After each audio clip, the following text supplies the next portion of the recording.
Passengers on board Southwest Flight 3695 stunned, treated to a white-knuckle watch party, witnessing part of their own plane ripping off in real time.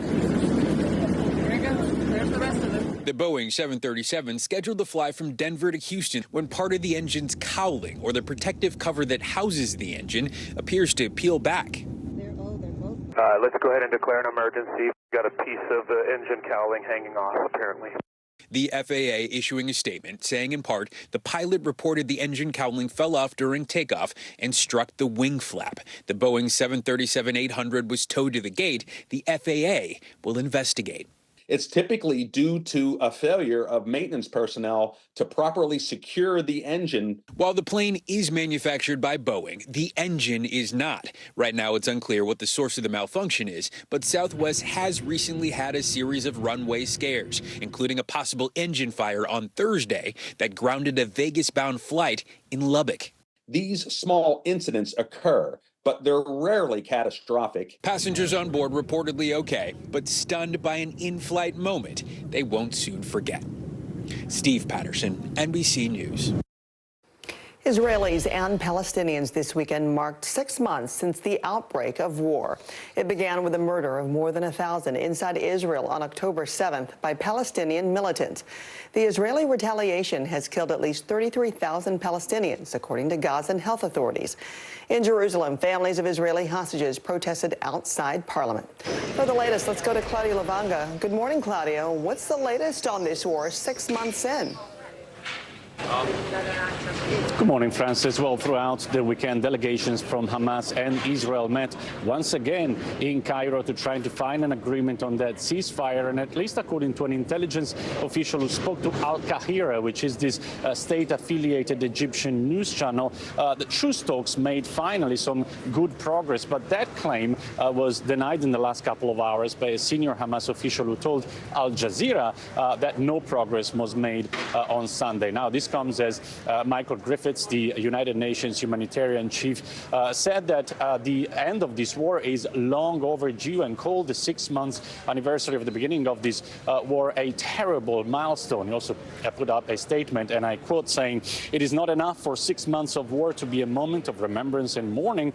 It must also spur a collective determination that there be a reckoning for this betrayal of humanity." Now, on the battlefield in Gaza on Sunday, the Israeli army announced that it was withdrawing its troops from Khan Yunis, leaving only one division in the south of Gaza, in what appeared to be a concession by Israel to President Biden and other world leaders who were calling for Israel not to invade Rafah, where hundreds of thousands of Palestinians who have nowhere else to go are still currently finding shelter. But at least according to John Kirby at the United States National Security Council, this could be less of a withdrawal and more of a rest and refit operation. So it doesn't really necessarily mean they won't be back. Back to you, Francis. Okay, Claudio, thank you. That conflict, as well as the war in Ukraine, are expected to be addressed this week on Capitol Hill. Congress is back in session today after a 2-week break, and funding for our foreign allies is expected to be part of a very full agenda for lawmakers. NBC's Drew Petrovo joins us now from D.C. Hi, Drew. This is shaping up to be a big week for Congress. What can we expect? Well, good morning, Francis. One of the first orders of business could be funding for Ukraine. In February, the Senate approved a supplemental package that included aid for Ukraine, Israel, and Taiwan. But House Speaker Mike Johnson blocked that bill, saying the House would come up with its own solution. In an interview with Fox News, Johnson said the House will be moving forward with a product of its own, and he said it had some, quote, important innovations. But it is unclear what the plan in the House might include. Congress also has a big domestic funding issue to deal with, the rebuilding of the Francis Scott Key Bridge and the effort to reopen the Port of Baltimore. The reconstruction process is expected to take years and cost billions of dollars. So far, $60 million in emergency funds have been released. Senate Majority Leader Chuck Schumer says he expects bipartisan work to begin quickly on more help for Baltimore. The Senate is also expected to receive articles of impeachment this week for Homeland Security Secretary Alejandro Mayorkas. House Republicans voted to impeach Mayorkas over his handling of the southern border, but Democrats have called this a political stunt. It's very, very unlikely that the Senate would convict Mayorkas. A 2/3 majority vote would be needed.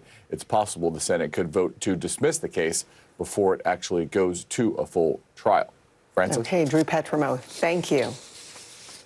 Former President Trump says he will release his campaign's policy on abortion today.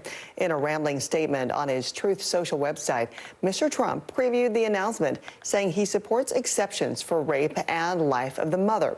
The former president was instrumental in overturning Roe v. Wade, appointing 3 anti-abortion Supreme Court justices during his term.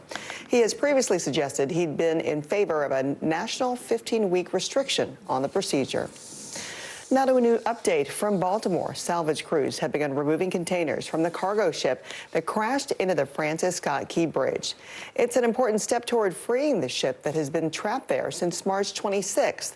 More than 50 divers and 12 cranes are helping to remove sections of the collapsed bridge. 6 construction workers were killed when the bridge collapsed. The search continues for 3 of those victims. Widespread power outages in Colorado this weekend are expected to last through at least the rest of today. More than 150,000 customers lost power over the weekend due to high winds, with reported gusts as high as 96 miles per hour, toppling trees. Utility provider Xcel turned off services in those areas over fire safety concerns. The company is working to get the power back on, but says the outages could last beyond today. Let's bring in NBC meteorologist Michelle Grossman, who's tracking some severe weather in the southern plains for us. Hi again, Michelle. Good morning. Hi there. Good morning. Yeah, we're looking at a multi-day event, the chance for flooding rains. We're going to see training rains over the southern plains, as well as the risk for severe storms. That includes the risk of tornadoes, really large hail, soft-size hail, and also some damaging winds. So this is going to move off to the east here. It's going to move very slowly. So bringing that weather today. Also tomorrow, notice those bright colors showing up. That's the chance of some very heavy rainfall, and we're concerned about severe weather as well. 16 million people at risk for destructive hailstones up to 4 inches, damaging winds gusting over 60 miles per hour, and could see a few tornadoes possible, especially where you see this orange area. That's an enhanced risk, so Dallas, Abilene, but also in the yellow area, San Angelo, also Shreveport could see some strong storms as well. Also concerned about flooding the rivers, creeks, and streams. That's a look at the big weather story of the day. Here's a closer look at your day ahead. All right, nice and mild in portions of the mid-Atlantic, the Northeast. Look at northern New England. That's going to be the hot spot to see. Really nice viewing for the eclipse today. Not so much in the southern plains. Unfortunately, we're looking at lots of clouds. Also looking at the chance for some showers and storms. All right, that's your Monday forecast. Okay, a lot to cover today. Thank you, Michelle. Sure. SpaceX launching another round of satellites for a brand new program dubbed Bandwagon. 3, 2, 1, ignition. Engines full power and lift off of Bandwagon 1 and ADD 425. Go Falcon, go SpaceX. Bandwagon 1 is carrying 11 customer satellites, including 1 for South Korea. It's the 14th launch and landing for this particular Falcon 9 booster. Coming up, South Carolina pulls off a miracle inside the big win over Iowa to cap off an undefeated season. And another violent street takeover, even with police cars attacked.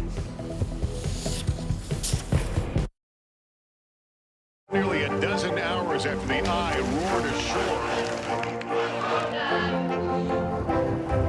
There is some late-breaking news. All right, it is it.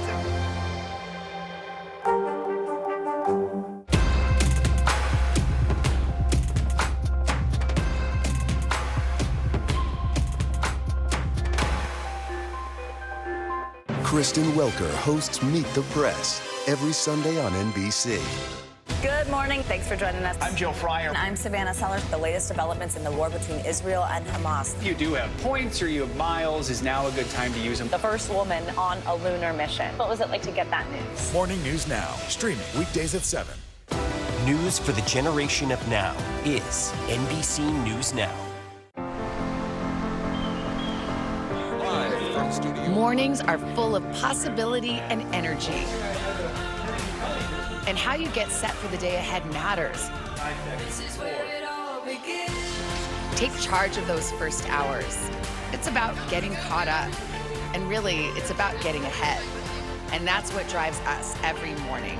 Because every day deserves the best start. This is where it all begins.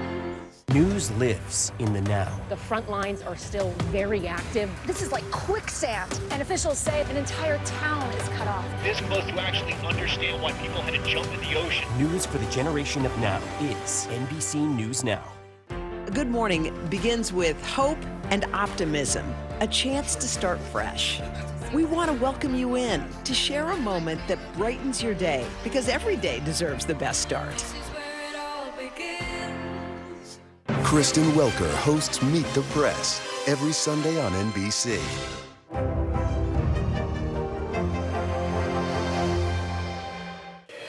Another violent street takeover caught on camera, this one in Virginia. The mob so bold they went after police. All of it appears to be part of a troubling trend we're now seeing coast to coast. Marissa Parra reports. New video showing mayhem on the streets of Northern Virginia.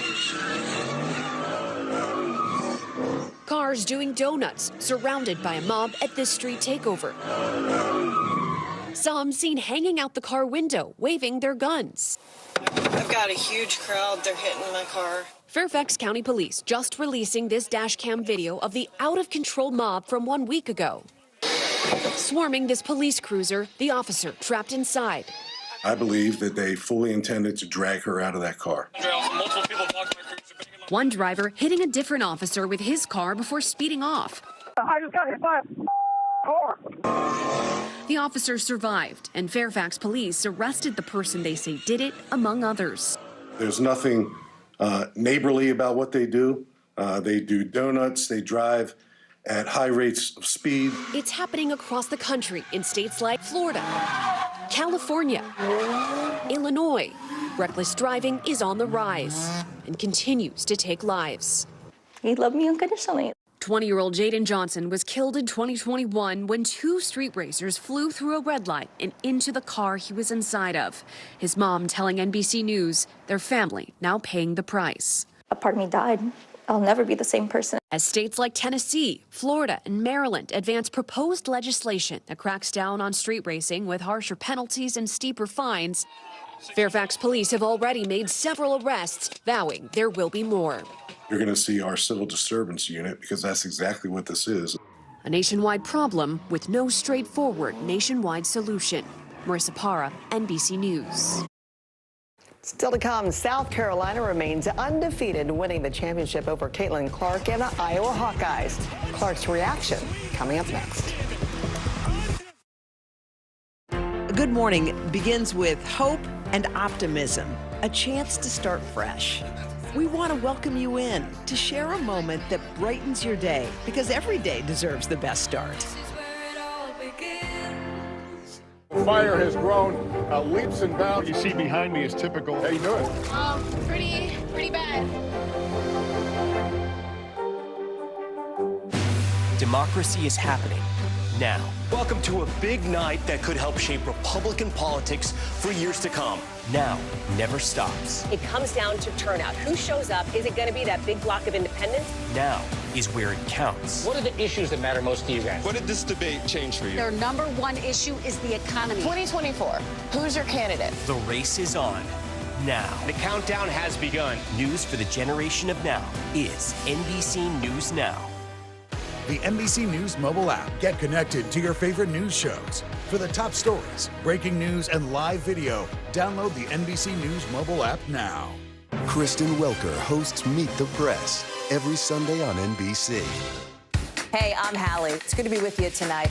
What do we know that voters care about? The economy, right? You are seeing that firsthand yourself on the ground there today. This is two things. It is pretty big medical news. It is also a pretty big mystery. And oh, by the way, it's driven by one of the most controversial people in the United States. What's happening? They have tweaked my monitor, and I can see now you are, in fact, soaking wet. I am deeply sorry. I apologize for the many questions. Will never be questioned. What's the message that you're trying to get out to young people? Know what is in the drug supply. We've got important news this hour about your money. Mental health, big picture, why is it so tough right now? News for the generation of now is NBC News Now.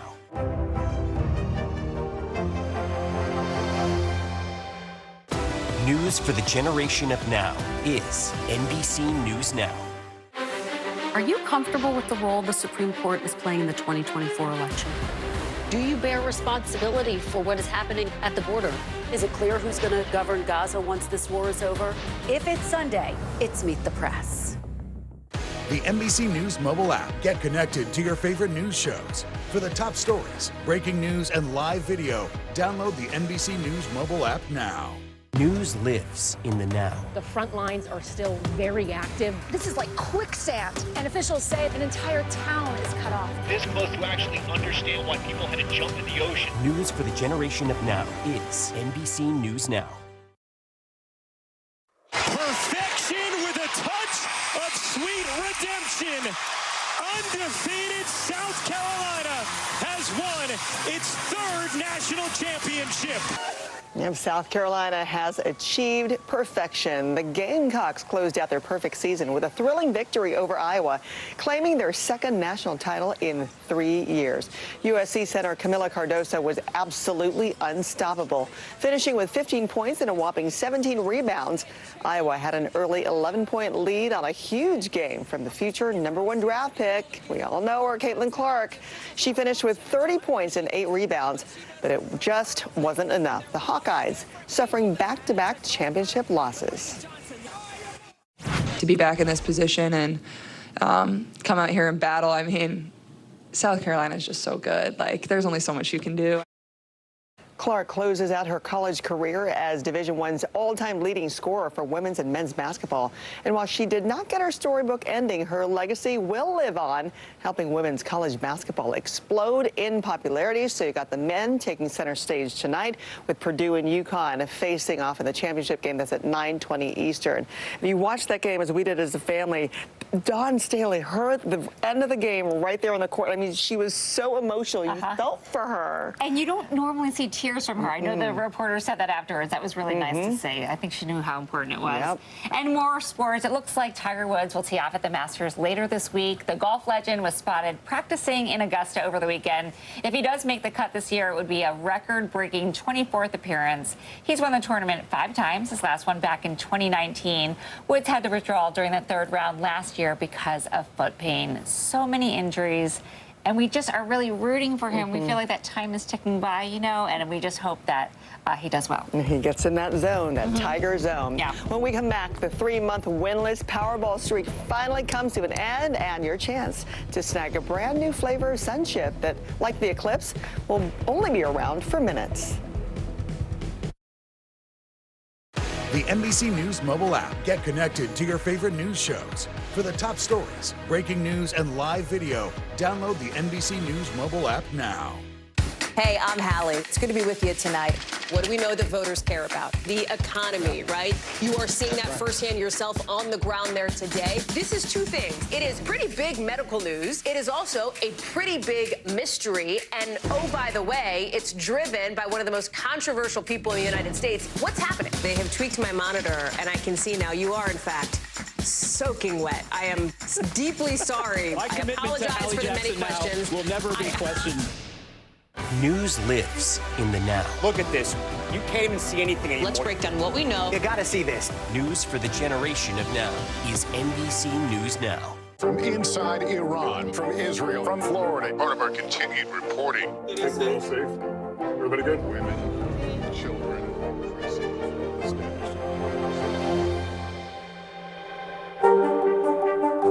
Report live from Tel Aviv, from Juarez, Mexico. Tonight, top story reporting from Baltimore at the Key Bridge disaster. When you look over your shoulder and you see the Key Bridge, what goes through your head? That bridge has been here longer than I've been alive. It still doesn't feel real.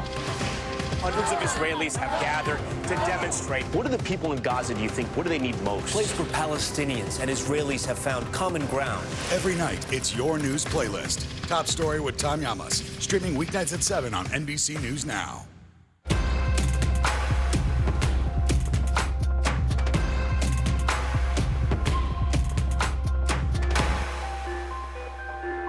Fire has grown leaps and bounds. What you see behind me is typical. How you doing?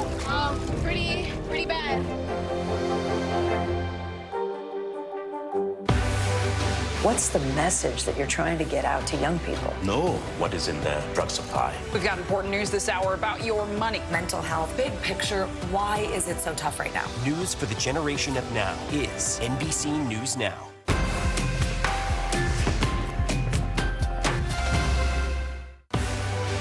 Now is raw, How hard is it to see it like this? Our house is no longer here, but we are here. Now is real. Let's break down what we know and then the big questions still outstanding. News for the generation of now is NBC News Now. We're back with what you need to know early today. New research shows weight loss isn't the only heart benefit of the popular drug Wegovy. A study published in the New England Journal of Medicine found people with obesity-related heart failure and type 2 diabetes saw an improvement in heart symptoms and mobility. One lucky winner in Oregon became a billionaire this weekend. One single ticket won Saturday's $1.3 billion jackpot. And while you're out watching the total eclipse, take advantage of a few special edition items. Jenny's Ice Cream has a quartet of new celestial flavors like the citrusy Cosmic Bloom and the cereal milk-inspired Supermoon. And if you're quick enough, you can grab a free bag of Sun Chips special edition eclipse flavor starting at 1:33 p.m. Central Time. When the eclipse is at totality, you'll have 4 minutes and 27 seconds to snag it. We'll be right back.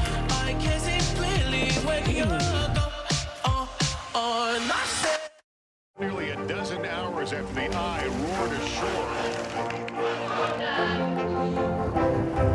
There is some late-breaking news. All right, A good morning begins with hope and optimism, a chance to start fresh. We want to welcome you in to share a moment that brightens your day, because every day deserves the best start. What's the message that you're trying to get out to young people? Know what is in the drug supply. We've got important news this hour about your money. Mental health, big picture, why is it so tough right now? News for the generation of now is NBC News Now. The NBC News mobile app. Get connected to your favorite news shows. For the top stories, breaking news, and live video, download the NBC News mobile app now. Hey, I'm Hallie. It's good to be with you tonight. What do we know that voters care about? The economy, right? You are seeing that firsthand yourself on the ground there today. This is two things. It is pretty big medical news. It is also a pretty big mystery. And oh, by the way, it's driven by one of the most controversial people in the United States. What's happening? They have tweaked my monitor, and I can see now you are, in fact, soaking wet. I am deeply sorry. I apologize for the many questions. Will never be questioned. Are you comfortable with the role the Supreme Court is playing in the 2024 election? Do you bear responsibility for what is happening at the border? Is it clear who's going to govern Gaza once this war is over? If it's Sunday, it's Meet the Press. From inside Iran, from Israel, from Florida, part of our continued reporting. People all safe? Everybody good? Women, children,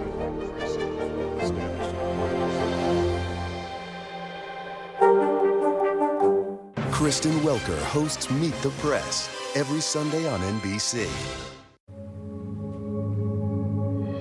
It is a reunion 46 years in the making, one that's only possible thanks to a once-in-a-generation eclipse and a once-in-a-lifetime teacher. Here's Hallie Jackson.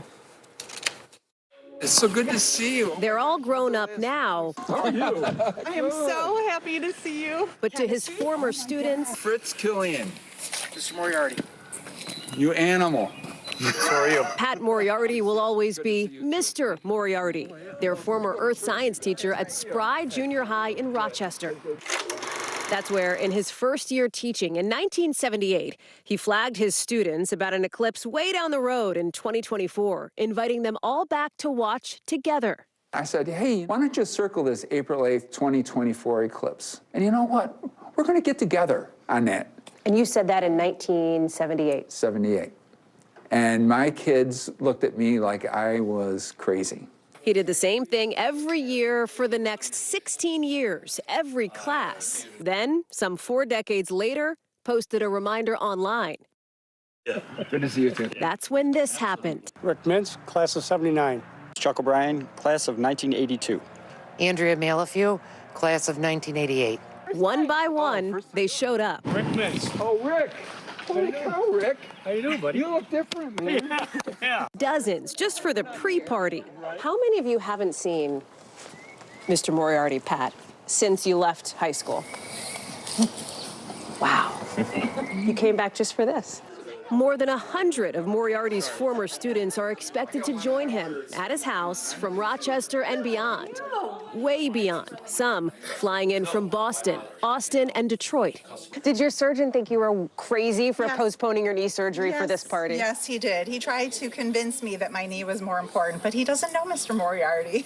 The excitement building, and so are the emotions. He says right here, take care of Chuck. He needs your guidance. I'm thinking about your house today when we met a bunch of your students. Yes. What did that mean to you? When I had these kids, they were 9th graders. I have a lot of gratitude now that this eclipse is supporting the fact that there's reunions happening. There's people sharing stories, and they're reconnecting with each other. It's beautiful. I thank you guys so much for being here.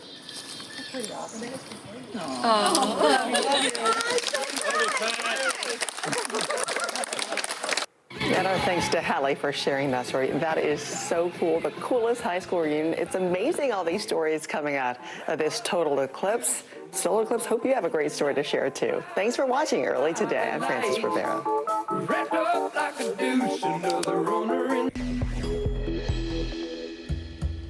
Hold on to your safety glasses. The historic solar eclipse is just hours away, fueling a travel boom to the path of totality. But will the spring breakers on the hunt for the lunar event be left hoping for a break in the clouds? Our meteorologist, Michelle Grossman, will have the forecast. Heart-pounding moments in the air. An engine cover blows off a Southwest flight, forcing it to make an emergency landing. We'll look at what went wrong. Congress is back in session after a 2-week break with a packed agenda. We're live with what's on the calendar this week, from Ukraine to the impeachment of the Homeland Security Secretary. How Target is setting its sights on Amazon and Walmart this week with a new membership program. But will the plan hit the mark with customers? And South Carolina does the impossible inside the big win over Iowa to cap off an undefeated season. But while Hawkeyes legend Caitlin Clark is leaving without a ring, her legacy is already driving women's sports to new heights. It's Monday, April 8th. Early Today starts right now. Good morning. Glad you're with me. I'm Frances Rivera. Anticipation is growing for today's total eclipse. Millions have been traveling to the path of totality, hoping to get the full effect of the moon temporarily plunging the afternoon into darkness.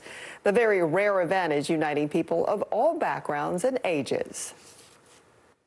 I'm excited to see what it's like because I've never seen an eclipse before, and it's just going to be really exciting to see the experience. An eclipse is like no other experience.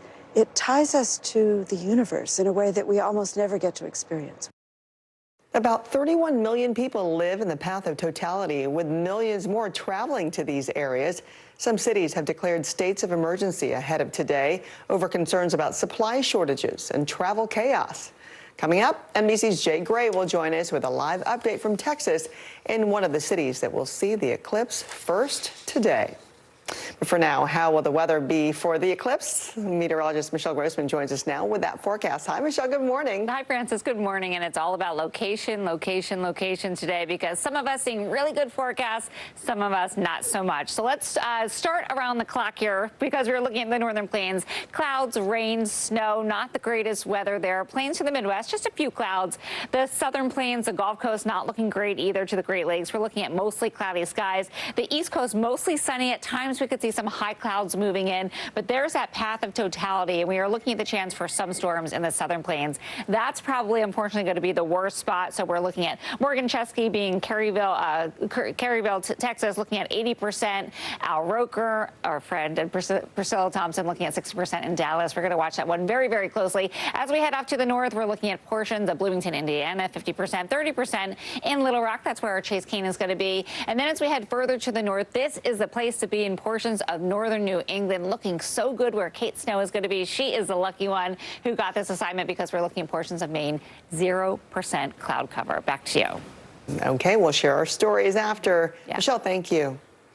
Taking a turn new this morning, a terrifying sight for passengers on a Southwest Airlines flight bound for Houston Sunday.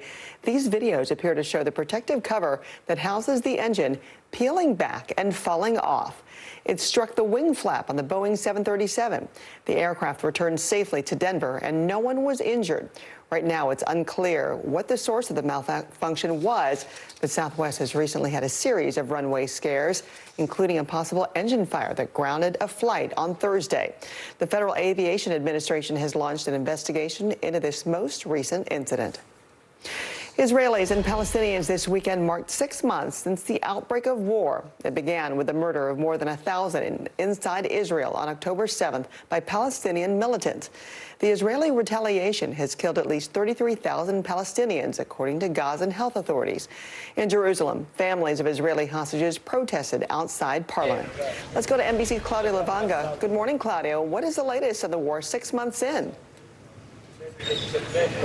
Good morning, Francis. Well, over the weekend, delegations from Hamas and Israel were once again in Cairo trying to find an agreement on that ceasefire. And at least according to an intelligence officer who spoke to Al Kahira, which is a state-affiliated Egyptian news channel, there were good progress on those truce talks. But that claim was later denied in the last couple of hours by a senior Hamas official who spoke to Al Jazeera. Now, this comes as Michael Griffiths, the United Nations humanitarian chief, said that the end of this war is long overdue and called the 6 months anniversary of the beginning of the war a terrible moment. Now, he also said in a statement that it is enough for 6 months of war to be a moment of remembrance and mourning. It must also spur a collective determination that there be a reckoning for this betrayal of humanity. Now, on the battlefield in Gaza, the Israeli military on Sunday announced that it was withdrawing its troops from Khan Yunis, leaving only one battalion in the south of Gaza. Now, it looked like, or it appeared to be a concession to President Biden and other world leaders who were warning Israel not to invade Rafah, where hundreds of thousands of Palestinians are currently finding shelter as they have nowhere else to go. But at least according to John Kirby at the United States National Security Council, this is less of a withdrawal and more of a rest and refit operation, meaning that the Israeli military may be back in the future. Back to you, Francis. Okay. Claudio, thank you. That conflict, as well as the war in Ukraine, are expected to be addressed this week on Capitol Hill. Congress is back in session today after a 2-week break. And funding for our foreign allies is expected to be part of a very full agenda for the lawmakers. NBC's Drew Petrimo joins us from D.C. Hi, Drew. This is shaping up to be a big week for Congress. What can we expect? Yeah, good morning, Francis. One of the first orders of business could be funding for Ukraine. In February, the Senate approved a supplemental package that included aid for Ukraine, Israel, and Taiwan. But House Speaker Mike Johnson blocked that bill, saying the House would come up with its own solution. In an interview with Fox News, Johnson said the House will be moving forward with a product of its own, and he says it had some, quote, important innovations, but it is unclear what that plan in the House might include. Congress also has a big domestic funding issue to deal with, the rebuilding of the Francis Scott Key Bridge and the efforts to reopen the Port of Baltimore. The reconstruction process is expected to take 10 years and cost billions of dollars. So far, $60 million in emergency funds have been released. Senate Majority Leader Chuck Schumer says he expects bipartisan work to begin quickly on more help for Baltimore. The Senate is also expected to receive articles of impeachment this week for Homeland Security Secretary Alejandro Mayorkas. House Republicans voted to impeach Mayorkas over his handling of the southern border, but Democrats have called this a political stunt. It's very unlikely the Senate would vote to convict Mayorkas. A 2/3 majority vote would be needed. It is possible the Senate could vote to dismiss the case before it goes to a full trial. Francis? A lot of work at hand. Okay, Drew, thank you. President Biden today is set to announce a new student loan forgiveness proposal. Mr. Biden will lay out the details of the plan at the University of Wisconsin campus. The aid package could completely wipe out the debt for as many as 10 million Americans, according to an expert estimate. The president promised student debt relief during his 2020 campaign, but the Supreme Court blocked a more ambitious proposal last year. South Carolina has achieved perfection. The Gamecocks closed out their perfect season with a thrilling victory over Iowa, claiming their second national title in 3 years. Our Jesse Kirsch has a front row seat. Perfection with a touch of sweet redemption. South Carolina women's basketball is perfection. They made history. They etched their names in the history books when this is the unlikeliest group to do it. The Gamecocks winning the national championship, capping off an undefeated season, 38 wins and 0 losses.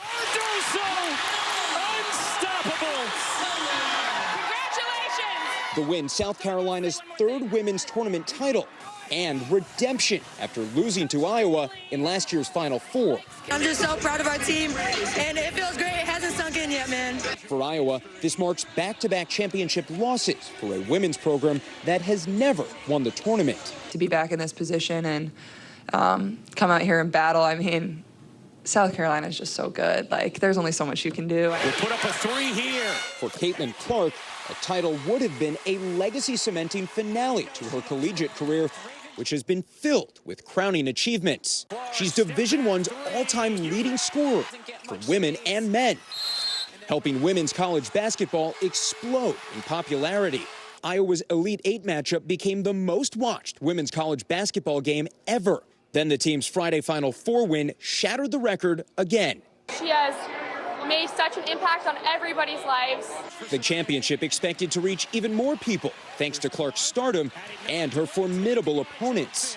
Caitlin Clark going home without a storybook ending. But when you look in the stands, it's clear she didn't need a trophy to change the game. Caitlin Clark, if you're out there, you are one of the GOATs of our games, and we appreciate you.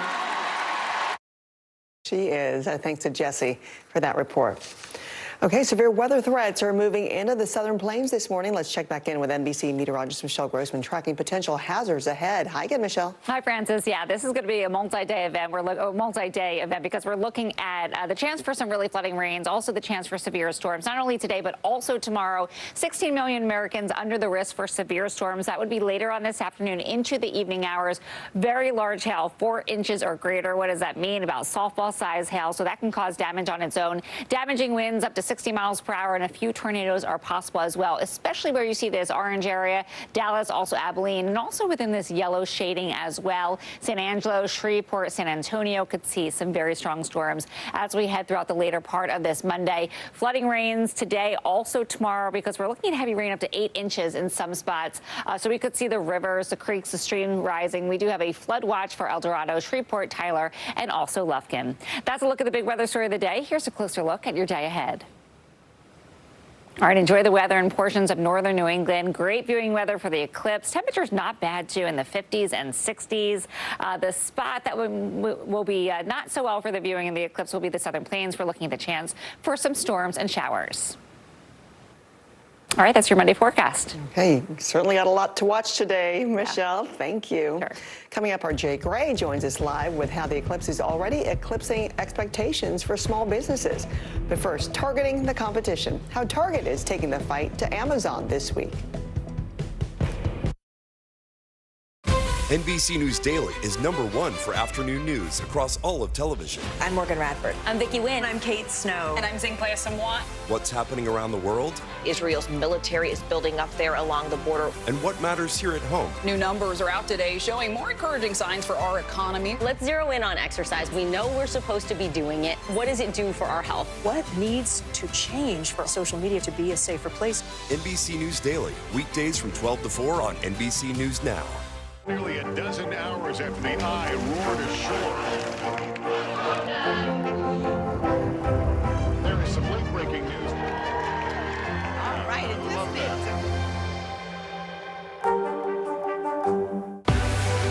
What's the message that you're trying to get out to young people? Know what is in the drug supply. We've got important news this hour about your money. Mental health, big picture. Why is it so tough right now? News for the generation of now is NBC News Now. People really don't know what's going to happen. Nearly a dozen hours after the eye roared ashore. More good people than bad people, you know, right? Yeah, 5 seconds. 4, 3. There is some late breaking news 4 hours into the Iowa caucuses by the man with everything. All right, it just is.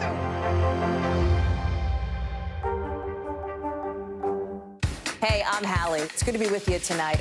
What do we know that voters care about? The economy, right? You are seeing that firsthand yourself on the ground there today. This is two things. It is pretty big medical news. It is also a pretty big mystery. And oh, by the way, it's driven by one of the most controversial people in the United States. What's happening? They have tweaked my monitor, and I can see now you are, in fact, soaking wet. I am deeply sorry. I apologize for the many questions. Will never be questioned. Wall Street is starting to second-guess rate cuts this year, but first, Target is taking aim at Amazon with a new membership program. CNBC's Karen Cho is in London to break it all down for us. Good morning, Karen. Francis, good morning to you. Yes, Target is hoping it will be bullseye with its new loyalty program that launches to coincide with spring discounts. It has 3 different membership offers for customers. First up, a basic membership, which means that any discounts across the store and online are applied automatically on checkout. The next is the Target Circle card, which has an extra 5% off every day on top of those other deals.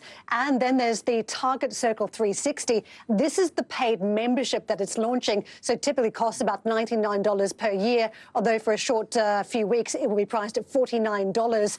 This comes with free same delivery in as little as 1 hour's time. This is from Ship, but also 100 other retail partners, which lines it up to take on the likes of Amazon and also Walmart. Meanwhile, shoppers and investors may have to brace for higher interest rates for longer. Wall Street, on the back of those strong jobs numbers on Friday, now bracing for the prospect that we will not have 3 rate cuts this year, possibly 2, 1, or even none, Francis. So that is quite a change to thinking now. Back to you. Oh, wow. Tough to hear. Okay, Karen, thank you.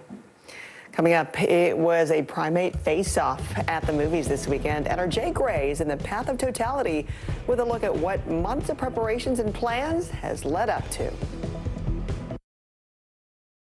The NBC News mobile app. Get connected to your favorite news shows. For the top stories, breaking news, and live video, download the NBC News mobile app now. NBC News Daily is #1 for afternoon news across all of television. I'm Morgan Radford. I'm Vicki Wynn. I'm Kate Snow. And I'm Zinklea Samwat. What's happening around the world? Israel's military is building up there along the border. And what matters here at home? New numbers are out today showing more encouraging signs for our economy. Let's zero in on exercise. We know we're supposed to be doing it. What does it do for our health? What needs to change for social media to be a safer place? NBC News Daily, weekdays from 12 to 4 on NBC News Now. Thanks for tuning in. I'm Gotti Schwartz. Here are the stories we're following tonight. Storms keep coming here in California. The U.S. government just declassified this video. A lot more stories trending like crazy on social media. A controversy pitting lawmakers against young voters. What's the state of crypto today? Is it safe for investors? We've got another mind-bending story on artificial intelligence. This is what my voice sounds like when I clone it. That wasn't me. You gotta see this. Stay tuned now. Weeknights at 8 Eastern, 5 Pacific on NBC News Now.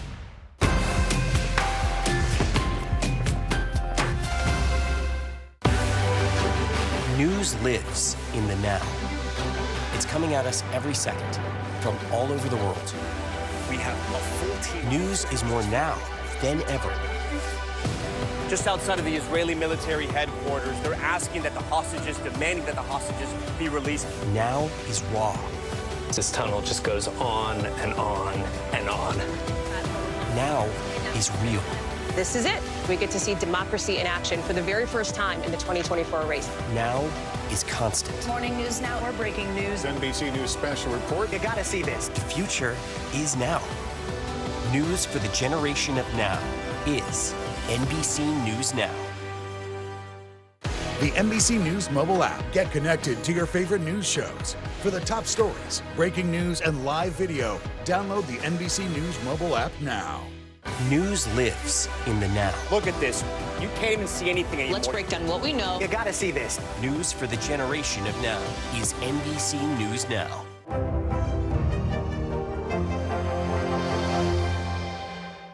Good morning begins with hope and optimism, a chance to start fresh. We want to welcome you in to share a moment that brightens your day, because every day deserves the best start.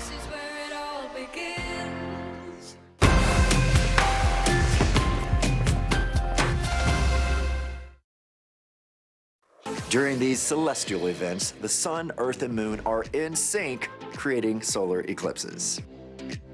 You can look directly at the sun during a total solar eclipse, but only when it's completely covered by the moon for a brief period known as totality. This is a really special moment. At all other times, you should wear eclipse glasses so that you don't say bye-bye-bye to your vision. Specifics. Lance Bass teaming up with NASA to make sure any space cowboys stay safe this afternoon. In a pun-filled video, the pop star walked through tips for watching the eclipse, just like how to make an eclipse projector and when it's okay to remove the safety glasses. So as you heard, many of those NSYNC references that all NSYNC fans would love, but he's actually kind of qualified for this. Yeah. He's on the board of the National Space Society. Which I had no idea until today. And he also trained to go on a Russian spacecraft way back. I mean, I think I do remember that. Yeah, it was way back in 2002, so it's been a minute. But hey, he knows his stuff. He does, and he does a good job, and people are going to listen to him, right? Because he makes it fun. Well, speaking of fun, Jolene is running scared because Beyonce's Cowboy Carter has galloped its way into Billboard's top spot. This is the star's 8th album to debut at #1, which is crazy. And for anyone doing the tally at home, yes, every studio album Beyonce has ever released reached that #1 spot. Cowboy Carter has also topped the country album charts, making Mrs. Carter the first black woman to lead that list. Not only is she beating the competition, Beyonce is also breaking her own records. Her newest album's drop now marks the singer's biggest streaming week ever. And it really gives credence to what Jay-Z was talking about, right, at the Grammys, where she's never won Album of the Year. But look how many accolades she's had since then, and why hasn't she gotten that top spot? And she always said, like, this is a country album. This is a Beyonce album, right? Really surpassing genre in only way Beyonce can. And it's good. Yeah. All right, box office here. It's still a monster mash this week with Godzilla x Kong holding on to the top spot. But there was another primate climbing the box office charts. Dev Patel's action-packed directorial debut, Monkey Man, brought in $10.5 million over the weekend. Third place in the theaters goes to The First Omen, which earned $3.2 million, much lower than expected for the horror revival. Yeah, it's a Monday, not a big box office day, but I imagine a lot of people aren't going to be in the theaters today, especially when it comes to watching this total solar eclipse. We're going to be looking up. Yeah, that's where it's going to be. All right. In honor of today's eclipse, get ready for some of your favorite treats with out-of-this-world flavors. We'll bring it to you after this.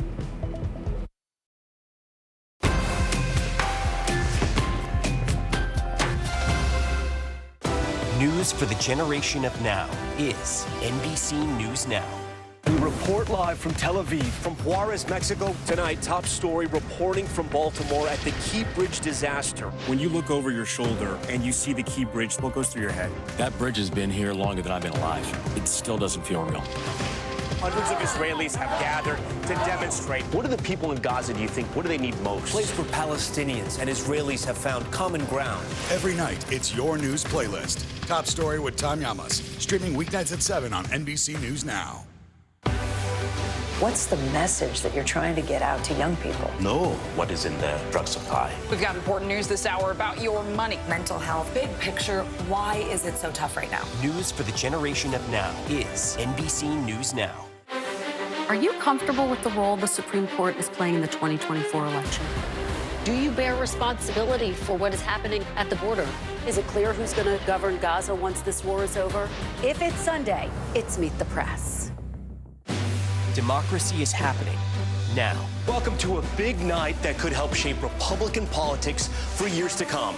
Now never stops. It comes down to turnout. Who shows up? Is it going to be that big block of independents? Now is where it counts. What are the issues that matter most to you guys? What did this debate change for you? Their number one issue is the economy. 2024, who's your candidate? The race is on now. The countdown has begun. News for the generation of now is NBC News Now. People really don't know what's going to happen. Nearly a dozen hours after the eye roared ashore. More good people than bad people, I know, right?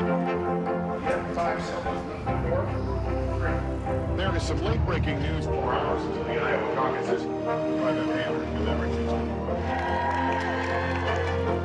All right, anticipate too.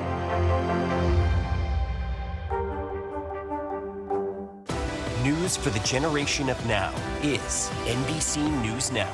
From inside Iran, from Israel, from Florida, part of our continued reporting. Everybody safe? Everybody good? Women, children,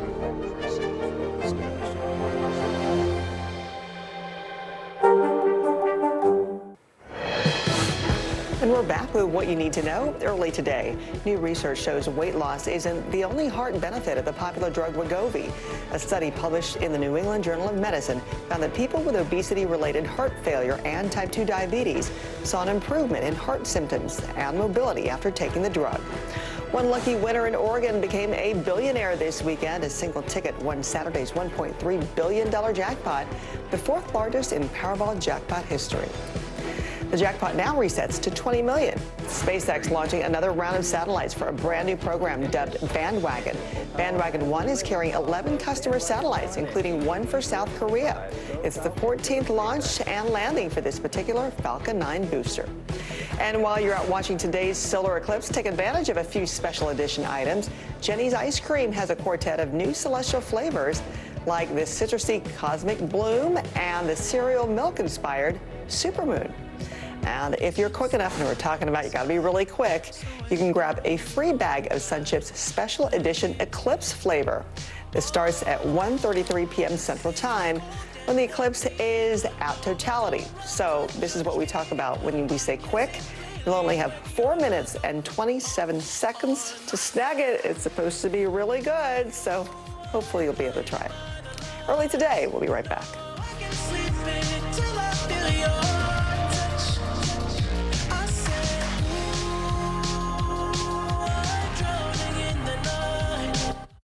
Good morning begins with hope and optimism, a chance to start fresh.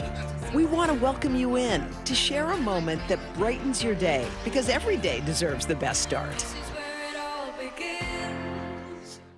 Hey, I'm Hallie. It's good to be with you tonight. What do we know that voters care about? The economy, right? You are seeing that firsthand yourself on the ground there today. This is two things. It is pretty big medical news. It is also a pretty big mystery. And oh, by the way, it's driven by one of the most controversial people in the United States. What's happening? They have tweaked my monitor, and I can see now you are, in fact, soaking wet. I am deeply sorry. I apologize for the many questions. Will never be questioned. NBC News Daily is #1 for afternoon news across all of television. I'm Morgan Radford. I'm Vicki Wynn. I'm Kate Snow. And I'm Zinklea Samwat. What's happening around the world? Israel's military is building up there along the border. And what matters here at home? New numbers are out today showing more encouraging signs for our economy. Let's zero in on exercise. We know we're supposed to be doing it. What does it do for our health? What needs to change for social media to be a safer place? NBC News Daily, weekdays from 12 to 4 on NBC News Now. News lives in the now.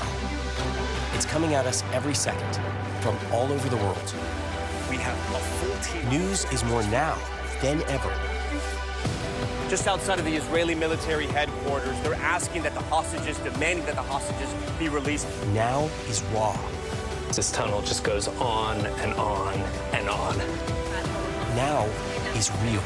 This is it. We get to see democracy in action for the very first time in the 2024 race. Now is constant. Morning News Now, we're breaking news. NBC News special report. You gotta see this. The future is now.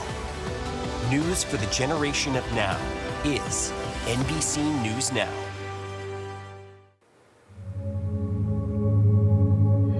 And we're back now with more excitement over the eclipse happening just hours from now. The entire country will get a chance to see at least a partial eclipse, with the moon blocking at least a portion of the sun. But millions of people across 15 states will get to see a total eclipse. NBC's Jay Gray joins us now from Texas. Hey, Jay, you're in one of those very coveted spots, getting one of the best views today.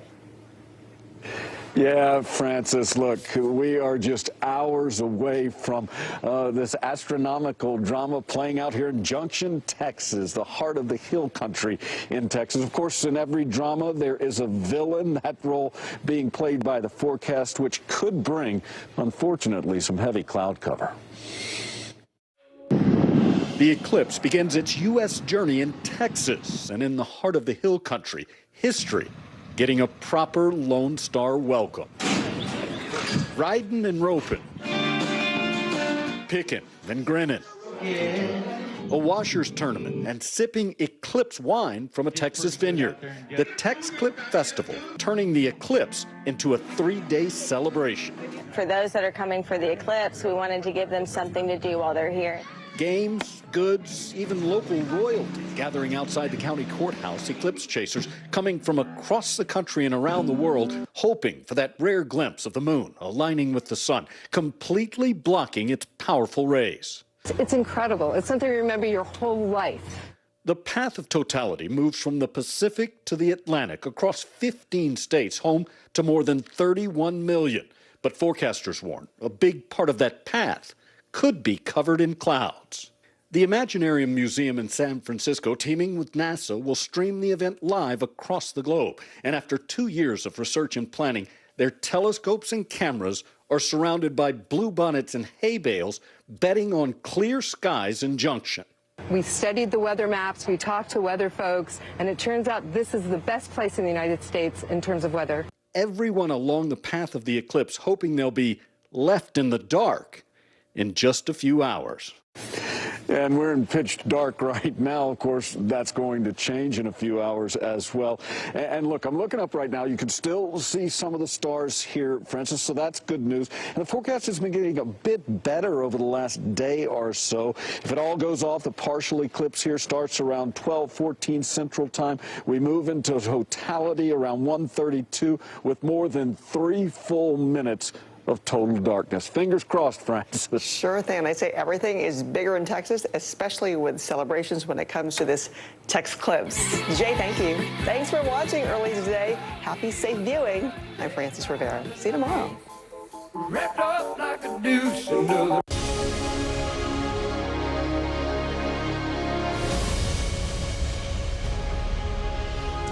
Right now on Morning News Now, shrouded in darkness, millions of people across 3 countries in North America are preparing to witness the first total solar eclipse in 7 years as the moon moves between the sun and the earth, temporarily blocking out the light. Mexico's Pacific coast will be the first to see the eclipse before it moves north through parts of the United States and Canada. While most cities on the eclipse's path will be blanketed in shadow for 2 minutes, some places like northwestern Mexico and parts of Texas could see up to 4.5 minutes of darkness. Thousands of people are flocking to places like Texas to catch a glimpse of the phenomenon. But forecasters say cloudy skies there and elsewhere could obscure the view for many sky watchers. Now, despite the potentially gloomy outlook, health officials are urging people to take precautions when viewing the eclipse. That means avoiding looking directly at the sun and wearing those protective glasses if you do so. Here in New York, Governor Kathy Hochul said she was excited to witness the event. And it's just 24 hours away. This is a once-in-a-lifetime opportunity to witness the majesty of God's creation as the eyes from the earth look to the heavens. It'll be breathtaking to see the sun covered in its totality, leaving us mere mortals in darkness for over 3 minutes. Breathtaking indeed. Good morning. I'm Savannah Sellers. I'm so happy to be spending this day with you. Joe Fryer is out this morning. NBC News correspondent Morgan Chesky joins us from his hometown, actually, which is very cool, of Kerrville, Texas, for more on this historic event. Morgan, good morning. So over 30 million people live fully in this path of totality as it stretches across the U.S. But Kerrville, where you're from, where you are, is expected to see the eclipse first. How are they preparing there? What's the buzz like in your hometown? How's it feel to be there? Yeah, Savannah, good morning. Lots of buzz here in Kerrville, nestled in the heart of the Texas Hill Country. We have 4 minutes and 24 seconds of totality expected here come later this afternoon, but preparations have been in place for months now. The city preparing to potentially quadruple, even quintuple in size, with people converging on the town to witness that rare phenomena when you have that moon perfectly blocking the sun. And we are going to be in that path of totality, rain or shine. Of course, there is a lot of discussion about the weather here. We have cloud cover right now, a little sprinkling, but Savannah, I can tell you, anyone who knows Texas weather at all knows that you don't make any strong predictions until really a few minutes before the actual event is taking place. So we have plenty of time for the sun to burn through some of that cloud cover and hopefully give thousands of people here at Louise Hayes Park a picture perfect or close to it view of that 4 minutes and 24 seconds of totality. Keep in mind, Savannah, that the moon will make first contact with the sun and start to slide over it at about 12:55 local time. So the countdown most definitely on here. Savannah? Texas is just one of the states that's going to face this risk of severe weather, that cloudiness that could potentially impact what people are able to see. Is that what you're thinking is going to happen where you are at all, or no? Yeah, very good question. So there is a chance for cloud cover here, although important to note, if those clouds are higher and not low-hanging clouds, you can still get a great view of the eclipse. And in some cases, it'll, make those flares coming off the sun look even more dazzling to the eye, as long as you have, of course, those eclipse glasses. We do know that there are some isolated thunderstorms not expected to roll in until after that moment of totality, and that's good news for the tens of thousands of people expected here at the park. There are food trucks here. They have a stage set up for a band, and I'm just a stone's throw from where NASA is setting up. Kerrville, one of a handful of cities that scientists chose strictly because of its time in totality, Savannah. That 4 minutes and 24 seconds really going to be about the longest we'll see in the continental United States. To the south in Mexico, there are areas that'll see 4 minutes and 28 seconds, and that it's going to be the longest for this great North American eclipse that everyone has been counting down to for such a long time. Fingers crossed for the weather here, though, Savannah. We still have a few hours, though, for things to, clear up. There we go. Let's hope so. Exactly. Fingers are certainly crossed for you and anybody else in that path. So tell us, Morgan, if you are lucky enough to be in the path of totality, tell people what they can expect, because I think it's a little bit more of a moment than I think people might recognize, at least from people I've been talking to, people who call themselves eclipse chasers, who go all over the world trying to catch that moment of totality. What's it like when that happens? Yeah, Savannah, this will be my second eclipse. My first was actually on board a plane that intersected an eclipse over the ocean, and I would love to say that it was an emotional moment, but back then I was so concerned about getting that perfect shot of the eclipse in the camera that it really didn't take time to soak up and absorb this incredible celestial phenomenon. That's what I'm looking forward to today. We know that as the moon completely blocks the sun's light, we are able to actually remove our eclipse glasses or drop our eclipse visors and witness that time in totality, during which you can see some prominences come off of the sun and the corona, that outer atmosphere of the sun, or flares extend out past the edge of the moon. Really just incredible to witness. But to your point, people who witness this have said it's surreal, it's spiritual. Those others just say this is just plain cool to be in that exact place at that exact time to witness this moment. My favorite stat is this, Savannah. 50% of people, when they witness their first total solar eclipse, they are brought to tears. This is my second one, but somehow I still feel that I will be in an emotional camp here. Time will tell. There you go. Crying on television like a real man. Morgan Chesky, thank you so much. Enjoy your day. Have fun in your hometown. We'll talk to you in a little bit. Well, the weather is important every day, but as we were just discussing, for millions of people, you got a little bit more riding on it today. Let's check in on your forecast. Michelle Grossman is in studio with us. Michelle, tell us, how's it going to be today for people? Good morning, Savannah. I know, such a big day, and cloud forecasts are so difficult, especially when you're getting down to 4-minute time span. So let's take a look at that, path of totality, because we'll go up and down the cities and kind of pinpoint what we think will happen. Let's go around the clock here, though. The northern plains, clouds, rain, and snow, that should start to wind down later on this afternoon. The plains to the Midwest, just a few clouds, looking better there. Then we're looking at the Gulf to the Great Lakes. Not great, because we have a cold front that's going to bring some showers, some storms, plenty of cloud cover all the way along that span. East Coast, we're looking at mostly sunny skies, looking really nice. A little caveat, as Morgan sort of alluded to where he is, we're going to see some high clouds streaming in as we go throughout the day. So that's going to dim some of the eclipse, but still no worries there. So let's go through some of the cities. Morgan, he covered it for us. Jay Gray's in Junction, Texas. We're going to see the chance for some showers. 70% cloud cover. That's at 1:32 Central Time. Al, our friend, along with Priscilla in Dallas, Texas, we're looking at 60% cloud cover. And then as we go a little bit further to the north, some spots looking a little bit better than others. That would be in Indianapolis. A little touch and go with the forecast there. We're looking Lester and Tom Costello there at 306. Looking at 50% cloud cover. That should be okay. Same story in Bloomington, Indiana. Looking really good where Chase Canyon's going to be in Little Rock. Little Rock, Arkansas at 30%.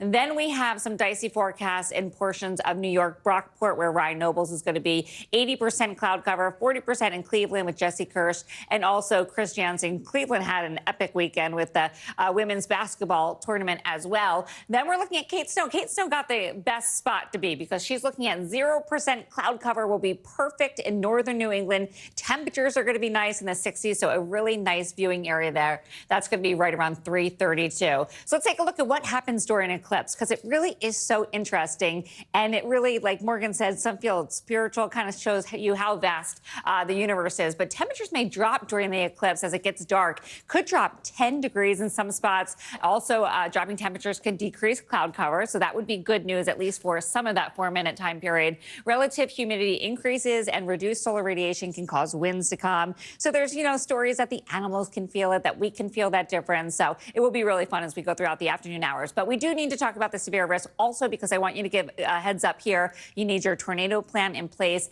That's in portions of the southern plains this afternoon and overnight. It looks like it will happen after the eclipse, but still could see some showers during this. 16 million people at risk. We are talking about large hail, up to softball size hail. That is damaging on its own. Winds gusting up to 60 miles per hour. A few tornadoes are possible, especially in that orange area. That's an enhanced risk. Also yellow, so Abilene, Dallas, Shreveport, San Angelo, San Antonio. You could see lots of activity there. Also looking at the chance, Savannah, for flooding rains. This is a 2-day event, so training rains will bring the chance for some flooding in that area as well. All right, got to keep those things in mind, even though there's an eclipse going on today. Yeah, we got to remember that. Yeah, Michelle, thank you so much. Sure. Well, Eileen Collins joins us now with more on the eclipse and what you need to know. She is a former NASA astronaut, space shuttle commander, and author of Through the Glass Ceiling to the Stars. So just a couple of qualifications there to talk with us this morning. Eileen, thank you very much for joining us. So just tell us, why do you think, and in your experience, explain to us why this eclipse is so special? Well, solar eclipses are very rare. I was fortunate enough to view one myself back in 1991. I was in Hawaii, and it actually got quite cool out. The sky, the area around me seemed to turn kind of gray, and we didn't even have a total. I think it was something like, it might have been 99% or something like that. But these are very rare. In fact, I live here in South Texas, and I'm going to, after this talk that we're having here, I'm going to get in my car with some friends, and we're heading out west to Uvalde, Texas, which is at the very southernmost area of today's eclipse. And we're going to view it from there. I'm hearing good news that the clouds are going to break. Oh, that is great news. We're hoping for that for anybody with that concern today. So there are also these great learning opportunities, right, during an eclipse for scientists. What can actually be studied during an eclipse? Well, I think primarily scientists want to study the sun's corona. So the corona is the outer part of, where the sun's rays are extending out into the solar system.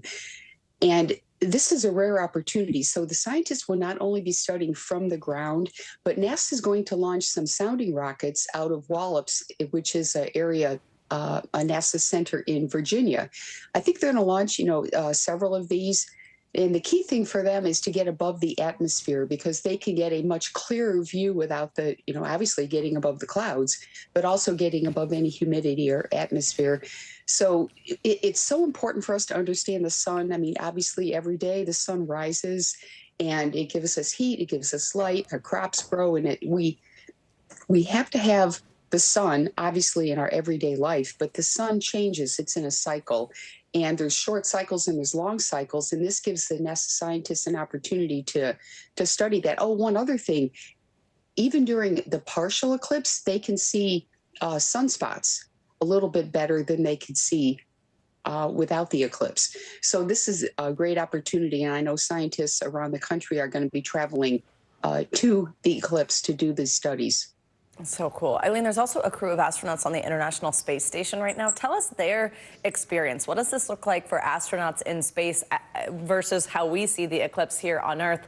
Tell us how they're preparing. Oh, so to me, this is very exciting. I wish I was up there. So the space station has something called a cupola, and it's like a small room on the space station that has windows all the way around, and they can look straight down at the Earth. They get a nadir view. Now, they will see a shadow like a small black circle that is moving along that eclipse path that you showed earlier. The eclipse moves at about on the ground about 1,000 miles an hour. I mean, it varies depending on the where it is, but let's say it's at an average of 1,000 miles an hour. So it's moving very, very fast, but the space station is also moving fast. That it's something like 18,000 miles an hour. So the timing has to be just right. So the way I understand it, the last I heard, the astronauts will see part of the eclipse from space and they will photograph it and film it. So I'm hoping to see what they see afterwards. And the shadow is very, very small. So they're going to have to zoom in on it, and I'm anxious to see what will come from it. You can also see that from an airplane. If you go up in an airplane, you can look down and see the sun's shadow, which is something I've never seen, but I think that's going to be very exciting. Oh, yeah. I know there are a couple flights today specifically that are almost sort of eclipse chasing, which is what a neat perspective to see this from. Eileen Collins, thank you so much. Enjoy today. Have a safe drive out to Uvalde. Thanks.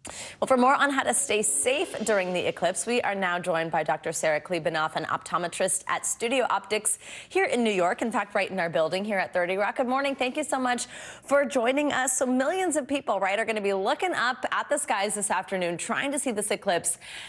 And remind us exactly what it is that we need to do to keep our eyes safe, why it's important to not look directly at this eclipse, no matter how exciting, unless you have those specific glasses. Good morning. It is so exciting, but the real damage can happen to the retina, and that's irreversible because the light of the sun can absolutely just burn through that retina, and the retina doesn't really regenerate, and so we want to protect that retina at all costs.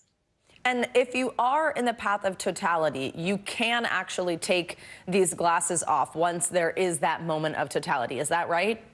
That is correct. Only in that moment of totality. But if we're not in the path of totality, it's really kind of scary because on a very, very bright day, we understand that it hurts to look at the sun. Mm-hmm. But on a day when there's this eclipse and a lot of the sun is blocked, we think, oh, it's okay to take off our glasses. But in fact, it's really not, because even a few seconds of that sunlight can burn the retina, and that's very, very dangerous. So let's talk about these glasses. Our viewers are watching. It's kind of this mesmerizing video, actually, of all these glasses being made. Kind of an incredible process to Yes. see so much of. Yes.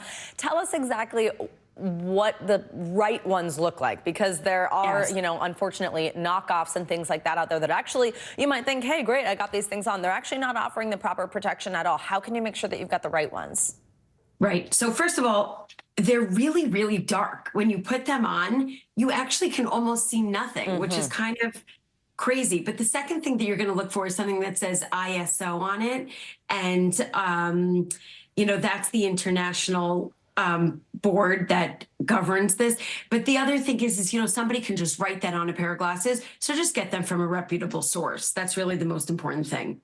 And for those unable to get a pair of glasses, there's something called a pinhole projector, a way to kind of try and do this on your own. How can we make one and then also use one safely? Yeah, that's a great question. First of all, I just want to say I love your shirt. I'm sure it was on purpose. But it's It was on purpose. Thanks for noticing. Even though stars really are not in the equation here, it's just celestial. It's awesome. Starry night, it's all good.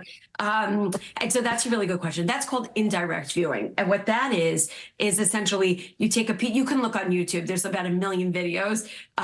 You can take a piece of cardboard, and then they tell you to put a piece of tinfoil and then punch a hole. And what you're doing is with the eclipse to your back, you're going to let the eclipse go through that teeny tiny hole, which is basically a pinhole, and it focuses the image of the eclipse, and you're going to see it like on the floor or on a piece of something else. So you're not looking directly at the eclipse, you're looking at a pinhole view of this. And so you're just seeing it that way so that there's no damage to your retina. It's probably not as fun as seeing it with the glasses, but it's definitely a way to do it if you don't have the glasses. And an important reminder, that does not mean that you look through the pinhole at the sun. It's that Correct. to create No, not good. that shadow where you're kind of going to see, whatever that sort of crescent shape looks like. Right. Dr. Right. Sarah Klebanoff, thank you so much. Great to have you on. It's a Enjoy pleasure. today. Thanks for having me, and thanks so much, and enjoy the eclipse. Thank you. You too. Have a great day. And now our own meteorologist, Angie Lassman, is going to break down the science of a total solar eclipse and tell us how we can expect it to play out across the U.S. A solar eclipse occurs when the moon passes directly between the Earth and the sun, and the moon blocks the sun for a viewer on Earth. During a total eclipse, the moon lines up perfectly to fully obscure the sun, resulting in totality. The result is a shadow that will cross North America from Mexico to Canada. This is why the 2024 eclipse event will be known as the Great North American Eclipse. It starts as the moon slowly obscures more and more of the sun. As it progresses, the surroundings take on an unusual hue, and shadows become crisp and detailed. As the sun dwindles to a slender crescent, as seen through eclipse glasses, daylight dims and shimmering shadow bands and crescent-shaped shadows might dance across the landscape. Then comes totality, when the soft wisps of the solar corona surround a huge hole where the sun used to be. The solar corona is the outer part of the sun's atmosphere. This corona, normally hidden by the sun's brilliance, becomes visible during a total solar eclipse when the moon completely blocks the sun's surface. You find yourself in an eerie twilight, surrounded by a spellbinding sunset glow. Finally, totality ends, and the sequence unfolds in reverse. Now let's take you through the timeline of how the solar eclipse will sweep across North America. The path of totality will sweep over parts of 15 U.S. states, starting in Texas and ending in Maine. The whole event will take about 2.5 hours for the shadow to make its way from the Pacific Ocean across North America and over the North Atlantic Ocean. To witness the event, you'll need to be within the 108 to 122-mile wide path of totality. But don't worry, if you're not, you'll still see quite the show, with a partial eclipse visible from nearly everywhere in the United States. But some places will see it better than others. For cities in the path like Dallas, Indianapolis, Cleveland, and Buffalo, totality will last approximately 4 minutes. During those minutes of totality, you might notice a slight temperature drop and a change in the behavior of any nearby wildlife. The mesmerizing moments of a total solar eclipse along a narrow path for just a few minutes make it one of nature's rarest firsthand experiences. All right, Angie, that was so cool. And what a feat of that green screen. It looked like you were really up there. Thank you for that. Well, we will, of course, have special live coverage of the total solar eclipse from the entire NBC News team. We will be across the country. I will be here in New York City, hopefully on top of a building. Our extended live coverage gets underway today at 2 p.m. Eastern Time, 11 a.m. Pacific, right here on NBC News Now. We'll also be on NBC. We'll also have live updates throughout the day on NBCNews.com. Don't go anywhere. We have got you covered for this. Well, coming up, Israel's assault on Gaza seems to be headed in a new direction 6 months into its war with Hamas. We've got the latest on the ground as ceasefire talks stall. Stay with us.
Kristen Welker hosts Meet the Press every Sunday on NBC.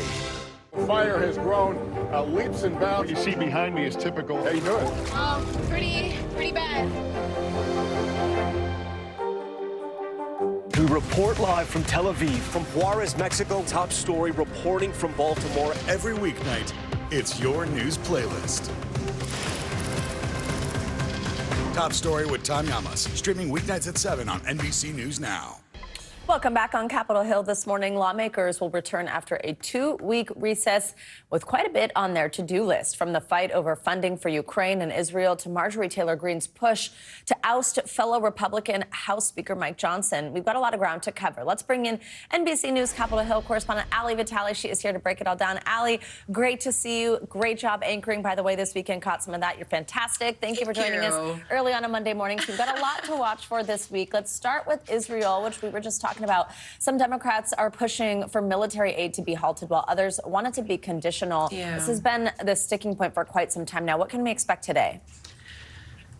This is a sticking point that's only getting stickier. I think the benefit of working the weekend, Savannah, is that I was able to get us a few answers going into this week, but none of them make it any less messy for what Congress is about to come back to. What we've seen over the course of the last few days is several Democrats, especially on the House side, saying that they want conditional aid placed on the military aid given to Israel, that in light of the situation on the ground in Gaza.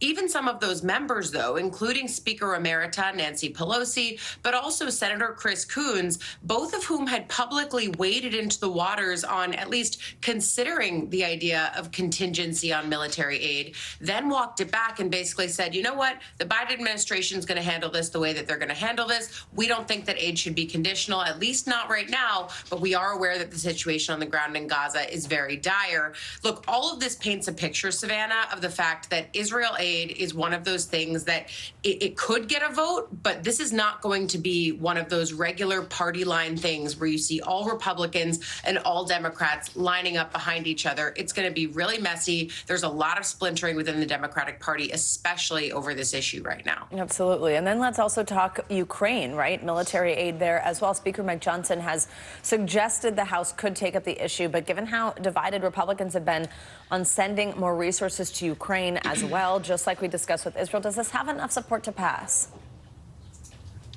That is also an open question because, look, right now there is a supplemental package that you and I have been talking about for several weeks now. The Senate passed it in hopes that the House would take it up. That supplemental aid package has aid for Ukraine, for Israel, and Taiwan. This is something that's already passed the Senate. It's why several key House members have told me it is the only option, just procedurally, to get this aid out the door, especially to a country like Ukraine, where President Zelensky has said consistently he needs that continued support from his greatest ally, the United States. That pressure, of course, still palpable from Israel as well. But the supplemental package has a lot of problems within it, especially because while you have some Republicans who might want to vote for Israel aid, they do not want to vote for Ukraine aid. You've got Democrats who say they want to vote for Ukraine aid, but not Israel aid. When you package it all up, it really does allow people to weigh which one might be more important to them.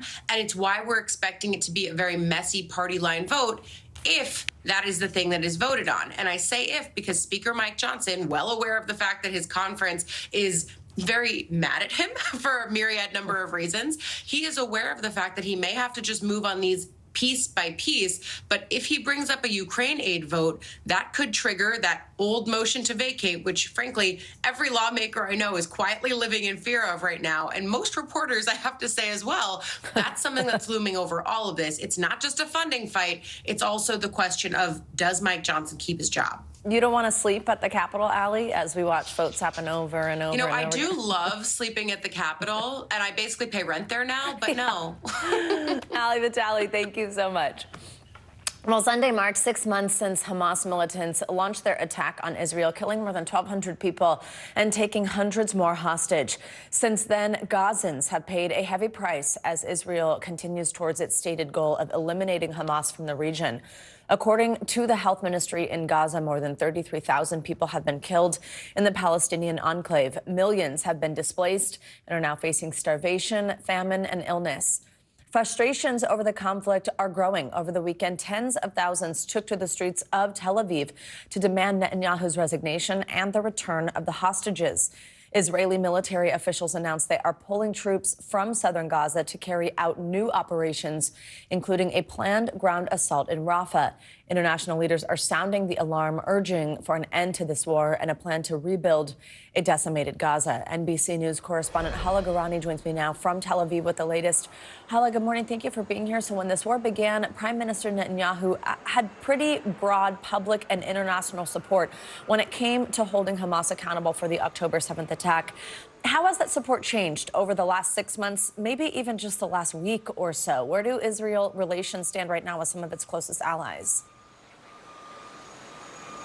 So some of the closest allies of the Israeli government and Israel as a nation have for several months now sounded the alarm on the extent of the destruction, the civilian displacement and suffering that has taken place in Gaza over the last half a year. We've heard it even from Israel's closest ally, the United States, with President Biden essentially warning against an all-out ground offensive in Rafah, where more than 1 million people are sheltering now to try to flee, to try to run away from some of the heaviest bombardment in the north and in the central part of the Gaza Strip. But some pretty significant developments, though, over the weekend that you lined out there in your intro to me.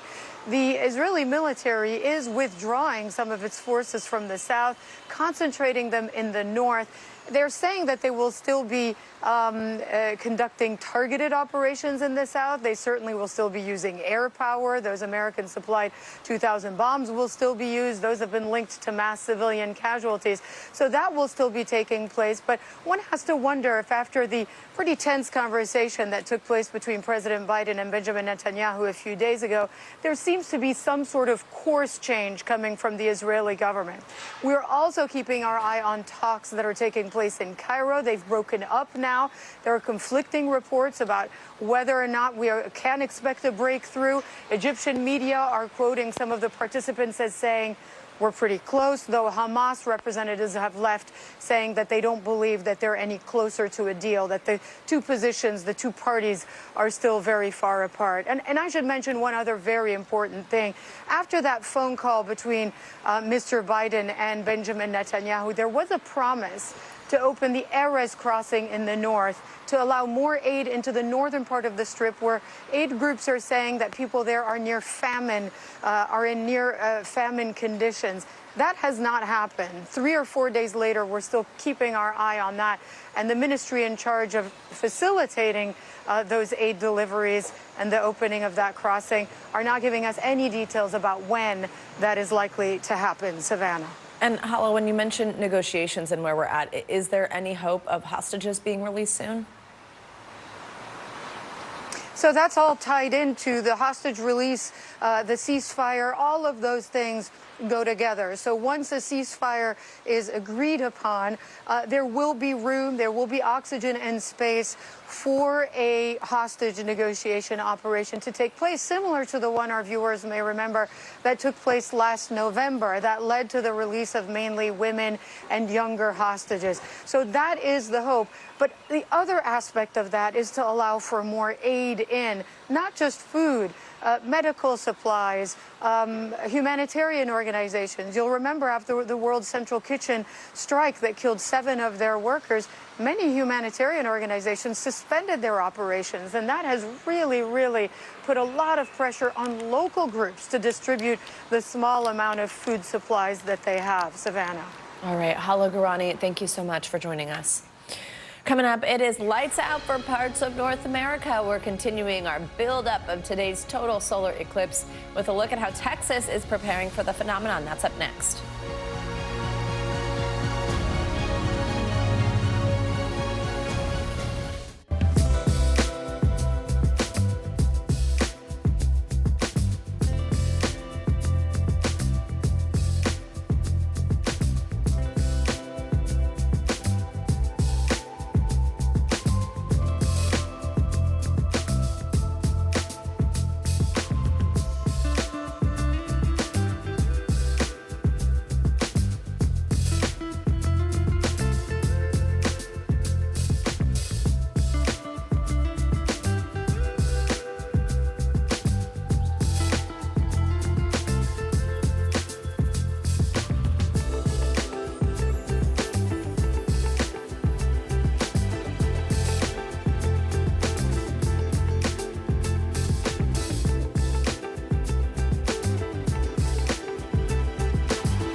News for the generation of now is NBC News Now.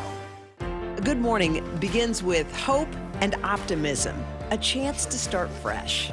We want to welcome you in to share a moment that brightens your day, because every day deserves the best start.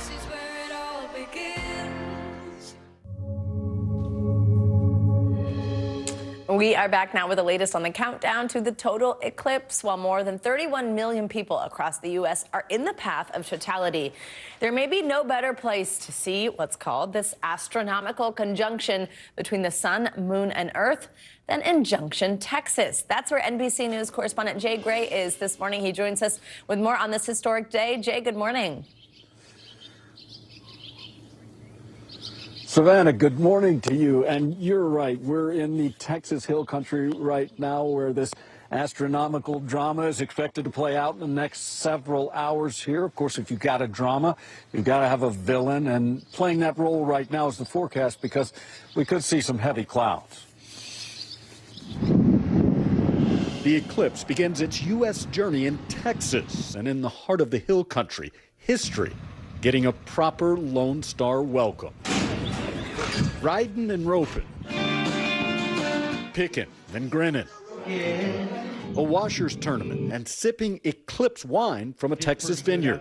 The TexClip Festival turning the eclipse into a 3-day celebration. For those that are coming for the eclipse, we wanted to give them something to do while they're here. Games, goods, even local royalty gathering outside the county courthouse. Eclipse chasers coming from across the country and around the world, hoping for that rare glimpse of the moon aligning with the sun, completely blocking its powerful rays. It's incredible. It's something you remember your whole life.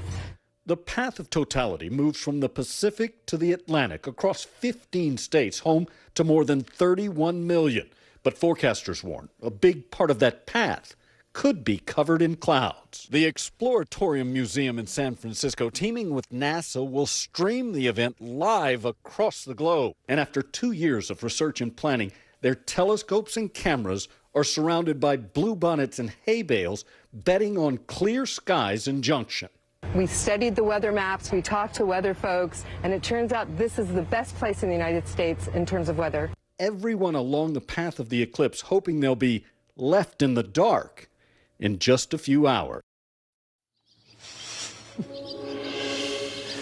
Yeah, and look, it's a very unofficial update on the conditions, but Savannah, I'm looking up the sky, and you can still see the stars here, so that's good news, still clear. And we've seen the forecast get a little better, maybe, or it's wishful thinking over the last 24 hours. The partial eclipse will begin here at 12:14 Central Time. We move into totality at 1:32 with more than 3 full minutes of darkness. Savannah, I'm just hopeful I get to use these glasses a bit later today. Let's keep those clouds away. I know. I think you'll be okay. I spoke with some eclipse chasers, too, who said even with some cloud cover, you can still kind of see that corona of the sun. So hopefully you're good. Jay Gray, enjoy it. Thank you so much. We've heard a lot about the power of a total solar eclipse and what it does to people. Well, last week we told you, as I just mentioned, about a group of people who go around chasing total eclipses, trying to experience as many as possible. Dr. Kate Russo is a clinical psychologist and an eclipse chaser. She joins us now from Leakey, Texas, which is right in the path of totality.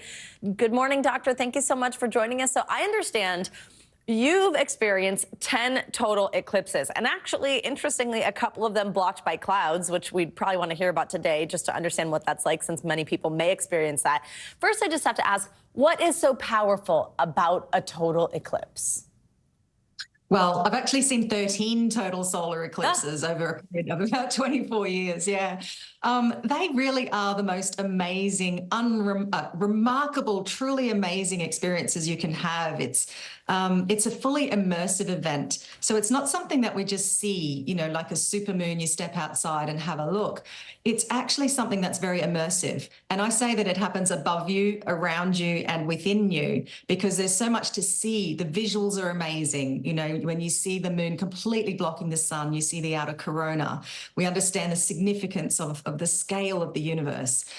We might see the brightest, the planets and some brighter stars, but it happens around you because the temperature drops and the wind picks up, and you know, like you can hear the changes in birds.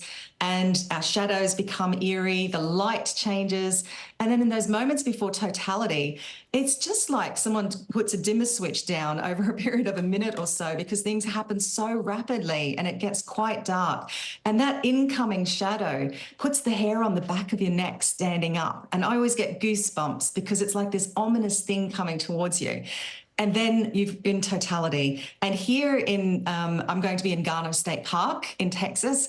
We're going to have 4 minutes and 26 seconds of totality. So that's a long time.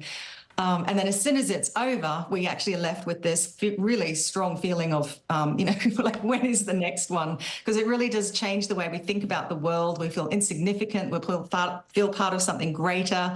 It's phenomenal. And you just have to get into the path of totality to experience it for yourself. Oh. So exciting for people who have not seen it to have this to look forward to this afternoon. So as I mentioned, a couple of the times that you've seen an eclipse, tell me if this is right, that they were actually blocked by clouds. There are large portions, of course, of today's path that are expected to have at least some cloud cover, some worse than others. What do you think? I mean, do you have any advice for people in those areas? And just tell us, is it still worth the experience? Can you still see something that's sort of transformative in a way? Yes, I've been blocked 2 times. The first time was actually in China, and a lot of chasers were blocked there. We position ourselves to give us the best chance of seeing the total solar eclipse. So when we're expecting clear skies, and then we're blocked, it's a bit of a challenge. The second time I was clouded out was in 2015 in the Faroe Islands. We were expecting to be clouded out, so that's a different scenario. Now, here in Texas, many of us chose Texas because historically it had the best chances of clear skies in the US along the path. And here we are finding ourselves a little bit under cloud this morning. So there's a lot of chasers who actually have further, diverted away from trying to get outside of the clouds. I've chosen to stay in Garner State Park. And even though we know and we're expecting cloud, we're actually hoping for little pockets of clarity in that. Now, if it's cloudy and we can't see the sky, what's going to happen is that you won't see the things above you. You won't be able to see the corona. That's the main feature of the eclipse. We're not going to be able to see the diamond ring, the Bailey's beads. We're not going to see the darkness of the sky. But we will feel the things around us. We will feel the temperature drop. We will feel the changes in the environment, the nature, the birds, we will see the light. And under cloud, it will actually become even more darker. So I think we're in for a really dark experience. And if we look around the horizon, you will see 360-degree sunset, which is a really good feature. So you can still see that even if we're cloudy. And of course, it just makes us feel so incredibly connected to everybody else. So we're all here. And I know that when we're standing there waiting for the clouds to part, we're all going to be really united and connected, and we're all going to be screaming just sort of like in excitement when we do get glimpses of it. So fingers crossed for us. Absolutely. And I know that you love this so much, you've actually written a book about it called Being in the Shadows, Stories of the First Time Total Eclipse Experience, something that a lot of people are going to get to experience for the first time today as this crosses over where so many Americans live. Very exciting. Doctor, thank you so much. Best of luck. Crossing our fingers for that cloud cover for you, but thank you for making people excited about it nonetheless. Great to have you. Clear skies for everybody else. Thank you. Absolutely. Well, many of us, of course, have been preparing, discussing, patiently waiting for the eclipse for months now. But for animals, right, the eclipse will come as a complete surprise. Reporter David Guildford from our Portland, Maine affiliate takes a closer look at animal behavior on this unique day. Monday afternoon, we'll stop and look at the sky. But we're not the only creatures experiencing the eclipse. Pineland Farms in New Gloucester is home to an assortment of animals. We have cows, we have horses. Hi, Mr. Tango. We have chickens. We have peafowl. We have sheep and goats. All live pretty comfortably here, and they've never experienced something like an eclipse before. Education Director Catherine Anderson is watching for any weirdness, but suspects the animals, chickens in particular, might just head for bed. They go into their roosting spot, climb up off the ground, and get ready for the night. So if that happens, that might be really cool. It might be a different story in the woods. And the wildlife around us are going to be a part of that experience. So that's the part that I think is really neat. Zach Olson is a UNE animal behavior professor. The longest it'll be dark in Maine is just under 3.5 minutes. But in that time, he said, nocturnal animals might stir about. Olson is most excited to watch out for one animal in particular. I'm going to be listening for owls. I would love to hear an owl announce itself during totality. I think that'd be really cool. As for humans, Pineland sold about 60 tickets to folks who will use the farm's sledding hill to take in the eclipse, while keeping an eye out for our furry friends. I mean, I would love to say that something really neat would happen, like the goats would stand up and walk on their back legs, but to be honest, I don't think it's going to be that dramatic. Something fun to watch for there. Our thanks to David Guildford from WCSH for that report. Coming up, can the Republicans hold on to the Electoral College advantage they've had in the last 2 presidential elections? Well, we will take a look at the scenarios that could determine who wins this year's vote. That's next.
Now is raw.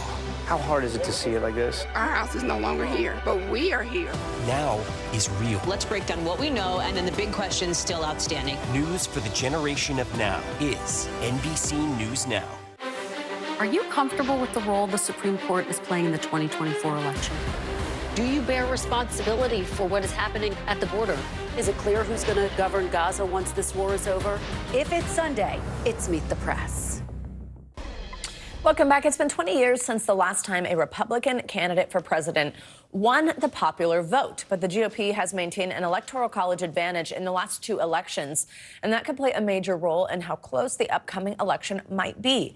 That is the subject of a new article on NBCnews.com written by our friend, our very own senior political editor, Mark Murray. And this morning, Mark is joining us to discuss. Mark, thanks so much for making time for us. So in your article, you outline 2 different scenarios that could explain where the 2024 election stands right now. Talk us through those scenarios.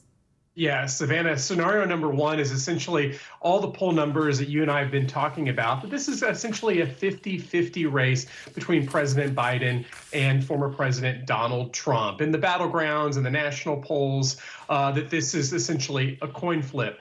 But scenario number 2 is that President Biden could actually end up being trailing former President Donald Trump by more than the national poll suggests. And that goes to the electoral college advantage that Republicans have held in the last 2 presidential cycles. In 2016, for example, Hillary Clinton won the popular vote by 2 percentage points, but still lost the electoral college. And in 2020, Joe Biden won the popular vote by 4.5 percentage points and ended up getting the same number of electoral college votes that Donald Trump got 4 years earlier, 306. And if that trend continues, and that's the part of the exploration in my article, that maybe the thinking would go that President Biden needs to win the popular vote by 4, 5, 6 percentage points to be able to get the 270 needed, 270 electoral college votes to win the presidency. And so what's the case for the GOP maintaining its electoral college edge? Yeah, there are two reasons why Republicans in the Trump era have had an electoral college edge. Number one, Donald Trump has overperformed among white working class voters, particularly those in those Midwest and Rust Belt battleground states, places like Wisconsin, Michigan, Pennsylvania. The other reason for the advantage has been that Democrats have done well, really well, in states like California and New York, states that are already going to go blue, but have won them by more than they have in previous election, which has boosted up the national popular vote in the direction of the Democratic Party. And Mark, quickly, the inverse of that. How could the GOP lose this electoral college edge? Yeah, Savannah, this is what's really fascinating. A lot of the polls that we've discussed over the past year or two have actually shown that Donald Trump is doing better with Latinos, some African Americans, and that actually gives some election analysts the thought that maybe that electoral college advantage has reduced because no longer Donald Trump has that huge advantage among white working class voters, but instead might actually be doing places better in California and New York. He might not actually win them, but they might not be the same margins that we saw in 2016 and 2020. And Savannah, we're actually, to see if this trend continues, we're going to have to wait for the election results 7 months from now. That's when we'll get the definitive answer. There you go. Mark Murray, as always, thank you. Let's get you some financial headlines now, starting with what is coming up this week on Wall Street. CNBC's Silvana Henao joins us with the latest money news. Silvana, good morning.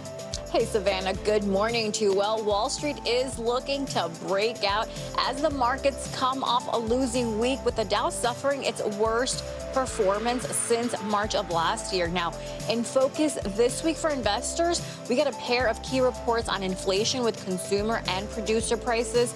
Plus, the Federal Reserve has said they want to see more evidence inflation is coming down before they start to cut interest rates. Also this week, earnings season kicks off with results from JPMorgan Chase, Citigroup, Wells Fargo, and Delta Airlines.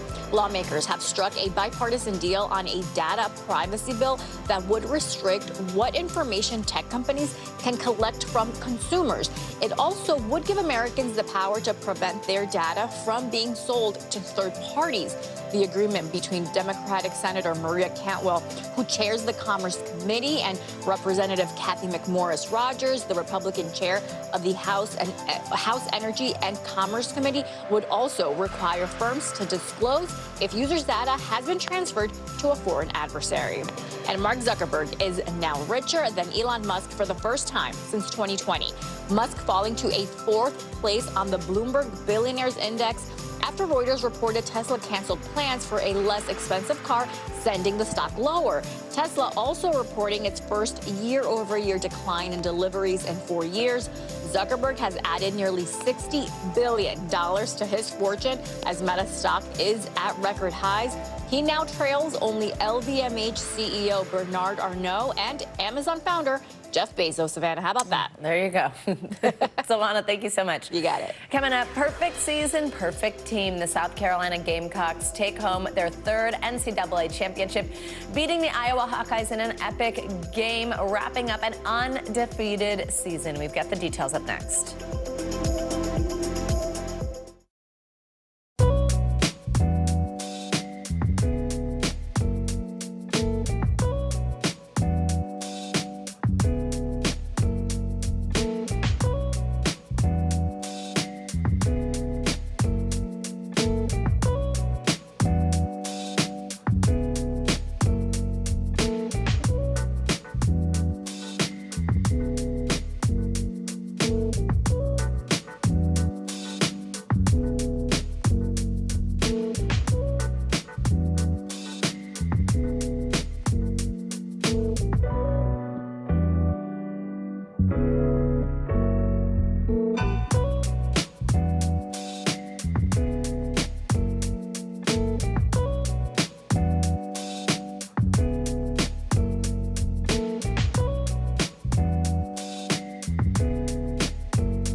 mornings are full of possibility and energy. And how you get set for the day ahead matters. Take charge of those first hours. It's about getting caught up. And really, it's about getting ahead. And that's what drives us every morning, because every day deserves the best start. This is where it all begins. Welcome back. Bill Nye, the science guy, is now Bill Nye, the flyest guy. Wait till you see these pictures. The longtime scientist ditched his usual bow tie, served all these certain kind of vibes in his new cover photo shoot with Time Out New York. He posted the pics on Instagram featuring the headline, "The eclipse is nigh." Now, while we might have a new look, Nye will always be our science guy. This whole celestial drip features a wide range of certified solar eclipse glasses, reminding everyone watching today to do so both fashionably and safely. Here we go. I know y'all are really jealous that I get to put these over my regular glasses and be 6 size. Isn't that really cute?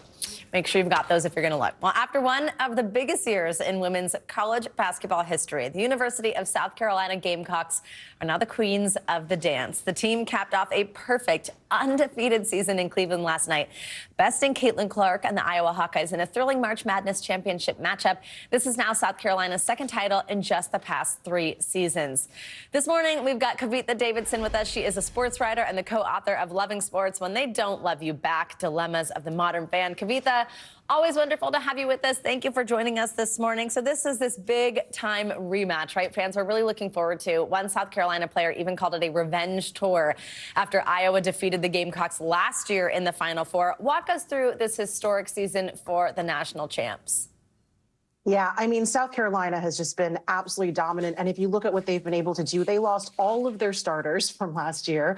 But Dawn Staley has just built this incredible dynasty. They've now won 2 out of 3 of the last championships. They have lost a total of 3 games in the last 3 years.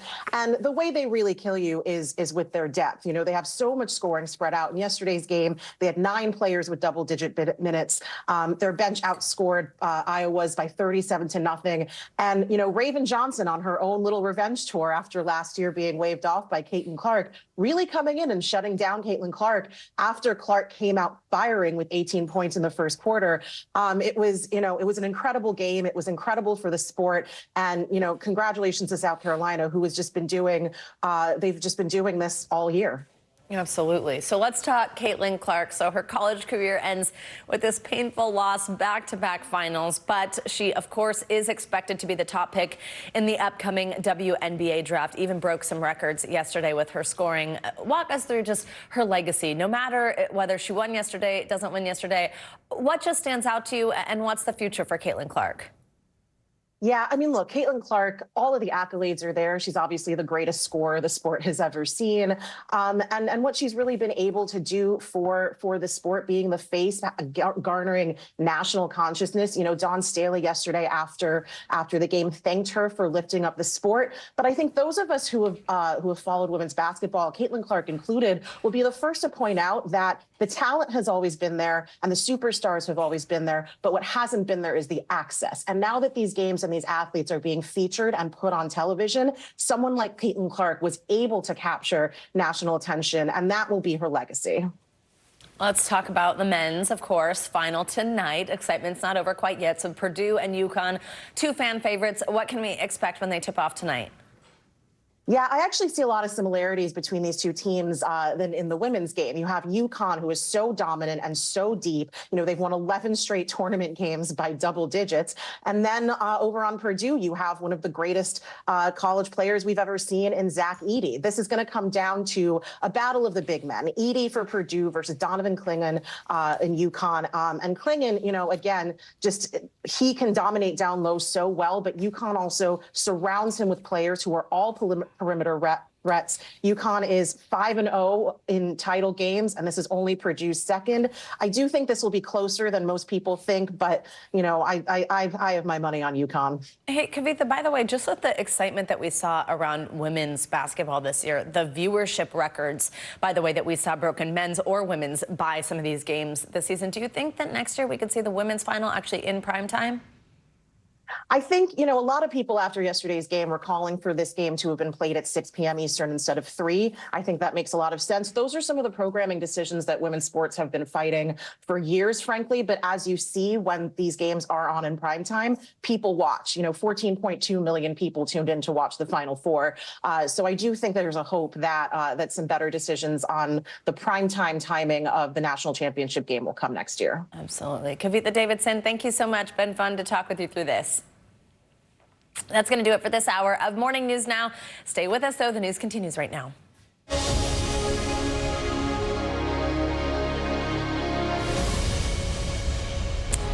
Good morning, everyone. Thank you for joining us on a very special Monday. It's Eclipse Day. I'm Savannah Sellers. Joe has the morning off. So today is the day. We're just hours away from a historic, out-of-this-world experience, a total solar eclipse.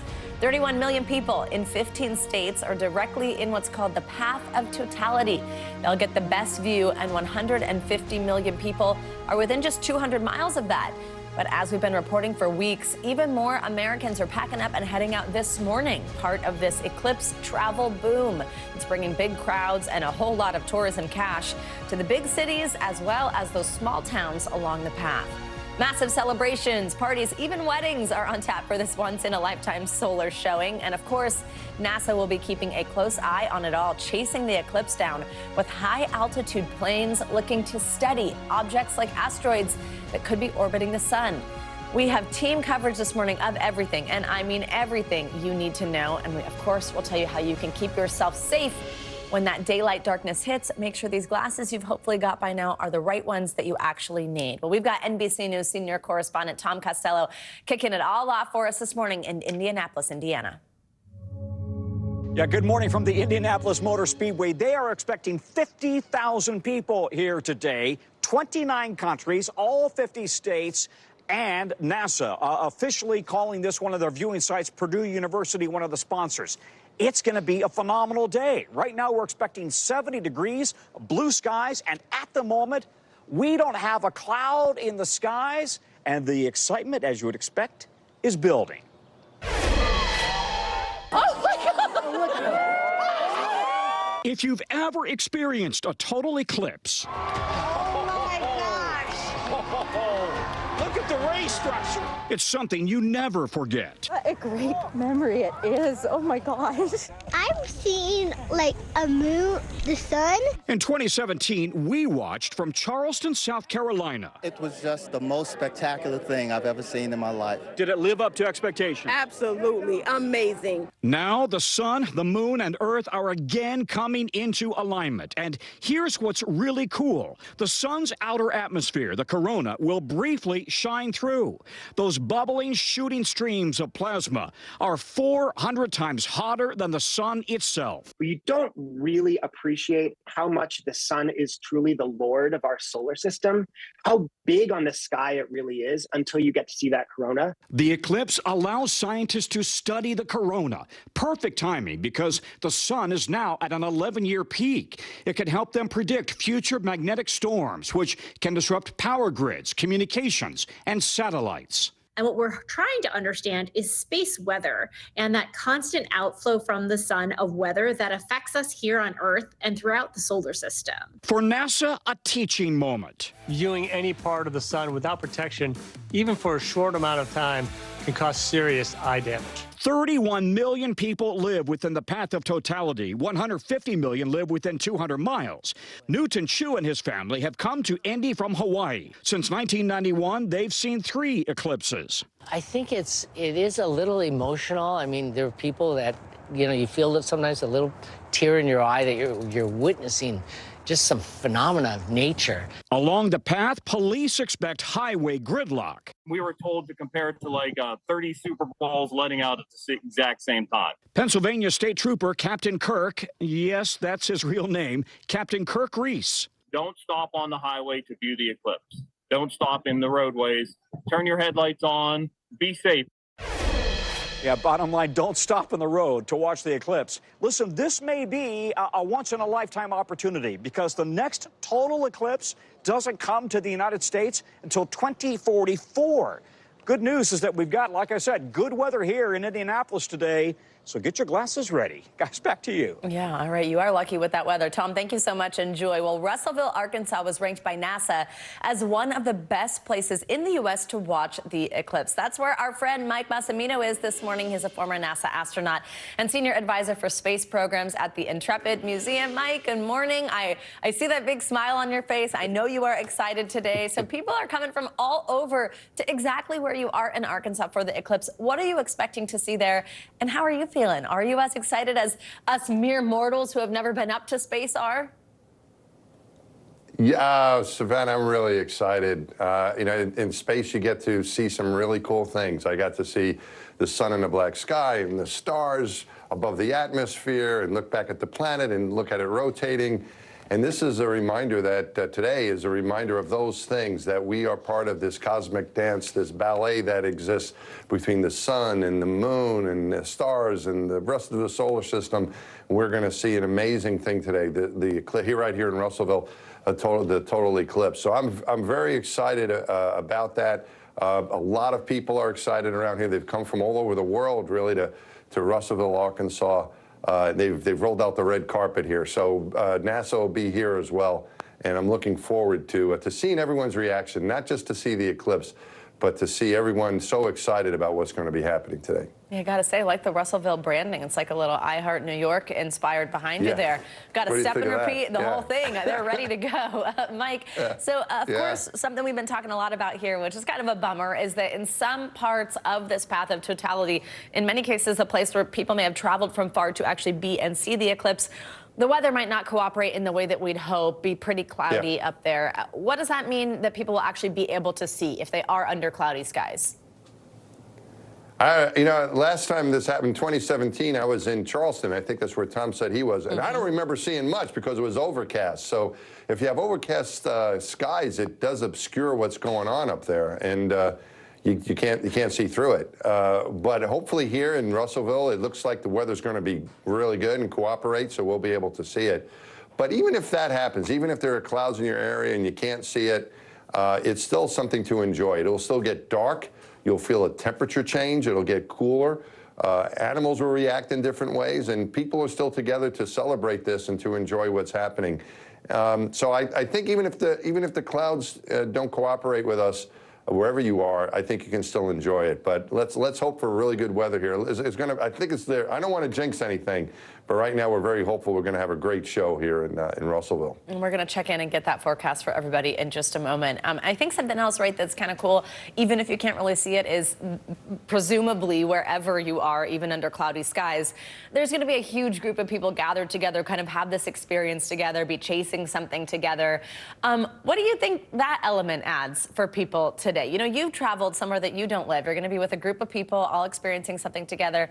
Are you looking forward to that? Oh, absolutely. I arrived here over the weekend, and just the excitement in the air, the young kids.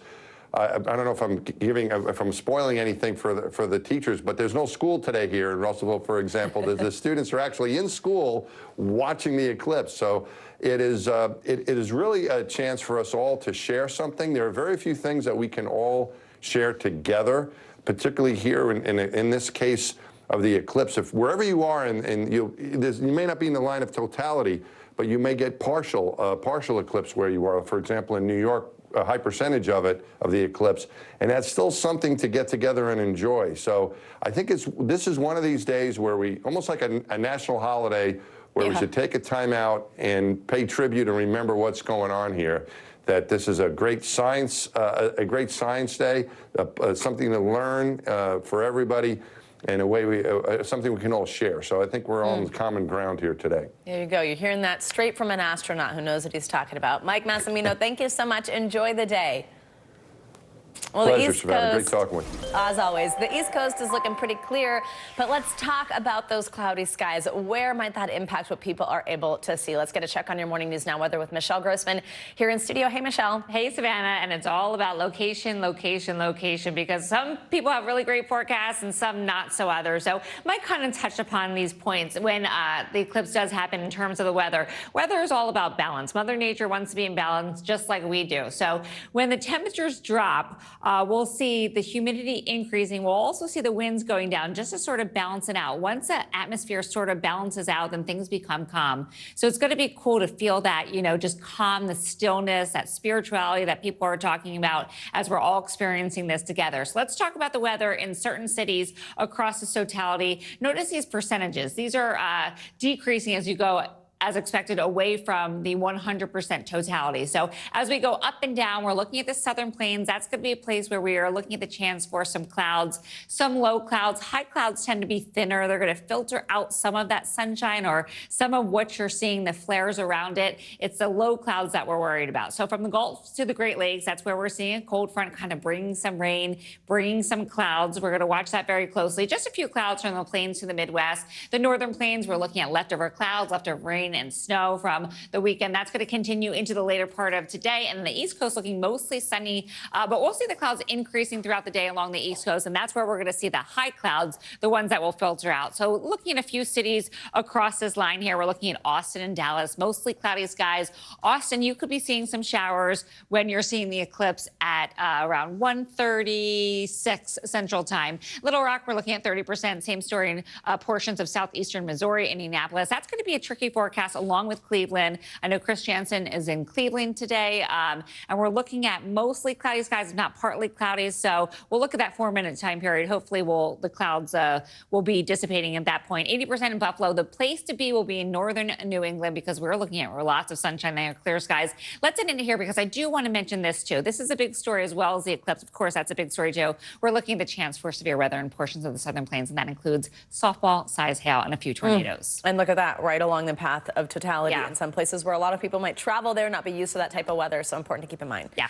Michelle Grossman, thank you so much. Have fun. Let's pray for the cloudless sky. Yes. All right, well, around 4 million people are expected to travel to be in the path of totality, with estimates putting the economic impact of this rare celestial event at more than $1 billion. For more, we are joined by Katie Nastro. She is a travel expert at Going. Katie, good morning. Always great to see you. So this total solar eclipse, it cuts across 15 states and quite populated areas in some of them. Where are most people flocking to watch it? Right. So this has the potential to be one of the biggest moments for travel in 2024. Looking specifically like areas of Texas, expecting upwards of 1 million visitors, along with Indiana and Ohio coming in close seconds at around 500,000 people traveling just for this event.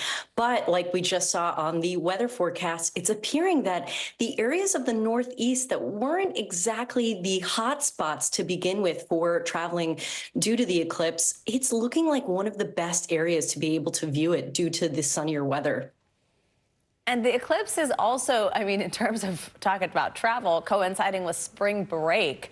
What do you think that means? Do you think we'll see delays, traffic, that type of stuff? And also, I guess, do you think most people are already in their place and maybe today is not so bad of a travel day?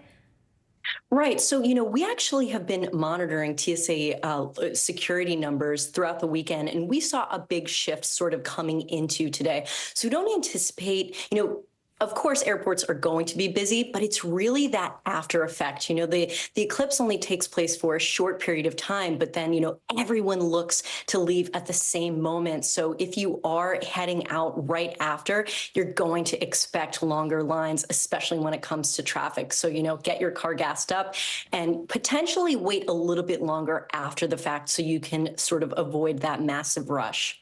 Yeah, absolutely. I can't even imagine when you see all these amazing pictures of people looking like they're having so much fun, like out in a field together. Where are all their cars and how are they going to get out of there? I have been wondering that. Hopefully people are mostly where they're going to be, given that this is just a few hours away from now. But for any procrastinators who want to head out today, anything that they should keep in mind, anything you'd recommend or any deals? Right.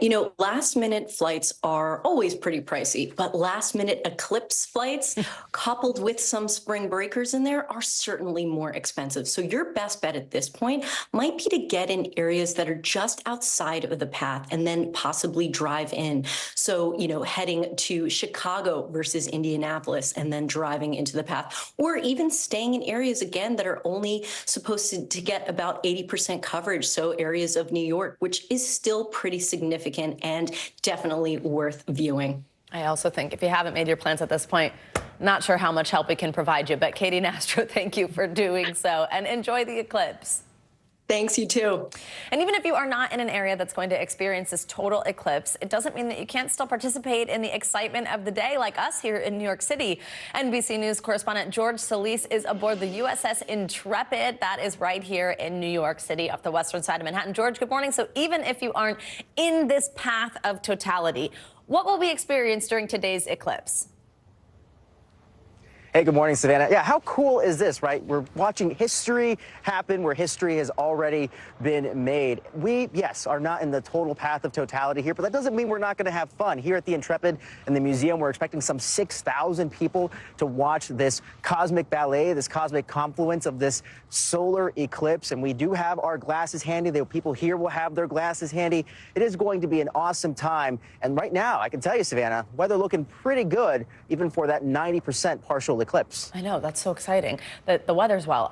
George, tell us, so you're holding up those glasses. Remind us, if you're not in the path of totality, that means it's still going to be quite a bit of the sun, right? For us, 10% of the sun, essentially, that you'll still be able to see super bright. Just remind us the importance, especially in these areas where we're not going to reach totality and really ever be able to take those glasses off, the importance of wearing them. Yeah, absolutely. So again, key thing to remember here, only those that are in the entire path of totality here will be able to look up, and only for that short period of time. And I will go ahead and demonstrate by putting them on. And as I'm sure you've experienced, once you actually have these on, you can't see anything, but as you look at the sun, you actually get that beautiful orb, and that is the idea, to be able to look up and actually watch the partial eclipse without that risk to your eyes, because you can do some serious damage by looking up. So it is so important to make sure that you have the right kind of glasses, and regular sunglasses won't do. You really want to make sure you have the approved kind to look up at the eclipse. Yeah, these are thousands of times darker. Regular sunglasses definitely not going to cut it. George Solis, thank you so much. Have fun out there today. We're going to have special live coverage of the total solar eclipse from the entire NBC News team across the country. Our extended live coverage gets underway today at 12 p.m. Eastern, 11 a.m. Pacific here on NBC News Now. It's also going to be on NBC, and we will have live updates throughout the day on NBCnews.com. Let's switch gears here. The South Carolina women's basketball team is waking up this morning as undefeated champions. The Gamecocks completed their perfect season in style, beating the Iowa Hawkeyes 87-75 in the national title game. It was a high-stakes rematch that drew millions of viewers after last year's Final Four battle when Iowa ended South Carolina's bid for an undefeated season. But after coming back with a whole new lineup of stars, South Carolina finished this year's March Madness tournament with their second championship in 3 years. And we are now thrilled to be joined by Naismith Coach of the Year and now three-time national champion head coach of the South Carolina Gamecocks, Dawn Staley. Dawn, congratulations on the win. We appreciate you joining us so much this morning. Thanks for being here. And I know you were visibly emotional after the game, understandably so. How are you feeling this morning? And tell us what this particular one meant to you. I'm feeling great this morning. Anytime you can wake up a national champion, you feel really good. This team has been, quite the unexpected team with how we started to how we finished and everything in between. I will say it's been a fun team. They've never felt tight. They always played free. And I know probably our coaching staff took on all the tightness and, all the things that come with, mounting a challenge.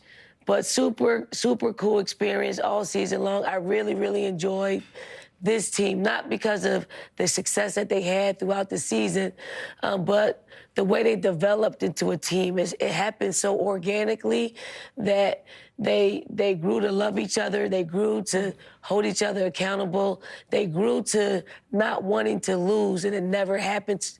It never happened to us this season. So it was kind of cool to see the dynamics develop throughout the season. Absolutely. When you think back to the moment where what you've got ahead of you is rebuilding your whole starting lineup. And then for it to also come out to include, some of your freshmen are just absolute superstars. When you think about that moment, having to rebuild, and now you've won, you undefeated season, national champions, what was that process like? And what was it like at the beginning? Was it daunting at all? Yeah, I didn't really look at it as rebuilding because we have talent on our basketball team. What I wasn't anticipating was them not coming back to campus in shape, them not being on time to certain things, them not just taking or prioritizing what we need to do as a team in order for us to be successful. So it was a hodgepodge of not so do-gooders. And it took time. And I think what they did for me as a coach has made me kind of adhere to the words that I give them, which is trust the process and meet people where they are. They made me meet each individual where they were in their process. And because of that, we were able to get to where we needed to be a lot quicker because we did not hold them to the standard of last year's team, because last year's team was full of basically adults. This team, we have a lot of young players who they come from different backgrounds. They came from being the stars of their high school team and being able to do whatever they want to do, and to come into college where they have to start over and do it the way we need them to do it in order for us to be successful. So that process took a little bit longer, but once they got it, once they understood it, we more than made up for getting off to a slower start in the summer. Absolutely. Women's basketball saw so much interest, saw viewership records broken, so much excitement across the country. I thought it was so classy, no surprise coming from you, but that after the game that you called Caitlin Clark one of the GOATs of the game. Between having someone like her involved, having your team have an undefeated season, what do you think about this moment for women's basketball? And tell us a little bit more about what you think about Caitlin Clark. Yeah, well, on Caitlin Clark, she carried a heavy load of carrying women's basketball. Anytime that she played a game, everybody wanted to be in attendance to watch. And if it's televised on a national televised game, everybody tuned in to see the very magic that she performs out there on the court with her play, not just her scoring ability, her ability to hit logo threes, but what I really like about her and the position that we share, which is the point guard position, is her court vision, her ability to make every teammate of hers feel special, so they could play an integral role in their success. So I know why people tuned in to see what a generational talent that she is, and I hope that she carries that to the next phase of her life in the WNBA. Absolutely. One of your players, one of your superstars, Camila Cardoza, she had this to say about you. She said, "I don't have my family here." She was emotional as she was saying it. "She's just like family for me, a family away from home." And speaking about you, how do you approach coaching these young women, and what do they mean to you? Well, anytime that you're involved on a daily basis with young people, one, they need to be heard. One, you need to give them a space so they can express themselves, so they can give you what they're feeling. Nowadays, they're no longer going to just go back in their room and cry. They want to get it out, and they need to feel comfortable enough to get those feelings out, so they can replace them with happy thoughts, and they can replace them with things and experiences that they can really enjoy. If Camila's so hung up on missing her family, she's going to stay in that space a lot longer. But because she can say, "I miss my family," we can say, "Hey, we miss them too, but here's something else that you can do because you miss your family." Young people are so incredibly gifted with the gift of gab, the gift of feeling and emotions, and they're unafraid to let you know.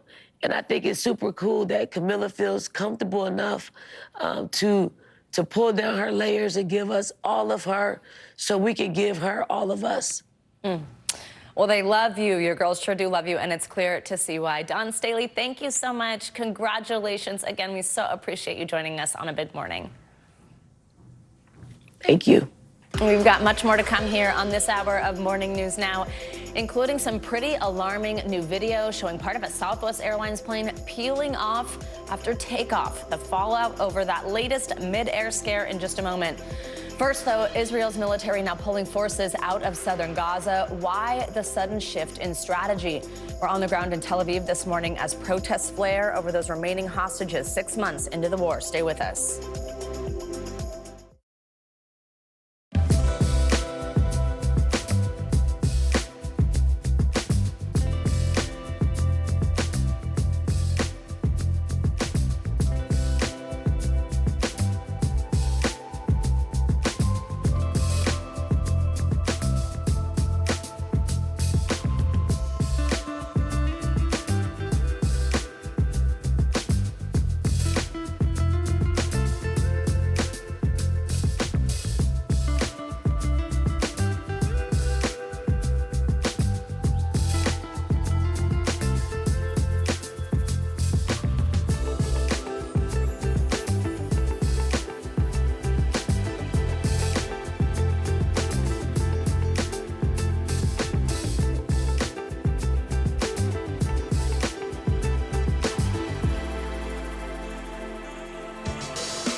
People really don't know what's going to happen. Nearly a dozen hours after the eye roared ashore.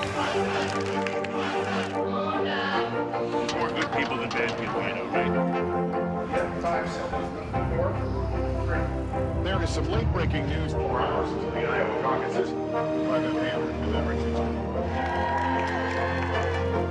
All right, it just did too.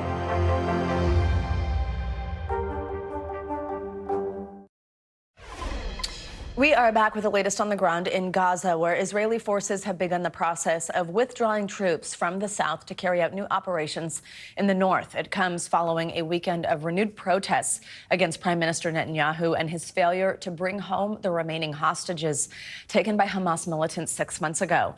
NBC News correspondent Hala Garani joins us now from Tel Aviv with the latest. Hala, good morning. Good morning. Yes, indeed. We have quite a few significant developments that took place over the weekend. You mentioned there that military reversal there in terms of the troops on the ground. The Israeli military has announced that it is going to be withdrawing its ground troops from the southern part of Gaza, specifically around Khan Yunis, where they'd been conducting operations for the last several weeks, focusing them on the northern half of the Gaza Strip. Now, that doesn't mean a cessation of hostilities by any means. In fact, the chief of staff of the Israeli army has said that this does not mean that the war has ended. They will be, these Israeli soldiers, conducting targeted operations in the southern part of the Gaza Strip. And of course, there will still be aerial bombardments that are still part of the arsenal of the Israeli military and its offensive in Gaza that started 6 months ago now, after October 7th and that attack by Hamas inside of Israel. We're also keeping a very close eye on these talks that took place in Cairo over the weekend, because we've heard conflicting reports. On the one hand, Egyptian media are quoting participants as saying that progress was made to come to some sort of agreement to cease fire for a while, to allow for the release of hostages and for more aid to go in. But Hamas had sent representatives, and on their way out, they were quoted as saying that there was still very much a big chasm between the two sides, that they had not come to anywhere close to an agreement to establish a ceasefire or a deal.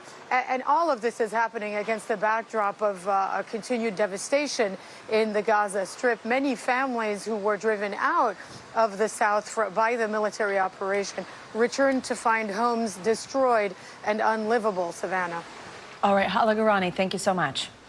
Well, here in the U.S., Boeing is facing yet another investigation from federal authorities after passengers on board a Southwest Airlines flight recorded the protective cover of the engine flying off during takeoff in Denver. NBC News correspondent Sam Brock joins us with the latest. Hey, Sam, good morning. Yes, Savannah, good morning. It was going from Denver to Houston. That flight actually got to elevation of about 10,000 feet, but it was during takeoff that passengers noticed the cowling of the cover around the engine tearing off. Now, one passenger told us about 30 minutes later, it landed safely back on the ground at Denver, and the plane had to get towed to the gate. This morning, the FAA investigating this surreal sight that left passengers on board Southwest Flight 3695 terrified. Those on board witnessing the plane's cowling, or metal covering that houses the engine, appearing to peel off as the aircraft headed down the runway for takeoff. The Boeing 737, scheduled to fly from Denver to Houston Sunday, had to turn back. Let's go ahead and declare an emergency for Southwest 3695. We got a piece of the engine cowling hanging off, apparently. Roughly 30 to 45 minutes later, the plane was back on the ground, and passenger Frank Sanger says he was surprised by what he saw upon deplaning. You could see the jet engine had a panel stripped away all the way around. The FAA issuing a statement saying, in part, the pilot reported the engine cowling fell off during takeoff and struck the wing flap. The Boeing 737-800 was towed to the gate. The FAA will investigate. While the plane is manufactured by Boeing, the engine is not. It's unclear what caused the malfunction, but Southwest has recently experienced a series of runway scares, including a possible engine fire on Thursday that grounded a Vegas-bound flight in Lubbock, Texas. It also comes amidst sky-high scrutiny of the airline industry. United Airlines planes have had a number of safety issues, including 8 incidents in 2 weeks. In a memo last month, United telling its employees the FAA would be growing its presence at the company. Meanwhile, Boeing is facing investigations from the Justice Department, NTSB, and FAA after the Alaska Airlines door plug blowout led to questions of quality control breakdowns. Their CEO announcing last month he's stepping down at the end of the year, but remaining on as the company makes changes. Aviation experts say that incidents like this of a cowling coming off are actually fairly common, and they want to remind you there are tens of thousands of commercial flights every single day, and rarely are these kinds of incidents catastrophic. Savannah, back to you. All right, Sam Brock, thank you so much. Coming up, we are talking about safety during today's solar eclipse. After the break, how state officials are preparing for that daylight darkness and how you and your pets can stay safe while viewing this historic solar showing. Stay with us.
I'm Hallie. It's good to be with you tonight.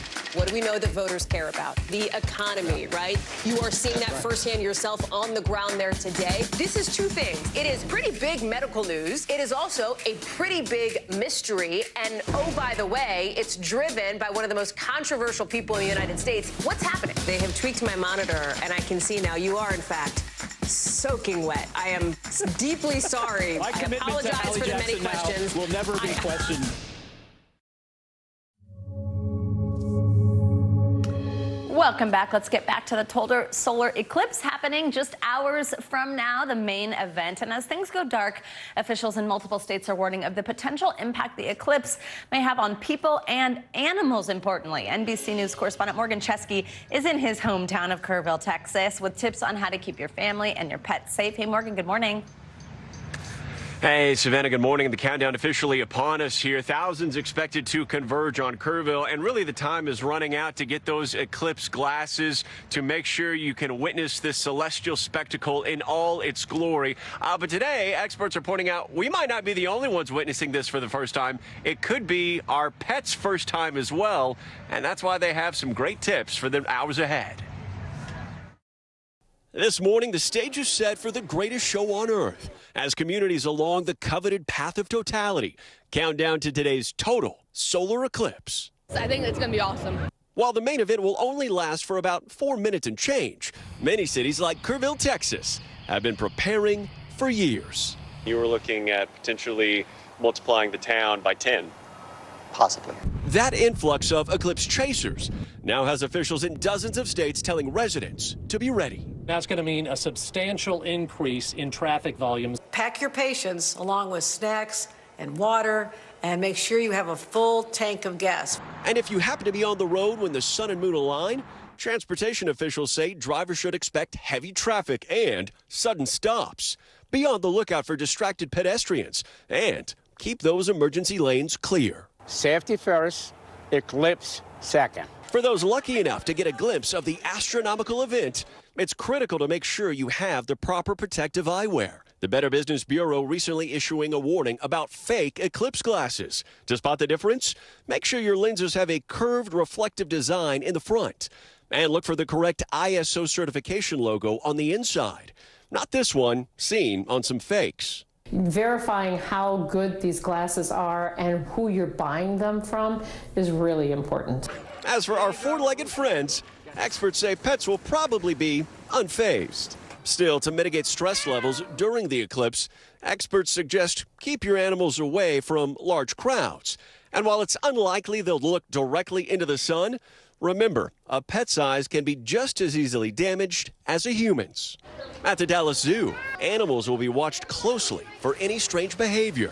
To make sure that the animals are safe and they're not responding in an extreme way. Experts expect birds to go eerily silent during the blackout, and primates may begin their nighttime routines a bit early. And while dramatic changes are still unlikely, zookeepers are ready to respond if anything gets a bit too wild. And again, zookeepers stress they don't anticipate anything too out of the ordinary, although they will be keeping an eye on those birds who might be going home to roost during that 4.5 minutes or so of totality here in Kerrville. Preparations well underway.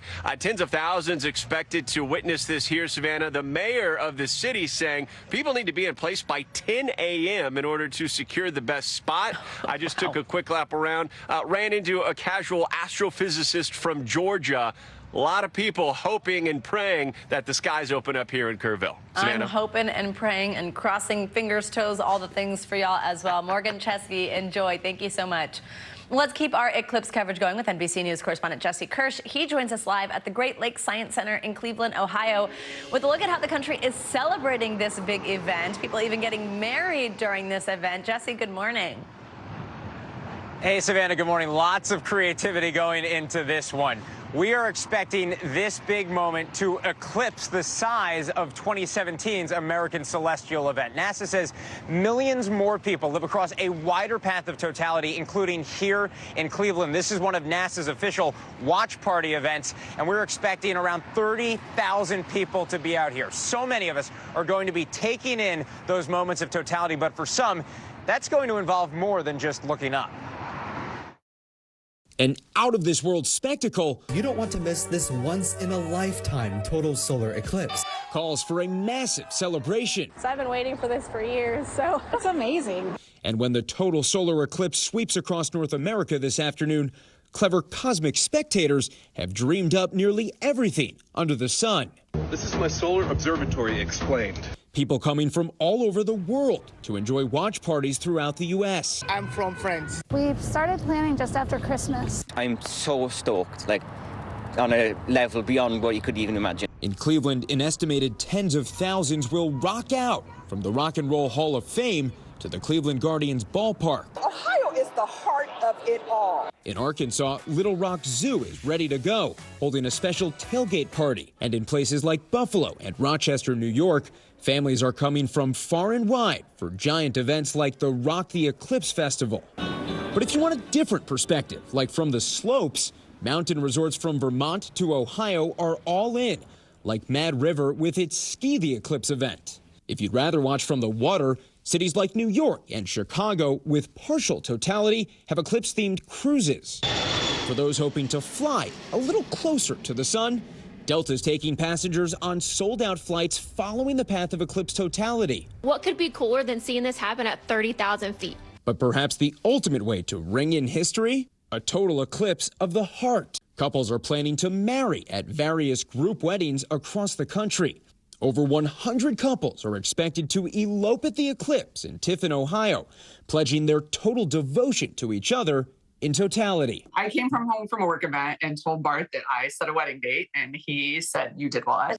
Jenny Harris and Bart Lombardi have been engaged for 2 years, and when they found out they could get married during a total solar eclipse, they were the first to sign up. The whole eclipse factor is just, from everyone we've talked to, seems magical. We are the more the merrier type. Joining them are couples traveling a combined 17,000 miles from Pennsylvania to Texas. All anyone needs to join in is a marriage license. There will be a first dance, toast, and of course, cake. If anyone objects, do they all have to object at the same time? So there are certain things you can't control, right? The weather, other visitors and family members who might object. This whole thing has been thrown together and, really just trying to make an experience. A one-of-a-kind way to celebrate by tying the knot under the stars. We're just super excited to have everybody together.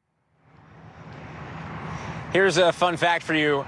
A total eclipse is part of this complete breakfast. I've got my pinhole projector ready to go, but we have a little bit of a problem here right now, Savannah. The sky is not looking great. And we talk about all these people who are coming from all over. How do we know that? Because I have an example of it right here. Among those who travel to Cleveland, my own mom. Hi, Mom. Hi. And I said the sky's not looking so great. We got clouds right now. What do you want to say to those clouds, Mom? They're going to go away. I'm feeling it. Go All right. We'll see who has the better forecast. Her or Mr. Roker. We'll send it back to you. Oh, it looks like her name, I think, is Doreen. We just had a lower third up there for her. Doreen, thank you for joining us. Enjoy with your son. How fun is that? And thank you. Mom said so those clouds better move. Jesse, thanks so much. Coming up, student loans are back in the political spotlight this morning. President Biden is heading to Battleground, Wisconsin today, bringing his administration's plan on loan forgiveness to young voters there. But what are they saying about it? We're on the ground next.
raw. How hard is it to see it like this? Our house is no longer here, but we are here. Now is real. Let's break down what we know and then the big questions still outstanding. News for the generation of now is NBC News Now. The fire has grown leaps and bounds. What you see behind me is typical. How you doing? Pretty bad.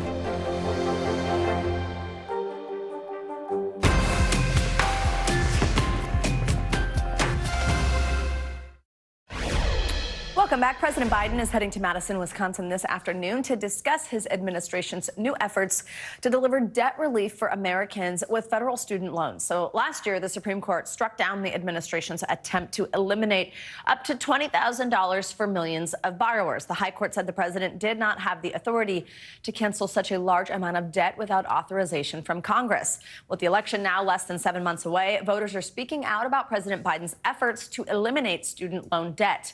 In the latest installment of our Deciders series, we went to this focus group and spoke to a group of voters who say the president's efforts are resonating with them.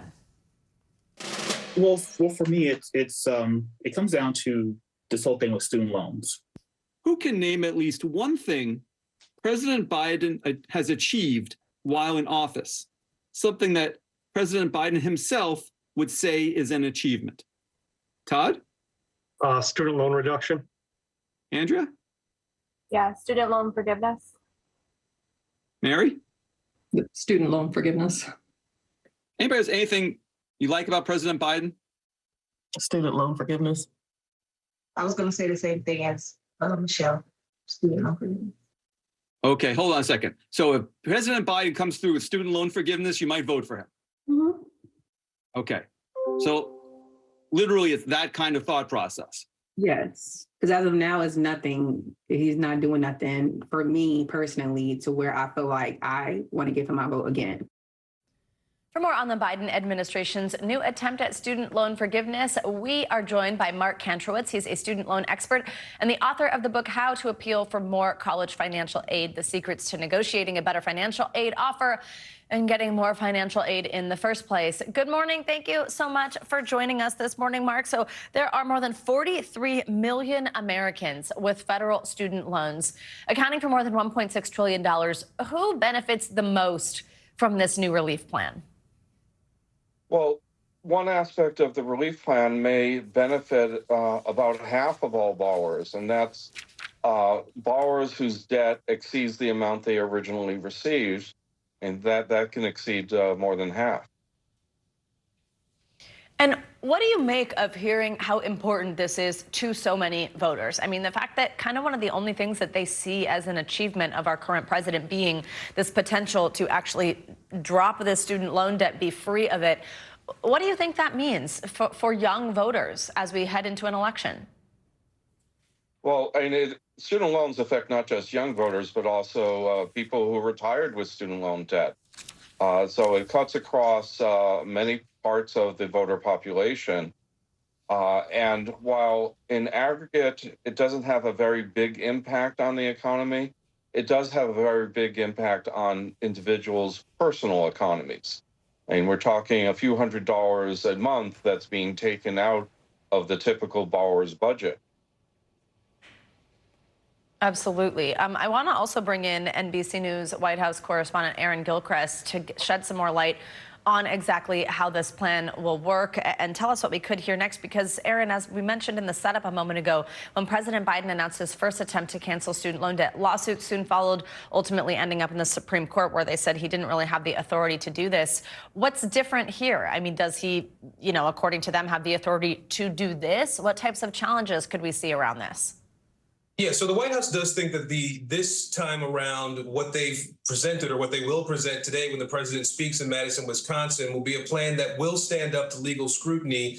Essentially, the idea here is to use rules that are already in place, a law that's already in place, an authority that the Secretary of Education already has to try to cancel or reduce significant amounts of debt for more than 20 million borrowers across the country at this point. You'll remember last time around, the plan the president presented that the Supreme Court ultimately struck down would have been about $400 billion. In this instance, we're seeing a plan that would cancel interest for certain borrowers, 23 million of them. We're also seeing part of the plan that would automatically cancel debt for borrowers who are eligible for some of the different loan forgiveness programs that are already out there, but people who haven't applied for these programs. So the debt would automatically go away for them. There would also be a part of this plan that would cancel debt for borrowers who are in repayment and have been in repayment for more than 20 years. And Savannah, the Biden administration does believe that the president will announce this today. It will take some time for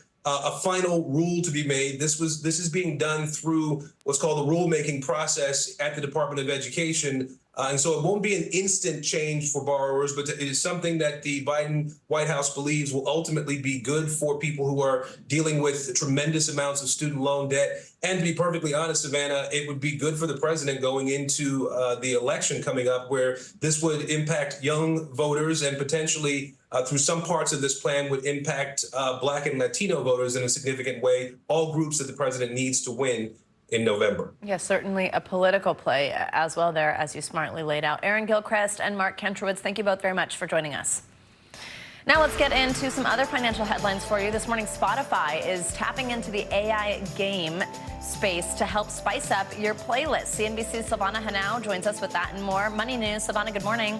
Hey, Savannah, good morning. Yeah, let's see how much they spice it up. So yeah, Spotify is launching personalized AI playlists that users can build using written prompts. So the feature will initially be available in the UK and Australia, with expansion to other countries in the future. So after playlist is generated, you can then use the AI to edit and refine the results with commands such as less upbeat or more pop.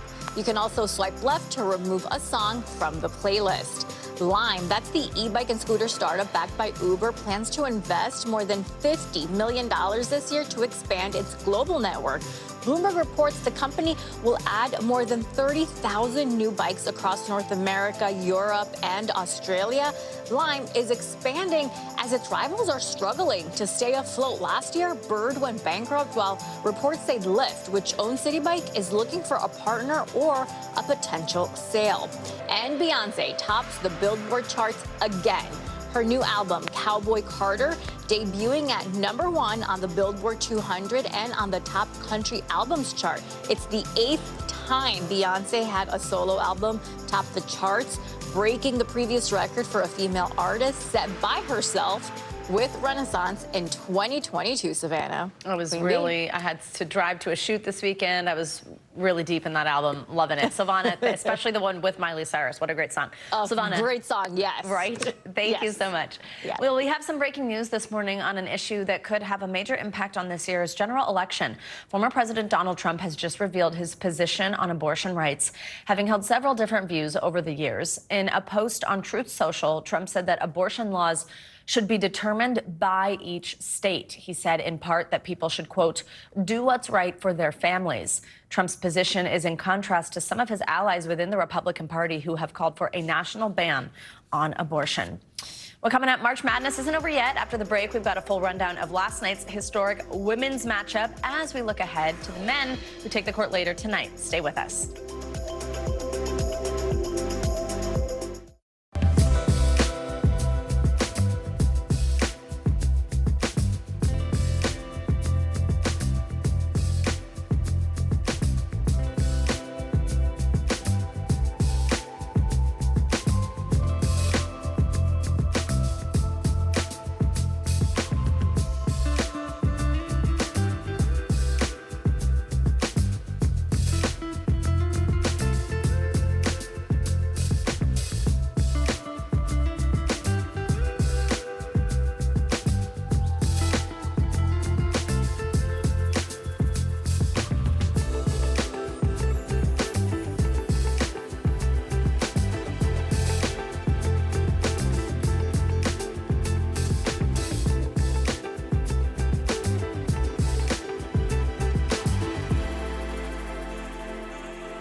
Democracy is happening now. Welcome to a big night that could help shape Republican politics for years to come.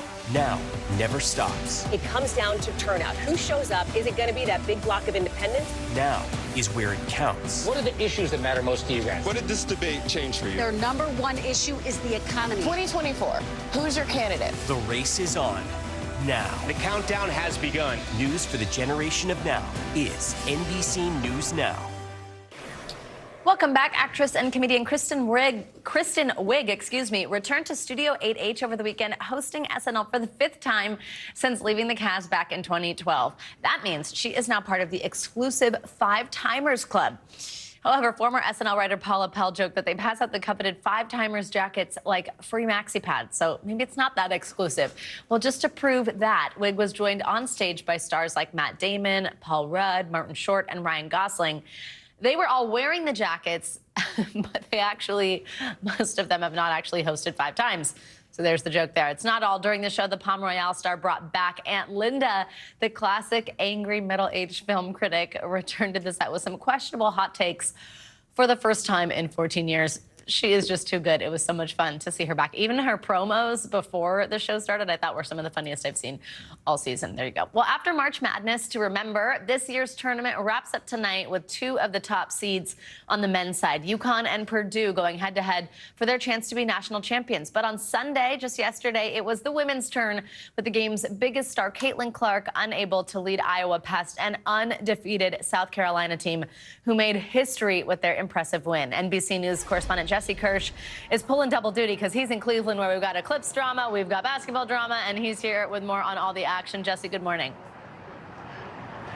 Good morning, Savannah. A reporter's dream out here in Cleveland right now. To call South Carolina dominant feels like such an unbelievable understatement. We're talking about a team that has won 2 of the last 3 national titles. They have been to 4 straight Final Fours, and as you mentioned yesterday, they made history. This morning, South Carolina is the picture of perfection.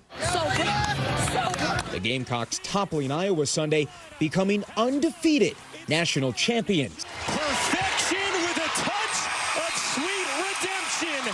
Finishing the season 38-0 was far from simple. To do it, they had to get past the game's biggest star. Clark open 3 is good. For most of the first half, the Hawkeyes were on top. Superstar Caitlin Clark draining threes. Will Iowa wind it down? No, that's why. But by halftime, the Gamecocks had the lead. Paul lets it fly. You bet. And they never looked back. Then, trailing with about 20 seconds to go, Clark left the game for the last time in an Iowa uniform.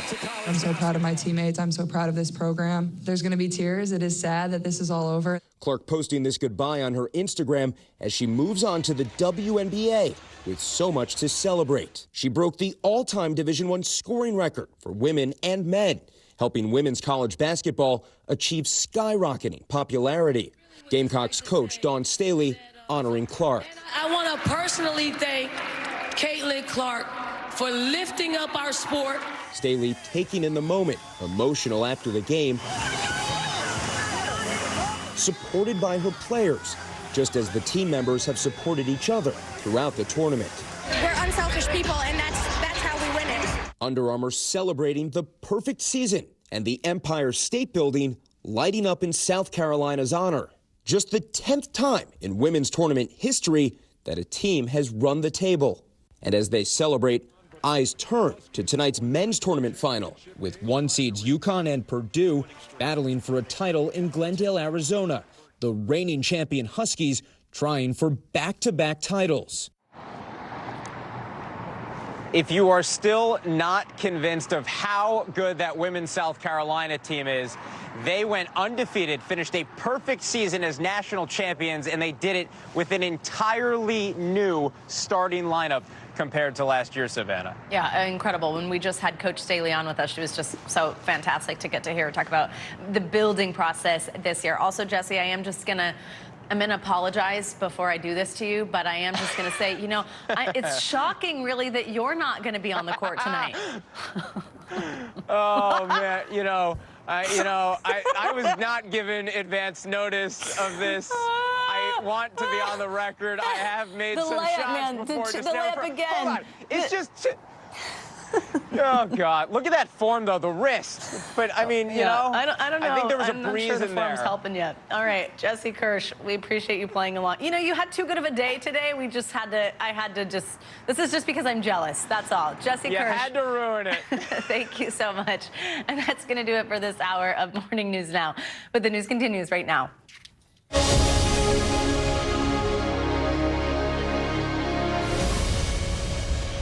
Well, right now on Morning News Now, we are over the moon. The excitement is building as we count down to today's solar eclipse. Millions of people across 3 countries in North America are preparing to witness the first total solar eclipse in 7 years as the moon moves between the sun and the earth, temporarily blocking out the light. Mexico's Pacific coast will be the first to see the eclipse before it moves north through parts of the United States and Canada. While most cities on the eclipse's path will be blanketed in shadow for 2 minutes, some places like northwestern Mexico could see up to 4.5 minutes of darkness. Well, thousands of people are flocking to places like Texas to catch a glimpse of the phenomenon, but forecasters say cloudy skies there and elsewhere could obscure the view for many sky watchers. Well, despite the potentially gloomy outlook, health officials are urging people to take precautions when viewing the eclipse. That means avoiding looking directly at the sun and, of course, wearing those protective glasses. Here in New York, Governor Kathy Hochul said she was excited to witness the event. This is a once-in-a-lifetime opportunity to witness the majesty of God's creation as the eyes from the earth look to the heavens. It'll be breathtaking to see the sun covered in its totality, leaving us mere mortals in darkness for over 3 minutes. Well, good morning. I'm Savannah Sellers. Thank you for joining us on Eclipse Monday. Joe Fryer is out today. Let's get right out there to this path of totality. Junction, Texas is just one of the cities in that path, and it's seeing a swarm of visitors. That's where NBC News correspondent Jay Gray is this morning. Jay, good morning. So Junction, I understand, is at risk of seeing that severe weather this afternoon. What is the latest there and in other parts of Texas that we're really looking forward to this great view, but that might have it dimmed a little bit with those clouds? Yeah, Savannah, I mean, we're right on the edge here in Junction. We've been out here all morning. It's been clear as the sun started to come up. I want to give you a real-time look at conditions. The clouds started to build, and they are continuing to build. But we just looked at a local forecast, looked at the future radar. It looks like these could break up around the time we're expecting the eclipse. So there's still hope here, and there's still a lot of people who've traveled here to get a glimpse of all of this. The eclipse time, the partial eclipse, would begin here at 12:14 Central. We would move into totality at 1:32 with more than 3 minutes of total darkness. So still that possibility, and I'm told by some of the researchers and NASA, which is here, by the way, they have studied over the last couple of years the weather patterns and the data and say that this is the best spot in the United States to get a clear day. Again, that's just based on the past, and you don't know exactly what the weather's going to do on the day. So we've all got our fingers crossed. We're all waiting and hoping that this clears up in time to get a good glimpse of this. And for you, Jay, I mean, to travel there and then have it dimmed, it's just such a bummer. So hopefully it doesn't turn out to be such a big deal. So despite that, the excitement is, of course, building. So I know it's probably sort of putting a damper on things that people are wondering what they're going to see. But what has it been like there in Junction? Tell us about the excitement there. Yeah, it's been pretty neat. We're on the grounds of the Tex Eclipse Festival, so they've had music, they've had games, they've had a wine tasting of a Texas vineyard that made an eclipse wine here. A ton of fun. They had calf roping yesterday, so they're giving this eclipse the real Lone Star welcome. And a lot of people moving into this area in RVs with tents and everybody kind of building with the excitement, having a lot of fun building up to all of this. So they're enjoying it. and very excited about today. You do have some of those hardcore eclipse chasers who have told me that if it stays this way, and they can, they're going to try and get somewhere else. But there's such a forecast across Texas of clouds and potential severe weather that just may not be possible. But again, even if we have some clouds, we're going to experience a bit of this eclipse, the totality of this eclipse. So it should be a great end to what's been a pretty fun couple of days here. Absolutely. Jay, let's talk some safety tips. So, of course, a big one that we keep on talking about are the glasses, protecting your eyes, wearing these if you're looking at it when it's not in totality. If you are not along the path of totality, that means the whole time you should have these on, though you can take them off to look when you actually are at that moment of totality. But some other safety things, what should people keep in mind if they're on the road? You know, all of a sudden you're driving and you want to look up and see this thing. How can you stay safe? Also, thinking about these large crowds that are gathering. Yeah, and I made the trip from Dallas down here to the Texas Hill Country, and all along the way, along the highways and the two-lane roads, you've got these signs, huge signs saying, hey, look, get there early, stay late, and whatever you do, don't try and watch the eclipse from the roadside or while you're on the road. Distracted driving, already a serious problem, and you throw in the eclipse and people trying to get a glimpse out of the window or out the side. That's just not a good combination. So a big push to make sure people aren't in their cars and that they're in a safe place to look at all of this. Also, something to remember, looking at it through the camera. Now, I had a NASA scientist tell me, get a couple of pictures, but don't spend your time watching this thing through the lens of your camera. Watch it in real time and with the glasses. Don't hold the camera up with no type of glasses or nothing over that lens cover either, because, again, you're risking your sight, and obviously that's not something worth risking for this eclipse. It most certainly is not a very good tip there. Jay Gray, who again is in Junction, Texas, somewhere in the path of totality. And we are praying for those clouds. Jay, stay safe out there and have a great time. Jay, thank you so much. Well, the weather is important every day, but as we were just discussing, for millions of people, you got a little bit more riding on it today. Let's check in on your forecast. Michelle Grossman is in studio with us. Michelle, tell us, how's it going to be today for people? Good morning, Savannah. I know, such a big day, and cloud forecasts are so difficult, especially when you're getting down to 4-minute time span. So let's take a look at that, path of totality, because we'll go up and down the cities and kind of pinpoint what we think will happen. Let's go around the clock here, though. The northern plains, clouds, rain, and snow, that should start to wind down later on this afternoon. The plains to the Midwest, just a few clouds, looking better there. Then we're looking at the Gulf to the Great Lakes. Not great, because we have a cold front that's going to bring some showers, some storms, plenty of cloud cover all the way along that span. East Coast, we're looking at mostly sunny skies, looking really nice. A little caveat, as Morgan sort of alluded to where he is, we're going to see some high clouds streaming in as we go throughout the day. So that's going to dim some of the eclipse, but still no worries there. So let's go through some of the cities. Morgan, he covered it for us.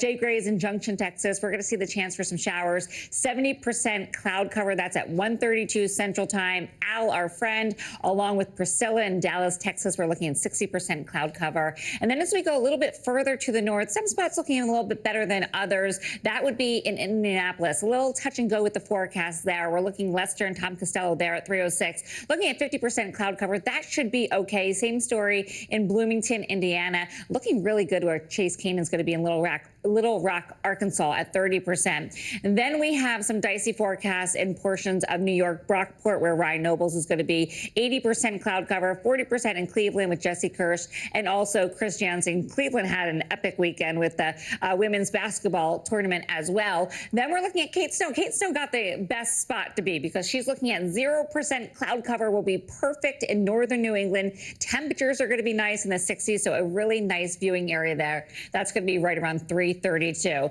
So let's take a look at what happens during an eclipse, because it really is so interesting. And it really, like Morgan said, some feel spiritual, kind of shows you how vast the universe is. But temperatures may drop during the eclipse as it gets dark. Could drop 10 degrees in some spots. Also, dropping temperatures could decrease cloud cover. So that would be good news, at least for some of that 4-minute time period. Relative humidity increases, and reduced solar radiation can cause winds to come. So there's, stories that the animals can feel it, that we can feel that difference. So it it will be really fun as we go throughout the afternoon hours. But we do need to talk about the severe risk also, because I want you to give a heads up here. You need your tornado plan in place. That's in portions of the southern plains this afternoon and overnight. It looks like it will happen after the eclipse, but still could see some showers during this. 16 million people at risk. We are talking about large hail, up to softball size hail. That is damaging on its own. Winds gusting up to 60 miles per hour. A few tornadoes are possible, especially in that orange area. That's an enhanced risk. Also yellow, so Abilene, Dallas, Shreveport, San Angelo, San Antonio. You could see lots of activity there. Also looking at the chance, Savannah, for flooding rains. This is a 2-day event, so training rains will bring the chance for some flooding in that area as well. All right, got to keep those things in mind, even though there's an eclipse going on today. Yeah, we got to remember that. Yeah, Michelle, thank you so much. Sure. Well, Eileen Collins joins us now with more on the eclipse and what you need to know. She is a former NASA astronaut, Space Shuttle commander, and author of Through the Glass Ceiling to the Stars. So just a couple of qualifications there to talk with us this morning. Eileen, thank you very much for joining us. So just tell us, why do you think, and in your experience, explain to us why this eclipse is so special? Well, solar eclipses are very rare. I was fortunate enough to view one myself back in 1991. I was in Hawaii, and it actually got quite cool out. The sky, the area around me seemed to turn kind of gray, and we didn't even have a total. I think it was something like, it might have been 99% or something like that. But these are very rare. In fact, I live here in South Texas, and I'm going to, after this talk that we're having here, I'm going to get in my car with some friends, and we're heading out west to Uvalde, Texas, which is at the very southernmost area of today's eclipse, and we're going to view it from there. I'm hearing good news that the clouds are going to break. Oh, that is great news. And we're hoping for that for anybody with that concern today. So there are also these great learning opportunities, right, during an eclipse for scientists. What can actually be studied during an eclipse? Well, I think primarily scientists want to study the sun's corona. So the corona is the outer part of, where the sun's rays are extending out into the solar system. And this is a rare opportunity. So the scientists will not only be studying from the ground, but NASA is going to launch some sounding rockets out of Wallops, which is an area, a NASA center in Virginia. I think they're going to launch, several of these. And the key thing for them is to get above the atmosphere, because they can get a much clearer view without the, obviously getting above the clouds, but also getting above any humidity or atmosphere.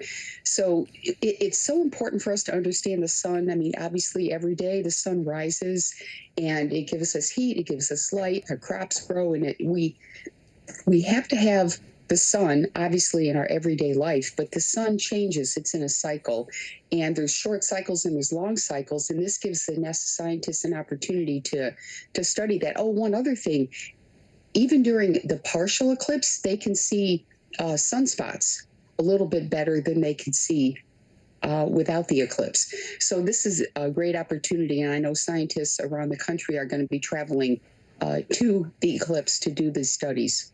So cool. Eileen, there's also a crew of astronauts on the International Space Station right now. Tell us their experience. What does this look like for astronauts in space versus how we see the eclipse here on Earth? Tell us how they're preparing. Oh, so to me, this is very exciting. I wish I was up there. So the space station has something called a cupola, and it's like a small room on the space station that has windows all the way around, and they can look straight down at the Earth. They get a nadir view.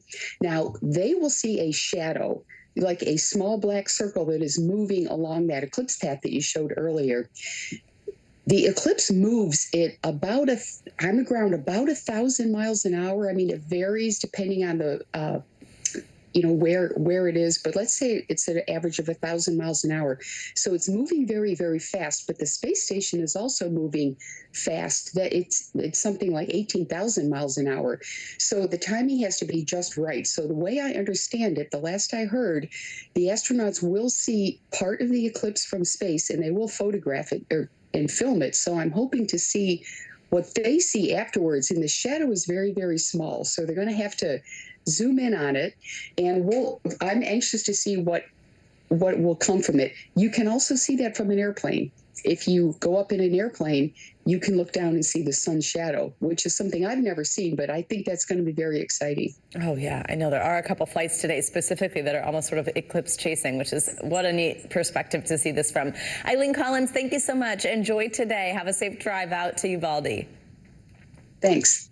Well, for more on how to stay safe during the eclipse, we are now joined by Dr. Sarah Klebanoff, an optometrist at Studio Optics here in New York. In fact, right in our building here at 30 Rock. Good morning. Thank you so much for joining us. So millions of people, right, are going to be looking up at the skies this afternoon, trying to see this eclipse. And remind us exactly what it is that we need to do to keep our eyes safe, why it's important to not look directly at this eclipse, no matter how exciting, unless you have those specific glasses.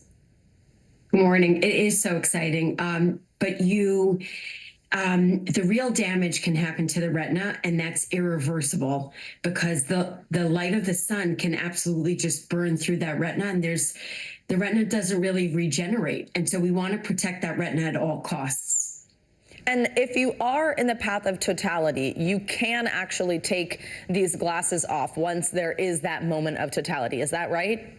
That is correct. Only in that moment of totality. But if we're not in the path of totality, it's really kind of scary because on a very, very bright day, we understand that it hurts to look at the sun. Mm-hmm. But on a day when there's this eclipse and a lot of the sun is blocked, we think, oh, it's okay to take off our glasses. But in fact, it's really not, because even a few seconds of that sunlight can burn the retina, and that's very, very dangerous. So let's talk about these glasses. Our viewers are watching. It's kind of this mesmerizing video, actually, of all these glasses being made. Kind of an incredible process to yes. see so much of. Yes. Tell us exactly what the right ones look like, because there are, yes. Unfortunately, knockoffs and things like that out there that actually you might think, hey, great, I got these things on. They're actually not offering the proper protection at all. How can you make sure that you've got the right ones? Right. So first of all, they're really, really dark. When you put them on, you actually can almost see nothing, mm-hmm. which is kind of crazy. But the second thing that you're going to look for is something that says ISO on it.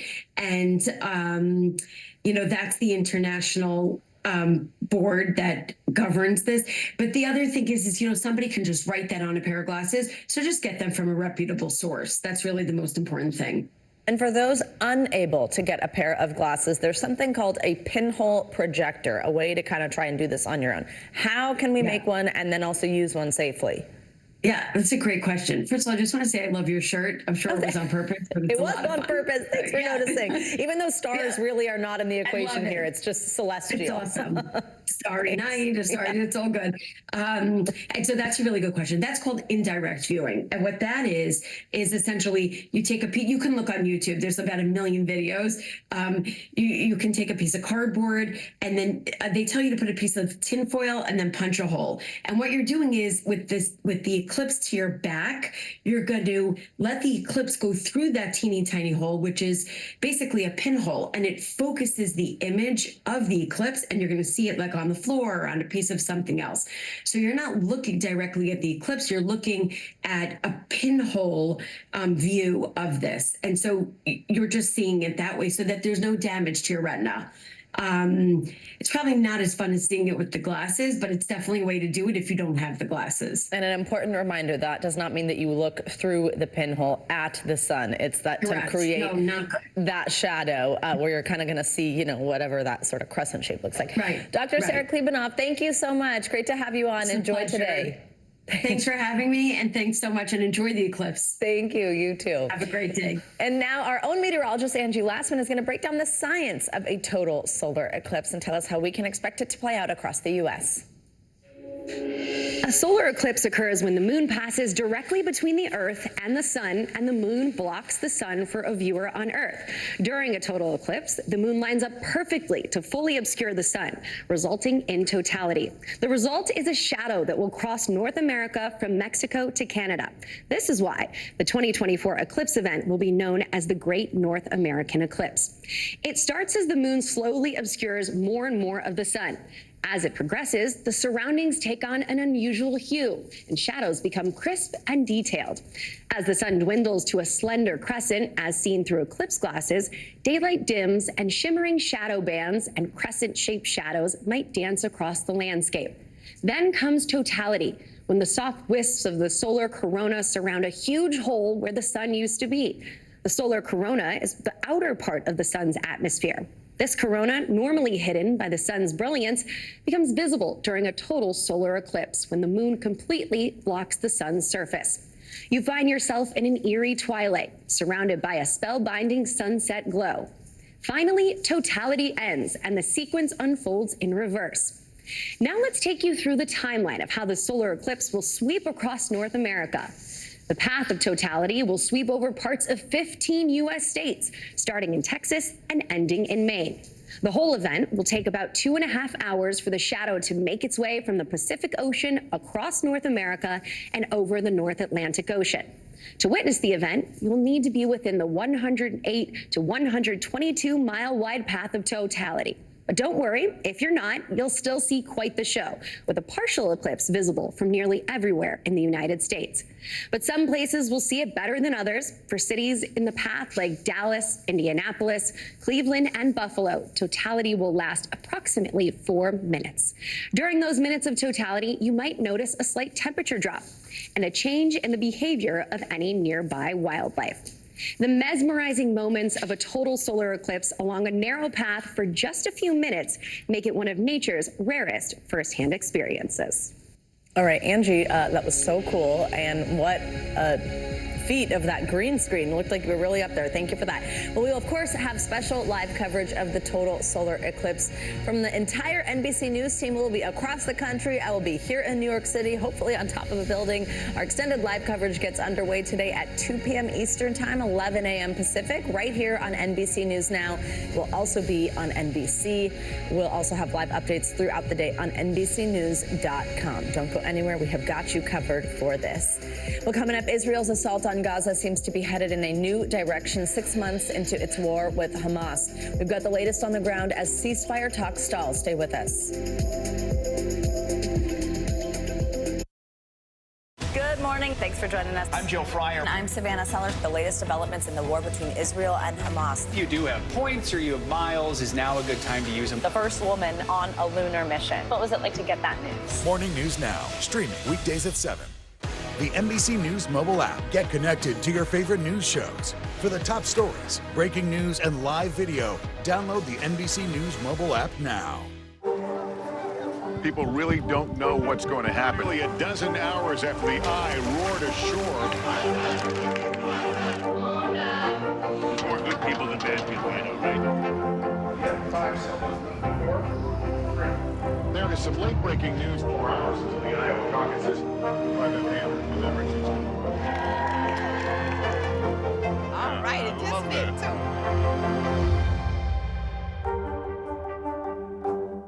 too. Good morning begins with hope and optimism, a chance to start fresh. We want to welcome you in to share a moment that brightens your day, because every day deserves the best start. Good morning, and thanks for joining us. I'm Joe Fryer. And I'm Savannah Sellers. We're going to get started with breaking news. The record number of migrant crossings. The latest developments in the war between Israel and Hamas. A closer look at the good news we got about the economy. If you do have points or you have miles, is now a good time to use them. A lot of people spend a lot of time sitting. 20 minutes of exercise might be able to help out. How does it feel to be an out college athlete? Freeing the first woman on a lunar mission. What was it like to get that news? Morning News Now, streaming weekdays at 7. From inside Iran, from Israel, from Florida, from Lewiston, Maine. Part of our continued reporting. This is what a country at war looks like. Women, children. What is it like? Countless neighborhoods across the region that look just like this. Everybody good? It took for all this damage to fall.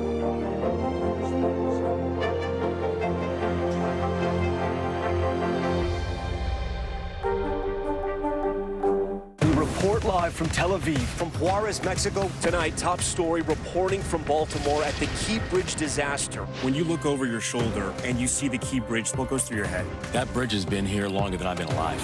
It still doesn't feel real.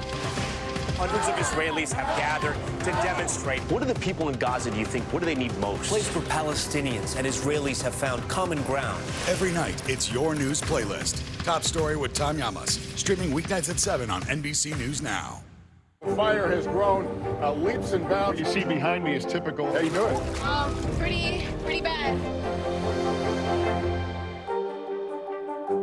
The NBC News mobile app. Get connected to your favorite news shows. For the top stories, breaking news, and live video, download the NBC News mobile app now. Welcome back on Capitol Hill this morning. Lawmakers will return after a 2-week recess with quite a bit on their to-do list, from the fight over funding for Ukraine and Israel to Marjorie Taylor Greene's push to oust fellow Republican House Speaker Mike Johnson. We've got a lot of ground to cover. Let's bring in NBC News Capitol Hill correspondent Ali Vitale. She is here to break it all down. Ali, great to see you. Great job anchoring, by the way, this weekend. Caught some of that. You're fantastic. Thank you for joining us early on a Monday morning. So we've got a lot to watch for this week. Let's start with Israel, which we were just talking about. Some Democrats are pushing for military aid to be halted, while others want it to be conditional. Yeah. This has been the sticking point for quite some time now. What can we expect today? This is a sticking point that's only getting stickier. I think the benefit of working the weekend, Savannah, is that I was able to get us a few answers going into this week, but none of them make it any less messy for what Congress is about to come back to. What we've seen over the course of the last few days is several Democrats, especially on the House side, saying that they want conditional aid placed on the military aid given to Israel, that in light of the situation on the ground in Gaza. Even some of those members, though, including Speaker Emerita Nancy Pelosi, but also Senator Chris Coons, both of whom had publicly waded into the waters on at least considering the idea of contingency on military aid, then walked it back and basically said, you know what, the Biden administration is going to handle this the way that they're going to handle this. We don't think that aid should be conditional, at least not right now, but we are aware that the situation on the ground in Gaza is very dire. Look, all of this paints a picture, Savannah, of the fact that Israel aid is one of those things that it could get a vote, but this is not going to be one of those regular party line things where you see all Republicans and all Democrats lining up behind each other. It's going to be really messy. There's a lot of splintering within the Democratic Party, especially over this issue right now. Absolutely. And then let's also talk Ukraine, right? Military aid there as well. Speaker Mike Johnson has suggested the House could take up the issue, but given how divided Republicans have been on sending more resources to Ukraine as well, just like we discussed with Israel, does this have enough support to pass?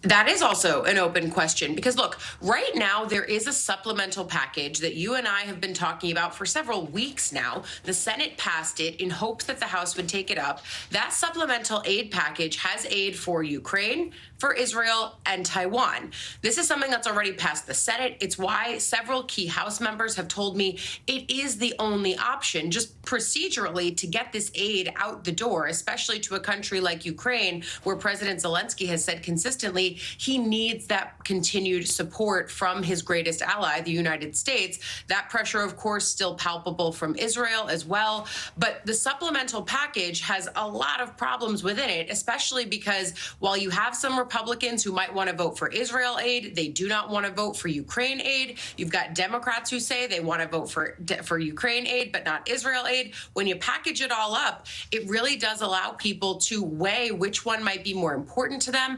And it's why we're expecting it to be a very messy party line vote if that is the thing that is voted on. And I say if because Speaker Mike Johnson, well aware of the fact that his conference is very mad at him for a myriad number of reasons, he is aware of the fact that he may have to just move on these piece by piece. But if he brings up a Ukraine aid vote, that could trigger that old motion to vacate, which frankly, every lawmaker I know is quietly living in fear of right now. And most reporters, I have to say as well, that's something that's looming over all of this. It's not just a funding fight. It's also the question of, does Mike Johnson keep his job? You don't want to sleep at the Capitol, Ali, as we watch votes happen over and over. You know, and I over do again. love sleeping at the Capitol, and I basically pay rent there now, but no. Ali Vitale, thank you so much. Well, Sunday marked 6 months since Hamas militants launched their attack on Israel, killing more than 1,200 people and taking hundreds more hostage. Since then, Gazans have paid a heavy price as Israel continues towards its stated goal of eliminating Hamas from the region. According to the health ministry in Gaza, more than 33,000 people have been killed in the Palestinian enclave. Millions have been displaced and are now facing starvation, famine, and illness. Frustrations over the conflict are growing. Over the weekend, tens of thousands took to the streets of Tel Aviv to demand Netanyahu's resignation and the return of the hostages. Israeli military officials announced they are pulling troops from southern Gaza to carry out new operations, including a planned ground assault in Rafah. International leaders are sounding the alarm, urging for an end to this war and a plan to rebuild a decimated Gaza. NBC News correspondent Hala Garani joins me now from Tel Aviv with the latest. Hala, good morning. Thank you for being here. So when this war began, Prime Minister Netanyahu had pretty broad public and international support when it came to holding Hamas accountable for the October 7th attack. How has that support changed over the last 6 months, maybe even just the last week or so? Where do Israel relations stand right now with some of its closest allies? So some of the closest allies of the Israeli government and Israel as a nation have for several months now sounded the alarm on the extent of the destruction, the civilian displacement and suffering that has taken place in Gaza over the last half a year. We've heard it even from Israel's closest ally, the United States, with President Biden essentially warning against an all-out ground offensive in Rafah, where more than 1 million people are sheltering now to try to flee, to try to run away from some of the heaviest bombardment in the north and in the central part of the Gaza Strip. But some pretty significant developments, though, over the weekend that you lined out there in your intro to me. The Israeli military is withdrawing some of its forces from the south, concentrating them in the north. They're saying that they will still be conducting targeted operations in the south. They certainly will still be using air power. Those American-supplied 2,000 bombs will still be used. Those have been linked to mass civilian casualties. So that will still be taking place. But one has to wonder if after the pretty tense conversation that took place between President Biden and Benjamin Netanyahu a few days ago, there seems to be some sort of course change coming from the Israeli government. We're also keeping our eye on talks that are taking place in Cairo. They've broken up now. There are conflicting reports about whether or not we can expect a breakthrough. Egyptian media are quoting some of the participants as saying, we're pretty close, though Hamas representatives have left saying that they don't believe that they're any closer to a deal, that the two positions, the two parties are still very far apart. And I should mention one other very important thing. After that phone call between Mr. Biden and Benjamin Netanyahu, there was a promise to open the Erez crossing in the north to allow more aid into the northern part of the Strip, where aid groups are saying that people there are near famine, are in near famine conditions. That has not happened. 3 or 4 days later, we're still keeping our eye on that. And the ministry in charge of facilitating those aid deliveries and the opening of that crossing are not giving us any details about when that is likely to happen. Savannah. And Hala, when you mentioned negotiations and where we're at, is there any hope of hostages being released soon? So that's all tied into the hostage release, the ceasefire, all of those things go together. So once a ceasefire is agreed upon, there will be room, there will be oxygen and space for a hostage negotiation operation to take place, similar to the one our viewers may remember that took place last November, that led to the release of mainly women and younger hostages. So that is the hope. But the other aspect of that is to allow for more aid in, not just food, medical supplies, humanitarian organizations. You'll remember after the World Central Kitchen strike that killed 7 of their workers, many humanitarian organizations suspended their operations, and that has really put a lot of pressure on local groups to distribute the small amount of food supplies that they have. Savannah. All right, Hala Garani, thank you so much for joining us. Coming up, it is lights out for parts of North America. We're continuing our build-up of today's total solar eclipse with a look at how Texas is preparing for the phenomenon. That's up next.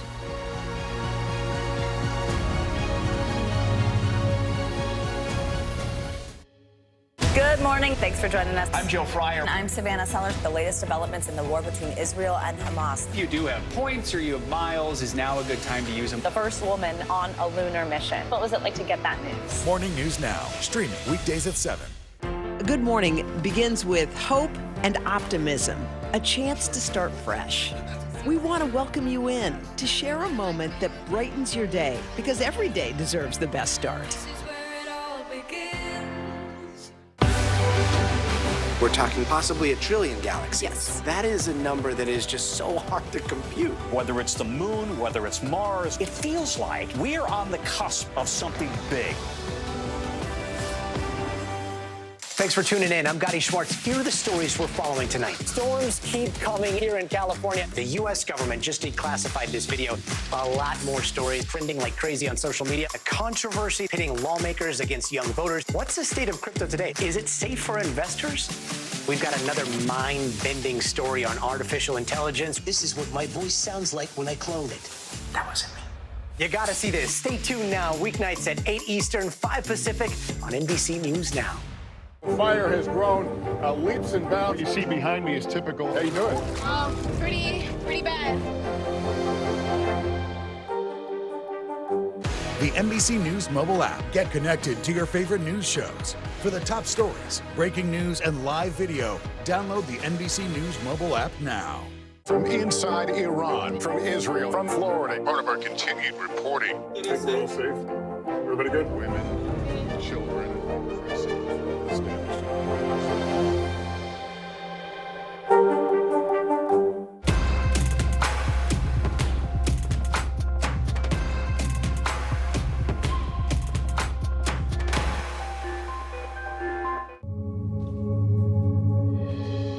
We are back now with the latest on the countdown to the total eclipse. While more than 31 million people across the U.S. are in the path of totality, there may be no better place to see what's called this astronomical conjunction between the sun, moon, and Earth than in Junction, Texas. That's where NBC News correspondent Jay Gray is this morning. He joins us with more on this historic day. Jay, good morning.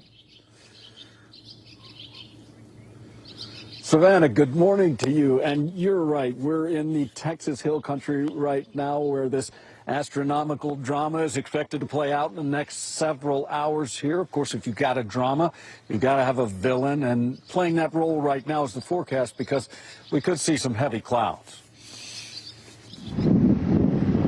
The eclipse begins its U.S. journey in Texas, and in the heart of the Hill Country, history getting a proper Lone Star welcome. Riding and roping, picking and grinning, a washers tournament, and sipping eclipse wine from a Texas vineyard. The TexClip Festival, turning the eclipse into a 3-day celebration. For those that are coming for the eclipse, we wanted to give them something to do while they're here.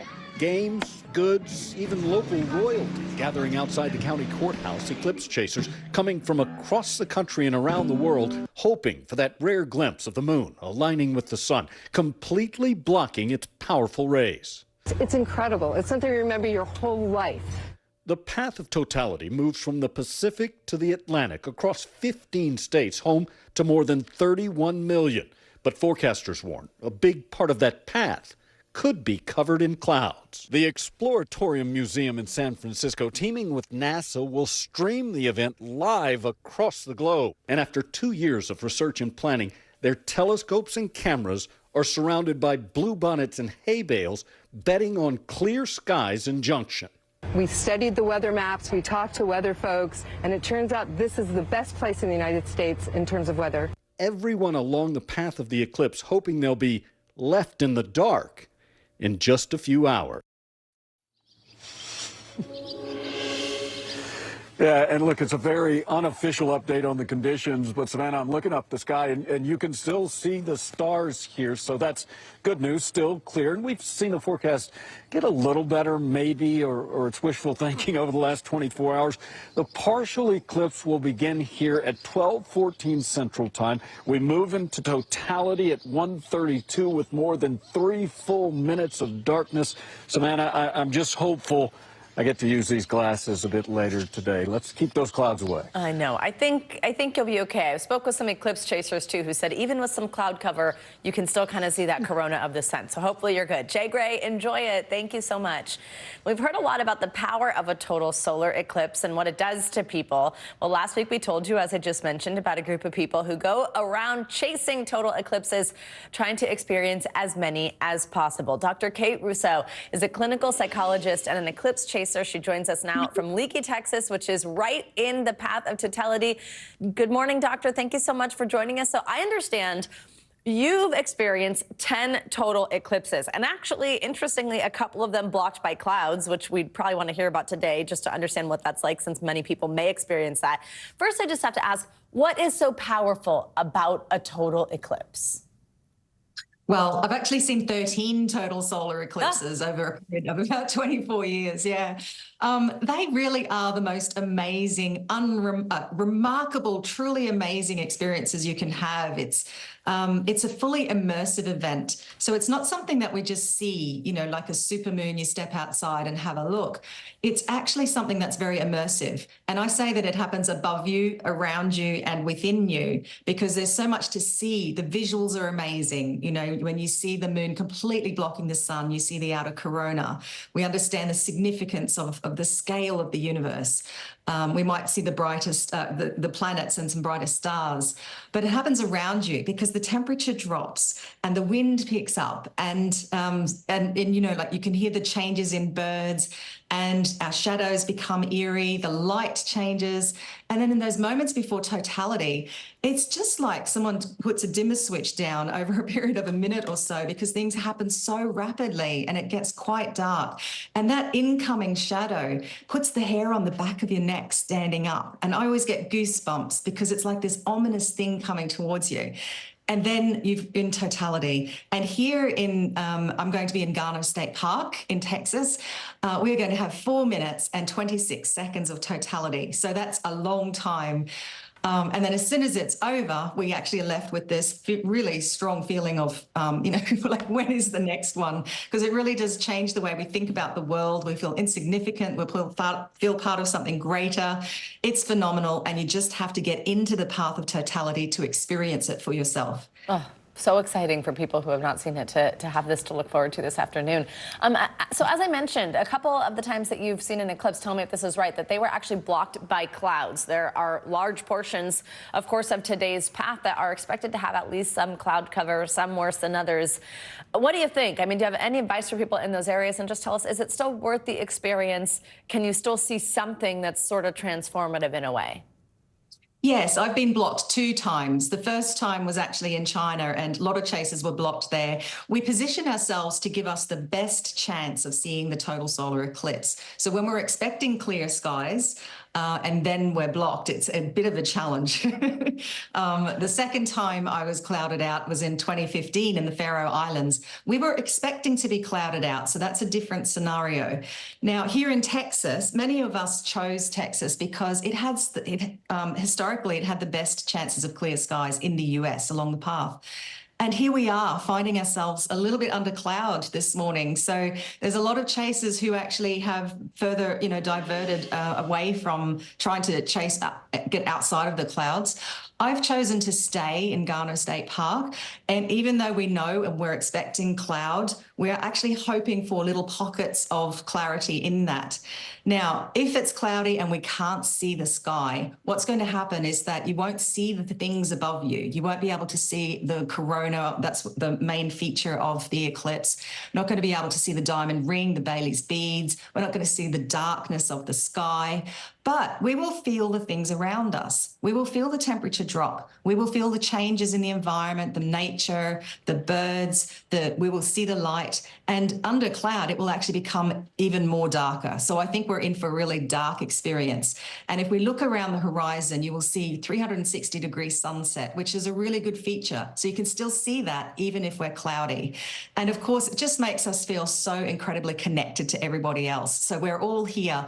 And I know that when we're standing there waiting for the clouds to part, we're all going to be really united and connected, and we're all going to be screaming just sort of like in excitement when we do get glimpses of it. So fingers crossed for us. Absolutely. And I know that you love this so much. You've actually written a book about it called Being in the Shadows, stories of the first time total eclipse experience, something that a lot of people are going to get to experience for the first time today as this crosses over where so many Americans live. Very exciting. Doctor, thank you so much. Best of luck. Crossing our fingers for that cloud cover for you. But thank you for making people excited about it nonetheless. Great to have you. Clear skies for everybody else. Thank you. Absolutely. Well, many of us, of course, have been preparing, discussing, patiently waiting for the eclipse for months now. But for animals, right, the eclipse will come as a complete surprise. Reporter David Guildford from our Portland, Maine affiliate takes a closer look at animal behavior on this unique day. Monday afternoon, we'll stop and look at the sky. But we're not the only creatures experiencing the eclipse. Pineland Farms in New Gloucester is home to an assortment of animals. We have cows, we have horses. Hi, Mr. Tango. We have chickens. We have peafowl. We have sheep and goats. All live pretty comfortably here, and they've never experienced something like an eclipse before. Education Director Catherine Anderson is watching for any weirdness, but suspects the animals, chickens in particular, might just head for bed. They go into their roosting spot, climb up off the ground, and get ready for the night. So if that happens, that might be really cool. It might be a different story in the woods. And the wildlife around us are going to be a part of that experience. So that's the part that I think is really neat. Zach Olson is a UNE animal behavior professor. The longest it'll be dark in Maine is just under 3.5 minutes. But in that time, he said, nocturnal animals might stir about. Olson is most excited to watch out for one animal in particular. I'm going to be listening for owls. I would love to hear an owl announce itself during totality. I think that'd be really cool. As for humans, Pineland sold about 60 tickets to folks who will use the farm's sledding hill to take in the eclipse, while keeping an eye out for our furry friends. I mean, I would love to say that something really neat would happen, like the goats would stand up and walk on their back legs, but to be honest, I don't think it's going to be that dramatic. Something fun to watch for there. Thanks to David Guildford from WCSH for that report. Coming up, can the Republicans hold on to the Electoral College advantage they've had in the last 2 presidential elections? Well, we will take a look at the scenarios that could determine who wins this year's vote. That's next.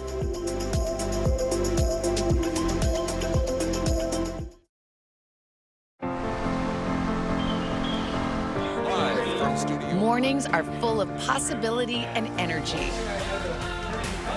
And how you get set for the day ahead matters. Take charge of those first hours. It's about getting caught up. And really, it's about getting ahead. And that's what drives us every morning. Because every day deserves the best start. This is where it all begins. What is going to happen now? Going back and forth because they... Go ahead. Nice to see you tonight.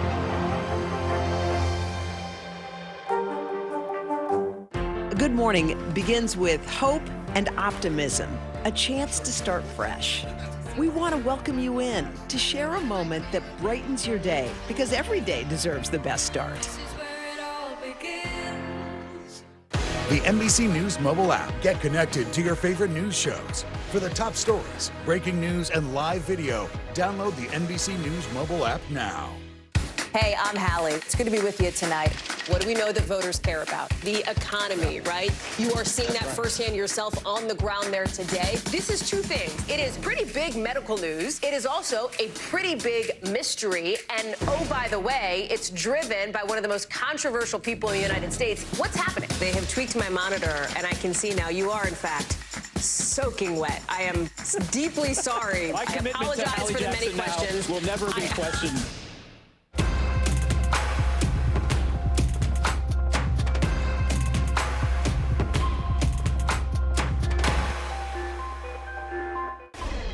Welcome back. It's been 20 years since the last time a Republican candidate for president won the popular vote, but the GOP has maintained an electoral college advantage in the last 2 elections, and that could play a major role in how close the upcoming election might be.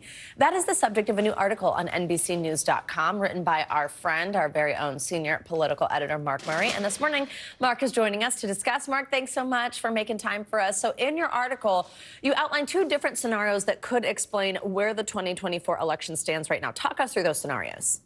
Yeah, Savannah, scenario number 1 is essentially all the poll numbers that you and I have been talking about. But this is essentially a 50-50 race between President Biden and former President Donald Trump. In the battlegrounds and the national polls, that this is essentially a coin flip. But scenario number 2 is that President Biden could actually end up being trailing former President Donald Trump by more than the national poll suggests. And that goes to the electoral college advantage that Republicans have held in the last 2 presidential cycles. In 2016, for example, Hillary Clinton won the popular vote by 2 percentage points, but still lost the electoral college. And in 2020, Joe Biden won the popular vote by 4.5 percentage points and ended up getting the same number of electoral college votes that Donald Trump got 4 years earlier, 306. And if that trend continues, and that's the part of the exploration in my article, that maybe the thinking would go that President Biden needs to win the popular vote by 4, 5, 6 percentage points to be able to get the 270 needed, 270 electoral college votes to win the presidency. And so what's the case for the GOP maintaining its electoral college edge? Yeah, there are 2 reasons why Republicans in the Trump era have had an electoral college edge. Number 1, Donald Trump has overperformed among white working class voters, particularly those in those Midwest and Rust Belt battleground states, places like Wisconsin, Michigan, Pennsylvania. The other reason for the advantage has been that Democrats have done well, really well, in states like California and New York, states that are already going to go blue, but have won them by more than they have in previous election, which has boosted up the national popular vote in the direction of the Democratic Party. And Mark, quickly, the inverse of that. How could the GOP lose this electoral college edge? Yeah, Savannah, this is what's really fascinating. A lot of the polls that we've discussed over the past year or 2 have actually shown that Donald Trump is doing better with Latinos, some African Americans, and that actually gives some election analysts the thought that maybe that electoral college advantage has reduced because no longer Donald Trump has that huge advantage among white working class voters, but instead might actually be doing places better in California and New York. He might not actually win them, but they might not be the same margins that we saw in 2016 and 2020. And Savannah, we're actually, to see if this trend continues, we're going to have to wait for the election results 7 months from now. That's when we'll get the definitive answer. There you go. Mark Murray, as always, thank you. Let's get you some financial headlines now, starting with what is coming up this week on Wall Street. CNBC's Silvana Henao joins us with the latest money news. Silvana, good morning. Hey, Savannah, good morning to you. Well, Wall Street is looking to break out as the markets come off a losing week, with the Dow suffering its worst performance since March of last year. Now, in focus this week for investors, we got a pair of key reports on inflation with consumer and producer prices. Plus, the Federal Reserve has said they want to see more evidence inflation is coming down before they start to cut interest rates. Also this week, earnings season kicks off with results from JPMorgan Chase, Citigroup, Wells Fargo, and Delta Airlines. Lawmakers have struck a bipartisan deal on a data privacy bill that would restrict what information tech companies can collect from consumers.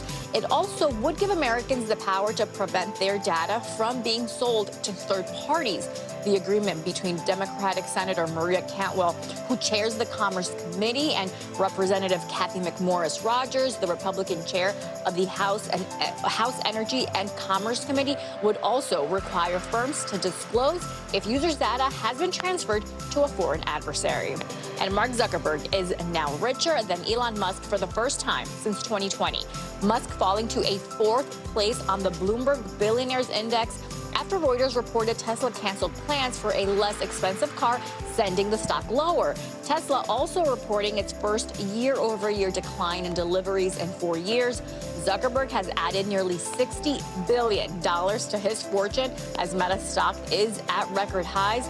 He now trails only LVMH CEO Bernard Arnault and Amazon founder Jeff Bezos, Savannah. How about that? There you go.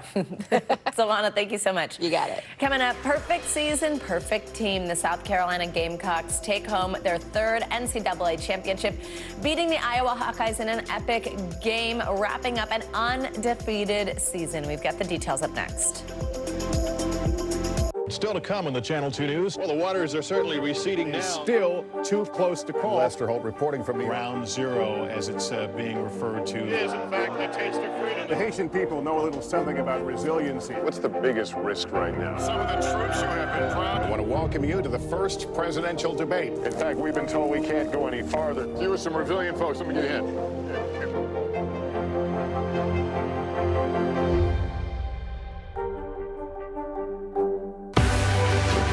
News lives in the now. It's coming at us every second from all over the world. We have a full team. News is more now than ever. Just outside of the Israeli military headquarters, they're asking that the hostages, demanding that the hostages be released. Now is raw. This tunnel just goes on and on and on. Now is real.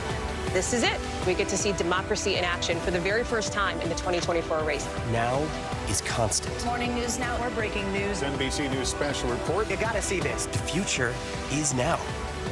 News for the generation of now is NBC News Now. Live from studio. Mornings are full of possibility and energy. And how you get set for the day ahead matters. Take charge of those first hours. It's about getting caught up. And really, it's about getting ahead. And that's what drives us every morning. Because every day deserves the best start. This is where it all begins. Welcome back. Bill Nye, the science guy, is now Bill Nye, the flyest guy. Wait till you see these pictures. The longtime scientist ditched his usual bow tie, served all these certain kind of vibes in his new cover photo shoot with Time Out New York. He posted the pics on Instagram featuring the headline, "The Eclipse is Nigh." Now, while we might have a new look, Nye will always be our science guy. This whole celestial drip features a wide range of certified solar eclipse glasses, reminding everyone watching today to do so both fashionably and safely. Here we go. I know y'all are really jealous that I get to put these over my regular glasses and be 6 size. Isn't that really cute? Make sure you've got those if you're going to look. Well, after one of the biggest years in women's college basketball history, the University of South Carolina Gamecocks are now the queens of the dance. The team capped off a perfect, undefeated season in Cleveland last night, besting Caitlin Clark and the Iowa Hawkeyes in a thrilling March Madness championship matchup. This is now South Carolina's second title in just the past 3 seasons. This morning, we've got Kavitha Davidson with us. She is a sports writer and the co-author of Loving Sports When They Don't Love You Back, Dilemmas of the Modern Fan. Kavitha, always wonderful to have you with us. Thank you for joining us this morning. So this is this big-time rematch, right? Fans are really looking forward to. One South Carolina player even called it a revenge tour after Iowa defeated the Gamecocks last year in the Final Four. Walk us through this historic season for the national champs. Yeah, I mean, South Carolina has just been absolutely dominant. And if you look at what they've been able to do, they lost all of their starters from last year. But Dawn Staley has just built this incredible dynasty. They've now won 2 out of 3 of the last championships. They have lost a total of 3 games in the last 3 years. And the way they really kill you is with their depth. You know, they have so much scoring spread out. In yesterday's game, they had 9 players with double-digit minutes. Their bench outscored Iowa's by 37-0. And, you know, Raven Johnson on her own little revenge tour after last year being waved off by Caitlin Clark, really coming in and shutting down Caitlin Clark after Clark came out firing with 18 points in the first quarter. It was an incredible game. It was incredible for the sport. And, you know, congratulations to South Carolina, who has just been doing, they've just been doing this all year. Absolutely. So let's talk Caitlin Clark. So her college career ends with this painful loss, back-to-back finals, but she, of course, is expected to be the top pick in the upcoming WNBA draft. Even broke some records yesterday with her scoring. Walk us through just her legacy. No matter whether she won yesterday, doesn't win yesterday, what just stands out to you, and what's the future for Caitlin Clark? Yeah, I mean, look, Caitlin Clark, all of the accolades are there. She's obviously the greatest scorer the sport has ever seen. And what she's really been able to do for the sport, being the face, garnering national consciousness. You know, Dawn Staley yesterday after the game thanked her for lifting up the sport. But I think those of us who have followed women's basketball, Caitlin Clark included, will be the first to point out that the talent has always been there and the superstars have always been there. But what hasn't been there is the access. And now that these games and these athletes are being featured and put on television, someone like Caitlin Clark was able to capture national attention, and that will be her legacy. Let's talk about the men's, of course, final tonight. Excitement's not over quite yet. So Purdue and UConn, two fan favorites. What can we expect when they tip off tonight? Yeah, I actually see a lot of similarities between these two teams than in the women's game. You have UConn, who is so dominant and so deep. You know, they've won 11 straight tournament games by double digits. And then over on Purdue, you have one of the greatest college players we've ever seen in Zach Edey. This is going to come down to a battle of the big men. Edey for Purdue versus Donovan Clingan in UConn.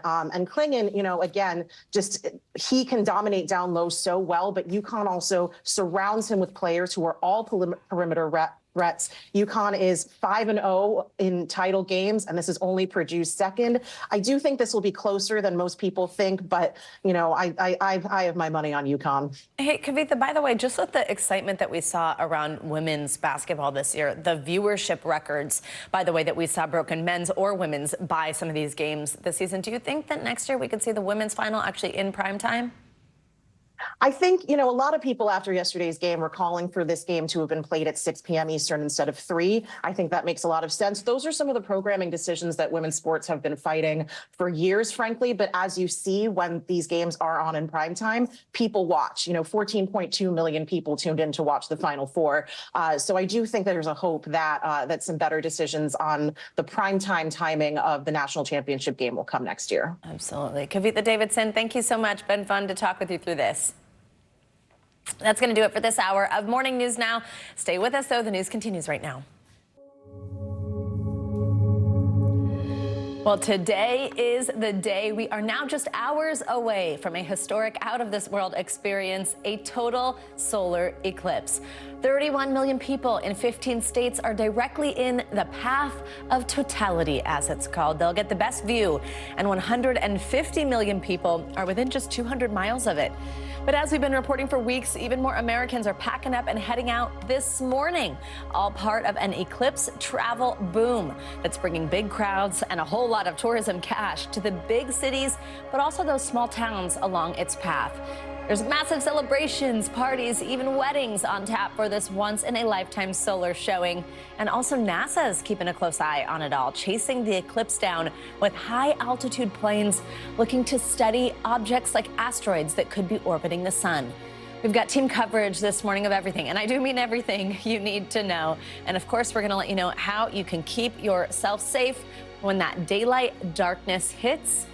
With some glasses like these, we'll make sure that you know if yours are not knockoffs, they're the real deal. It's really important. Good morning. Thanks so much for joining us on this very special Monday. I am so happy to be with you on Eclipse Day. I'm Savannah Sellers. Joe Fryer has the morning off.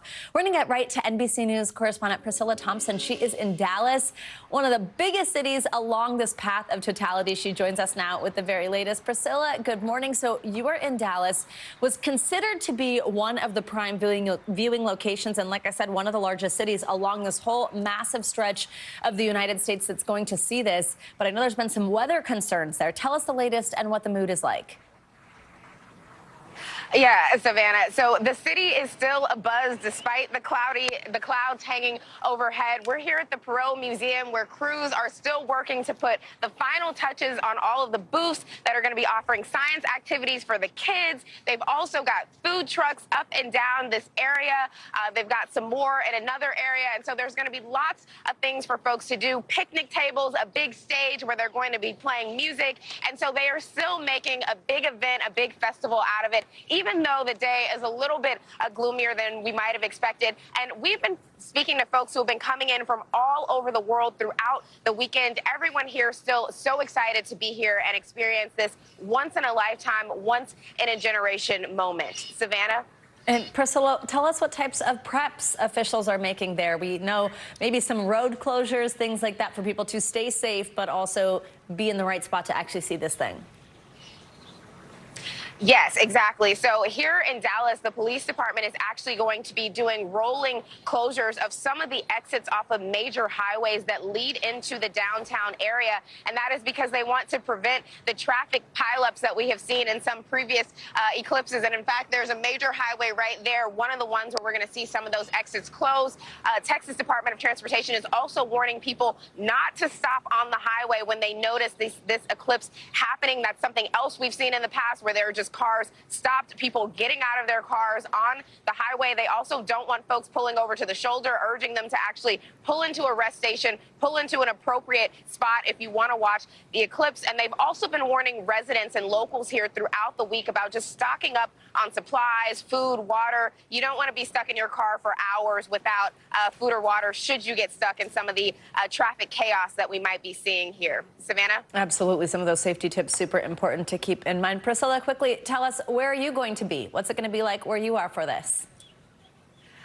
Yeah, so we are going to be here, and sadly, while Texas was supposed to have some of the most optimal viewing, we are now hearing that this cloud cover is going to remain throughout the day in Texas, stretching on to Louisiana and Arkansas, so putting a little damper on things, but people are still excited. You're still going to be able to see and feel the eclipse when that temperature drops and the skies go dark, even though we might not be able to see the sun. Savannah? And you'll still experience it with that whole group of people, probably many who actually traveled from quite a way away to be in Texas for this. Priscilla Thompson, enjoy it. Thank you so much for your reporting for us.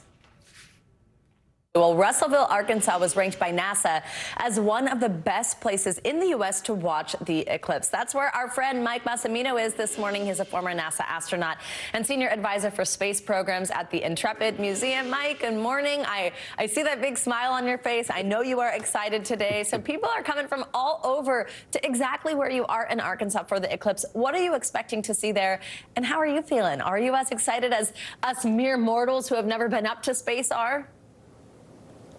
Yeah, Savannah, I'm really excited. You know, in space, you get to see some really cool things. I got to see the sun in the black sky and the stars above the atmosphere and look back at the planet and look at it rotating. And this is a reminder that today is a reminder of those things, that we are part of this cosmic dance, this ballet that exists between the sun and the moon and the stars and the rest of the solar system. We're going to see an amazing thing today, right here in Russellville, the total eclipse. So I'm very excited about that. A lot of people are excited around here. They've come from all over the world, really, to Russellville, Arkansas.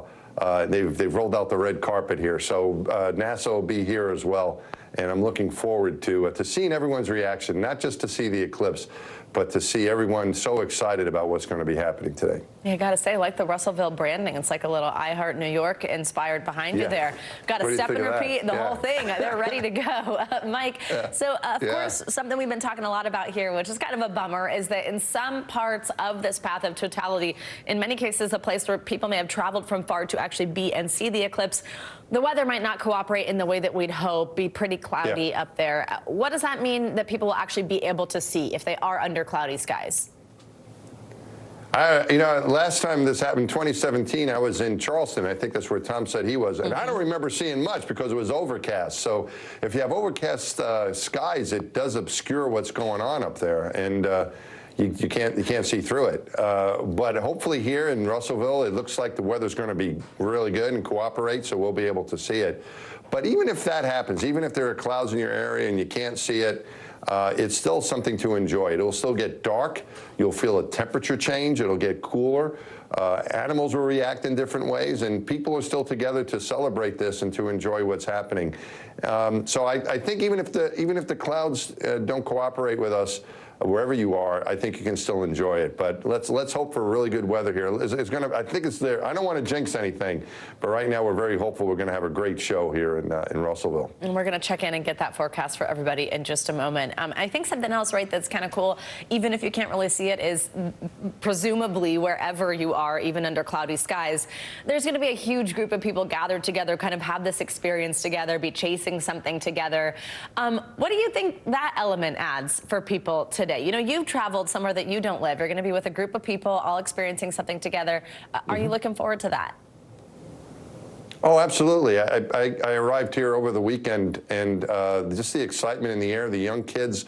I don't know if I'm spoiling anything for the teachers, but there's no school today here in Russellville, for example. The students are actually in school watching the eclipse. So it is really a chance for us all to share something. There are very few things that we can all share together, particularly here in this case of the eclipse. If wherever you are, and you may not be in the line of totality, but you may get partial eclipse where you are. For example, in New York, a high percentage of the eclipse, and that's still something to get together and enjoy. So I think this is one of these days where we, almost like a national holiday, where we should take a time out and pay tribute and remember what's going on here. That this is a great science day, something to learn for everybody, and a way something we can all share. So I think we're all on common ground here today. There you go. You're hearing that straight from an astronaut who knows what he's talking about. Mike Massimino, thank you so much. Enjoy the day.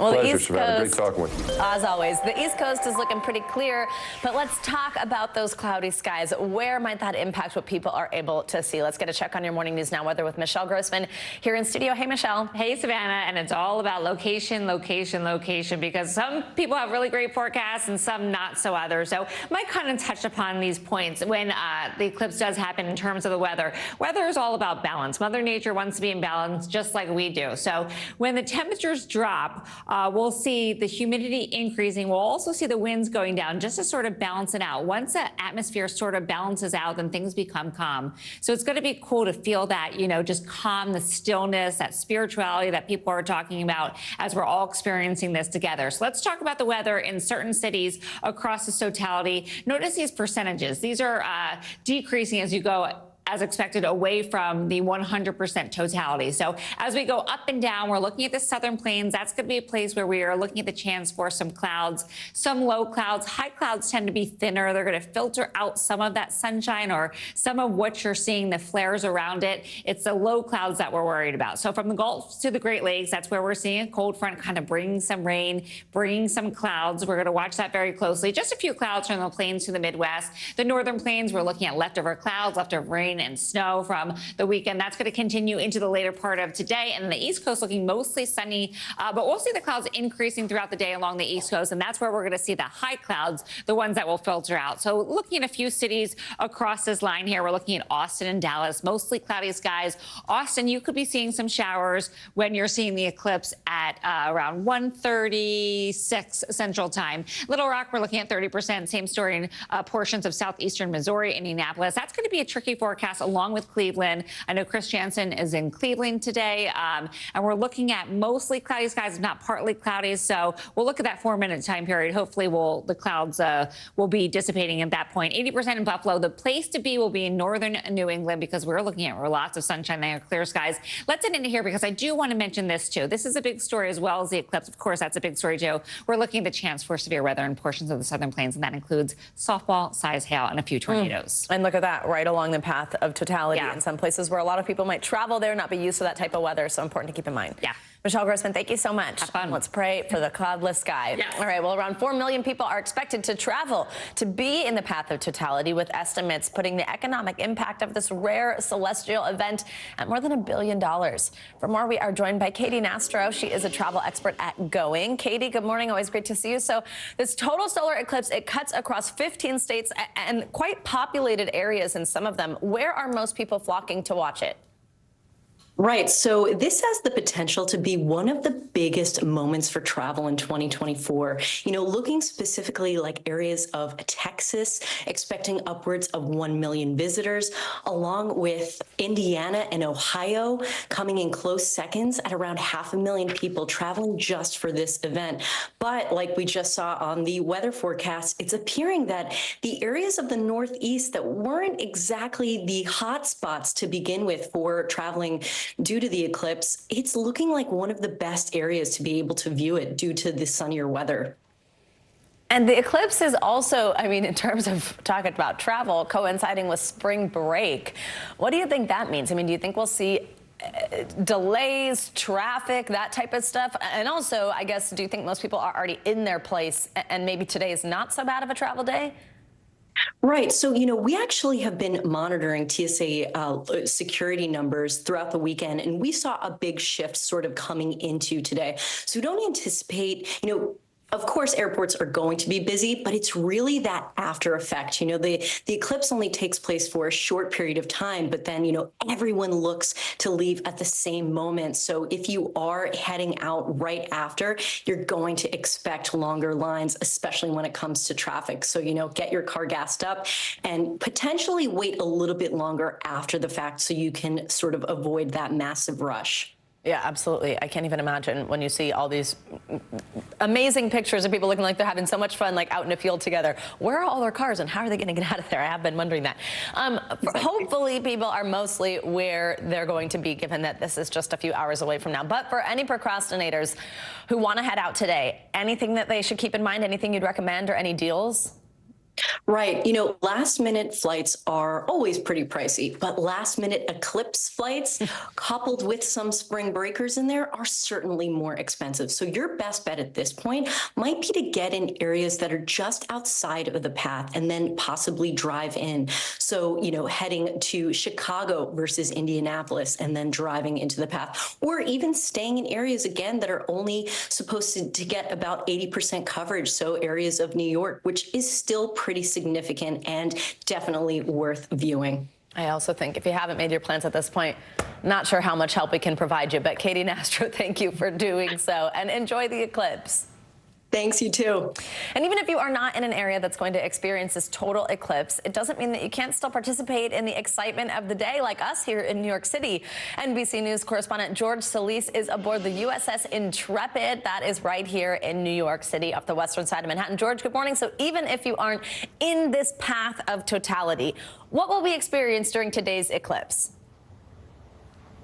Hey, good morning, Savannah. Yeah, how cool is this, right? We're watching history happen where history has already been made. We, yes, are not in the total path of totality here, but that doesn't mean we're not going to have fun. Here at the Intrepid and the museum, we're expecting some 6,000 people to watch this cosmic ballet, this cosmic confluence of this solar eclipse. And we do have our glasses handy. The people here will have their glasses handy. It is going to be an awesome time. And right now, I can tell you, Savannah, weather looking pretty good, even for that 90% partial eclipse. I know, that's so exciting that the weather's well. George, tell us, so you're holding up those glasses. Remind us, if you're not in the path of totality, that means it's still going to be quite a bit of the sun, right? For us, 10% of the sun, essentially, that you'll still be able to see super bright. Just remind us the importance, especially in these areas where we're not going to reach totality and really ever be able to take those glasses off, the importance of wearing them. Yeah, absolutely. So again, key thing to remember here, only those that are in the entire path of totality here will be able to look up, and only for that short period of time. And I will go ahead and demonstrate by putting them on. And as I'm sure you've experienced, once you actually have these on, you can't see anything, but as you look at the sun, you actually get that beautiful orb, and that is the idea, to be able to look up and actually watch the partial eclipse without that risk to your eyes, because you can do some serious damage by looking up. So it is so important to make sure that you have the right kind of glasses, and regular sunglasses won't do. You really want to make sure you have the approved kind to look up at the eclipse. Yeah, these are thousands of times darker. Regular sunglasses definitely not going to cut it. George Solis, thank you so much. Have fun out there today. And we'll have special live coverage of the total solar eclipse from the entire NBC News team across the country. Our extended live coverage gets underway today at 2 p.m. Eastern, 11 a.m. Pacific, right here on NBC News Now. It'll also be over on NBC, and we will have live updates throughout the day on NBCnews.com. Let's switch here. The South Carolina women's basketball team is waking up this morning as undefeated champions. The Gamecocks completed their perfect season in style, beating the Iowa Hawkeyes 87-75 in the national title game. It was a high-stakes rematch that drew millions of viewers after last year's Final Four battle when Iowa ended South Carolina's bid for an undefeated season. But after coming back with a whole new lineup of stars, South Carolina finished this year's March Madness tournament with their second championship in 3 years. And we are now thrilled to be joined by Naismith Coach of the Year and now 3-time national champion head coach of the South Carolina Gamecocks, Dawn Staley. Dawn, congratulations on the win. We appreciate you joining us so much this morning. Thanks for being here. And I know you were visibly emotional after the game, understandably so. How are you feeling this morning? And tell us what this particular one meant to you. I'm feeling great this morning. Anytime you can wake up a national champion, you feel really good. This team has been, quite the unexpected team with how we started to how we finished and everything in between. I will say it's been a fun team. They've never felt tight. They always played free. And I know probably our coaching staff took on all the tightness and, all the things that come with, mounting a challenge. But super cool experience all season long. I really, really enjoyed this team, not because of the success that they had throughout the season, but the way they developed into a team. It happened so organically that they grew to love each other. They grew to hold each other accountable. They grew to not wanting to lose, and it never happened. It never happened to us this season. So it was kind of cool to see the dynamics develop throughout the season. Absolutely. When you think back to the moment where what you've got ahead of you is rebuilding your whole starting lineup. And then for it to also come out to include, some of your freshmen are just absolute superstars. When you think about that moment, having to rebuild, and now you've won, you undefeated season, national champions, what was that process like? And what was it like at the beginning? Was it daunting at all? Yeah, I didn't really look at it as rebuilding because we have talent on our basketball team. What I wasn't anticipating was them not coming back to campus in shape, them not being on time to certain things, them not just taking or prioritizing what we need to do as a team in order for us to be successful. So it was a hodgepodge of not so do-gooders, and it took time. And I think what they did for me as a coach has made me kind of adhere to the words that I give them, which is trust the process and meet people where they are. They made me meet each individual where they were in their process, and because of that, we were able to get to where we needed to be a lot quicker because we did not hold them to the standard of last year's team, because last year's team was full of basically adults. This team, we have a lot of young players who they come from different backgrounds. They came from being the stars of their high school team and being able to do whatever they want to do, and to come into college where they have to start over and do it the way we need them to do it in order for us to be successful. So that process took a little bit longer, but once they got it, once they understood it, we more than made up for getting off to a slower start in the summer. Absolutely. Women's basketball saw so much interest, saw viewership records broken, so much excitement across the country. I thought it was so classy, no surprise coming from you, but that after the game that you called Caitlin Clark one of the GOATs of the game. Between having someone like her involved, having your team have an undefeated season, what do you think about this moment for women's basketball? And tell us a little bit more about what you think about Caitlin Clark. Yeah, well, Caitlin Clark, she carried a heavy load of carrying women's basketball. Anytime that she played a game, everybody wanted to be in attendance to watch. And if it's televised on a national televised game, everybody tuned in to see the very magic that she performs out there on the court with her play, not just her scoring ability, her ability to hit logo threes, but what I really like about her and the position that we share, which is the point guard position, is her court vision, her ability to make every teammate of hers feel special, so they can play an integral role in their success. So I know why people tuned in to see what a generational talent that she is, and I hope that she carries that to the next phase of her life in the WNBA. Absolutely. One of your players, one of your superstars, Camila Cardoza, she had this to say about you. She said, "I don't have my family here." She was emotional as she was saying it. "She's just like family for me, a family away from home." And speaking about you, how do you approach coaching these young women, and what do they mean to you? Well, anytime that you're involved on a daily basis with young people, one, they need to be heard. One, you need to give them a space so they can express themselves, so they can give you what they're feeling. Nowadays, they're no longer going to just go back in their room and cry. They want to get it out, and they need to feel comfortable enough to get those feelings out, so they can replace them with happy thoughts, and they can replace them with things and experiences that they can really enjoy.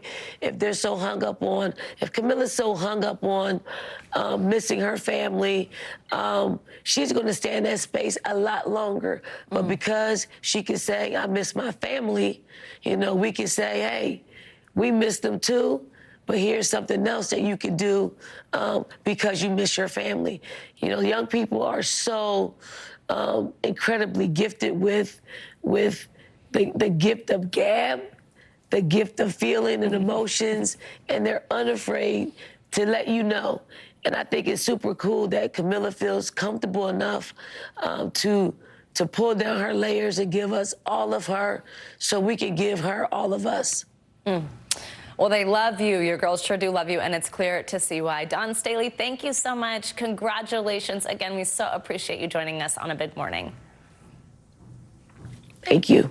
We've got much more to come here on this hour of Morning News Now, including some pretty alarming new video showing part of a Southwest Airlines plane peeling off after takeoff. The fallout over that latest mid-air scare in just a moment.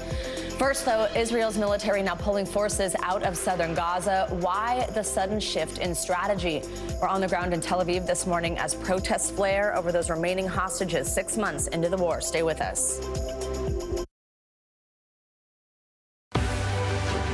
News lives in the now. It's coming at us every second from all over the world. We have a full team. News is more now than ever. Just outside of the Israeli military headquarters, they're asking that the hostages, demanding that the hostages be released. Now is raw. This tunnel just goes on and on and on. Now is real. This is it. We get to see democracy in action for the very first time in the 2024 race. Now is constant. Morning News Now, we're breaking news. NBC News special report. You gotta see this. The future is now. News for the generation of now is NBC News Now.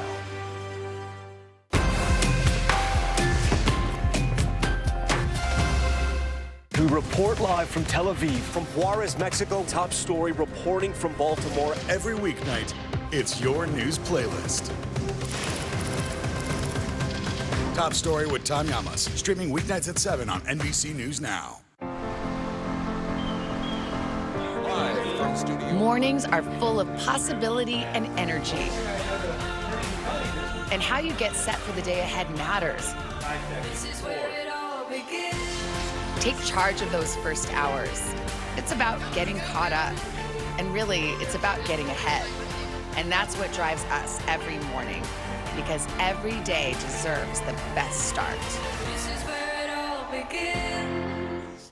News for the generation of now is NBC News Now. Hey, I'm Hallie. It's good to be with you tonight. What do we know that voters care about? The economy, right? You are seeing that firsthand yourself on the ground there today. This is two things. It is pretty big medical news. It is also a pretty big mystery. And oh, by the way, it's driven by one of the most controversial people in the United States. What's happening? They have tweaked my monitor, and I can see now you are, in fact, soaking wet. I am deeply sorry. I apologize for the many questions. Will never be questioned. From studio. Mornings are full of possibility and energy. And how you get set for the day ahead matters. This is where it all begins. Take charge of those first hours. It's about getting caught up. And really, it's about getting ahead. And that's what drives us every morning. because every day deserves the best start. This is where it all begins. What's the message that you're trying to get out to young people? Know what is in the drug supply. We've got important news this hour about your money. Mental health, big picture, why is it so tough right now? News for the generation of now is NBC News Now.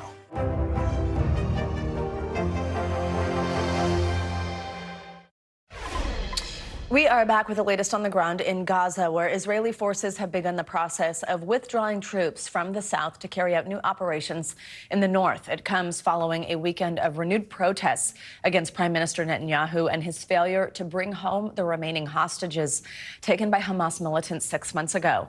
NBC News correspondent Hala Garani joins us now from Tel Aviv with the latest. Hala, good morning.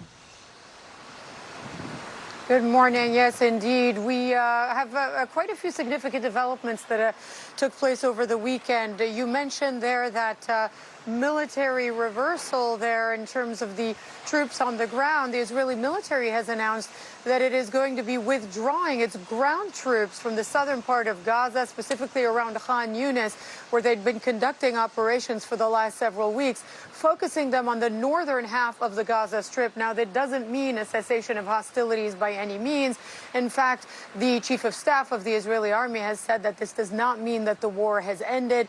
They will be, these Israeli soldiers, conducting targeted operations in the southern part of the Gaza Strip. And of course, there will still be aerial bombardments that are still part of the arsenal of the Israeli military and its offensive in Gaza that started 6 months ago now, after October 7th and that attack by Hamas inside of Israel. We're also keeping a very close eye on these talks that took place in Cairo over the weekend, because we've heard conflicting reports. On the one hand, Egyptian media are quoting participants as saying that progress was made to come to some sort of agreement to cease fire for a while, to allow for the release of hostages and for more aid to go in. But Hamas had sent representatives, and on their way out, they were quoted as saying that there was still very much a big chasm between the two sides, that they had not come to anywhere close to an agreement to establish a ceasefire or a deal.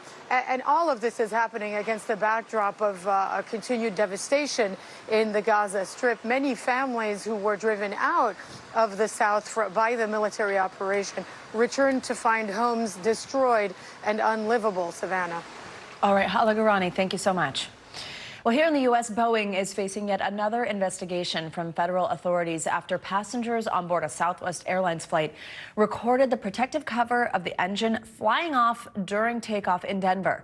NBC News correspondent Sam Brock joins us with the latest. Hey, Sam, good morning.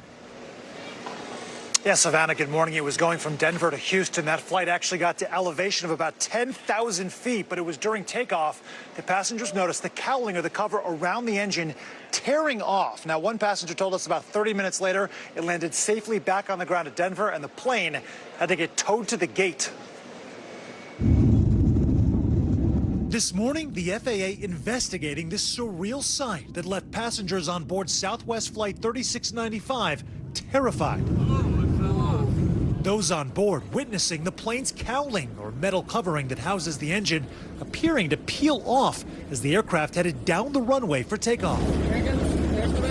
The Boeing 737, scheduled to fly from Denver to Houston Sunday, had to turn back. Let's go ahead and declare an emergency for Southwest 3695. We got a piece of the engine cowling hanging off, apparently. Roughly 30 to 45 minutes later, the plane was back on the ground, and passenger Frank Sanger says he was surprised by what he saw upon deplaning. You could see the jet engine had a panel stripped away all the way around. The FAA issuing a statement saying, in part, the pilot reported the engine cowling fell off during takeoff and struck the wing flap. The Boeing 737-800 was towed to the gate. The FAA will investigate. While the plane is manufactured by Boeing, the engine is not. It's unclear what caused the malfunction, but Southwest has recently experienced a series of runway scares, including a possible engine fire on Thursday that grounded a Vegas-bound flight in Lubbock, Texas. It also comes amidst sky-high scrutiny of the airline industry. United Airlines planes have had a number of safety issues, including 8 incidents in 2 weeks. In a memo last month, United telling its employees the FAA would be growing its presence at the company. Meanwhile, Boeing is facing investigations from the Justice Department, NTSB, and FAA after the Alaska Airlines door plug blowout led to questions of quality control breakdowns. Their CEO announcing last month he's stepping down at the end of the year, but remaining on as the company makes changes. Aviation experts say that incidents like this of a cowling coming off are actually fairly common, and they want to remind you there are tens of thousands of commercial flights every single day, and rarely are these kinds of incidents catastrophic. Savannah, back to you. All right, Sam Brock, thank you so much. Coming up, we are talking about safety during today's solar eclipse. After the break, how state officials are preparing for that daylight darkness and how you and your pets can stay safe while viewing this historic solar showing. Stay with us.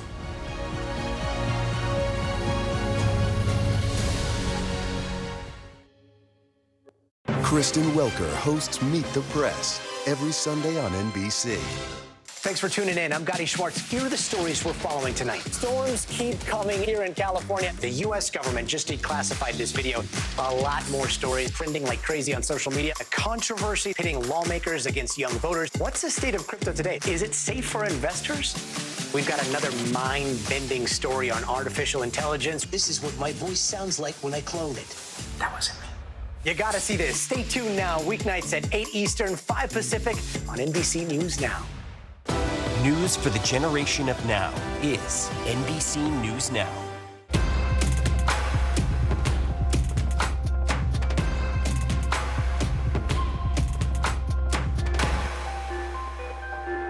Still to come on the Channel 2 News. Well, the waters are certainly receding now. Still too close to call. Lester Holt reporting from Ground Zero, as it's being referred to. It is, in fact, a taste of freedom. The Haitian people know a little something about resiliency. What's the biggest risk right now? Some of the troops who have been proud. I want to welcome you to the first presidential debate. In fact, we've been told we can't go any farther. You are some resilient folks. Let me get in.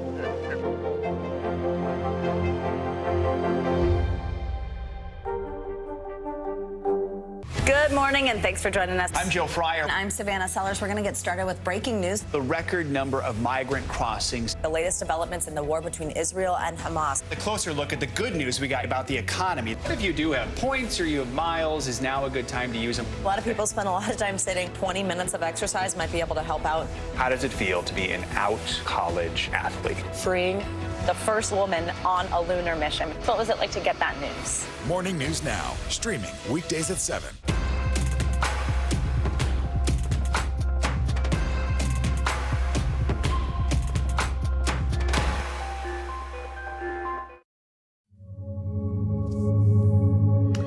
Welcome back. Let's get back to the total solar eclipse happening just hours from now, the main event. And as things go dark, officials in multiple states are warning of the potential impact the eclipse may have on people and animals, importantly. NBC News correspondent Morgan Chesky is in his hometown of Kerrville, Texas, with tips on how to keep your family and your pets safe. Hey, Morgan, good morning.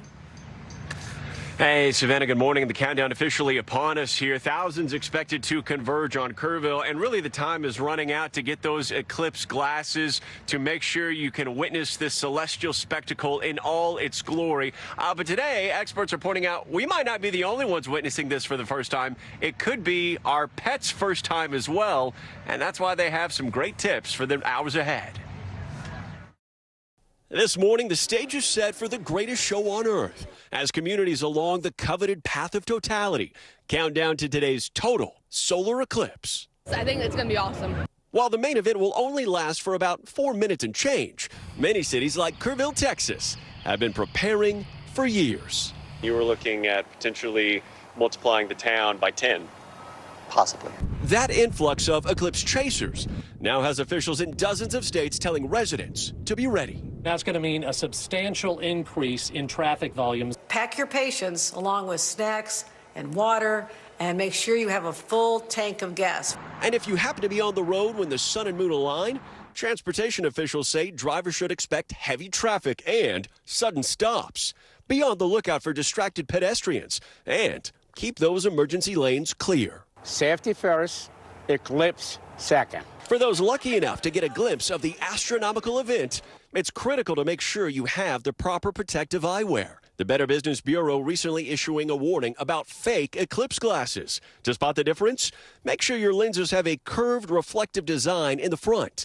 And look for the correct ISO certification logo on the inside. Not this one, seen on some fakes. Verifying how good these glasses are and who you're buying them from is really important. As for our four-legged friends, experts say pets will probably be unfazed. Still, to mitigate stress levels during the eclipse, experts suggest keep your animals away from large crowds. And while it's unlikely they'll look directly into the sun, remember, a pet's eyes can be just as easily damaged as a human's. At the Dallas Zoo, animals will be watched closely for any strange behavior. To make sure that the animals are safe and they're not responding in an extreme way. Experts expect birds to go eerily silent during the blackout. And primates may begin their nighttime routines a bit early. And while dramatic changes are still unlikely, zookeepers are ready to respond if anything gets a bit too wild. And again, zookeepers trust they don't anticipate anything too out of the ordinary, although they will be keeping an eye on those birds who might be going home to roost during that 4.5 minutes or so of totality here in Kerrville. Preparations well underway. Tens of thousands expected to witness this here, Savannah. The mayor of the city saying people need to be in place by 10 a.m. in order to secure the best spot. I just took a quick lap around, ran into a casual astrophysicist from Georgia. A lot of people hoping and praying that the skies open up here in Kerrville. Savannah? I'm hoping and praying and crossing fingers, toes, all the things for y'all as well. Morgan Chesky, enjoy. Thank you so much. Let's keep our eclipse coverage going with NBC News correspondent Jesse Kirsch. He joins us live at the Great Lakes Science Center in Cleveland, Ohio, with a look at how the country is celebrating this big event. People even getting married during this event. Jesse, good morning. Hey, Savannah, good morning. Lots of creativity going into this one. We are expecting this big moment to eclipse the size of 2017's American Celestial event. NASA says millions more people live across a wider path of totality, including here in Cleveland. This is one of NASA's official watch party events, and we're expecting around 30,000 people to be out here. So many of us are going to be taking in those moments of totality, but for some, that's going to involve more than just looking up. An out-of-this-world spectacle. You don't want to miss this once-in-a-lifetime total solar eclipse. Calls for a massive celebration. So I've been waiting for this for years, so it's amazing. And when the total solar eclipse sweeps across North America this afternoon, clever cosmic spectators have dreamed up nearly everything under the sun. This is my solar observatory explained. People coming from all over the world to enjoy watch parties throughout the U.S. I'm from France. We've started planning just after Christmas. I'm so stoked, like on a level beyond what you could even imagine. In Cleveland, an estimated tens of thousands will rock out from the Rock and Roll Hall of Fame to the Cleveland Guardians ballpark. Ohio is the heart of it all. In Arkansas, Little Rock Zoo is ready to go, holding a special tailgate party. And in places like Buffalo and Rochester, New York, families are coming from far and wide for giant events like the Rock the Eclipse Festival. But if you want a different perspective, like from the slopes, mountain resorts from Vermont to Ohio are all in, like Mad River with its Ski the Eclipse event. If you'd rather watch from the water, cities like New York and Chicago with partial totality have eclipse-themed cruises.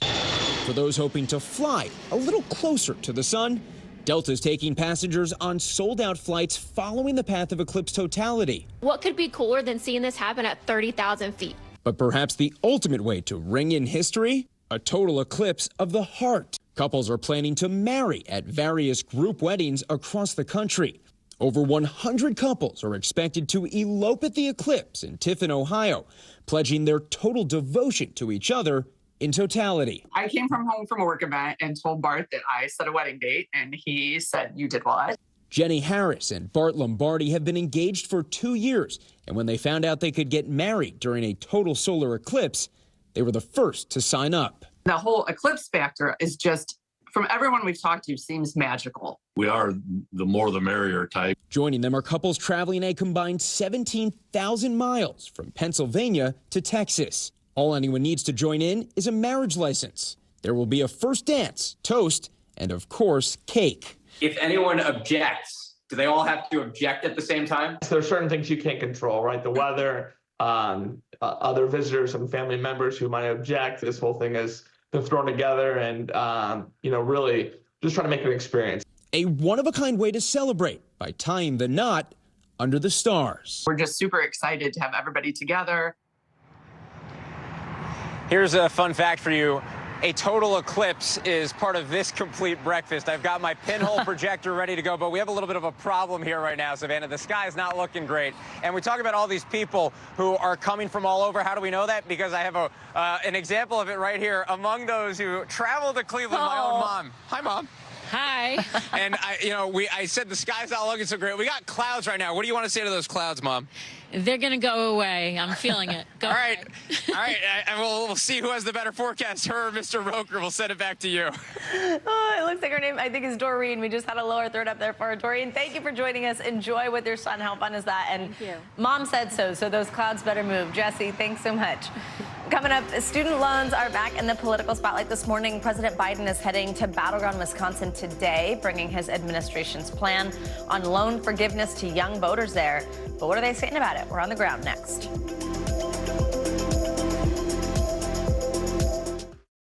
NBC News Daily is #1 for afternoon news across all of television. I'm Morgan Radford. I'm Vicki Wynn. I'm Kate Snow. And I'm Zinklea Samwat. What's happening around the world? Israel's military is building up there along the border. And what matters here at home? New numbers are out today showing more encouraging signs for our economy. Let's zero in on exercise. We know we're supposed to be doing it. What does it do for our health? What needs to change for social media to be a safer place? NBC News Daily, weekdays from 12 to 4 on NBC News Now. Fire has grown leaps and bounds. What you see behind me is typical. How you doing? Pretty bad.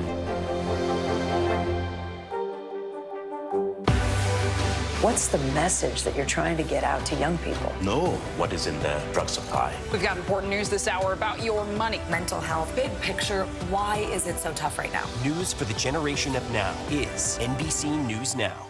The NBC News mobile app. Get connected to your favorite news shows. For the top stories, breaking news, and live video, download the NBC News mobile app now. We report live from Tel Aviv, from Juarez, Mexico. Top story reporting from Baltimore. Every weeknight, it's your news playlist. Top Story with Tom Llamas, streaming weeknights at 7 on NBC News Now. Fire has grown leaps and bounds. What you see behind me is typical. How you doing? Pretty bad. Welcome back. President Biden is heading to Madison, Wisconsin this afternoon to discuss his administration's new efforts to deliver debt relief for Americans with federal student loans. So last year, the Supreme Court struck down the administration's attempt to eliminate up to $20,000 for millions of borrowers. The High Court said the president did not have the authority to cancel such a large amount of debt without authorization from Congress. With the election now less than 7 months away, voters are speaking out about President Biden's efforts to eliminate student loan debt. In the latest installment of our Deciders series, we went to this focus group and spoke to a group of voters who say the president's efforts are resonating with them. Well, for me, it comes down to this whole thing with student loans. Who can name at least one thing President Biden has achieved while in office? Something that President Biden himself would say is an achievement. Todd? Student loan reduction. Andrea? Yeah, student loan forgiveness. Mary? Student loan forgiveness. Anybody has anything you like about President Biden? Student loan forgiveness. I was going to say the same thing as Michelle. Student loan forgiveness. Okay, hold on a second. So if President Biden comes through with student loan forgiveness, you might vote for him. Mm-hmm. Okay. So literally it's that kind of thought process. Yes, because as of now, it's nothing. He's not doing nothing for me personally to where I feel like I want to give him my vote again.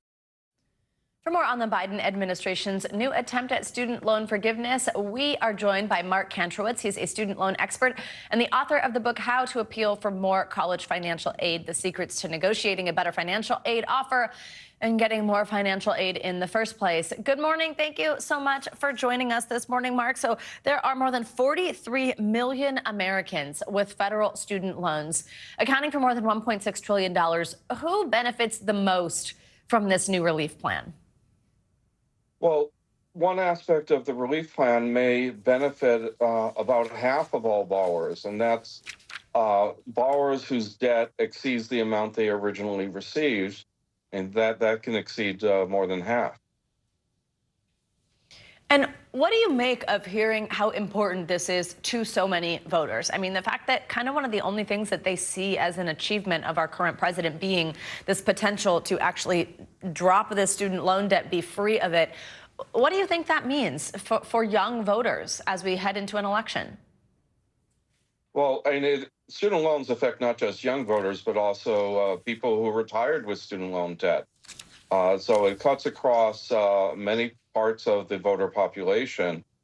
And while in aggregate, it doesn't have a very big impact on the economy, it does have a very big impact on individuals' personal economies. I mean, we're talking a few $100s a month that's being taken out of the typical borrower's budget. Absolutely. I want to also bring in NBC News White House correspondent Aaron Gilchrist to shed some more light on exactly how this plan will work and tell us what we could hear next. Because, Aaron, as we mentioned in the setup a moment ago, when President Biden announced his first attempt to cancel student loan debt, lawsuits soon followed, ultimately ending up in the Supreme Court, where they said he didn't really have the authority to do this. What's different here? I mean, does he, according to them, have the authority to do this? What types of challenges could we see around this? Yeah, so the White House does think that this time around, what they've presented or what they will present today when the president speaks in Madison, Wisconsin, will be a plan that will stand up to legal scrutiny. Essentially, the idea here is to use rules that are already in place, a law that's already in place, an authority that the Secretary of Education already has to try to cancel or reduce significant amounts of debt for more than 20 million borrowers across the country at this point. You'll remember last time around, the plan the president presented that the Supreme Court ultimately struck down would have been about $400 billion. In this instance, we're seeing a plan that would cancel interest for certain borrowers, 23 million of them. We're also seeing part of the plan that would automatically cancel debt for borrowers who are eligible for some of the different loan forgiveness programs that are already out there, but people who haven't applied for these programs. So the debt would automatically go away for them. There would also be a part of this plan that would cancel debt for borrowers who are in repayment and have been in repayment for more than 20 years. And Savannah, the Biden administration does believe that the president will announce this today. It will take some time for a final rule to be made. This is being done through what's called the rulemaking process at the Department of Education. And so it won't be an instant change for borrowers, but it is something that the Biden White House believes will ultimately be good for people who are dealing with tremendous amounts of student loan debt. And to be perfectly honest, Savannah, it would be good for the president going into the election coming up, where this would impact young voters and potentially through some parts of this plan would impact Black and Latino voters in a significant way, all groups that the president needs to win in November. Yes, certainly a political play as well there, as you smartly laid out. Aaron Gilchrist and Mark Kantrowitz, thank you both very much for joining us. Now let's get into some other financial headlines for you. This morning, Spotify is tapping into the AI game space to help spice up your playlist. CNBC's Silvana Henao joins us with that and more. Money News. Silvana, good morning. Hey, Savannah, good morning. Yeah, let's see how much they spice it up. So yeah, Spotify is launching personalized AI playlists that users can build using written prompts. So the feature will initially be available in the UK and Australia, with expansion to other countries in the future. So after a playlist is generated, you can then use the AI to edit and refine the results with commands such as less upbeat or more pop. You can also swipe left to remove a song from the playlist. Lime, that's the e-bike and scooter startup backed by Uber, plans to invest more than $50 million this year to expand its global network.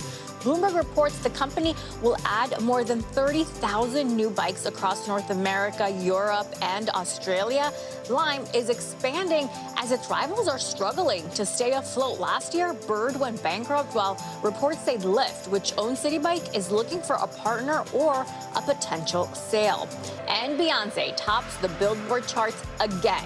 Her new album, Cowboy Carter, debuting at #1 on the Billboard 200 and on the top country albums chart. It's the 8th time Beyonce had a solo album top the charts, breaking the previous record for a female artist set by herself with Renaissance in 2022, Savannah. I had to drive to a shoot this weekend. I was really deep in that album, loving it. Savannah, especially the one with Miley Cyrus. What a great song.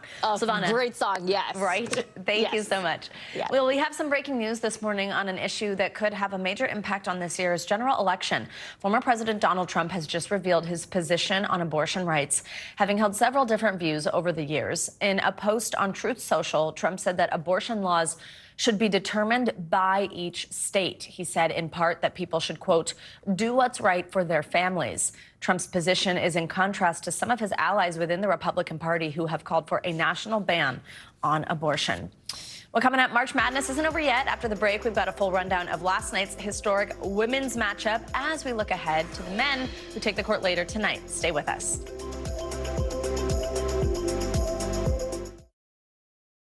News for the generation of now is NBC News Now.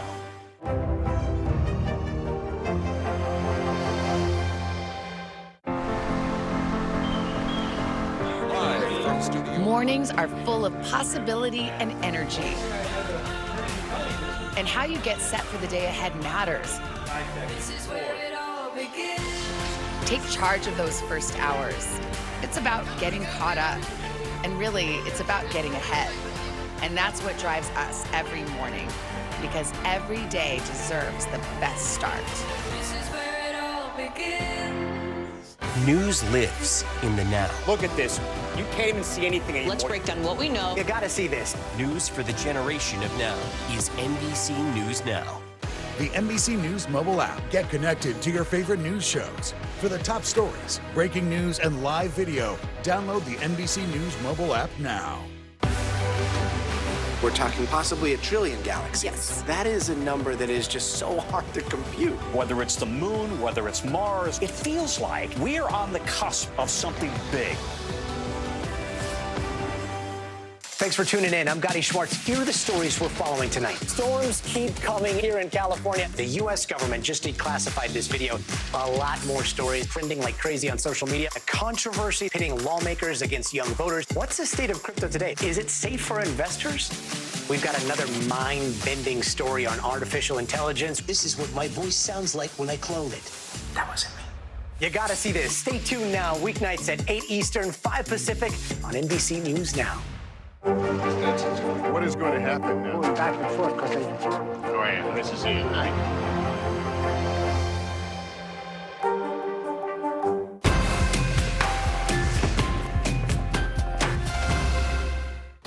Welcome back. Actress and comedian Kristen Wiig, returned to Studio 8H over the weekend, hosting SNL for the 5th time since leaving the cast back in 2012. That means she is now part of the exclusive 5-Timers Club.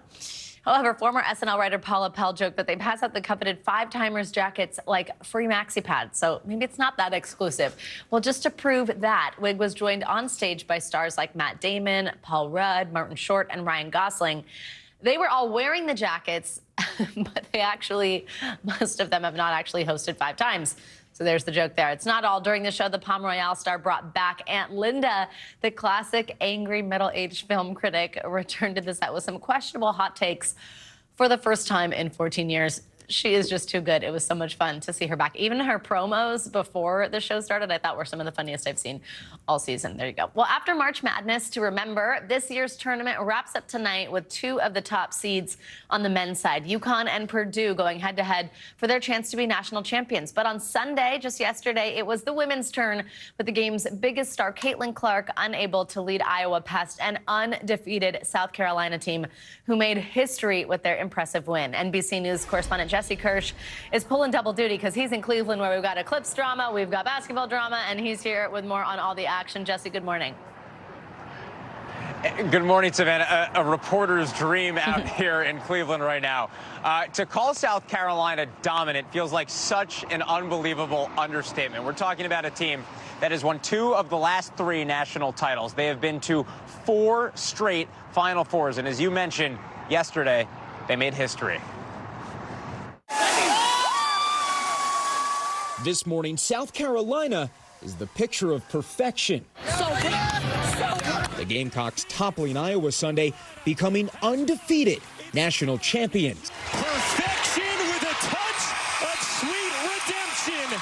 Finishing the season 38-0 was far from simple. To do it, they had to get past the game's biggest star. Clark open 3 is good.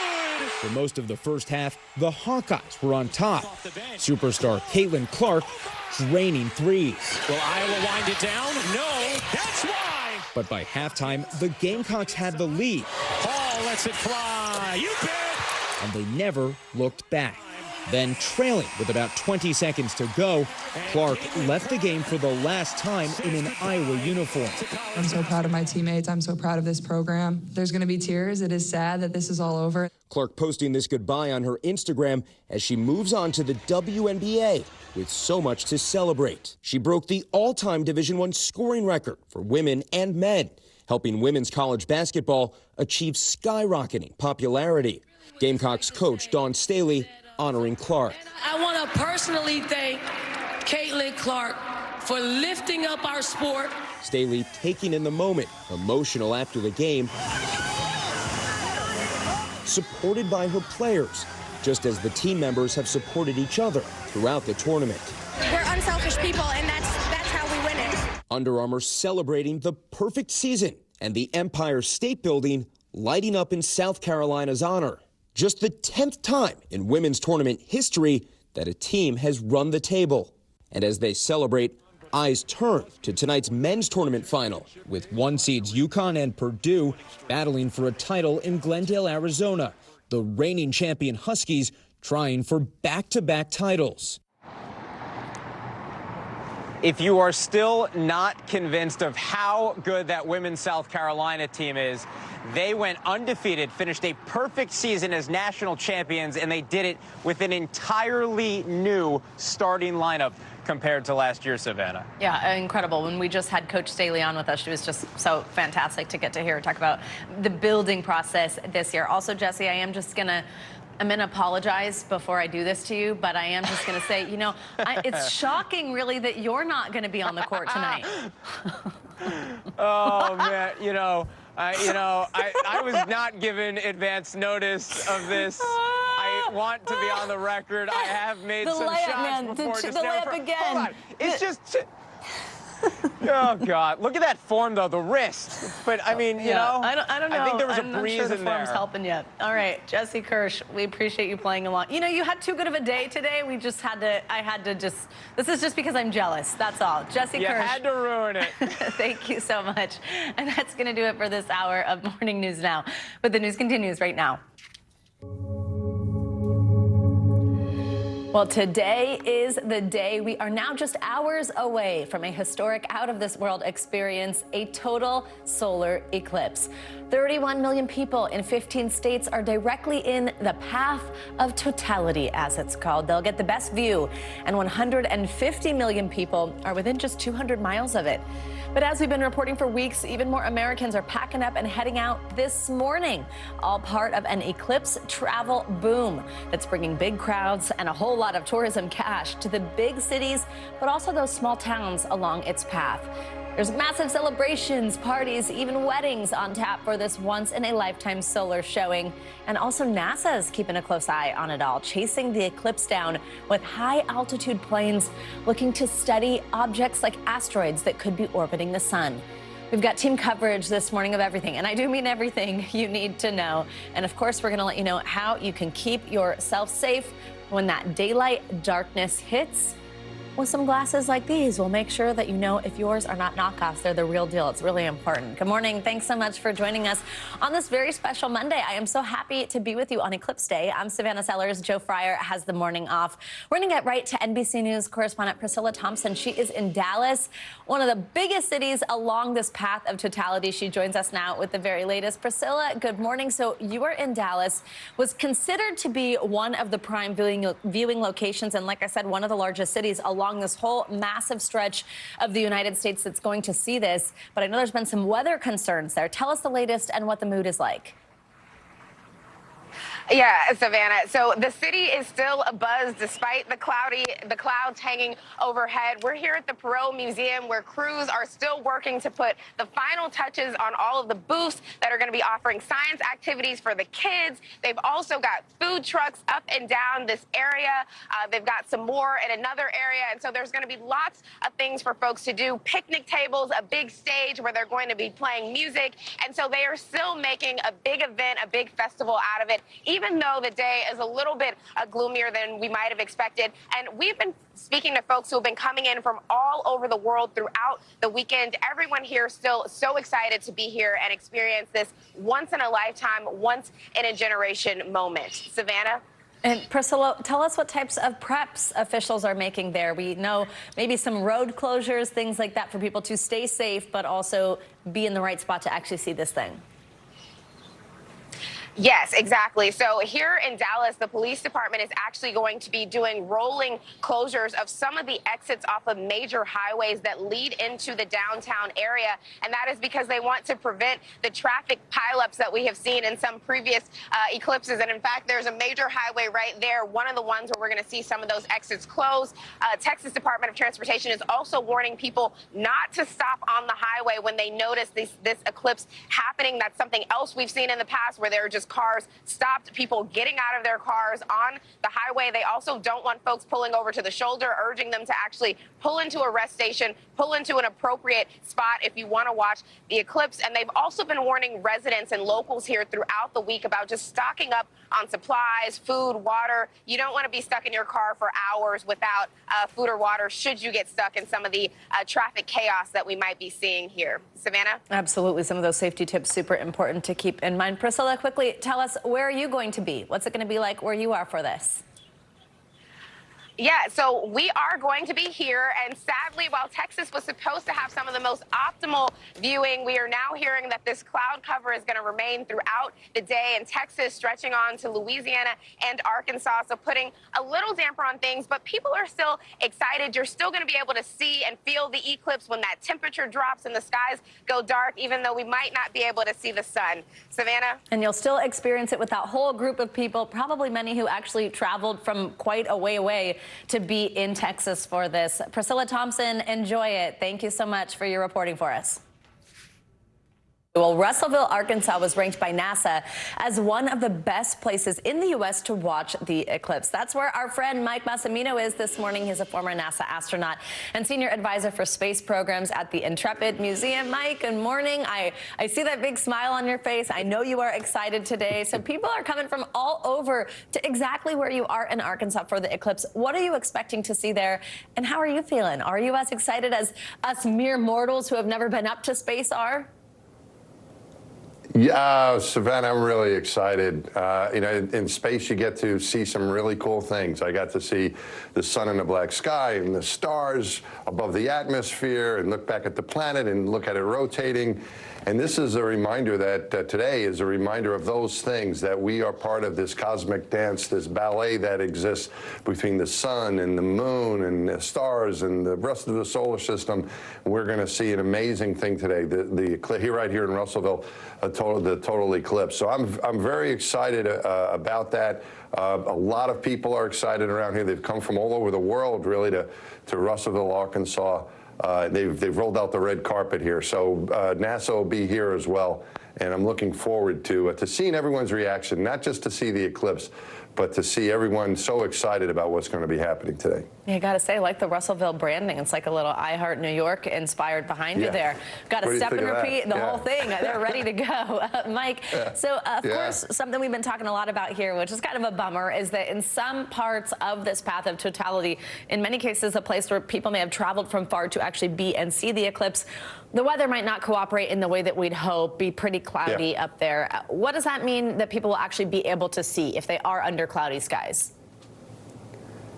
You know, last time this happened, 2017, I was in Charleston. I think that's where Tom said he was. And I don't remember seeing much because it was overcast. So if you have overcast skies, it does obscure what's going on up there. And you can't see through it. But hopefully here in Russellville, it looks like the weather's going to be really good and cooperate, so we'll be able to see it. But even if that happens, even if there are clouds in your area and you can't see it, it's still something to enjoy. It'll still get dark. You'll feel a temperature change. It'll get cooler. Animals will react in different ways, and people are still together to celebrate this and to enjoy what's happening. So I think even if the clouds don't cooperate with us, wherever you are, I think you can still enjoy it. But let's hope for really good weather here. It's gonna. I think it's there. I don't want to jinx anything, but right now we're very hopeful we're going to have a great show here in Russellville. And we're going to check in and get that forecast for everybody in just a moment. I think something else, right, that's kind of cool, even if you can't really see it, is presumably wherever you are, even under cloudy skies, there's going to be a huge group of people gathered together, kind of have this experience together, be chasing something together. What do you think that element adds for people today? You know, you've traveled somewhere that you don't live. You're going to be with a group of people all experiencing something together. Are you looking forward to that? Oh, absolutely. I arrived here over the weekend, and just the excitement in the air, the young kids. I don't know if I'm spoiling anything for the teachers, but there's no school today here in Russellville, for example. The students are actually in school watching the eclipse. So it is really a chance for us all to share something. There are very few things that we can all share together, particularly here in this case of the eclipse. If wherever you are, and you may not be in the line of totality, but you may get partial eclipse where you are. For example, in New York, a high percentage of the eclipse, and that's still something to get together and enjoy. So I think this is one of these days where we, almost like a national holiday, where we should take a time out and pay tribute and remember what's going on here. That this is a great science day, something to learn for everybody, and a way something we can all share. So I think we're all on common ground here today. There you go. You're hearing that straight from an astronaut who knows what he's talking about. Mike Massimino, thank you so much. Enjoy the day. Well, Pleasure, the East Savannah. Coast, great talking with you. As always, the East Coast is looking pretty clear, but let's talk about those cloudy skies. Where might that impact what people are able to see? Let's get a check on your Morning News Now weather with Michelle Grossman here in studio. Hey, Michelle. Hey, Savannah. And it's all about location, location, location, because some people have really great forecasts and some not so others. So Mike kind of touched upon these points when the eclipse does happen in terms of the weather. Weather is all about balance. Mother Nature wants to be in balance just like we do. So when the temperatures drop, we'll see the humidity increasing. We'll also see the winds going down just to sort of balance it out. Once the atmosphere sort of balances out, then things become calm. So it's going to be cool to feel that, you know, just calm, the stillness, that spirituality that people are talking about as we're all experiencing this together. So let's talk about the weather in certain cities across the totality. Notice these percentages. These are decreasing as you go, as expected, away from the 100% totality. So as we go up and down, we're looking at the southern plains. That's going to be a place where we are looking at the chance for some clouds,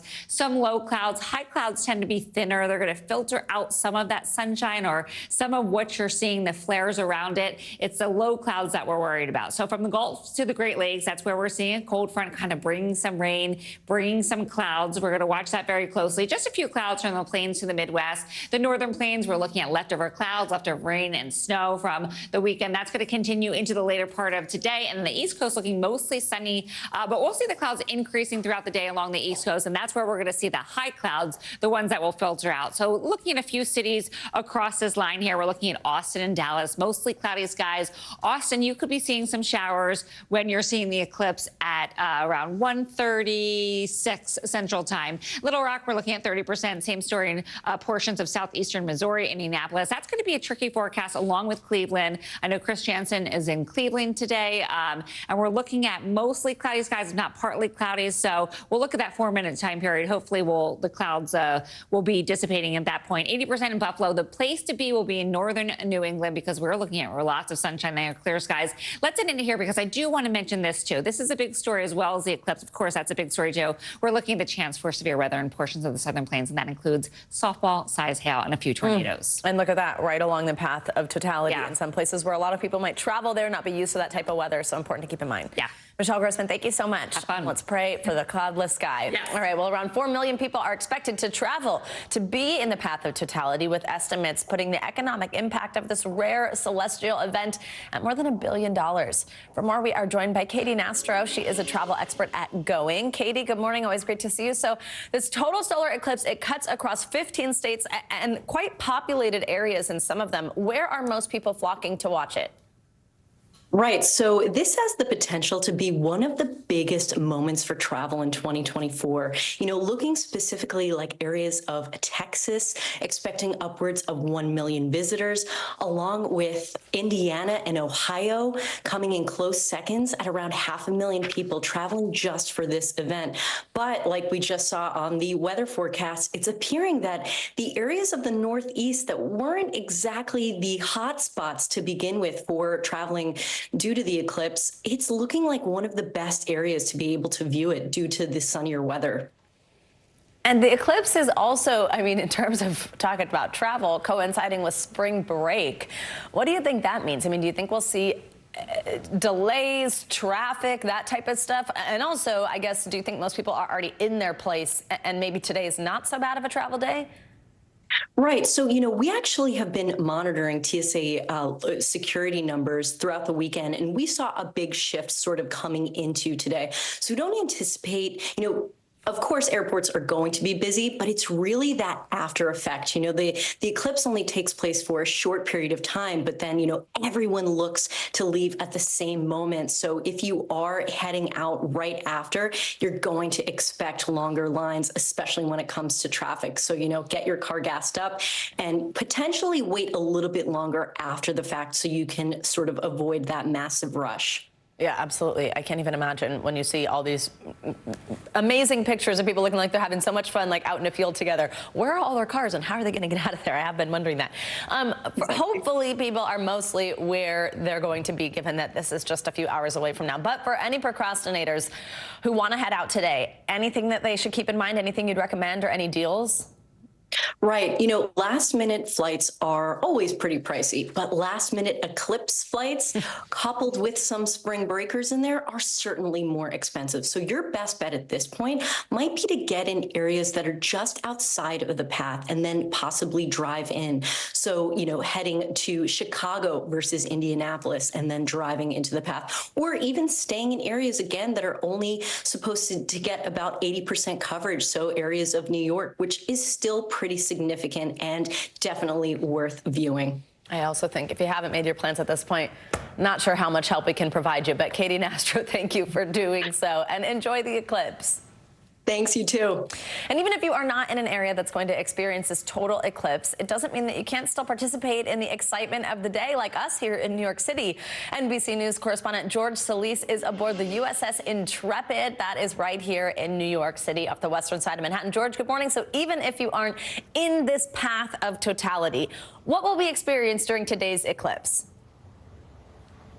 Hey, good morning, Savannah. Yeah, how cool is this, right? We're watching history happen where history has already been made. We, yes, are not in the total path of totality here, but that doesn't mean we're not going to have fun. Here at the Intrepid and the museum, we're expecting some 6,000 people to watch this cosmic ballet, this cosmic confluence of this solar eclipse. And we do have our glasses handy. The people here will have their glasses handy. It is going to be an awesome time. And right now, I can tell you, Savannah, weather looking pretty good, even for that 90% partial eclipse. I know, that's so exciting that the weather's well. George, tell us, so you're holding up those glasses. Remind us, if you're not in the path of totality, that means it's still going to be quite a bit of the sun, right? For us, 10% of the sun, essentially, that you'll still be able to see super bright. Just remind us the importance, especially in these areas where we're not going to reach totality and really ever be able to take those glasses off, the importance of wearing them. Yeah, absolutely. So again, key thing to remember here, only those that are in the entire path of totality here will be able to look up, and only for that short period of time. And I will go ahead and demonstrate by putting them on. And as I'm sure you've experienced, once you actually have these on, you can't see anything, but as you look at the sun, you actually get that beautiful orb, and that is the idea, to be able to look up and actually watch the partial eclipse without that risk to your eyes, because you can do some serious damage by looking up. So it is so important to make sure that you have the right kind of glasses, and regular sunglasses won't do. You really want to make sure you have the approved kind to look up at the eclipse. Yeah, these are thousands of times darker. Regular sunglasses definitely not going to cut it. George Solis, thank you so much. Have fun out there today. And we'll have special live coverage of the total solar eclipse from the entire NBC News team across the country. Our extended live coverage gets underway today at 2 p.m. Eastern, 11 a.m. Pacific, right here on NBC News Now. It'll also be over on NBC, and we will have live updates throughout the day on NBCnews.com. Let's switch here. The South Carolina women's basketball team is waking up this morning as undefeated champions. The Gamecocks completed their perfect season in style, beating the Iowa Hawkeyes 87-75 in the national title game. It was a high-stakes rematch that drew millions of viewers after last year's Final Four battle when Iowa ended South Carolina's bid for an undefeated season. But after coming back with a whole new lineup of stars, South Carolina finished this year's March Madness tournament with their second championship in 3 years. And we are now thrilled to be joined by Naismith Coach of the Year and now three-time national champion head coach of the South Carolina Gamecocks, Dawn Staley. Dawn, congratulations on the win. We appreciate you joining us so much this morning. Thanks for being here. And I know you were visibly emotional after the game, understandably so. How are you feeling this morning? And tell us what this particular one meant to you.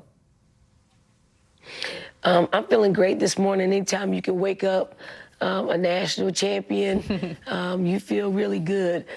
This team has been, quite the unexpected team with how we started to how we finished and everything in between. I will say it's been a fun team. They've never felt tight. They always played free. And I know probably our coaching staff took on all the tightness and, all the things that come with, mounting a challenge. But super cool experience all season long. I really enjoyed this team, not because of the success that they had throughout the season, but the way they developed into a team. It happened so organically that they grew to love each other. They grew to hold each other accountable. They grew to not wanting to lose, and it never happened. It never happened to us this season. So it was kind of cool to see the dynamics develop throughout the season. Absolutely. When you think back to the moment where what you've got ahead of you is rebuilding your whole starting lineup. And then for it to also come out to include, some of your freshmen are just absolute superstars. When you think about that moment, having to rebuild, and now you've won, you undefeated season, national champions, what was that process like? And what was it like at the beginning? Was it daunting at all? Yeah, I didn't really look at it as rebuilding because we have talent on our basketball team. What I wasn't anticipating was them not coming back to campus in shape, them not being on time to certain things, them not just taking or prioritizing what we need to do as a team in order for us to be successful. So it was a hodgepodge of not so do-gooders, and it took time. And I think what they did for me as a coach has made me kind of adhere to the words that I give them, which is trust the process and meet people where they are. They made me meet each individual where they were in their process, and because of that, we were able to get to where we needed to be a lot quicker because we did not hold them to the standard of last year's team, because last year's team was full of basically adults. This team, we have a lot of young players who they come from different backgrounds. They came from being the stars of their high school team and being able to do whatever they want to do, and to come into college where they have to start over and do it the way we need them to do it in order for us to be successful. So that process took a little bit longer, but once they got it, once they understood it, we more than made up for getting off to a slower start in the summer. Absolutely. Women's basketball saw so much interest, saw viewership records broken, so much excitement across the country. I thought it was so classy, no surprise coming from you, but that after the game that you called Caitlin Clark one of the GOATs of the game. Between having someone like her involved, having your team have an undefeated season, what do you think about this moment for women's basketball? And tell us a little bit more about what you think about Caitlin Clark. Yeah, well, Caitlin Clark, she carried a heavy load of carrying women's basketball. Anytime that she played a game, everybody wanted to be in attendance to watch. And if it's televised on a national televised game, everybody tuned in to see the very magic that she performs out there on the court with her play, not just her scoring ability, her ability to hit logo threes, but what I really like about her and the position that we share, which is the point guard position, is her court vision, her ability to make every teammate of hers feel special so they can play an integral role in their success. News lives in the now. Look at this. You can't even see anything anymore. Let's break down what we know. You gotta see this. News for the generation of now is NBC News Now. The NBC News mobile app. Get connected to your favorite news shows. For the top stories, breaking news, and live video, download the NBC News mobile app now. Live from studio. Mornings are full of possibility and energy. And how you get set for the day ahead matters. Take charge of those first hours. It's about getting caught up. And really, it's about getting ahead. And that's what drives us every morning, because every day deserves the best start. This is where it all begins. News lives in the now. The front lines are still very active. This is like quicksand, and officials say an entire town is cut off. This close to actually understand why people had to jump in the ocean. News for the generation of now is NBC News Now. NBC News Daily is #1 for afternoon news across all of television. I'm Morgan Radford. I'm Vicki Wynn. I'm Kate Snow. And I'm Zinklea Samwat. What's happening around the world? Israel's military is building up there along the border. And what matters here at home? New numbers are out today showing more encouraging signs for our economy. Let's zero in on exercise. We know we're supposed to be doing it. What does it do for our health? What needs to change for social media to be a safer place? NBC News Daily, weekdays from 12 to 4 on NBC News Now. People really don't know what's going to happen. Nearly a dozen hours after the eye roared ashore. More good people than bad people, I know, right? 5 seconds. There is some late-breaking news 4 hours into the Iowa caucuses. Private Hammer delivers. All right, it just made so.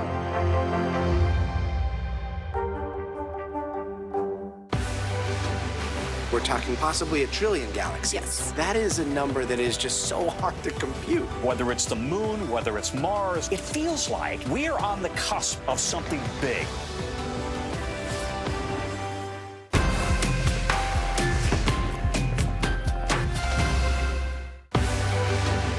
We're talking possibly a trillion galaxies. Yes. That is a number that is just so hard to compute. Whether it's the moon, whether it's Mars, it feels like we're on the cusp of something big.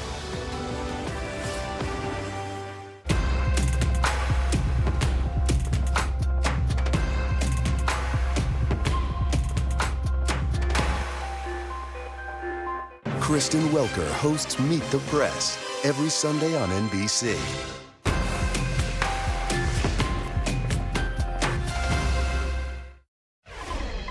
We are back with the latest on the ground in Gaza, where Israeli forces have begun the process of withdrawing troops from the south to carry out new operations in the north. It comes following a weekend of renewed protests against Prime Minister Netanyahu and his failure to bring home the remaining hostages taken by Hamas militants 6 months ago. NBC News correspondent Hala Garani joins us now from Tel Aviv with the latest. Hala, good morning. Good morning. Yes, indeed. We have quite a few significant developments that took place over the weekend. You mentioned there that military reversal there in terms of the troops on the ground. The Israeli military has announced that it is going to be withdrawing its ground troops from the southern part of Gaza, specifically around Khan Yunis, where they'd been conducting operations for the last several weeks, focusing them on the northern half of the Gaza Strip. Now, that doesn't mean a cessation of hostilities by any means. In fact, the chief of staff of the Israeli army has said that this does not mean that the war has ended. They will be, these Israeli soldiers, conducting targeted operations in the southern part of the Gaza Strip. And of course, there will still be aerial bombardments that are still part of the arsenal of the Israeli military and its offensive in Gaza that started 6 months ago now, after October 7th and that attack by Hamas inside of Israel. We're also keeping a very close eye on these talks that took place in Cairo over the weekend, because we've heard conflicting reports. On the one hand, Egyptian media are quoting participants as saying that progress was made to come to some sort of agreement to cease fire for a while, to allow for the release of hostages and for more aid to go in. But Hamas had sent representatives, and on their way out, they were quoted as saying that there was still very much a big chasm between the two sides, that they had not come to anywhere close to an agreement to establish a ceasefire or a deal. And all of this is happening against the backdrop of a continued devastation in the Gaza Strip. Many families who were driven out of the south by the military operation returned to find homes destroyed and unlivable. Savannah. All right, Hala Garani, thank you so much. Well, here in the U.S., Boeing is facing yet another investigation from federal authorities after passengers on board a Southwest Airlines flight recorded the protective cover of the engine flying off during takeoff in Denver. NBC News correspondent Sam Brock joins us with the latest. Hey, Sam, good morning.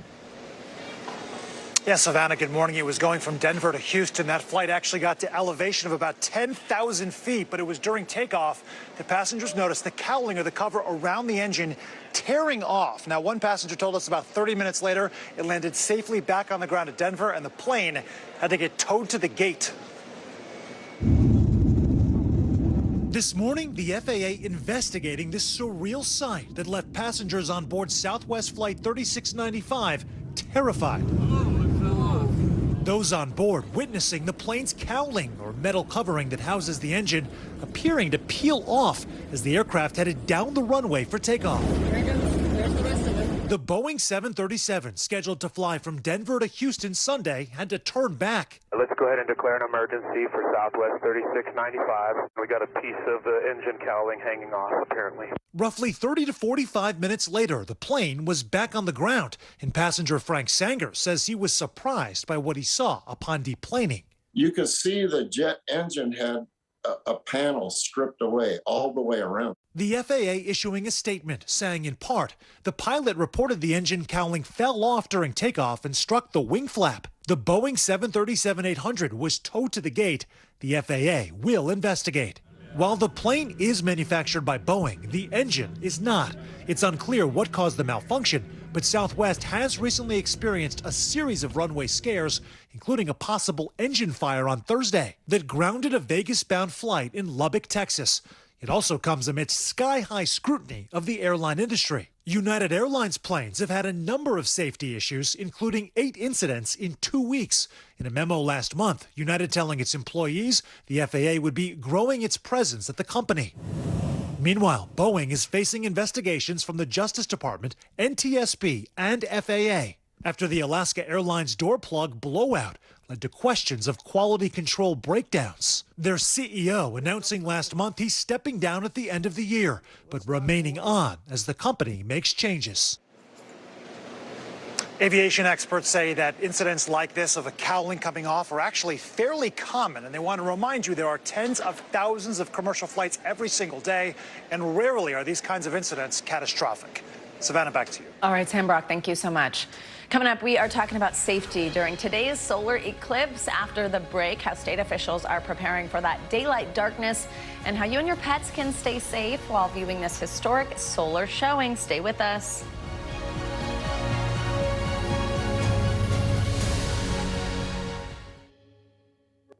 Good morning, and thanks for joining us. I'm Joe Fryer. I'm Savannah Sellers. We're going to get started with breaking news. The record number of migrant crossings. The latest developments in the war between Israel and Hamas. A closer look at the good news we got about the economy. If you do have points or you have miles, is now a good time to use them. A lot of people spend a lot of time sitting. 20 minutes of exercise might be able to help out. How does it feel to be an out college athlete? Freeing the first woman on a lunar mission. What was it like to get that news? Morning News Now, streaming weekdays at 7.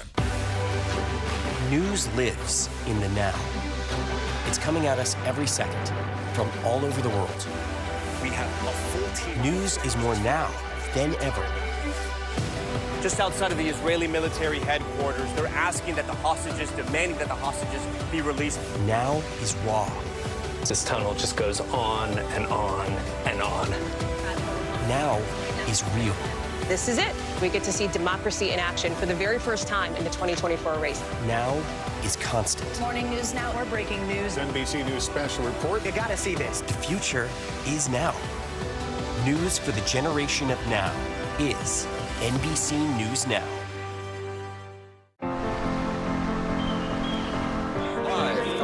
Mornings are full of possibility and energy. And how you get set for the day ahead matters. Take charge of those first hours. It's about getting caught up. And really, it's about getting ahead. And that's what drives us every morning. Because every day deserves the best start. This is where it all begins. What's the message that you're trying to get out to young people? Know what is in the drug supply. We've got important news this hour about your money. Mental health, big picture. Why is it so tough right now? News for the generation of now is NBC News Now. News lives in the now. It's coming at us every second from all over the world. We have a full team. News is more now than ever. Just outside of the Israeli military headquarters, they're asking that demanding that the hostages be released. Now is raw. This tunnel just goes on and on and on. Now is real. This is it. We get to see democracy in action for the very first time in the 2024 race. Now is constant. Morning News Now, we're breaking news. NBC News special report. You gotta see this. The future is now. News for the generation of now is NBC News Now.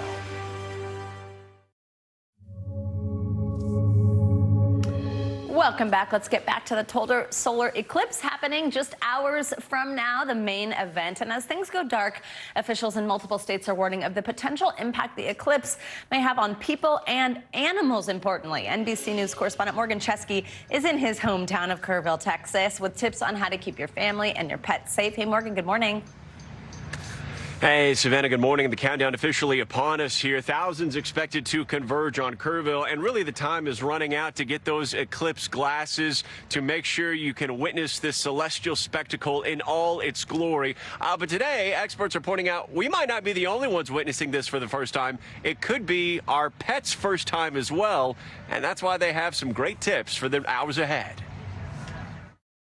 This morning, the stage is set for the greatest show on Earth as communities along the coveted path of totality count down to today's total solar eclipse. I think it's going to be awesome. While the main event will only last for about 4 minutes and change, many cities like Kerrville, Texas, have been preparing for years. You were looking at potentially multiplying the town by 10. Possibly. That influx of eclipse chasers now has officials in dozens of states telling residents to be ready. That's going to mean a substantial increase in traffic volumes. Pack your patience along with snacks and water, and make sure you have a full tank of gas. And if you happen to be on the road when the sun and moon align, transportation officials say drivers should expect heavy traffic and sudden stops.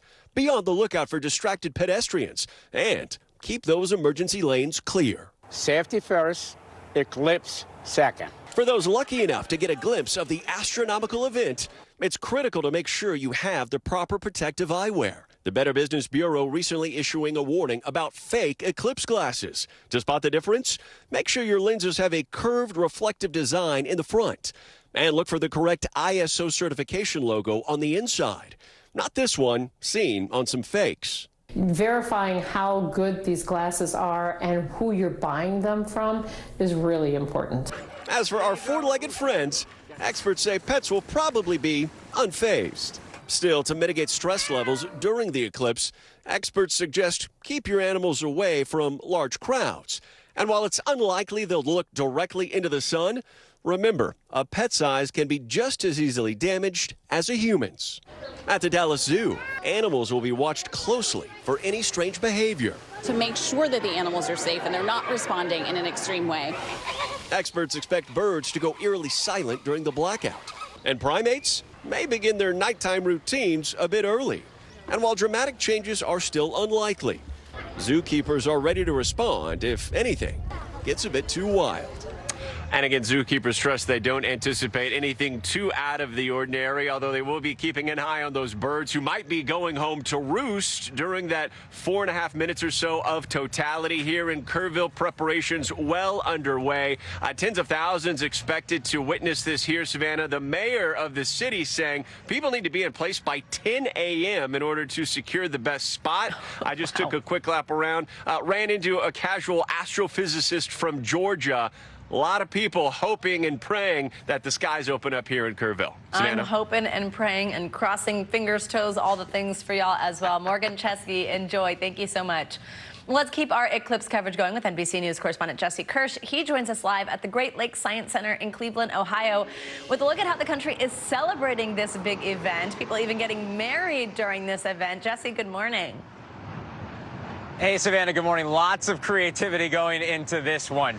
We are expecting this big moment to eclipse the size of 2017's American Celestial event. NASA says millions more people live across a wider path of totality, including here in Cleveland. This is one of NASA's official watch party events, and we're expecting around 30,000 people to be out here. So many of us are going to be taking in those moments of totality, but for some, that's going to involve more than just looking up.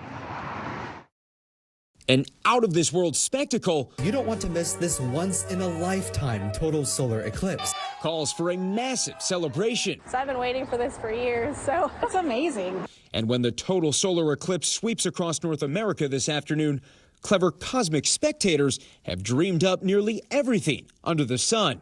This is my solar observatory explained. People coming from all over the world to enjoy watch parties throughout the U.S. I'm from France. We started planning just after Christmas. I'm so stoked, like on a level beyond what you could even imagine. In Cleveland, an estimated tens of thousands will rock out from the Rock and Roll Hall of Fame to the Cleveland Guardians ballpark. Ohio is the heart of it all. In Arkansas, Little Rock Zoo is ready to go, holding a special tailgate party. And in places like Buffalo and Rochester, New York, families are coming from far and wide for giant events like the Rock the Eclipse Festival. But if you want a different perspective, like from the slopes, mountain resorts from Vermont to Ohio are all in, like Mad River with its Ski the Eclipse event. If you'd rather watch from the water, cities like New York and Chicago with partial totality have eclipse-themed cruises. For those hoping to fly a little closer to the sun, Delta's taking passengers on sold-out flights following the path of eclipse totality. What could be cooler than seeing this happen at 30,000 feet? But perhaps the ultimate way to ring in history? A total eclipse of the heart. Couples are planning to marry at various group weddings across the country. Over 100 couples are expected to elope at the eclipse in Tiffin, Ohio, pledging their total devotion to each other in totality. I came from home from a work event and told Bart that I set a wedding date, and he said, "You did what?" Jenny Harris and Bart Lombardi have been engaged for 2 years, and when they found out they could get married during a total solar eclipse, they were the first to sign up. The whole eclipse factor is just, from everyone we've talked to, seems magical. We are the more the merrier type. Joining them are couples traveling a combined 17,000 miles from Pennsylvania to Texas. All anyone needs to join in is a marriage license. There will be a first dance, toast, and of course, cake. If anyone objects, do they all have to object at the same time? So there are certain things you can't control, right? The weather, other visitors and family members who might object. This whole thing is thrown together and, really just trying to make it an experience. A one-of-a-kind way to celebrate by tying the knot under the stars. We're just super excited to have everybody together. Here's a fun fact for you. A total eclipse is part of this complete breakfast. I've got my pinhole projector ready to go, but we have a little bit of a problem here right now, Savannah. The sky is not looking great. And we talk about all these people who are coming from all over. How do we know that? Because I have an example of it right here. Among those who travel to Cleveland, my own mom. Hi, Mom. Hi. And I said the sky's not looking so great. We got clouds right now. What do you want to say to those clouds, Mom? They're going to go away. I'm feeling it. Go All right. All right. We'll see who has the better forecast. Her or Mr. Roker. We'll send it back to you. Oh, it looks like her name, I think, is Doreen. We just had a lower third up there for her. Doreen, thank you for joining us. Enjoy with your son. How fun is that? And thank you. Mom said so those clouds better move. Jesse, thanks so much. Coming up, student loans are back in the political spotlight this morning. President Biden is heading to Battleground, Wisconsin today, bringing his administration's plan on loan forgiveness to young voters there. But what are they saying about it? We're on the ground next.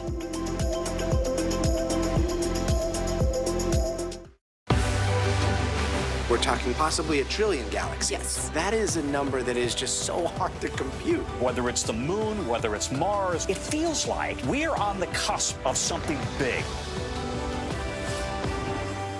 We report live from Tel Aviv. From Juarez, Mexico, Top Story reporting from Baltimore. Every weeknight, it's your news playlist.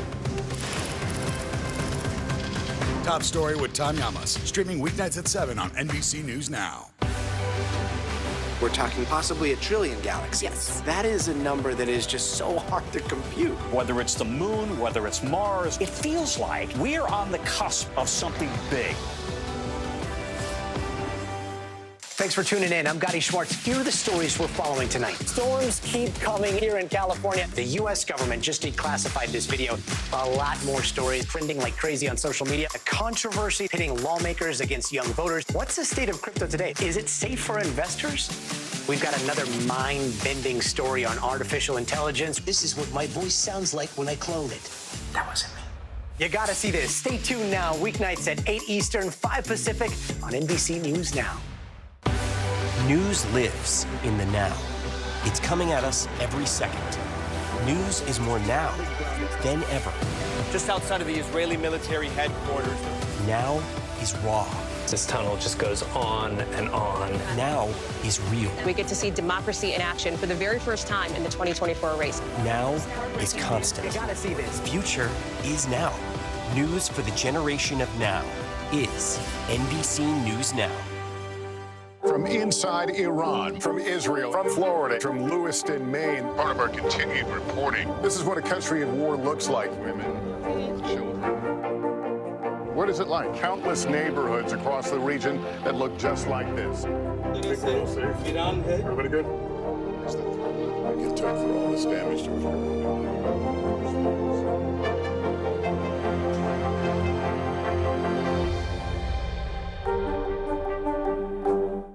NBC News Daily is #1 for afternoon news across all of television. I'm Morgan Radford. I'm Vicki Wynn. I'm Kate Snow. And I'm Zinklaya Samwat. What's happening around the world? Israel's military is building up there along the border. And what matters here at home? New numbers are out today showing more encouraging signs for our economy. Let's zero in on exercise. We know we're supposed to be doing it. What does it do for our health? What needs to change for social media to be a safer place? NBC News Daily, weekdays from 12 to 4 on NBC News Now.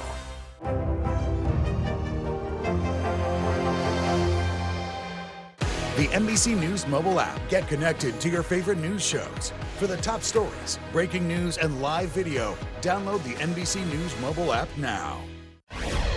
Welcome back. President Biden is heading to Madison, Wisconsin this afternoon to discuss his administration's new efforts to deliver debt relief for Americans with federal student loans. So last year, the Supreme Court struck down the administration's attempt to eliminate up to $20,000 for millions of borrowers. The High Court said the president did not have the authority to cancel such a large amount of debt without authorization from Congress. With the election now less than 7 months away, voters are speaking out about President Biden's efforts to eliminate student loan debt.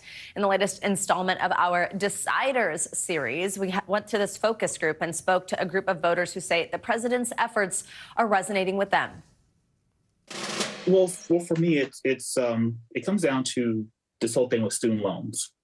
Who can name at least one thing President Biden has achieved while in office?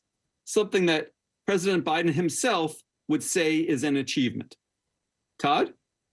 Student loan reduction. Andrea? Yeah, student loan forgiveness. Mary? Student loan forgiveness. Anybody has anything you like about President Biden? Student loan forgiveness. I was going to say the same thing as Michelle. Student loan forgiveness. Okay, hold on a second. So if President Biden comes through with student loan forgiveness, you might vote for him. Mm-hmm. Okay. So literally it's that kind of thought process. Yes, because as of now, it's nothing. He's not doing nothing for me personally to where I feel like I want to give him my vote again. For more on the Biden administration's new attempt at student loan forgiveness, we are joined by Mark Kantrowitz. He's a student loan expert and the author of the book, How to Appeal for More College Financial Aid, The Secrets to Negotiating a Better Financial Aid Offer and Getting More Financial Aid in the First Place. Good morning. Thank you so much for joining us this morning, Mark. So there are more than 43 million Americans with federal student loans, accounting for more than $1.6 trillion. Who benefits the most from this new relief plan? Well, one aspect of the relief plan may benefit about half of all borrowers, and that's borrowers whose debt exceeds the amount they originally received, and that can exceed more than half. And what do you make of hearing how important this is to so many voters? I mean, the fact that kind of one of the only things that they see as an achievement of our current president being this potential to actually drop this student loan debt, be free of it.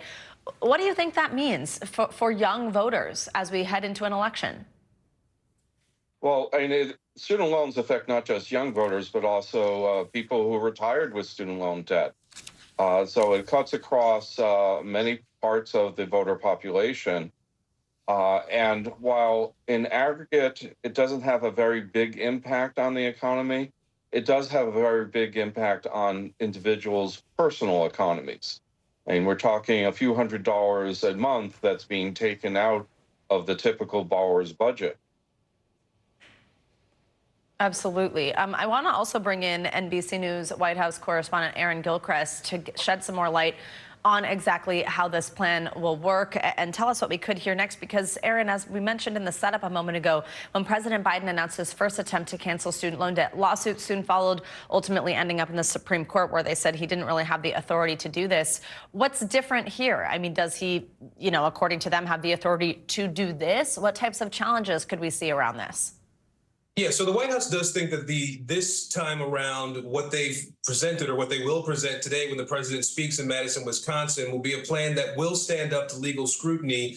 Essentially, the idea here is to use rules that are already in place, a law that's already in place, an authority that the Secretary of Education already has to try to cancel or reduce significant amounts of debt for more than 20 million borrowers across the country at this point. You'll remember last time around, the plan the president presented that the Supreme Court ultimately struck down would have been about $400 billion. In this instance, we're seeing a plan that would cancel interest for certain borrowers, 23 million of them. We're also seeing part of the plan that would automatically cancel debt for borrowers who are eligible for some of the different loan forgiveness programs that are already out there, but people who haven't applied for these programs. So the debt would automatically go away for them. There would also be a part of this plan that would cancel debt for borrowers who are in repayment and have been in repayment for more than 20 years. And Savannah, the Biden administration does believe that the president will announce this today. It will take some time for a final rule to be made. This is being done through what's called the rulemaking process at the Department of Education. And so it won't be an instant change for borrowers, but it is something that the Biden White House believes will ultimately be good for people who are dealing with tremendous amounts of student loan debt. And to be perfectly honest, Savannah, it would be good for the president going into the election coming up, where this would impact young voters and potentially through some parts of this plan would impact Black and Latino voters in a significant way, all groups that the president needs to win in November. Yes, certainly a political play as well there, as you smartly laid out. Aaron Gilchrist and Mark Kantrowitz, thank you both very much for joining us.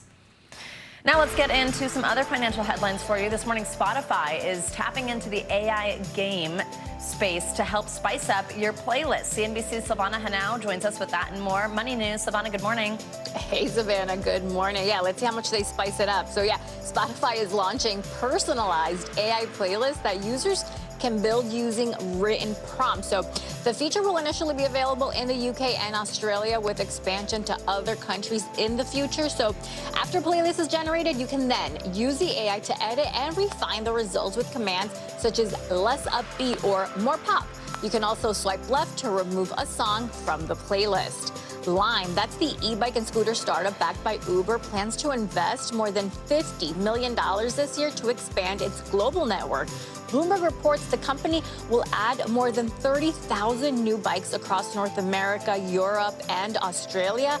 Lime is expanding as its rivals are struggling to stay afloat. Last year, Bird went bankrupt, while reports say Lyft, which owns City Bike, is looking for a partner or a potential sale. And Beyonce tops the Billboard charts again. Her new album, Cowboy Carter, debuting at #1 on the Billboard 200 and on the top country albums chart. It's the 8th time Beyonce had a solo album top the charts, breaking the previous record for a female artist set by herself with Renaissance in 2022, Savannah. I had to drive to a shoot this weekend. I was really deep in that album, loving it. Silvana, especially the one with Miley Cyrus. What a great song. Silvana. Great song, yes. Right? Thank you so much. Yes. Well, we have some breaking news this morning on an issue that could have a major impact on this year's general election. Former President Donald Trump has just revealed his position on abortion rights, having held several different views over the years. In a post on Truth Social, Trump said that abortion laws should be determined by each state. He said in part that people should, quote, do what's right for their families. Trump's position is in contrast to some of his allies within the Republican Party who have called for a national ban on abortion. Well, coming up, March Madness isn't over yet. After the break, we've got a full rundown of last night's historic women's matchup as we look ahead to the men who take the court later tonight. Stay with us.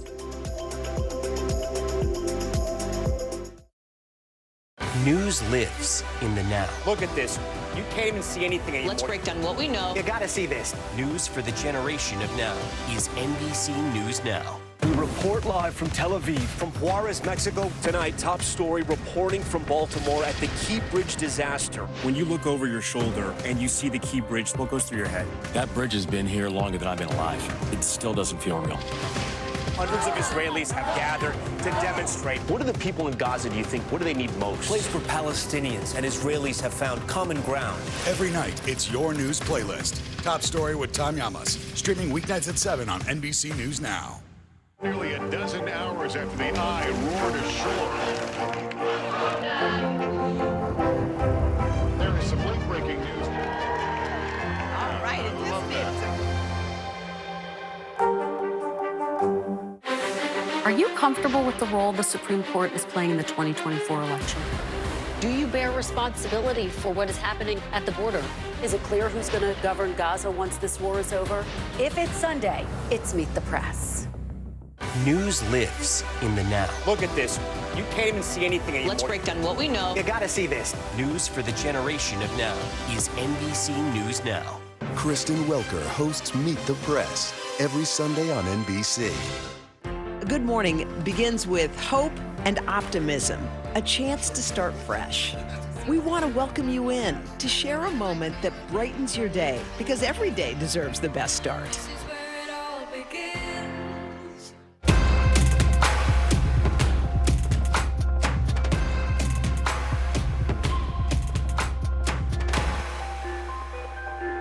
Fire has grown leaps and bounds. What you see behind me is typical. How you doing? Pretty bad.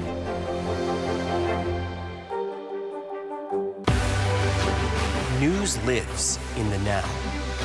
It's coming at us every second from all over the world. We have a full team. News is more now than ever. Just outside of the Israeli military headquarters, they're asking that the hostages, demanding that the hostages be released. Now is raw. This tunnel just goes on and on and on. Now is real. This is it. We get to see democracy in action for the very first time in the 2024 race. Now is constant. Morning News Now, we're breaking news. NBC News special report. You gotta see this. The future is now. News for the generation of now is NBC News Now. Welcome back. Actress and comedian Kristen Wiig, returned to Studio 8H over the weekend, hosting SNL for the 5th time since leaving the cast back in 2012. That means she is now part of the exclusive Five Timers Club. However, former SNL writer Paula Pell joked that they pass out the coveted Five Timers jackets like free maxi pads, so maybe it's not that exclusive. Well, just to prove that, Wiig was joined on stage by stars like Matt Damon, Paul Rudd, Martin Short, and Ryan Gosling. They were all wearing the jackets, but most of them have not actually hosted 5 times. So there's the joke there. It's not all. During the show, the Palm Royale star brought back Aunt Linda.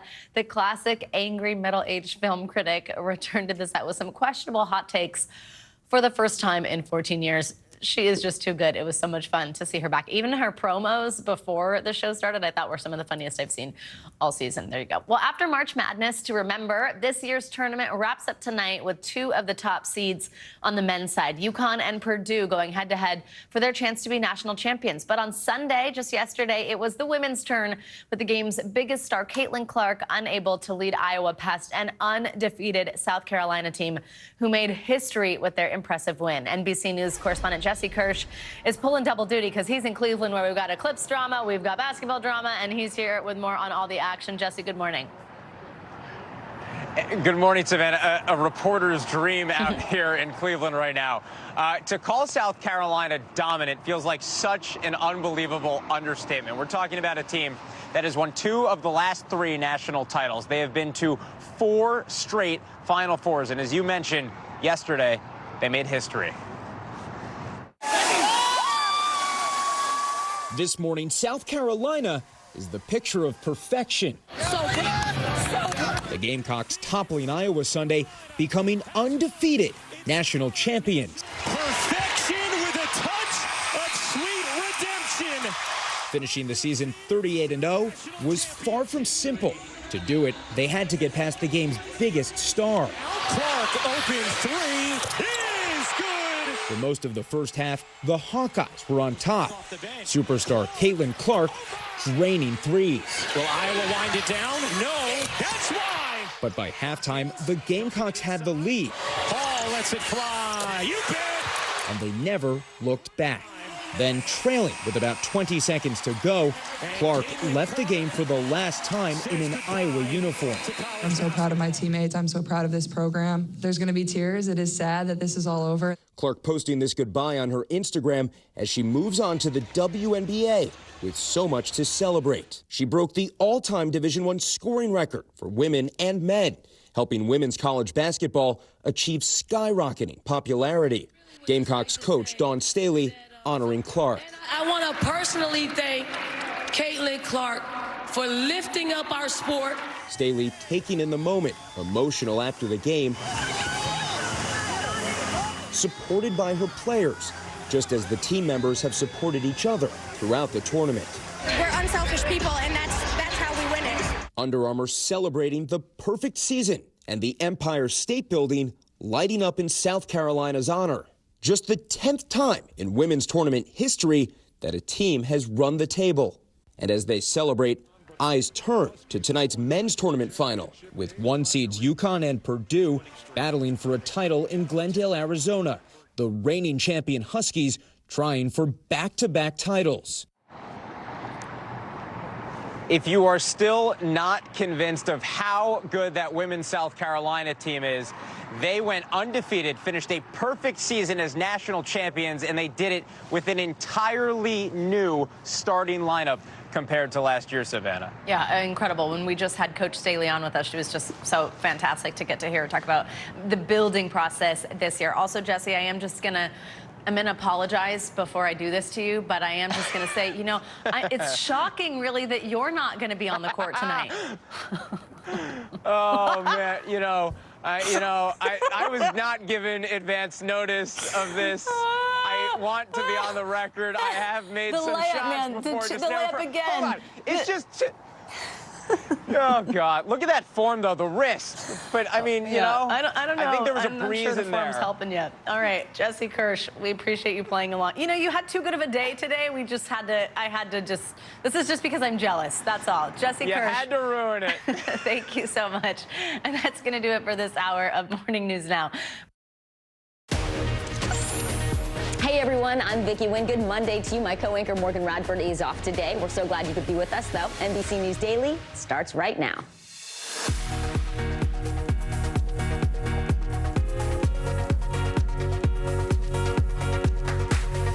Today is Monday, April 8th. Eclipse mania. The sun, moon, and Earth are all about to come into alignment, making for a rare experience for millions of Americans. We have full coverage for you from various points along the path of totality.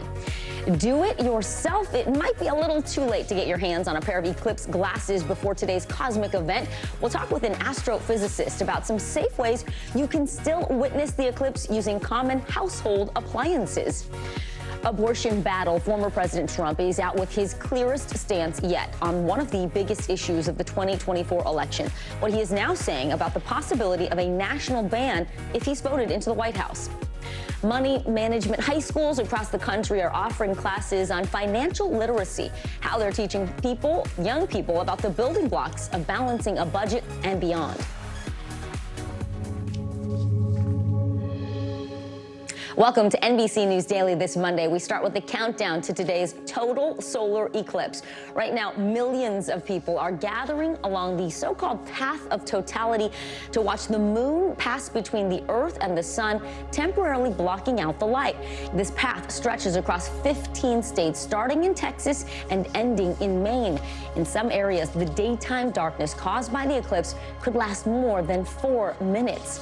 That is only if the weather cooperates, though. Forecasters are calling for some clouds and storms along the path.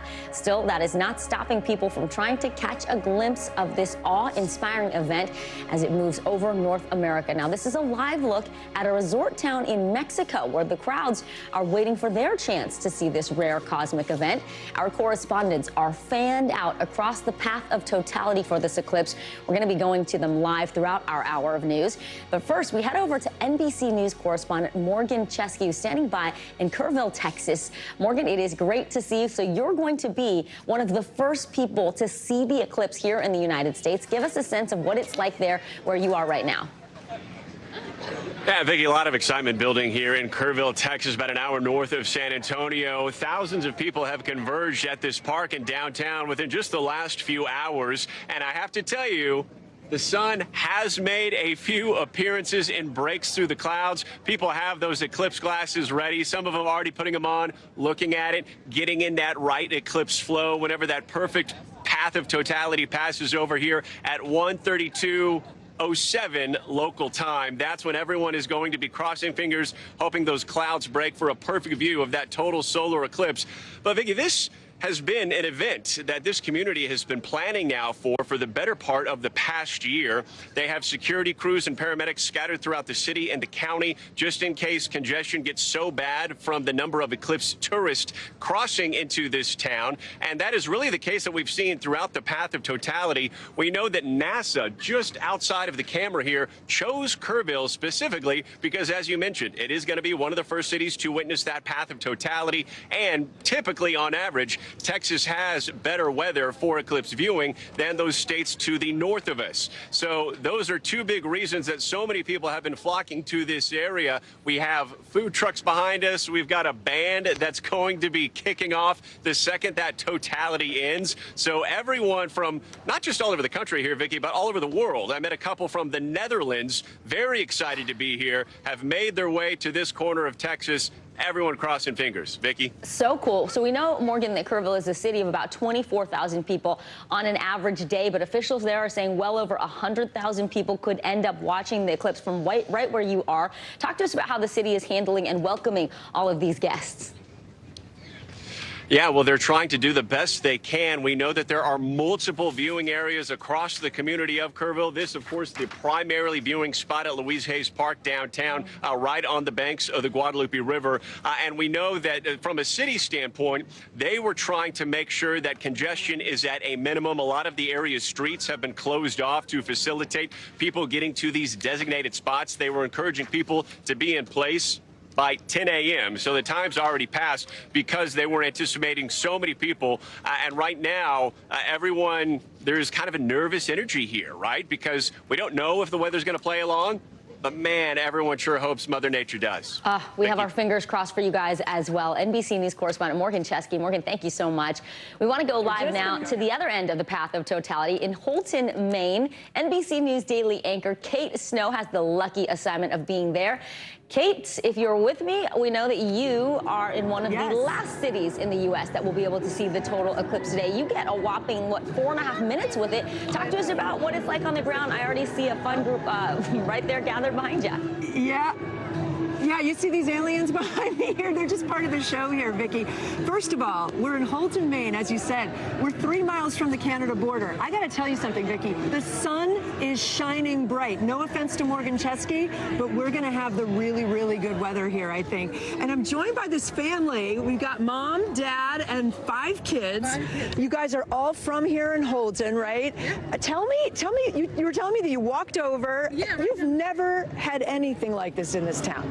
No, they really throw a party, but they really pulled out all the stops for this, but we've never seen so many people in the square before. Yeah, I mean, this is a town of about 6,000 people, right? So tell me about just the atmosphere and the excitement over the past few days. Oh, we've been looking forward to it. The whole town's been looking forward to it for months, and you see the preparation that went into it. It's a great party. Yeah. Skylar, no school today, right? No. School's totally canceled, so you guys could be out here. Yeah. How old are you again? 9. 9. Do you know anything about solar eclipses? No. Have you been studying at all? Oh, I know that the total solar eclipse happens in every 100 years. Yeah, not that often, right? Especially in Maine. You guys haven't had one here since 1963. Did you know that? There hasn't been a total eclipse. This is a T-shirt that you made in school, right? Yeah. Can you guys see that? Her T-shirt has the ring around the sun shining behind the moon, right? That's an eclipse. Yeah. You guys excited about this? Yeah. Yeah? Pretty excited? I would say so. Vicki, the thing is, this town, again, hasn't had one since 63. They're not going to have another eclipse here until 2079, I believe, is the next one. So this is just such a unique opportunity for a kind of a small city. And everybody's excited, and it's like electric here. Everybody is smiling. It's one of those stories where you just feel really good about the world, Vicki. Doesn't it? It's one of those things where all millions of people will be watching, experiencing something at the same time. I hope the kids and the family there have their glasses ready to go. It sounds like such a fun time. Yes, We can hear the music blasting. Glasses. Oh yeah, of course. Make sure you put them on. And over the prescription glasses too. Love the T-shirt. Looks just like the eclipse. Our thanks to Kate Snow. Thank you so much, and thanks to that family too, Kate. Thank you. We want to bring now Dr. Kate Russo to the table. She joins us now from Garner State Park in Uvalde County, Texas. She's a clinical psychologist and an eclipse chaser. It is so great to be with you, Kate. So talk to us about how you have actually done this. 10 times you've experienced 10 total eclipses. What does it involve, figuring this out, planning your kind of vacation around it, and what inspired you to start doing this? Well, I've seen 13 actually. It was just something that I wanted to experience at least once in my life. And that opportunity happened in 1999, that I was able to get into the path of totality for the first one. And since then, it just really blew me away. And I've been an eclipse chaser ever since then. But for the past 10 years or so, I also have been researching the eclipse experience. I'm a psychologist by background, and also helping communities prepare for an eclipse. Because as you see there, when you're a town in the path of totality, people come to you. And so you actually have to be prepared for the impact of it. Oh, no doubt. Dr. Russo, what have you learned that's been most fascinating to you as you've studied these eclipses and seen 13 of them since 1999? Well, I think the the important thing is that the total solar eclipse experience is something that's really hard to put words to. It's very hard to convey to those who've never seen it before that it really is quite an unusual and immersive experience. There are things that happen above us, around us, and within us during totality. So you'll hear about the things above us, you know, the perfect alignment of the sun and the moon, the fact that we can see the sun's outer atmosphere, the corona. That's the only time we're able to safely see it with the naked eye. It's just so beautiful, and the darkness that we experience is the moon's shadow that's cast over us. But also around us, there's a lot that changes too. So the temperature starts to drop, the wind can actually change, and the sounds of nature changes. The quality of light is different. As the shadow approaches us, when we're in the path of totality, we get goosebumps and chills because it's a really ominous feel. And then even though you know that the path of the moon's shadow is coming and that you will be in this dark, when it happens, it's just so profound and unexpected. So that's the thing. People are always very surprised. I love how you put that. Things change above, around, and within us. Really quick before you go, advice for people who are in a cloudy spot and may not be able to see it as well. I'm in a cloudy spot. It helps if you're in nature. So I'm in a state park. There are birds all around. And so I'm encouraging people to look at the sunset colors all around you and also the changes of birds, what they're doing. We're in a perfect spot to be able to do that. So I'm excited and hear the insects as well. Wonderful. And I'm hearing sometimes maybe the owls even hoot during that time because they think it's nighttime. Eclipse chaser Kate Russo, thank you so much for joining us. You can get full special coverage of the Great North American Eclipse starting at 2 p.m. Eastern today right here on NBC News, Peacock, and NBC News Now. It is time now for our CNBC Money Minute. Tesla's high-profile trial kicks off today. It centers around the death of a 38-year-old Apple engineer who was using Tesla's autopilot technology when he crashed his car and died back in 2018. CNBC reporter Bertha Coombs joins me now. So, Bertha, what is the driver's family saying about the crash, and how is Tesla responding? Well, Vicki, the family is arguing that Tesla oversold autopilot's abilities and that it didn't do enough to prevent customers from abusing the feature. Now, Tesla argues that the driver was at fault for being distracted by a video game while engaging autopilot. Now, if the family prevails in this lawsuit, it could be a major financial hit to Tesla and set a precedent for nearly a dozen similar suits against Tesla over autopilot. And one lucky lottery ticket in Oregon took home the $1.33 billion jackpot, ending a 3-month drought of winners. But it didn't happen on time. Saturday's drawing was actually delayed 3 hours to allow states to complete pre-draw procedures.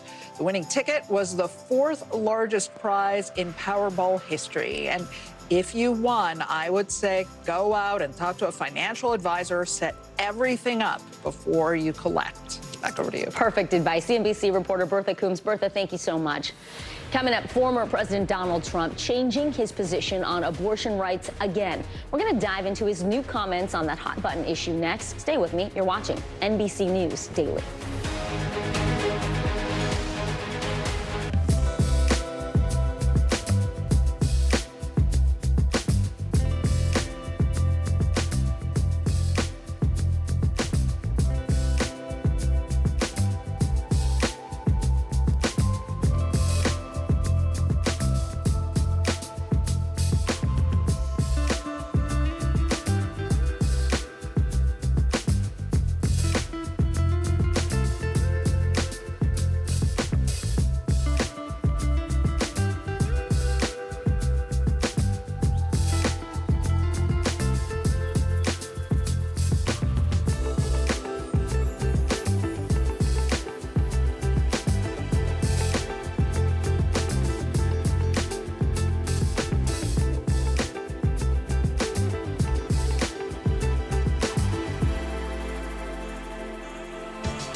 Hey, I'm Hallie. It's good to be with you tonight.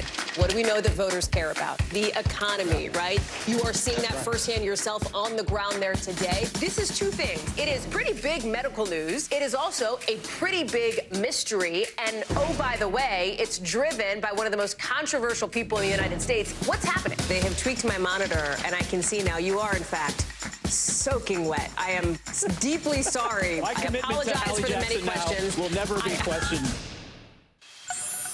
Former President Donald Trump is clarifying his position on abortion. In a video posted on his Truth Social platform this morning, he said that abortion laws should be left up to the states. He did not say where he stands on a national ban. NBC News correspondent Garrett Hake joins me now from the D.C. Bureau. Garrett, good to see you. So what exactly did Mr. Trump say about abortion and the other related issues that have been in the news, like IVF? Yeah, Vicki, this was sort of a clarification of his lack of position on abortion. On IVF, he described himself as pro-family and applauded states who have taken efforts to protect IVF access around the country. But on the question of abortion itself, he basically patted himself on the back for getting rid of Roe v. Wade and saying that this is the kind of thing that should now be left entirely to the discretion of states. Listen to some of what he had to say. My view is now that we have abortion where everybody wanted it from a legal standpoint, the states will determine by vote or legislation or perhaps both, and whatever they decide must be the law of the land, in this case, the law of the state. At the end of the day, this is all about the will of the people.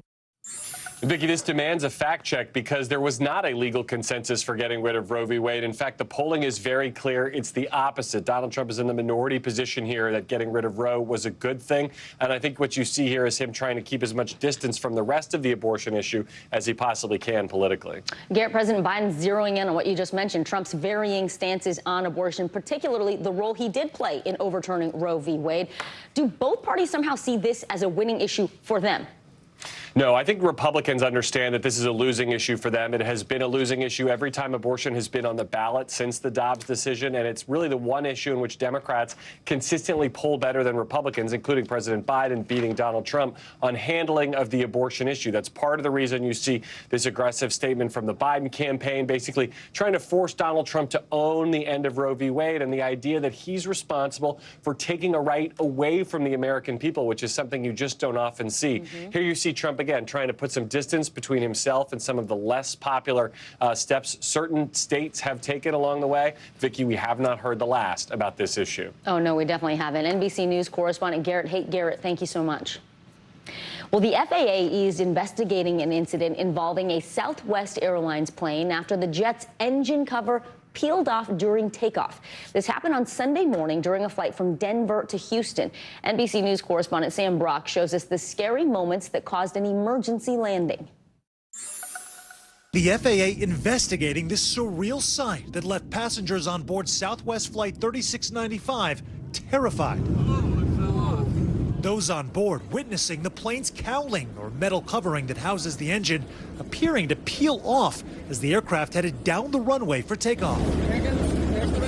The Boeing 737, scheduled to fly from Denver to Houston Sunday, had to turn back. Let's go ahead and declare an emergency for Southwest 3695. We got a piece of the engine cowling hanging off, apparently. Roughly 30 to 45 minutes later, the plane was back on the ground, and passenger Frank Sanger says he was surprised by what he saw upon deplaning. You could see the jet engine had a panel stripped away all the way around. The FAA issuing a statement saying, in part, the pilot reported the engine cowling fell off during takeoff and struck the wing flap. The Boeing 737-800 was towed to the gate. The FAA will investigate. While the plane is manufactured by Boeing, the engine is not. It's unclear what caused the malfunction, but Southwest has recently experienced a series of runway scares, including a possible engine fire on Thursday that grounded a Vegas-bound flight in Lubbock, Texas. It also comes amidst sky-high scrutiny of the airline industry. United Airlines planes have had a number of safety issues, including 8 incidents in 2 weeks. In a memo last month, United telling its employees the FAA would be growing its presence at the company. Meanwhile, Boeing is facing investigations from the Justice Department, NTSB, and FAA. after the Alaska Airlines door plug blowout led to questions of quality control breakdowns. Their CEO announcing last month he's stepping down at the end of the year, but remaining on as the company makes changes. Sam Brock, NBC News. Later this hour, we are fast approaching the total solar eclipse, how cities in the Midwest start preparing, and how you can make a last-minute pinhole projector to watch the eclipse indirectly if you want to. You're watching NBC News Daily. Stay with us.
Kristen Welker hosts Meet the Press every Sunday on NBC.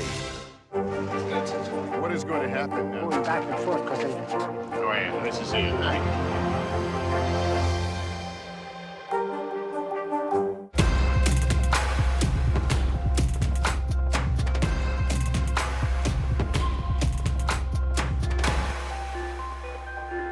Kristen Welker hosts Meet the Press every Sunday on NBC. President Biden is in Wisconsin today, unveiling his latest effort to give student loan relief to more borrowers. The administration says the plan will bring the total number of people eligible for debt cancellation to more than 30 million. This is an attempt by Biden to make good on some of his campaign promises ahead of this November's election. NBC News senior White House correspondent Gabe Gutierrez joins me now from Madison, Wisconsin. So, Gabe, what exactly is this plan to eliminate the debt? How is it different from the previous announcements President Biden has made? Hi there, Vicki. Well, you'll remember that last year, the Supreme Court actually struck down the president's initial sweeping plan to get rid of student debt for millions of Americans. Well, for the past several months, the White House and the president have been trying to reduce that through narrower measures that kind of sidestep the Supreme Court's decision. This particular announcement today, as you mentioned, White House says that it will impact up to 30 million Americans when all of these measures are taken into account. And the way they're doing that is that they're using a different legal justification. Essentially, they're using the law, the Higher Education Act, passed in the mid-1960s, as opposed to the HEROES Act, which was passed after the 9/11 attacks. And the White House believes that that will withstand legal scrutiny because it allows the Education Secretary more leeway when it comes to student debt. Now, this will either wipe out a large amount of debt, either partially or fully, for people that have been paying undergraduate loans for more than 20 years. And it also aims to tackle runaway interest. Hey, Gabe, the Biden campaign we know is struggling with younger voters. Is this part of the political agenda to help address that? Well, certainly. It does appear that way, Vicki. You know, over the next several months, the White House says that these rules will be finalized and are expected to be implemented by this fall. Of course, that's right before the November election. And yes, as you said, there seems to be an enthusiasm gap, according to the most recent polls, where the Biden campaign and the White House, again, trying to reach that younger demographic, which has repeatedly said that student debt relief is a huge issue for them. All right, NBC News senior White House correspondent Gabe Gutierrez. Gabe, thank you very much. Well, there's concerning new data out on airport security. The TSA is reporting that over the last year, hundreds of passengers bypassed parts of the airport screening process. NBC News correspondent Steve Patterson looks at how these attempted security breaches are happening. It is the great inconvenient trade-off of air travel we all agree to. Good morning. Every year, roughly 850 million passengers wade through airport security. The TSA now reporting at least 300 instances of people attempting to bypass a part of airport security since March of last year. More than 200 of those were people trying to enter through the passenger exits. 80 people bypassed the TSA podium where IDs are being checked, but completed the rest of the security screening process. The number of instances relatively small, but points to something more troubling. Is this a larger problem? Yes, and I believe it's a larger problem because it demonstrates a trend. Former TSA Deputy Administrator John Helinski says more can be done to harden security exit points, from physical barriers to more sophisticated AI cameras, improvements that TSA says would require additional funding. When I saw the number of about 200 breaches of exit lanes, that's something that could be mitigated. It goes back to the equation, where is your vulnerability in the airport? This has now become a vulnerability, and you have to pay attention to it. And security breaches can mean massive upheaval, like in San Diego in summer of 2022, when hundreds of passengers had to wait to be rescreened after a man bypassed a baggage screen. The TSA says most of these recent lapses are not considered full security breaches and account for just 1 in 11 million passengers, most described as inadvertent and unintentional actions. 300 is a very small number, and the thing to keep in mind is that very few made it through to any place where they would likely have been potentially a threat.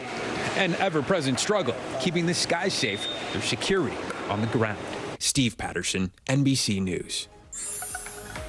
All right, you are watching NBC News Daily. A lot more news ahead. And by the way, you can watch us for free 24/7 on our streaming network. It's called NBC News Now. You can do this wherever you stream, including YouTube, Hulu, Roku, and Peacock. You might be watching us on streaming right now.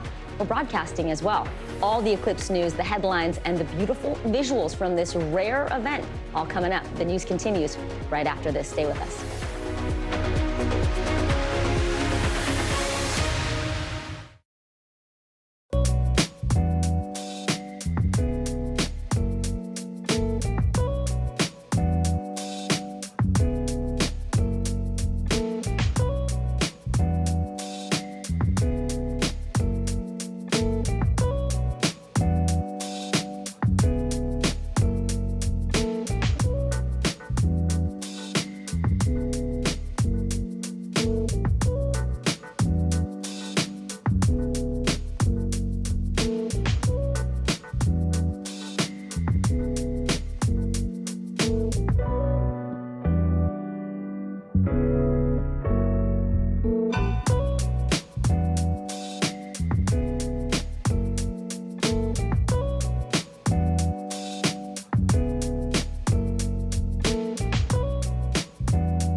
democracy is happening now. Welcome to a big night that could help shape Republican politics for years to come. Now never stops. It comes down to turnout. Who shows up? Is it going to be that big block of independents? Now is where it counts. What are the issues that matter most to you guys? What did this debate change for you? Their number one issue is the economy. 2024, who's your candidate? The race is on now. The countdown has begun. News for the generation of now is NBC News Now.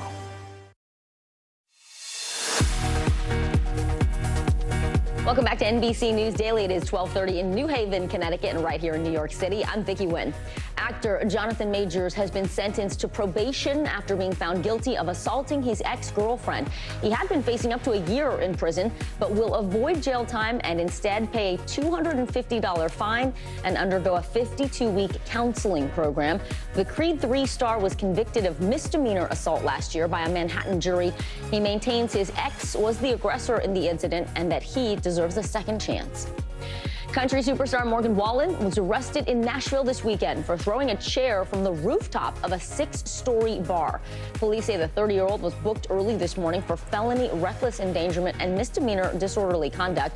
The singer was arrested just after midnight and released a few hours later on a $15,000 bond.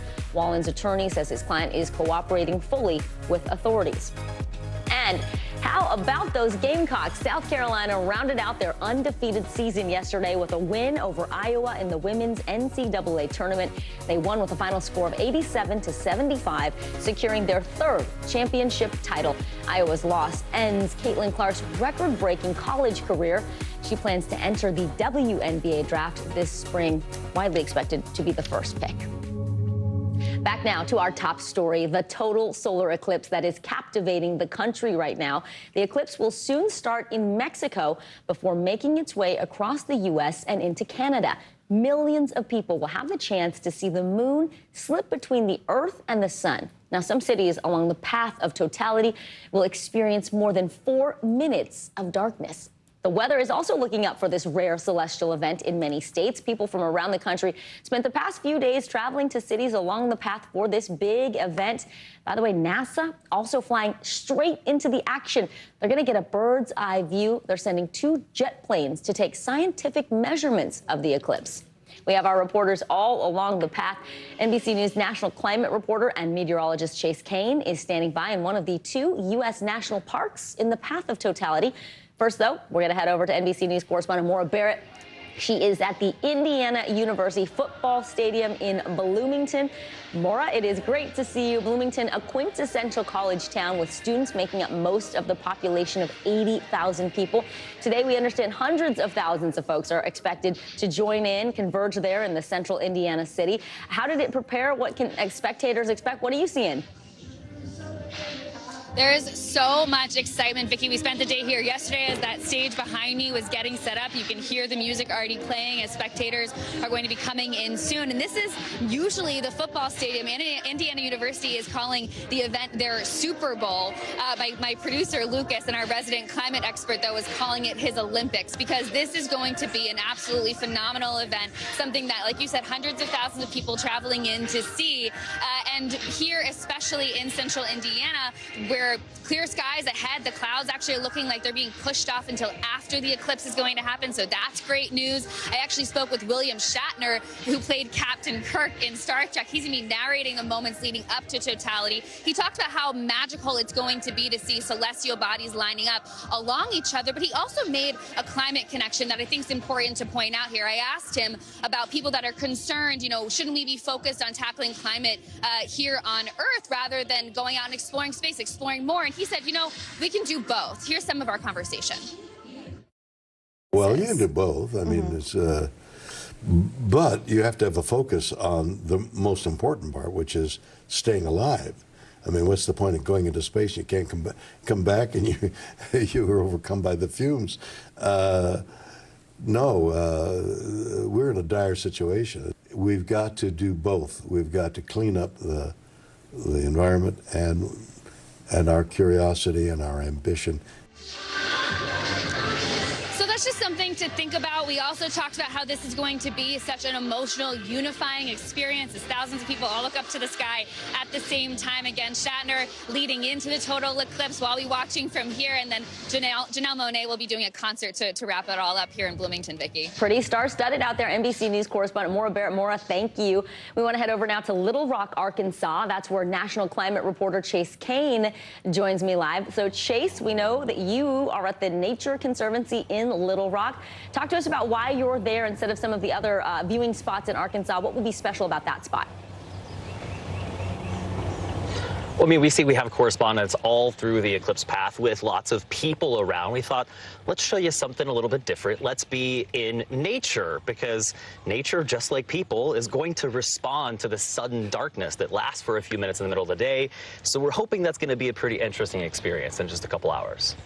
Yeah, we're hearing that sometimes maybe owls start hooting or frogs start croaking, insects, you know, maybe that would normally make those sounds or have those reactions at nighttime. Do we think that might happen in the 4 minutes when the moon is, you know, in front of the sun?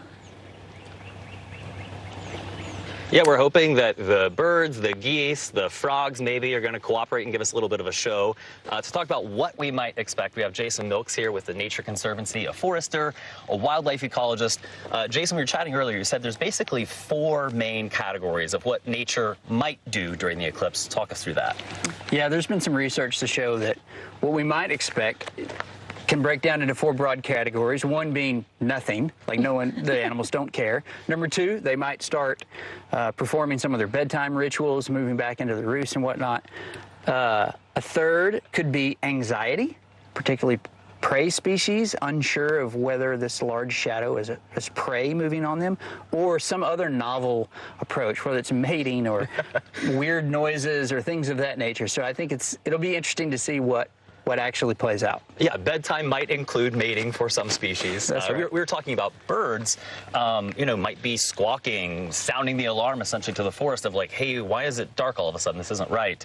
But also kind of an interesting experience, I think, for us. It's going to be both of our first total eclipse. What do you expect? Do you have any expectations? Yeah, that's right. My expectations are open. I'm not exactly sure what it's going to be. I'm looking forward to it. Appreciate the opportunity to be here with you on it. And yeah, it's going to be exciting one way or the other. Yeah. Lifetime-changing experience, potentially. Yeah, we hope so. And Jason also has his 12-year-old daughter out here with us, so we will all be with you in just a couple of hours during our live special. My first total eclipse, Vicki, so I'm also pretty excited about how this is going to go. And maybe nature will also give us a little bit of a show in the process. Yeah, we can't wait to hear what you experienced, Chase. National climate reporter Chase Kane live in Arkansas for us. Thank you so much. Now to some very important information from a very important man, your total eclipse forecast. We have NBC News meteorologist Bill Cairns here with what you need to know to get the best views of today's rare solar event. So, Bill, I know everybody was in Texas, and then we were freaking out because it's kind of rainy and like cloudy there.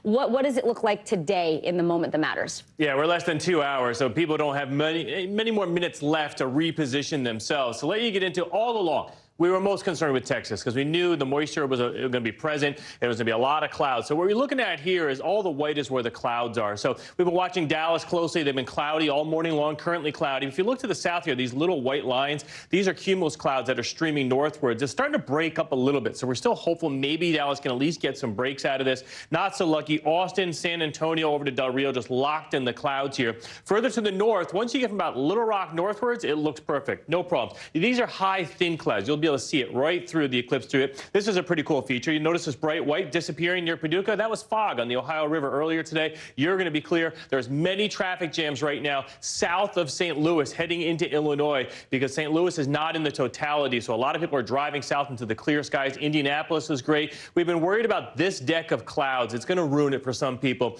Cleveland, you've lucked out. The clouds moved out. You should have a great view, no problem whatsoever. Erie, we think you should clear out just in time.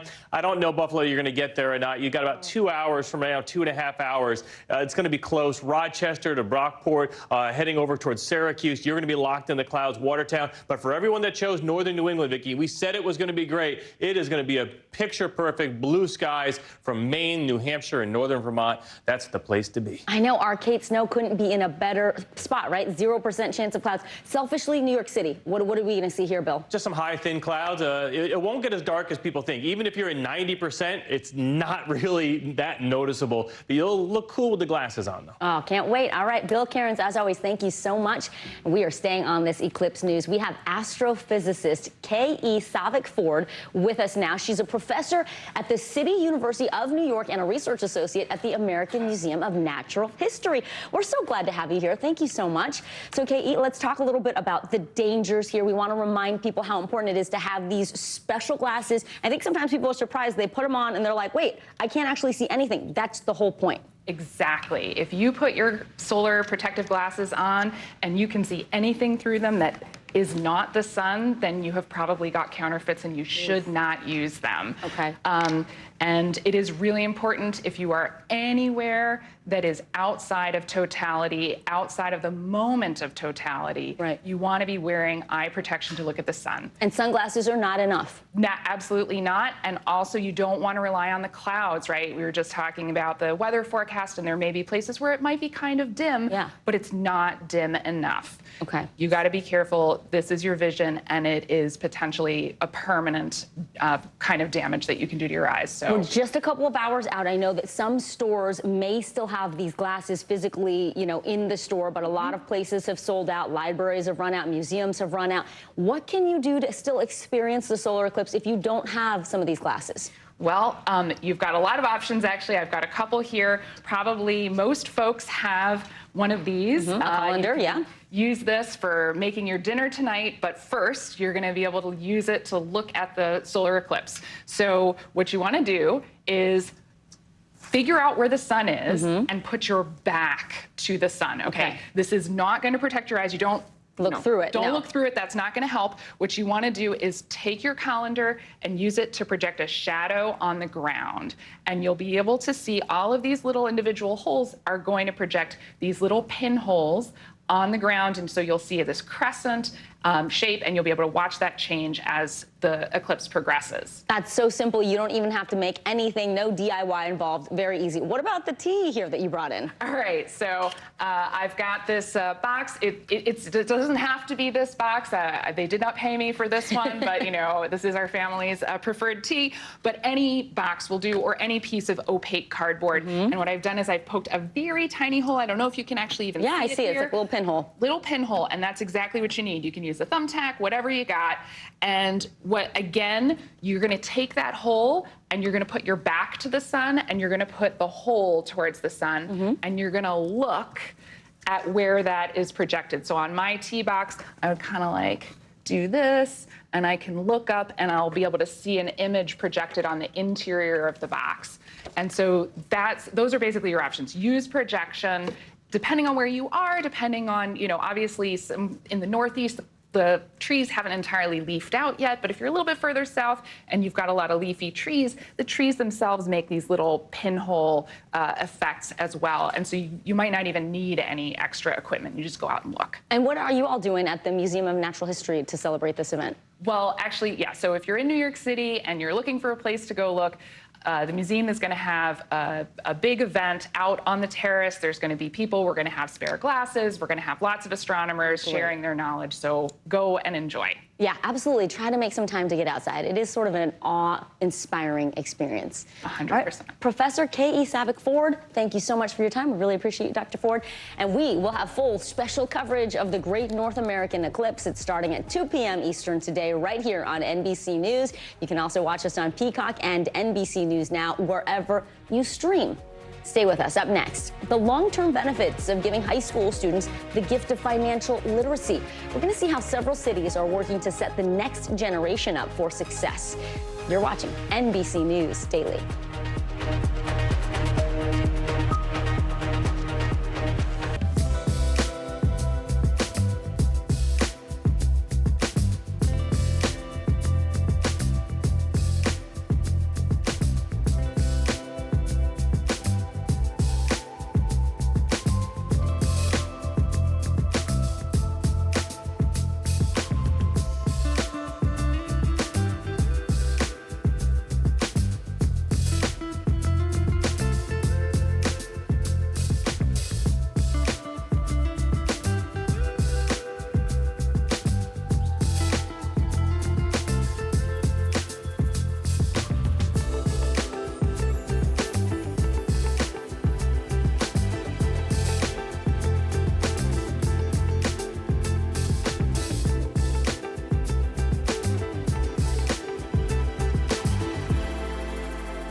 talking possibly 1 trillion galaxies. Yes. That is a number that is just so hard to compute. Whether it's the moon, whether it's Mars, it feels like we're on the cusp of something big.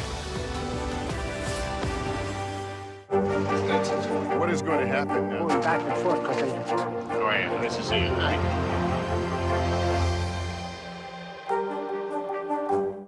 News for the generation of now is NBC News Now. Kristen Welker hosts Meet the Press every Sunday on NBC. Well, April is Financial Literacy Month, and high schools across the country are now offering their students financial education classes before they graduate and head out into the real world. Well, right now, 25 states actually require students to take a financial class for at least one semester before they graduate. CNBC senior personal finance correspondent Sharon Epperson spoke with a group of students and educators about the benefits of these courses. 11th graders in Queens, New York are honing a business idea. So this product would cost around $15. For a competition for young entrepreneurs. In Nashville, they're building on classroom lessons to simulate how to manage money in a future career. Taxes, banking. And in Winooski, Vermont, high school students are creating a budget for their first apartment. Okay. So we're going to play a little Price is Right. All are investing in tomorrow through the financial education classes they're taking today. It's something you need to do, not just in school, but you have to do it when you grow up, when you get a job. You have to buy a car, a house. A new report finds the lifetime value of taking a high school personal finance class is about $100,000 for each student, a cumulative benefit of saving regularly and reducing risk. When you look at what happens when a student does not get a financial literacy class and they don't understand interest rates and credit scores, by and large, they're not able to really compare the interest rates on loans, and they don't really understand the implications of taking on high interest rate debt. The share of U.S. high school students taking a semester-long personal finance course before graduation is growing fast, from nearly 17% in 2018 to 26% this year, to more than half by 2030 when new policies are fully implemented. You guys want to jump right into it? And these students say the class will be valuable for their personal finances and their careers. Do you think that that is making you more financially savvy for whatever you do going forward? Yeah. Yes. Yeah. Definitely. Taking this class and having this opportunity really opened my mind into this experience, and obviously we're all having a lot of fun. And it's fun to boot. Come on. CNBC senior personal finance correspondent Sharon Epperson is here with us live. So, Sharon, what are states doing to help push these courses, especially since students find them to be useful and actually enjoyable? Well, you know, students and teachers are some of the biggest advocates at the state level, participating in meetings and testifying in the different events that they have to decide. In fact, in New York State, there's going to be a meeting next month with the Board of Regents to determine whether or not New York State will require personal finance as a graduation requirement. The state commissioner, the state controller, all of those folks are involved as well in pushing for it. But really, you know, when you're on the ground with the students and teachers, you see what the impact is. You talk to them about their family impact, the community impact, and I think a lot of state officials are seeing that as well and want to make this a state requirement. And quickly before you go, what should we do at home if it's not being taught in our schools? Well, I think it's very important to find out what free resources that you can find to offer financial education to your kids, but also just to talk about it. Talk about the opportunities that you're experiencing and the challenges too. They need to understand how hard we work for our money, and they need to understand also what they can do with it. So there are a lot of free resources available, including a free newsletter from CNBC. Oh, we're going to talk about that in 1 second. Sharon Epperson, as always, thank you so much. And for more money advice from Sharon, you can check out her weekly newsletter. It's free. Scan that QR code on your screen and sign right up. Stay with us. Much more news ahead, more Eclipse news. It's going to be great. You're watching NBC News Daily.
News lives in the now. The front lines are still very active. This is like quicksand, and officials say an entire town is cut off. This close to actually understand why people had to jump in the ocean. News for the generation of now is NBC News Now. What is going to happen now? Going back and forth because Oh, yeah, this is it, right?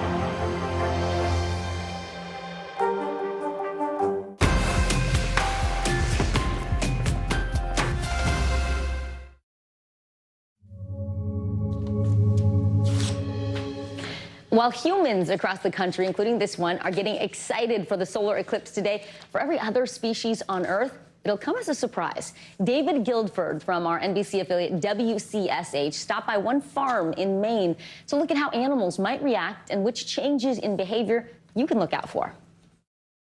We're not the only creatures experiencing the eclipse. Pineland Farms in New Gloucester is home to an assortment of animals. We have cows, we have horses. Hi, Mr. Tango. We have chickens. We have peafowl. We have sheep and goats. All live pretty comfortably here, and they've never experienced something like an eclipse before. Education Director Catherine Anderson is watching for any weirdness, but suspects the animals, chickens in particular, might just head for bed. They go into their roosting spot, climb up off the ground, and get ready for the night. So if that happens, that might be really cool. It might be a different story in the woods. And the wildlife around us are going to be a part of that experience. So that's the part that I think is really neat. Zach Olson is a UNE animal behavior professor. The longest it'll be dark in Maine is just under 3.5 minutes. But in that time, he said, nocturnal animals might stir about. Olson is most excited to watch out for one animal in particular. I'm going to be listening for owls. I would love to hear an owl announce itself during totality. I think that'd be really cool. As for humans, Pineland sold about 60 tickets to folks who will use the farm's sledding hill to take in the eclipse, while keeping an eye out for our furry friends. I mean, I would love to say that something really neat would happen, like the goats would stand up and walk on their back legs, but to be honest, I don't think it's going to be that dramatic. I hope not. All right, David Guildford from NBC affiliate WCSH, thank you for that. And as millions of people are posted along the path of totality to watch the solar eclipse, a few dozen are in upstate New York for a reunion more than 40 years in the making. They say it is all thanks to a once-in-a-lifetime teacher. NBC News Now anchor Holly Jackson has their story. It's so good to see you. They're all grown up now. How are you? I am so happy to see you. But to his former students, Fritz Killian. Mr. Moriarty. You animal. So are you? Pat Moriarty will always be Mr. Moriarty, their former earth science teacher at Spry Junior High in Rochester. That's where, in his first year teaching in 1978, he flagged his students about an eclipse way down the road in 2024, inviting them all back to watch together. I said, hey, why don't you circle this April 8th, 2024 eclipse? And you know what? We're going to get together on that. And you said that in 1978? 78. And my kids looked at me like I was crazy. He did the same thing every year for the next 16 years, every class. Then, some 4 decades later, posted a reminder online. Yeah, good to see you too. That's when this happened. Rick Mintz, class of 79. Chuck O'Brien, class of 1982. Andrea Malafew, class of 1988. One by one, they showed up. Rick Mintz. Oh, Rick. Holy cow, Rick. How you doing, buddy? You look different, man. Yeah. Dozens, just for the pre-party. How many of you haven't seen Mr. Moriarty, Pat, since you left high school? Wow. You came back just for this. More than 100 of Moriarty's former students are expected to join him at his house from Rochester and beyond, way beyond. Some flying in from Boston, Austin, and Detroit. Did your surgeon think you were crazy for postponing your knee surgery for this party? Yes, he did. He tried to convince me that my knee was more important, but he doesn't know Mr. Moriarty. The excitement building, and so are the emotions. He says right here, take care of Chuck. He needs your guidance. I'm thinking about your house today when we met a bunch of your students. Yes. What did that mean to you?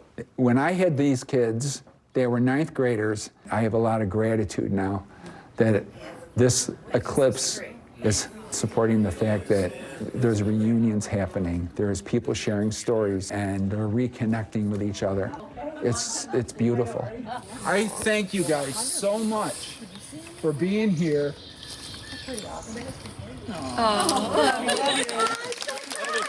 Hallie Jackson, NBC News. Love to see it. Stay with us. I'm Vicki Nguyen. Much more news ahead. You're watching Daily.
Mornings are full of possibility and energy. And how you get set for the day ahead matters.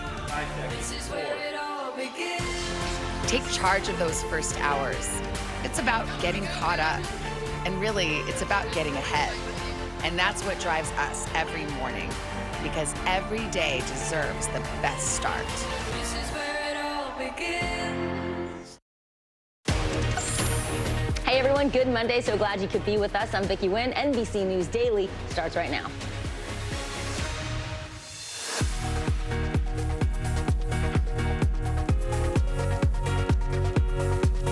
Today is Monday, April 8th. Solar sensation in just a few minutes. The total eclipse is set to start its journey over North America.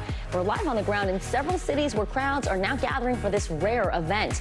We're also keeping an eye on the weather for you as clouds and storms are threatening to dampen the show in the sky. NBC's Al Roker tracking it all for us.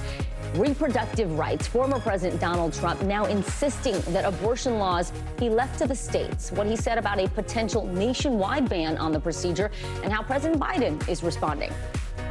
Emergency landing. The FAA is now investigating after a Southwest plane's engine cover fell off during takeoff. But we're learning about the terrifying incident. Welcome to NBC News Daily. We're going to start with the countdown to today's total solar eclipse. It is set to start moving across North America soon. And actually right now, you're looking at a live picture. That was a live picture there of the moon just beginning to get between the Earth and the sun. And this now is a live look at a resort town in Mexico where the crowds are going to have a chance to watch the moon slipping between the Earth and the sun and temporarily blocking out the light. People have their hats, their glasses. They are ready for this show. This is the so-called path of totality here. You're looking at the map. This is the U.S. path. It stretches across 15 states from Texas there all the way up to Maine. Millions of people have been traveling to places all along this route in the hopes of catching a glimpse. Even if you don't live within this exact path, though, you will still likely be able to see a partial eclipse today. In some areas, daytime darkness could last longer than 4 minutes. But a lot of that will hinge on the weather and whether the clouds and the storms are going to allow you to have a clear view of the sky. Our correspondents are fanned out across the path of totality. We're going to be going through them live throughout the hour. First, we head over to NBC News correspondent Priscilla Thompson. She's live in Dallas for us. Priscilla, great to see you. We know excitement has been building for weeks now. We're looking at a live picture from Mazatlan, Mexico, as we start to see the eclipse beginning. Tell us what things look like where you are in Dallas.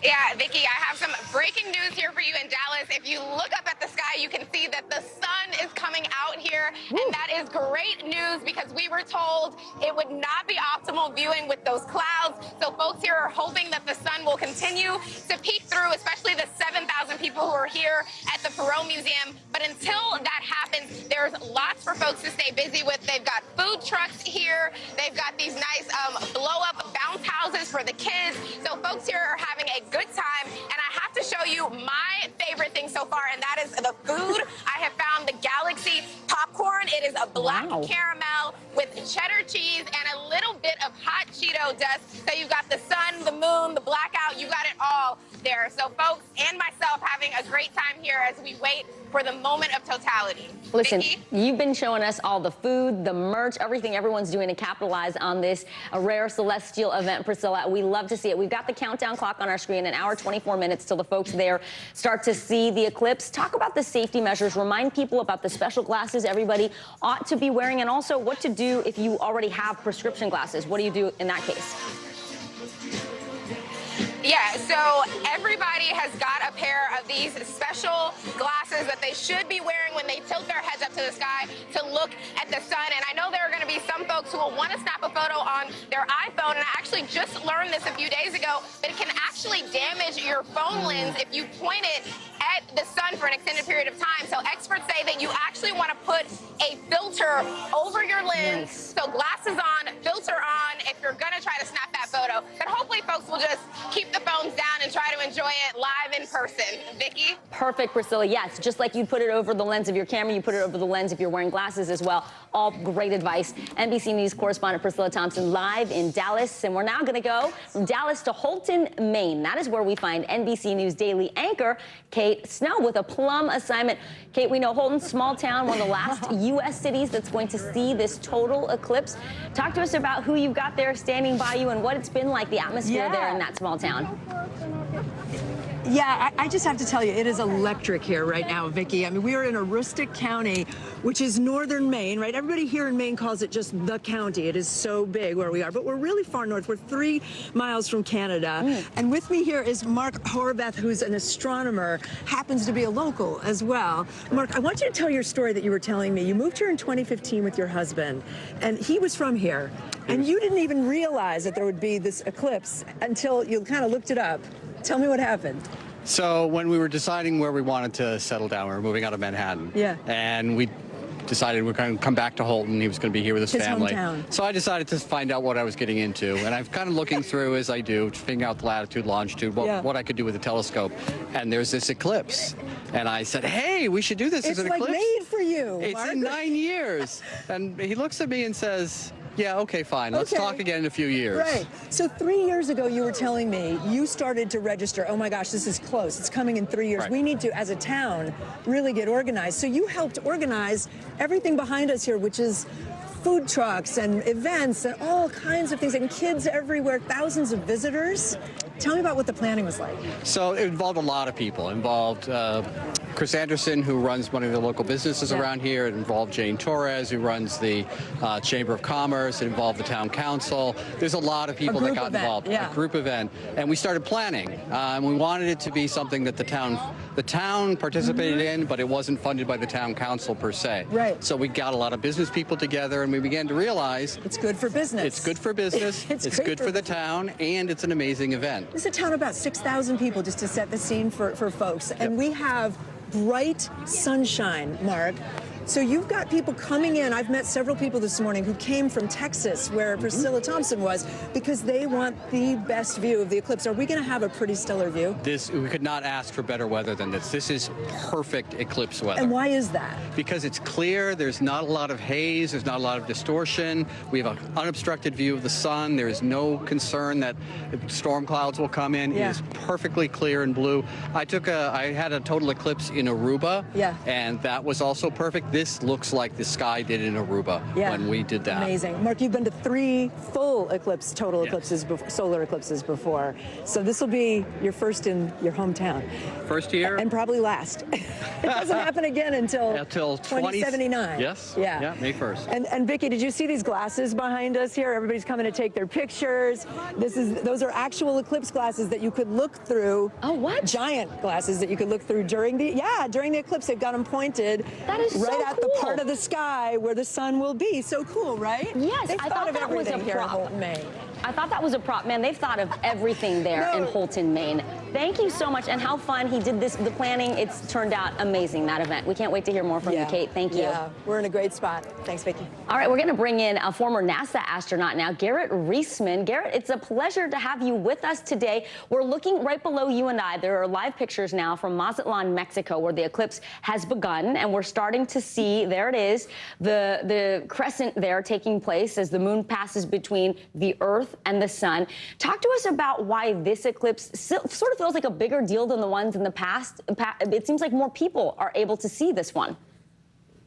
It is a big deal. It's passing over a good chunk of the United States and a lot of big cities, very highly populated areas.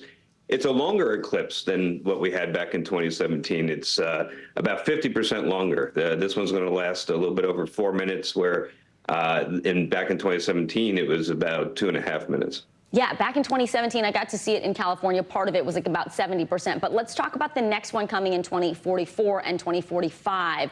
Why, is the length of time different between these experiences? And, as an astronaut yourself, how majestic is it to witness something like this on the ground? Well, it is incredible. It's one of the most spectacular natural phenomena that you can observe. And it doesn't happen very often, as it doesn't happen every day, as you pointed out. In fact, the next one in the United States won't happen for another 20 years. So it is a very special event, and it's really improbable that these things happen at all. One thing I wanted to mention is the fact that the only reason we can get a total solar eclipse is the fact that our moon and our sun are about the same size in the sky.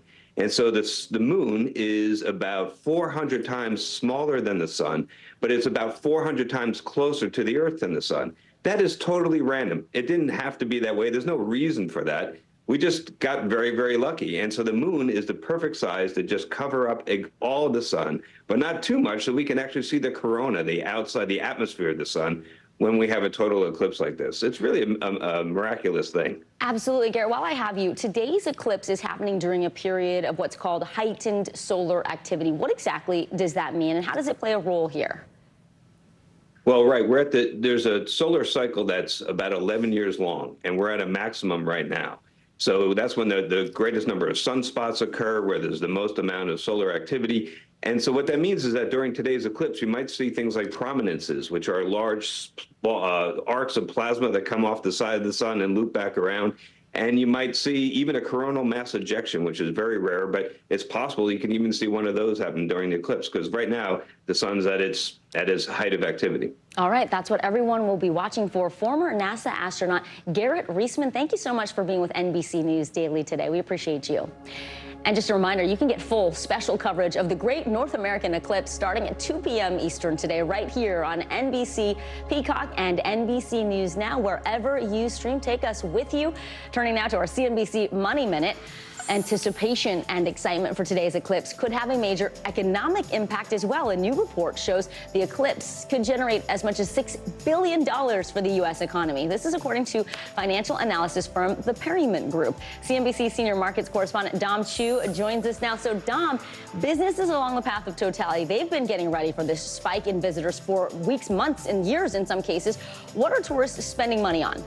So, Vicki, Those who are actually traveling to see the celestial event will, of course, need a place to stay, right? So hotels are as much as doubling their nightly prices to try to cash in on some of this eclipse excitement. Meanwhile, AirDNA, which is a site that tracks short-term vacation rentals, says that listings along the eclipse path are effectively completely sold out. That's especially true in cities like Cleveland and Niagara Falls, which are both nearly 100% booked right now. Travel, whether by car or plane, and also food will also be big revenue generators. So keep an eye on those massive impacts. It's going to be a big afternoon for sure. Oh, we love to see it. And I know Priscilla's been talking about restaurants and stores also gearing up. Hope you get a chance to get outside, Dom. And you.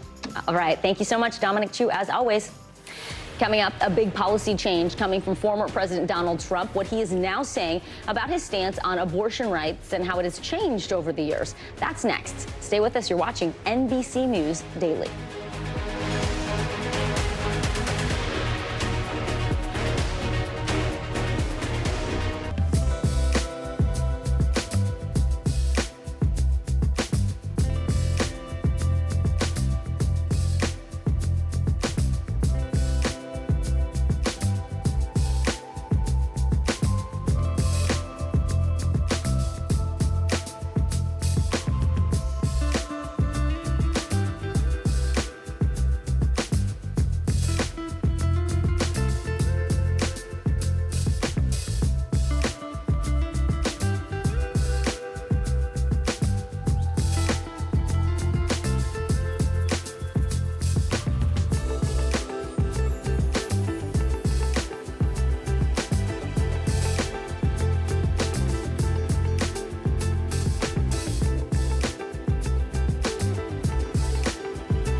Fire has grown leaps and bounds. What you see behind me is typical. How you doing? Pretty bad.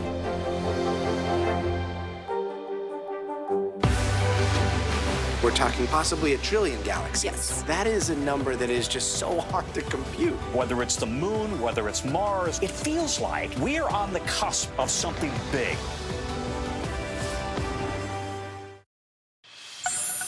Former President Donald Trump is clarifying his position on abortion. In a video posted on his Truth Social platform this morning, he said that abortion laws should be left up to the states. He did not say where he stands on a national ban.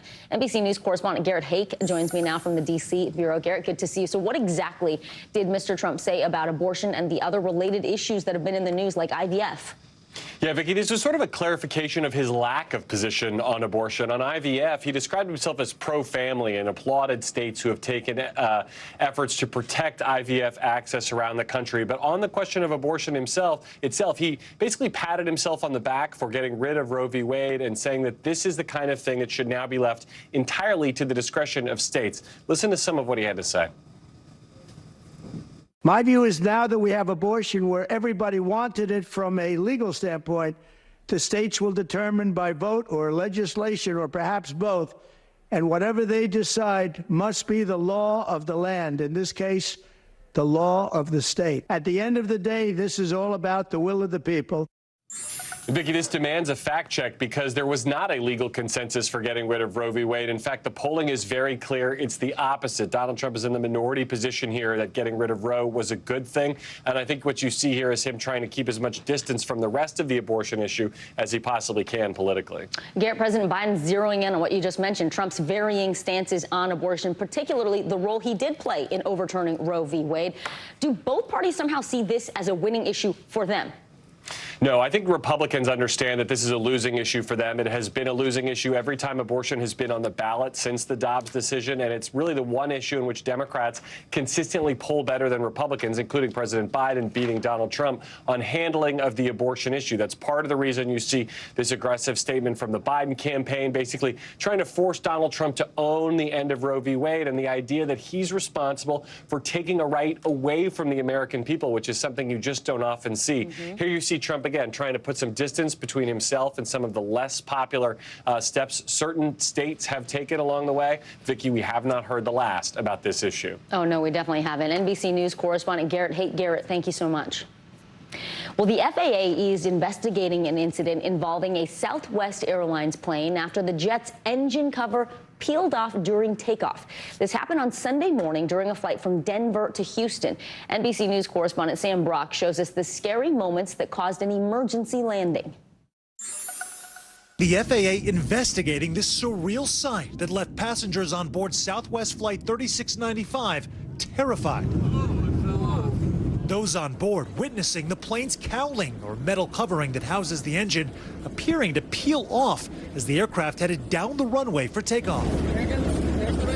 The Boeing 737, scheduled to fly from Denver to Houston Sunday, had to turn back. Let's go ahead and declare an emergency for Southwest 3695. We got a piece of the engine cowling hanging off, apparently. Roughly 30 to 45 minutes later, the plane was back on the ground, and passenger Frank Sanger says he was surprised by what he saw upon deplaning. You could see the jet engine had a panel stripped away all the way around. The FAA issuing a statement saying, in part, the pilot reported the engine cowling fell off during takeoff and struck the wing flap. The Boeing 737-800 was towed to the gate.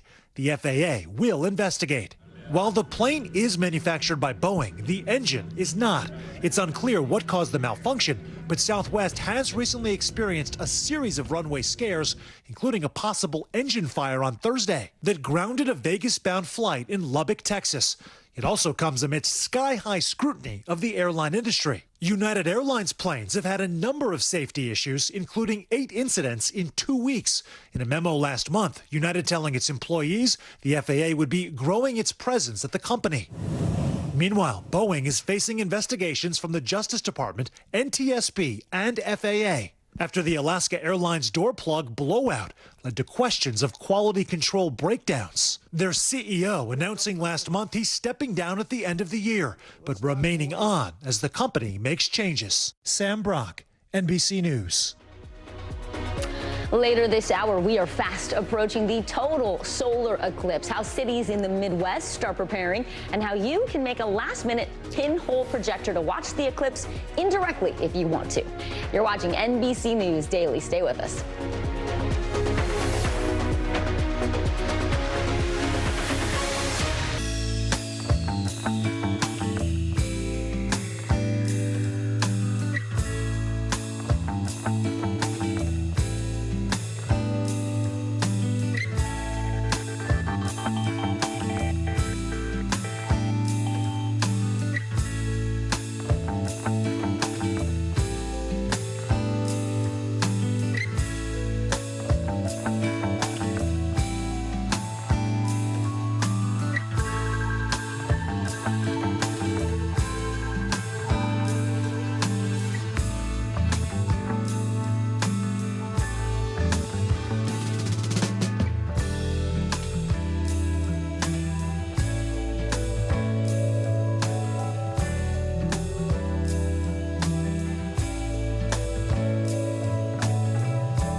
for tuning in. I'm Gotti Schwartz. Here are the stories we're following tonight. Storms keep coming here in California. The U.S. government just declassified this video. A lot more stories trending like crazy on social media. A controversy pitting lawmakers against young voters. What's the state of crypto today? Is it safe for investors?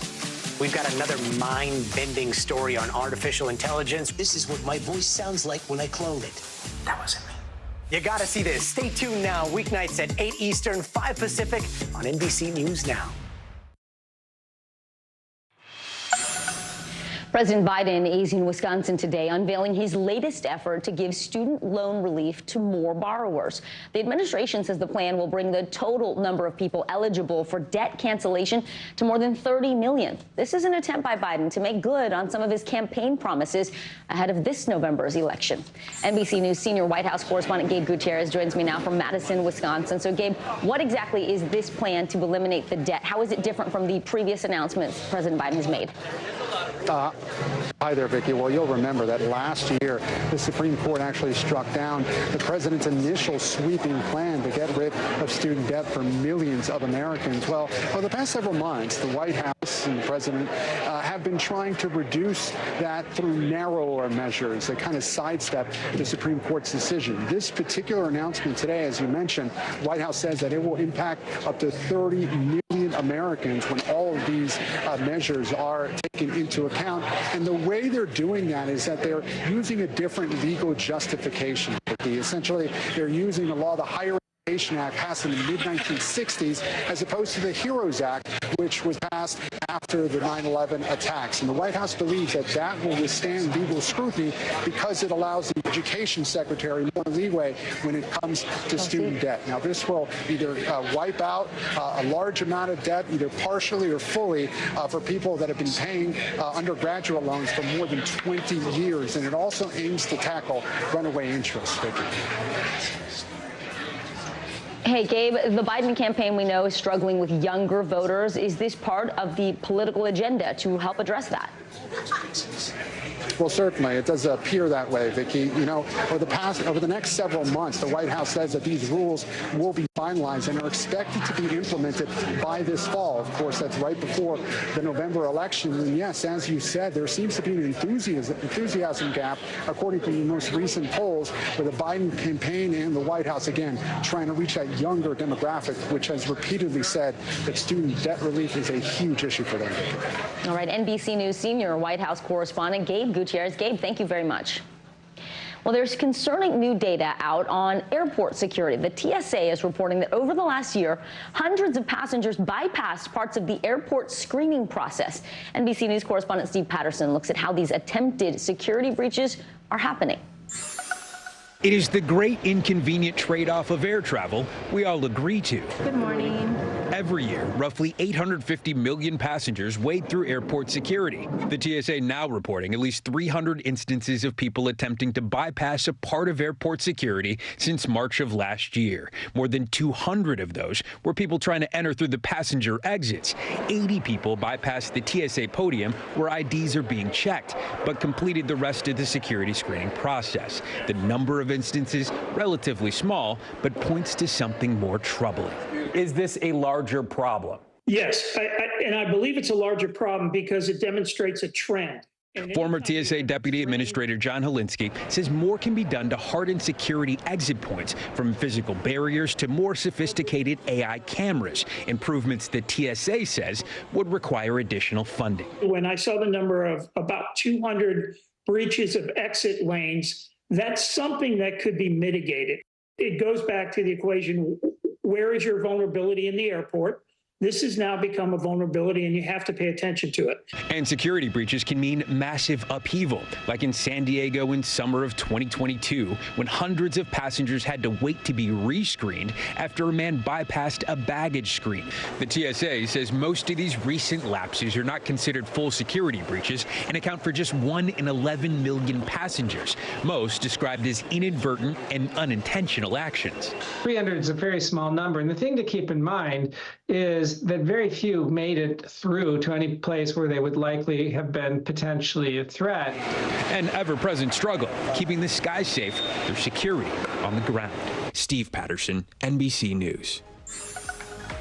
All right, you are watching NBC News Daily. A lot more news ahead. And by the way, you can watch us for free 24/7 on our streaming network. It's called NBC News Now. You can do this wherever you stream, including YouTube, Hulu, Roku, and Peacock. You might be watching us on streaming right now. We're broadcasting as well. All the eclipse news, the headlines, and the beautiful visuals from this rare event all coming up. The news continues right after this. Stay with us.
Live from Tel Aviv, from Juarez, Mexico, top story reporting from Baltimore. Every weeknight, it's your news playlist.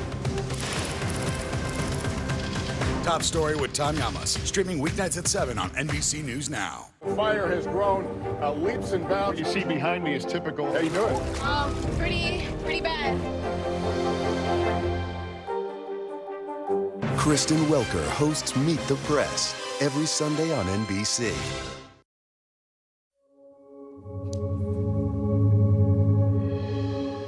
Welcome back. Your time now is 1:30, and all eyes are on the skies this hour as a rare total eclipse captivates the country. You're looking at live pictures now out of Mazatlan, Mexico. As you can see there, the moon passing between the Earth and the sun, making that beautiful crescent. People gathered in Mazatlan looking up to the skies, wearing their special solar eclipse glasses. This is live. We have that countdown clock in the bottom right of your TV, and that is actually counting down to when we will first start to see the eclipse hitting the United States. Very soon, skies will go completely dark in some cities, with a handful expecting more than 4 minutes of totality. That's when the moon completely blocks out the sun. Eclipse watchers are catching the stunning views at major events across the country right now, including a big watch party at the Indianapolis Motor Speedway. The city will not see another total solar eclipse until the year 2153. We will get to Today co-host Al Roker in Dallas in just a moment, but we want to bring in NBC News nightly anchor Lester Holt, who's live in Indianapolis for us. So, Lester, this is the biggest city outside of Texas within the path of totality. What can we expect there in just the next few hours? Well, Vicki, it almost sounds like race day here at the Indy 500 today, but the celebration here is, of course, the total solar eclipse. They have created seating for up to 50,000 people at this giant stadium. We are right now on what is part of the track, actually, on the famous bricks, the Kiss the Bricks. That's where it comes from. That's where we're standing right now, and where these 50,000 people will welcome in the total solar eclipse at about 3:06 today. was going to mention that part of the eclipse celebration is some race cars doing a few laps here, but eventually they're going to let people come out onto the track and watch the main event of the day. As you said, this is the biggest city in the path that will be in the path of totality outside of Texas. Schools are closed here. A state of emergency imposed here as well to make sure they can control crowds and welcome some 125,000 extra visitors to the city who wanted to see this eclipse.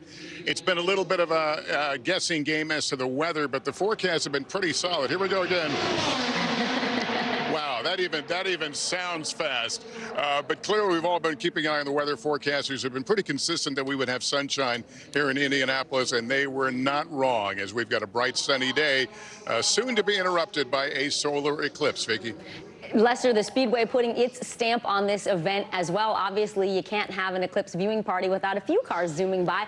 Let's talk about NASA's role in this event as well, Lester. I know they chose 3 different cities to partner with in this celebration today. Yeah, they partnered. NASA partnered with the folks here at Indy, and for the last several hours they've been running. I'll let this car go by. It sounds like an F-16 to me, but anyway, but they have been on the jumbo screens here, have been featuring interviews with NASA scientists, trying to give people a little deeper understanding of what's about to take place, the scientific nature of it, and also, as they say, hoping to convince these racing fans to become space fans today. Fantastic. The eclipse with some indie vibe on the side there. NBC Nightly News anchor Lester Holt. Lester, thanks. Great to see you today. Enjoy yourself out there. And we keep hearing how rare today's total solar eclipse is, so we decided to break down the science behind it. Today, co-host Al Roker uses augmented reality to help explain the timeline and why we're calling today the Great North American Eclipse. A solar eclipse occurs when the moon passes directly between the Earth and the sun, and the moon then blocks the sun for a viewer on Earth. During a total eclipse, the moon lines up perfectly to fully obscure the sun, resulting in totality. That result is a shadow that will cross North America from Mexico to Canada, and that's why this 2024 eclipse event will be known as the Great North American Eclipse. Now, this all starts as the moon slowly obscures more and more of the sun. As it progresses, the surroundings take on an unusual hue and shadows become crisp and detailed. As the sun dwindles to a slender crescent, as seen through eclipse glasses, daylight dims and shimmering shadow bands and crescent-shaped shadows might actually dance across the landscape. And then totality. You'll have these soft wisps of the solar corona surrounding a huge hole where the sun used to be. The solar corona is the outer part of the sun's atmosphere. This corona is normally hidden by the sun's brilliance, but it becomes visible during a total solar eclipse, when the moon finally completely blocks the sun's surface.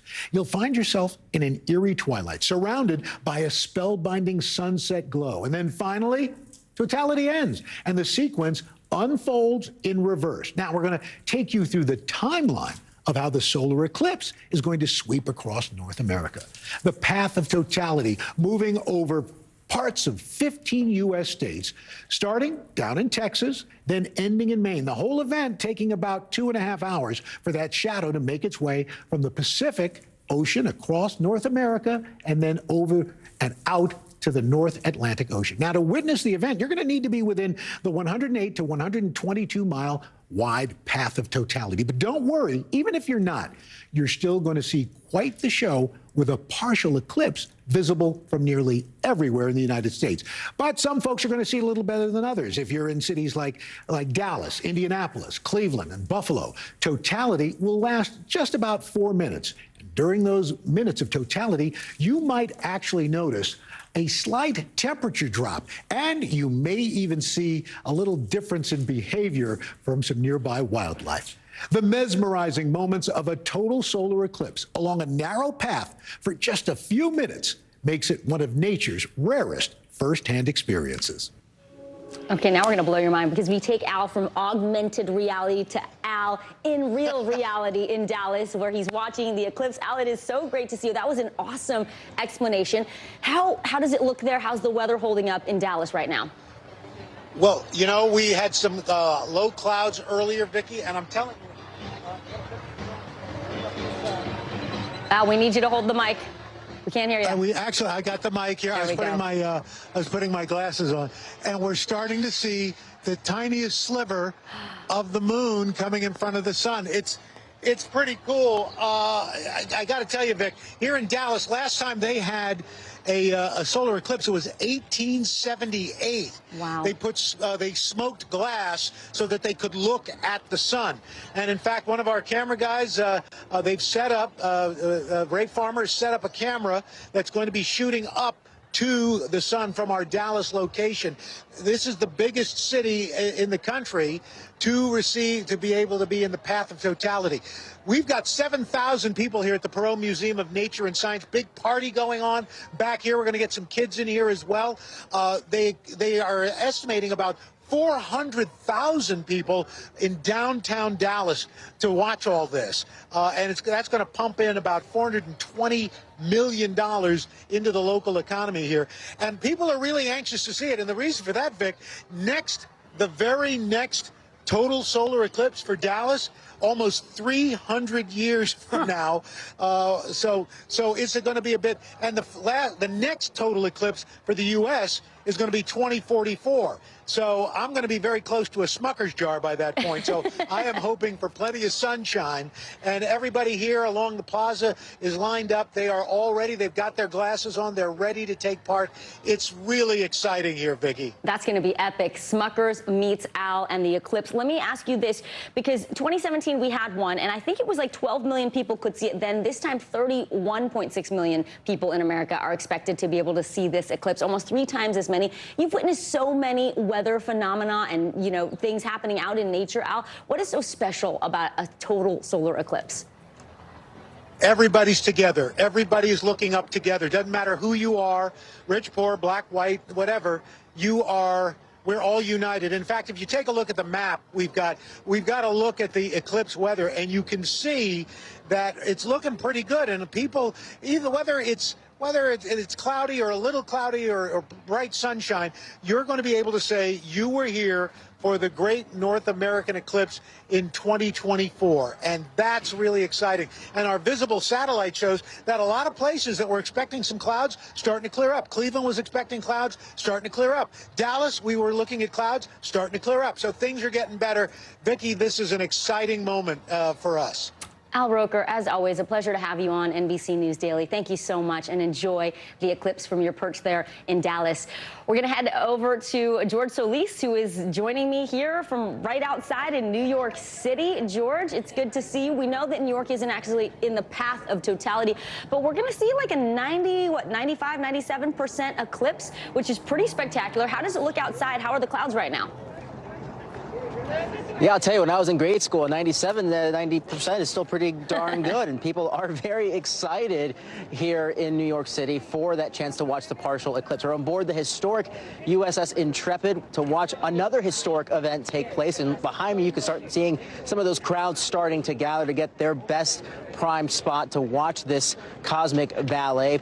The museum itself handing out about 6,000 or so of these glasses, these special glasses, so we can watch the eclipse, which we know is very important, of course, when viewing it, especially when we are talking about a partial eclipse, not the full totality, where you can actually look up for those few short minutes. And so people here, of course, very excited. We're very excited. You can feel the anticipation building. Earlier today, I actually spoke with an astrophysicist, of all people, to be on the Intrepid, who really explained to us the significance and the real pageantry of why this eclipse is so special. This is a one-in-a-lifetime deal. This is amazing. This is the forces of nature live at work. The moon in conjunction with the sun and the earth. And by the way, they have a name for that. It's called Zygysy.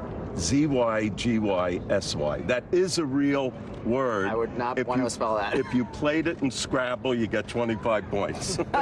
So there you go. That is a real word. It means all 3 objects are in perfect alignment.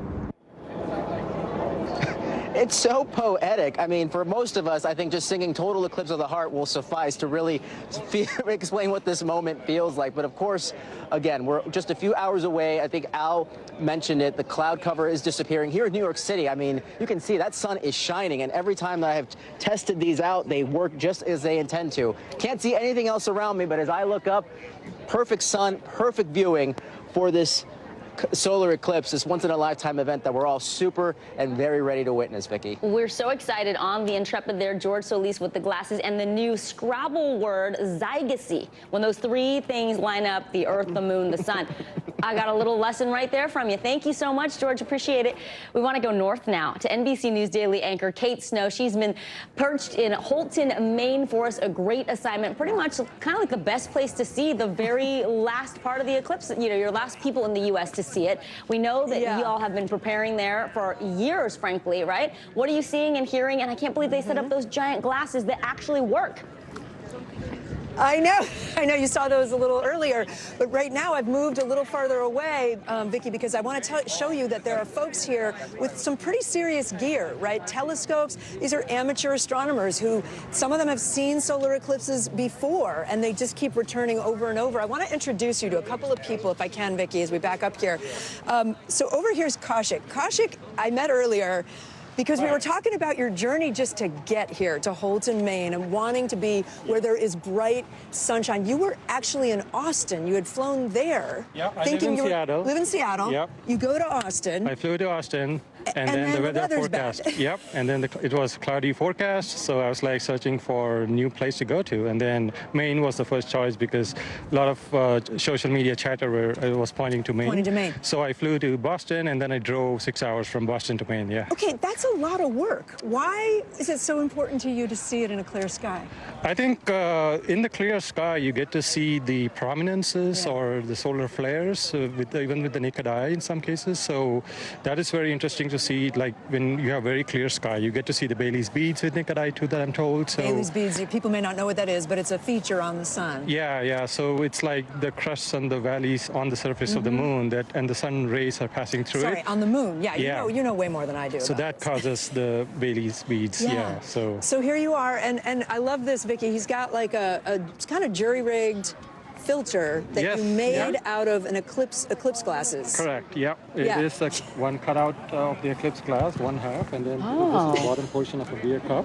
So this is a solo cup, right? Yeah. This is the 2017 solar filter that I'm still holding on to. Yeah. It works. So you're going to use it again. So that's just one example. But Vicki, we've met a lot of people who kind of changed their plans and decided to come to Maine just because of the weather here today. And it is, I told you earlier, it's an electric atmosphere here right now. People are so excited. Everybody's smiling. There are kids everywhere. All the kids are out of school today. They got the day off so that they could just view the eclipse. So it's not just visitors, but also the hometown folks who are really excited. They've never seen crowds like this, honestly, ever in Houlton. It's a town of 6,000 people. It is a transformative experience, Kate, and you're in the perfect place to watch it. And I love that your guest there was able to make it all the way from Austin to Maine in time for this, MacGyvered that little solar filter. Before we let you go, Kate, you actually did experience a complete solar eclipse before.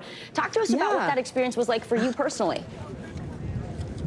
Yeah, and apologies, the wind is picking up over here. So 2017, I went with my entire family. So my parents, my brother and his family, my sister and her family, and my own family, my two kids and my husband. And we were all in Madras, Oregon, which is in the path of totality back then.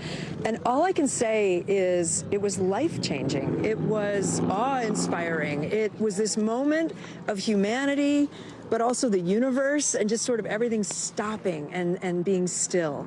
And I'm really looking forward to that. We have 3 minutes and 20 seconds here in Houlton, Maine of totality. So for those 3 minutes and 20 seconds, I'm just really looking forward to that moment again. I'm feeling very lucky that our bosses sent me to Houlton, Maine with the good weather. certainly an experience of a lifetime, and great to make time for it. NBC News Daily anchor Kate Snow live in Maine for us. Kate, thank you so much.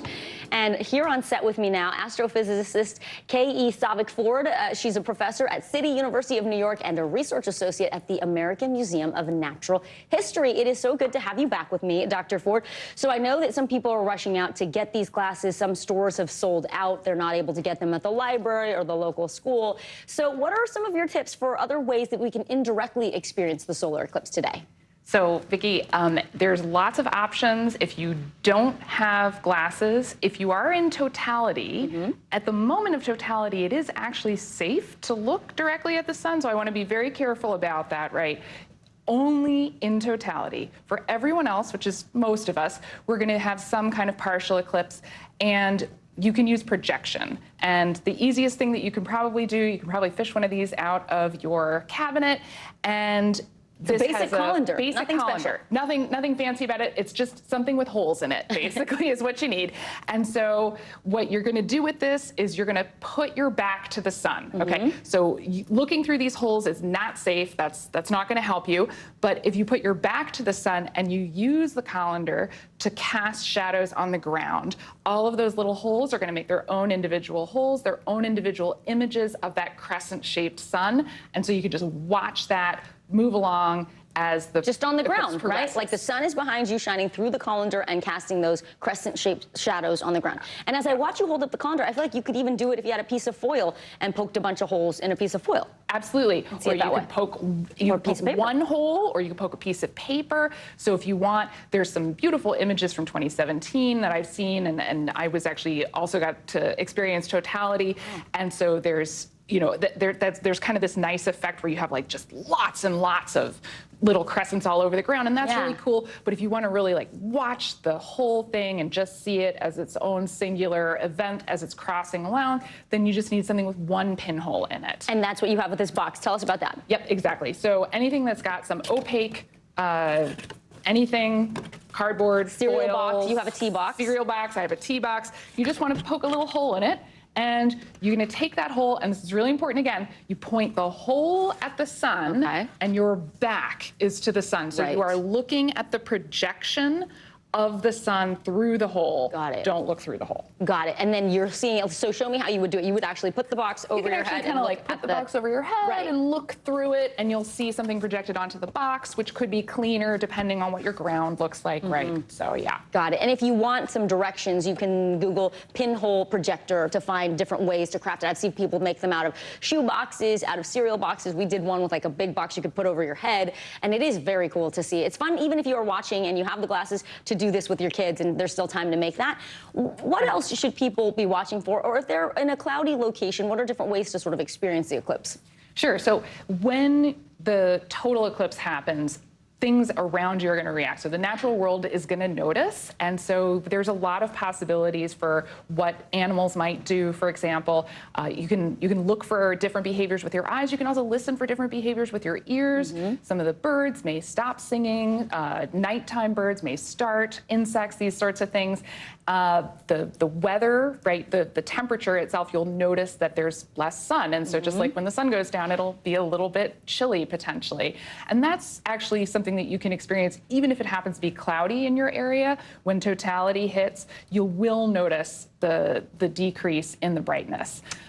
Fantastic. Yeah. Professor K.E. Savick-Ford. Thank you so much, Dr. Ford. Really appreciate it. Thanks, Vicki. All right. Well, so most people who are watching the eclipse today, they're going to see it from the ground. But there are some who will be seeing it from an airplane, a select few. They're going to get a whole different view of this celestial event. Stay tuned now, anchor Gotti Schwartz, one of those lucky few. He is taking us along for the ride. All right, so that's one of two jets that we're taking. That's a Phenom 300 right there. That's a red Raptor X on its nose. It's the latest and greatest in advanced aerial cinematography. We're going to be taking this Phenom 300 up. We're going to be flying in formation for a little bit. The plan is that that jet is going to stay on the outside of the edge of totality, so it can film the umbra as it comes across. We may be seeing that umbra hit Little Rock Little Rock might light up, then we are going to split off in this jet, and we're going to go straight into totality. It's going to be quite the view. We cannot wait to show it to you. You want to come aboard? Let's go. All right, so joining me now from on board that plane, Stay Tuned Now anchor Gadi Schwartz. Gadi, it is so good to see you. First, give us a sense of where you are along the path of totality. What are you seeing from your post there in the sky? Uh-oh, did we lose you?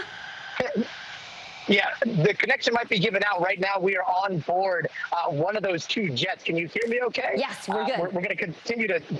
Perfect. Okay. It's kind of hit and miss up here. We're going about 20,000 miles or 20,000 feet up right now.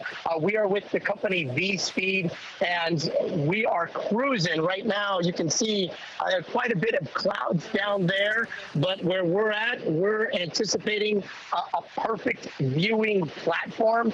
This is going to be a sight like no one's ever seen before. We've got a red camera, a red Raptor X camera on one of the jets. There's two different jets.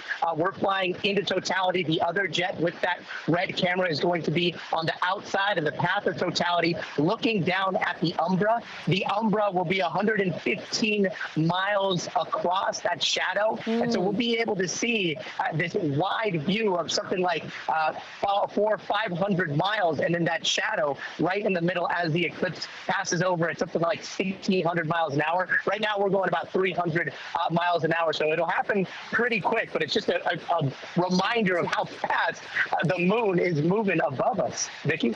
Got it. That is so phenomenal that you're on there, that you're transmitting with us right now. Talk about the special equipment the pilots might be wearing at this point, because they're flying in basically the path of the sun, right?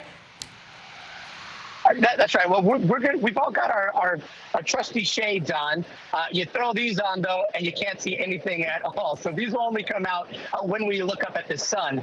But that path of totality, once we're in that path of totality, the glasses are going to come off, and we're going to be able to look up, see the eclipse, and then look down and see basically sunrise all around us, or sunset, if you will, and then that beautiful cone of just darkness. Right now, we are headed towards Little Rock, so we're hoping to get Little Rock with that shadow overhead, and it's kind of, we're literally up in the air. We've got the plans right here. This is our flight plan, so we're looking to intercept. We're hoping for about 4 minutes of totality in the air, and we're hoping to, I mean, if this connection keeps up, we're hoping to bring it to you live. We can't wait to see it, and we can't wait to see what you record as well. Be safe up there. Have a great time. Stay tuned now, anchor Gadi Schwartz. Gadi, thank you. Let's go to one of the cities in the path of totality, Cleveland, Ohio. That's where we find NBC News correspondent Jesse Kirsch. Jesse, what are you seeing? We're watching in the corner, just so you know, the live shot of the eclipse as people are seeing it in Mazatlan. They're not seeing it there where you are just yet, but what is happening right now? Not yet, Vicki, but we're only about 5 minutes away from the partial eclipse beginning, and just I'll get in on the fun here. I've got my glasses ready. I've got my pinhole projector ready to go too. Took a cereal box and built that. So we're ready to look at this directly. We're ready to look at it indirectly. We're ready to take it all in, and there are thousands of people who are starting to gather here on the lakefront in Cleveland. We're right in front of the Great Lakes Science Center. This is one of the official NASA watch parties. Right down the block is the Rock and Roll Hall of Fame, and this city is really taking advantage of leaning into the theme of the day. Take a look at this. This is from the Rock and Roll Hall. Nice. They are treating it like it's a concert tour here. We are in the path of totality. We feel like a groupie for the band known as The Sun. So that's the energy here. We've met some people from the East Coast of the U.S., met some people from Virginia who said they were going to Texas, but they pivoted to Cleveland because the forecast is looking better here. The skies have been largely blue so far this afternoon, so hopefully it stays that way, Vicki. But for everyone who's going to be enjoying this eclipse, you got to remember, if you're going to be looking up until totality, you need to have those special glasses on because you can seriously damage your eyes. We caught up with an ophthalmologist about this earlier. Here's part of what the doctor had to share. So just like the sun can cause a sunburn, it can also cause a burn to your retina. But the problem with this is the retina cannot repair itself quite like the skin. So it can cause decreased vision and central blind spots. And for some, it's permanent. Well, no, guys. Okay, and something else the doctor pointed out is that for kids, Vicky, you want to make sure you're keeping an eye on them if they're going to be looking up at this, and their eyes actually have less protection, essentially, and the sunlight can go more directly to them, so they're more vulnerable as well. Yeah, really important to make sure they are wearing their glasses the whole time and they have a good fit. Jesse Kirsch in Cleveland, Ohio. Thank you, my friend. Now, people in some parts of Texas, they're now about 30 minutes away from getting a chance to catch the total solar eclipse. Morgan Chesky standing by in Kerrville, one of the cities inside the path of totality there. What are you seeing, Morgan? We've seen first contact here, Vicky. That is the beginning stages here of when the moon starts to slide in front of the sun. It came in around 3 o'clock. If you were imagining the sun as the face of a clock, I had a chance to stand right next to astronaut Reed Wiseman. We're looking up. It was pretty powerful just because we're seeing these astronomical wheels be set in motion, and we're most definitely not alone. I would venture thousands of people are already behind me in Louise Hayes Park, Kerrville, Texas, witnessing this moment. We've had partial cloud breaks throughout. Yeah. There was a lot of concern about the forecast here, but people have been able to see at least the start of the process. Everyone crossing their fingers for 1:32:07 local time for when full totality should be taking place. Vicky? Oh, man, I hope it's nice and clear for you. Morgan Chesky, thanks for the excellent reporting throughout the day. You're looking now at the almost total eclipse there in Mazatlan, Mexico. I'm Vicky Nguyen. Thanks for being with me for NBC News Daily. And when we come back, Lester Holt picks up our special coverage of the great North American eclipse. Watch on NBC and NBC News Now.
We're talking possibly 1 trillion galaxies. Yes. That is a number that is just so hard to compute. Whether it's the moon, whether it's Mars, it feels like we're on the cusp of something big.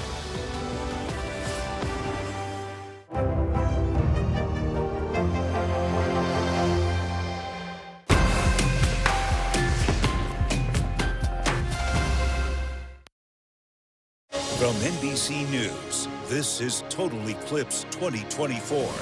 Live from the Indianapolis Motor Speedway, here's Lester Holt. Good day, everyone, from Indianapolis, and welcome to our special coverage of what experts say might be the most watched solar eclipse ever. Pretty profound statement. We're live at the home of the Indianapolis 500, and what NASA says is for today the world's largest viewing site for the eclipse. We already got our first look at it in North America. A partial eclipse is visible in Mazatlan on Mexico's west coast. And as we come on the air, we just got our first look at the partial eclipse here in Indiana. We're minutes away from the total eclipse's arrival here in the U.S. It will be visible in some form across all 48 contiguous states. But for a key part of the country, the word of the day is totality. That's when the sun is completely obscured by the moon, plunging the Earth below into darkness for several minutes. Positively makes you giddy. 16 states will experience totality, with the shadow of the moon carving this path, starting at the Texas border and gliding diagonally across the Midwest and Northeast until it exits off of Maine. But today is not just about what's happening up in the sky. It's also about this collective moment for all of us here on planet Earth, creating shared memories across generations during a phenomenon that won't be visible to most Americans for the next 20 years. Think about it. And where I am right now, 50,000 people gathered to witness this moment. Our NBC News reporters are fanned out across the path of the eclipse, where millions of people are about to catch a glimpse of history. Right now, we want to turn it over to Al Roker, who is in Dallas, the largest city in the eclipse's path, and one of the first cities that is going to experience this event in the U.S. Al, you've got a pretty boisterous crowd there, a lot of excitement. Describe it for us. Yeah, we absolutely, Lester. We are here at the Perot Museum of Science, and we got all these folks here, and we've also got some sun now peeking through, and we're starting to see the eclipse. It's about, hey, take a look. That's cam right now. In fact, Mike, follow me over here. We've got a camera trained on this. This is a 1,200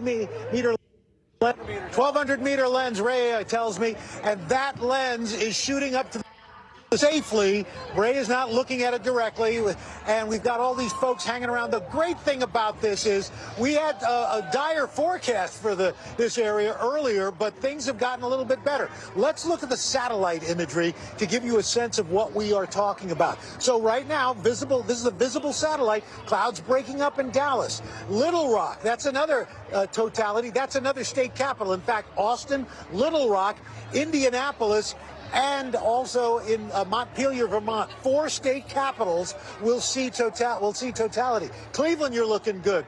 Watertown, Burlington, Holton, Maine, where Kate Snow is probably going to have the best view of anybody. And look at this global view of the planet right now. And you get, first I'm going to show you the eclipse weather. Sunshine in Junction, Texas. Kerrville, cloudy to partly cloudy. Dallas, some clouds and sun.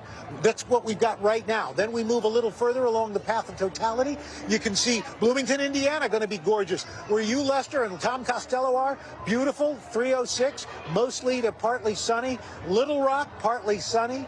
Cleveland looking good, where Jesse Kirsch and Chris Jansing are. Brockport, New York, Ryan Nobles. You've got some clouds, but hopefully those are going to break up. And as I said, Kate Snow, Holton, Maine, sunny skies, going to be gorgeous as it exits. And look at that. You can see that shadow right there, right across North America. There it is, the eclipse. Now, what are some of the effects of the eclipse, Lester? Well, when we see that eclipse finally take totality, we're talking about temperatures dropping anywhere from 10 to 15 degrees. We're talking about things getting quiet. Temperature drops. Dropping temperature will decrease cloud cover, so you'll get to see a little bit more. The relative humidity will increase, and the reduced solar radiation will cause those winds to calm down a little bit. Plus, it might get awfully quiet. Why? Because a lot of birds start to nest. They think it's nighttime. And look down at the ground. Your shadow starts to get much more in relief. It starts to almost become high definition. So there's a lot that's going to happen. I want to take another look up here, Lester. And my gosh, it is coming along. Wow, we got some clouds just moved in right in front of it, but it's quite the experience. And folks here are really thrilled to be part of this. We've got 7,000 people here alone. I got to tell you, Lester, the mood here is electric. Yeah, no, Al, you've covered these things before. You know the excitement. I've never covered one or witnessed one in person, but I kind of want to be with your crowd there, jumping up and down. It is a pretty exciting moment. We should tell. Yeah, go ahead. You know what? I was with Tom Costello, and I were together in 2017. We were in the deck of the USS Yorktown, and we had thunderstorms all around us. and all of a sudden a hole opened up, and we got to see it. It was the most amazing sight ever. And Tom will talk to you about it. We literally had the hairs on our arms raising. Tom probably had the hair on his head raising. I'm, on the other hand, a little deficient in that, so a different story. I'm with you, pal. All right, we're going to talk to Tom in just a minute, but I want to say that once the eclipse moves through Texas, it'll then move until it reaches us here in the Midwest. Tom Costello is with me at the Indianapolis Motor Speedway. You both have described that moment in 2017. We should mention, compared to 2017, this is a lot more people will see this eclipse. A lot more people because the path is wider, of course, and the eclipse is lasting longer in certain areas. We're going to get, I think, about 3 minutes and 47 seconds here in Indianapolis. Some areas getting more than 4 minutes, but you're right. And you got an awful lot of people in the heartland who are going to experience this. And what we're seeing here right now, people here in the background, there's a partnership between the Indy 500 folks and NASA, and they've been running education videos explaining a little bit about this. You have been looking into this. What is the scientific value? What is it we don't know in 2024 about the sun? It's kind of amazing how much we don't know about the sun. And scientists want to take full advantage of the eclipse to study the corona. That's the sun's atmosphere. Normally, we can't see it because the sun is so bright. But when the moon blocks the sun, we can see the corona, the outer edges that are starting to bubble up, if you will. That's plasma. It's a magnetic field. And what happens is that the sun sends that magnetic field in these solar storms to Earth. That disrupts our power systems, our satellites, our communications. So NASA wants to better understand that so they can better predict when we might have a solar storm. So as a result, NASA is sending up 3 rockets loaded down with experiments today coming up out of Virginia. They will be in the ionosphere, the upper atmosphere of Earth, tracking the impact on the ionosphere. And they're sending a plane to 50,000 feet up to do their own experiments on the ionosphere and trying to understand the corona. This is an amazing opportunity, and we won't get it again for 20 years. Let's show you. We're heading into totality now. This, I believe, is coming in from Mazatlan, Mexico. Indeed, it is. This is the first spot in North America now. You can just see that outer corona there, but that is totality in Mazatlan. We understand that people had gathered on beaches in anticipation of this moment. There will be no sunbathing, at least for this moment. Al, I'm sure you never get tired of looking at these images. I tell you, and what we got to see while you were chatting with Tom, we saw the phenomenon they call Bailey's beads. It's just as the moon completely covers the sun, you actually start right between the crevices of the mountain tops and the ranges there. You get this dazzling effect. It's almost like a diamond ring, and they call that Bailey's beads. And it's literally just for a moment. We only saw it for about 3 or 4 seconds and then gone. And as people, as this totality happens at different spots, people need to watch out for that because it's very, very brief, but it's worth it. It was gorgeous to see right here in Mazatlan. Yeah, no, we haven't seen folks on the ground and what it looks like from the ground, but we can presume it's nighttime for all intents and purposes during this period. Yes. Yeah, exactly. It's like dusk almost to a certain point, and you like I said, and Tom has seen it there. There's the ground shot right now. I mean, that's like sunset. And Tom, remember we were talking about how weird our shadows looked, remember?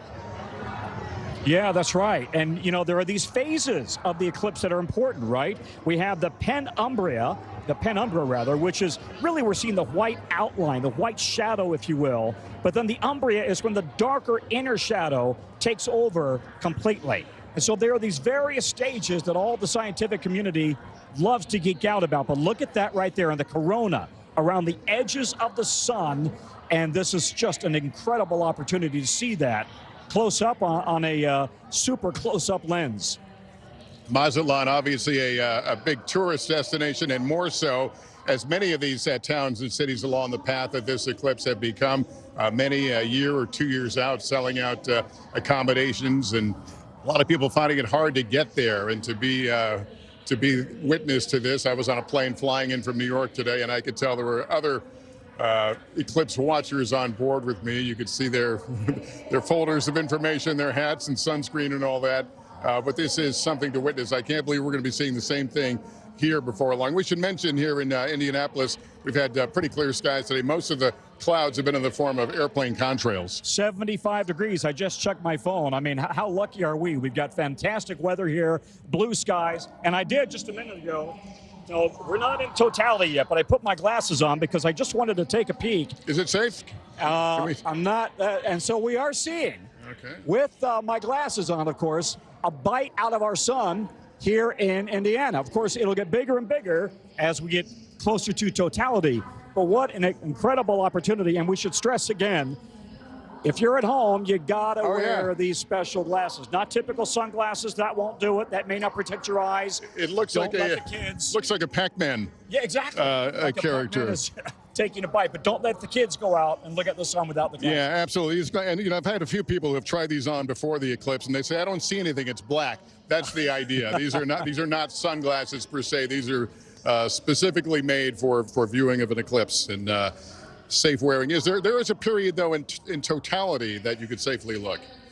Yes, there is. Yeah. They say that when it's completely blocked out, you can take your glasses off. I may be a little reticent to do that. Yeah, I'm with you, pal. Because there was a case during the last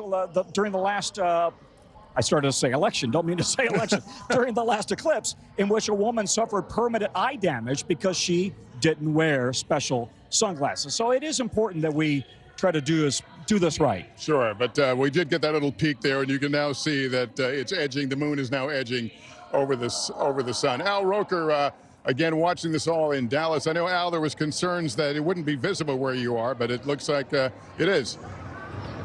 Yeah, Lester, the clouds are kind of coming in and out right now. Again, as I said to our producer, she said, "I don't see the sun." I said, "Well, if you look down and you see your shadow, look up, then you'll know you can see the sun." And there you go. And it's just about halfway, maybe a little bit less, but it almost looks like a crescent moon as you're looking at it, looking at the sun right now. And what's great, let's see some of these kids. So put your glasses down and take a look up. What do you see? This kind of almost covered the sun. Yeah, it's like halfway covered, isn't it? It kind of looks like the sun is like taking over the moon. The sun is the moon is taking over the sun. It's a takeover. The moon, it's a moon takeover. It's a hostile moon takeover. Anyway, I mean, and that's, the joy of these kids is one of the reasons why I know the Ross Museum of Nature, the Perot Museum of Nature and Science is here. And that's why we're here. You got bands playing right now. They're playing all these different moon and sun songs. It's pretty. Some of them are a little bit of a stretch, but they're still. It's still pretty good, Lester.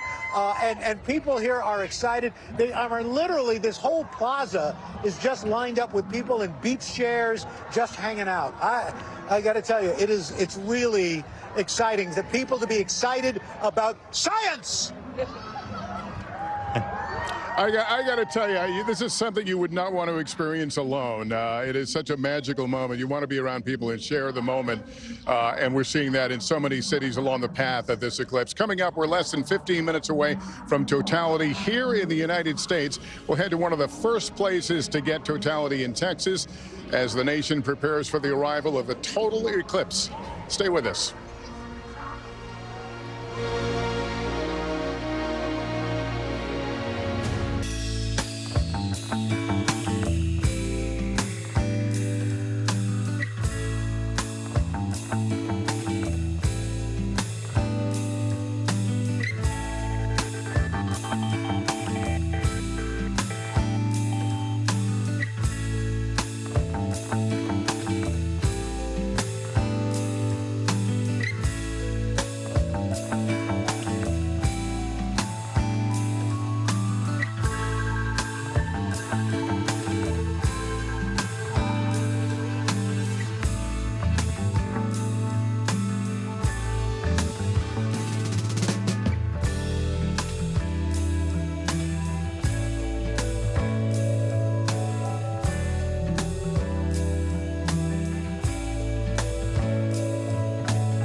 now is raw.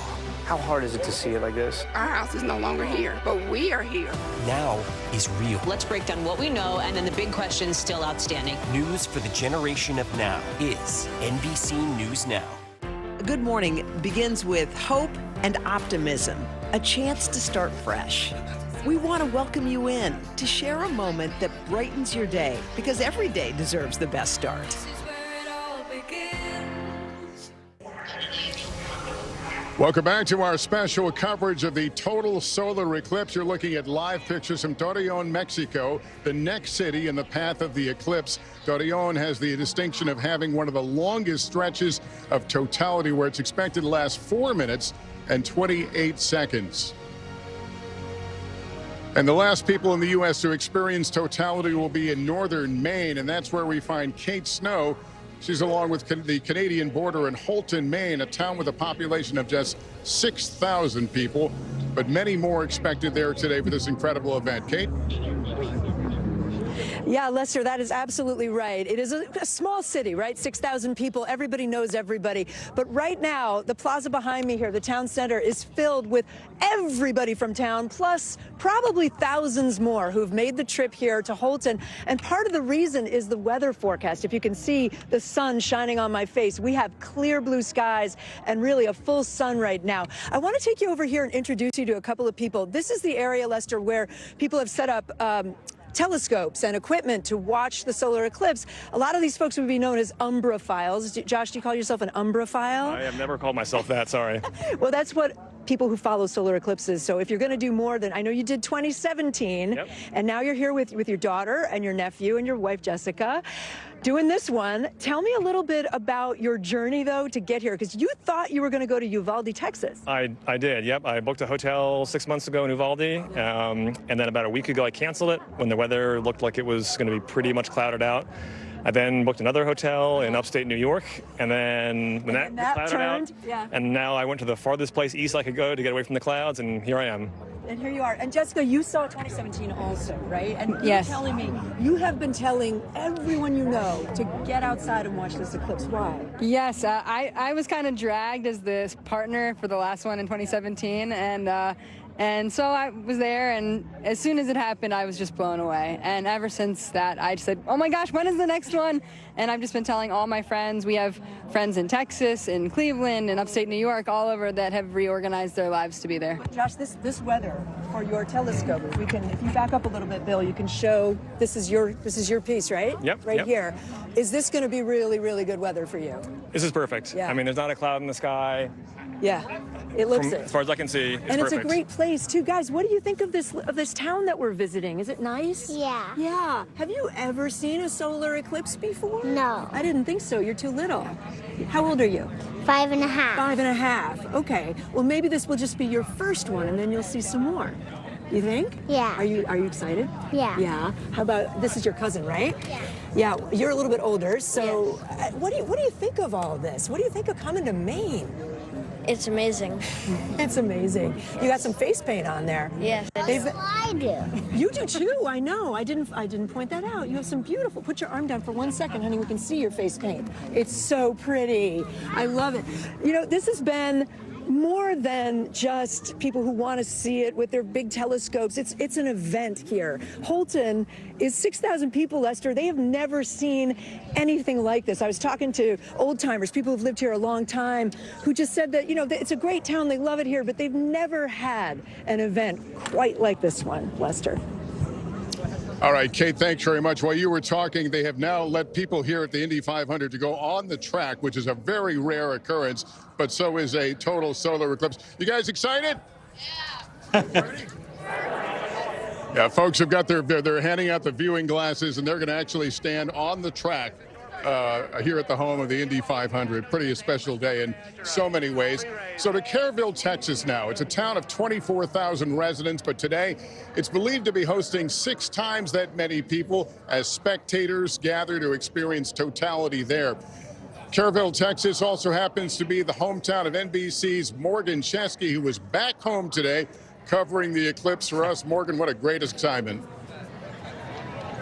Lester, really tough to beat this here in the heart of the Texas Hill Country. Thousands of people converging on my hometown for a once-in-a-lifetime experience. And greetings from the penumbra. That's the shadow caused when a partial eclipse is taking place. And that's what we're in the midst of right now. Still about 12 minutes from totality coming over Kerrville. Population 24,000. Certainly swelling well beyond that today. Some people are telling me this eclipse in 2024 might be the biggest thing to come through since the railroad. That was back in 1887, Lester, so you can imagine how significant a moment this is for everyone gathered here, and they come from all over the globe. I met a sweet couple from the Netherlands yesterday, had a chance to speak to another couple who flew in from Vancouver to experience this. They said that this is a spiritual, surreal moment, that you don't quite understand it until you have that perfect alignment, and we have sunset but in every direction, and you have that darkness come upon us. We do have patchy clouds right now, Lester, and it's been fun to hear cheers and claps go up whenever we've gotten a peek of the sun as it's begun to disappear behind the moon. Yeah, there's another cheer right now. We're keeping our glasses handy. We're going to keep these on, of course, until the perfect alignment takes place. And then I'm going to be right back there in the middle of the crowd. I'm fortunate enough to have my family here. And right now, to have a front row seat and one of the first ones to witness the great North American eclipse of 2024, it doesn't get any better than this, Lester. Yeah, I'm standing here with my pal, Tom Costello. We're looking at clouds briefly obscuring here in Indianapolis. As far as I'm concerned, it looks like the Apple logo. Yeah. Right about now. You know, what's fascinating is the sun is 400 times bigger than the moon. 400 times. And yet, right now, it looks like they're about the same size. That's because it's 400 times further away. So as a result, you get this perfect alignment right now where they come right over, or the moon comes right over the sun. But make no mistake, the sun is 93 million miles away. And the moon in this particular eclipse is closer to us. Absolutely. So you know, physics tells you the closer something gets to you, the closer it appears. The bigger it appears. Well, millions of us will experience today's eclipse from the ground, but a select few will get to see this event from the sky. Pretty impressive. They'll have a unique perspective of what the moon's shadow looks like from above. NBC's Gotti Schwartz is on a flight along the path of totality. He filed this report right before takeoff. Hey there, what a day to be eclipse chasing from the sky. And right now we're with a company called V-Speed, not just in one jet, but we've actually got two jets. There's going to be a jet flying on our wing, and that jet has the latest and greatest when it comes to aerial cinematography. They have a red camera, Raptor X. It shoots 8K. It is going to be shooting down on planet Earth as that 115-mile wide umbra sweeps over the United States. It's a view like humankind has never seen before. Meanwhile, we're going to peel off and we're going to go straight into the path of totality to experience it all. And we cannot wait to bring you the view from the cockpit. It is going to be mind-blowing. Just wait. Can't wait to see those pictures. Gotti, thanks for that report. Let's bring in NBC's Maura Barrett. She's at Indiana University Stadium in Bloomington, where there is a star-studded eclipse event underway, including Star Trek actor William Shatner. Maura, tell us more. Hey, Lester, I'm just about 50 miles down the road from you, so I'm seeing a very similar Pac-Man in that partial eclipse right now. It's kind of creeping its way slowly across, but we're in central Indiana. The town is a small college town, usually about 50,000 students, and they're expecting that about hundreds of thousands of people have traveled here for this event. The football stadium being compared to a Super Bowl to watch the eclipse. The stands just in front of me are filled up. You can see people picnicking behind me, and a lot of what I've heard about this event is the unifying factor. And I met a person on the plane actually coming here, Annie. She was coming to meet her college roommate. She hadn't seen them in 20 years, but they're going to be watching the eclipse together. And you can see the thousands of people around me getting ready to watch together, as well as totality is coming up in about the next 30 minutes or so. But it really is this unifying, emotional event. And I actually got the chance to speak with William Shatner just before, as he's going to be doing a spoken word performance leading up to totality. And he spoke to that this is an emotional experience. It's huge. huge that we even know why an eclipse happens, let alone can experience it all together like this across the continent of North America. And he also made an interesting observation that I think is important to note. Basically, he is so interested in space exploration. He's one of the oldest people to ever go up into space. And he said, what's the point of going up to explore space if you can't come down to a healthy planet? So he talked about the need to do both and exploring what we're looking at around us, understanding the universe, but also keeping our planet healthy and tackling the climate crisis. And so that was an interesting perspective from William Shatner, along with an astronomer I spoke with here at Indiana University, talking about how this event will connect us to the universe in a way that we have not been able to do, we can't do frequently, and how it gets us even closer to nature. And so just behind me, Mae Jennison, a former astronaut, is speaking right now as we're getting closer and closer to totality, but definitely an exciting moment here in the heartland of Indiana as everyone's getting ready for totality, Lester. All right, Mara, terrific. I tell you what I tell everybody, enjoy the moment. We're counting down to the arrival of a total eclipse here in the U.S. Kerrville, Texas is one of the very first stops to get totality. Live pictures now just moments before it plunged into total darkness. We'll experience it with you live after a quick break.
Hey, I'm Hallie. It's good to be with you tonight.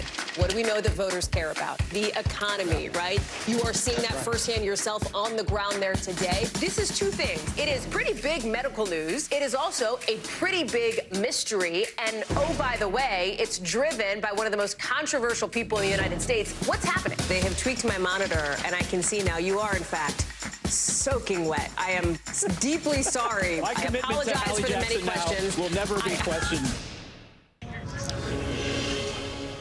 Welcome back to our special live coverage of the total solar eclipse. We're now just seconds away from experiencing totality here in the U.S. The eclipse will journey across 15 states until it reaches northern Maine.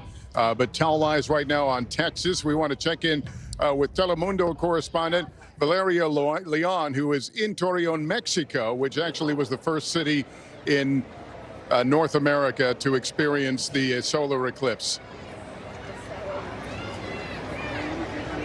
Hi, Lester. That's correct. I'm in Torreon. Behind me is the National Planetarium in this city. And this is important because the NASA actually chose this location, actually here at the planetarium, as the main center to observe and also to broadcast real-time all the images from the eclipse. Here is the biggest telescope of Mexico, and the NASA is actually using it to broadcast those images. And this location caught the attention of many scientists because it's a special perk. People here at the center line, everybody could experience a total eclipse for 14 seconds more than compared to other areas. That's why people from all over the world came here to Torreon. I've spoken with people from Japan, from Europe, from the US. They are super excited, and here we experienced 4 minutes of the total eclipse. Everybody was so emotional about that moment. Lester, that's the situation we're living here in Torreon. Back to you.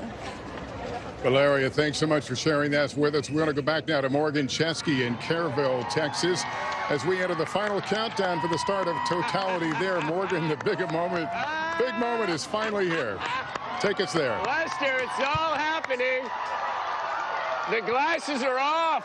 We are in the umbra. The Great North American Eclipse is happening right now above us. Oh, my God.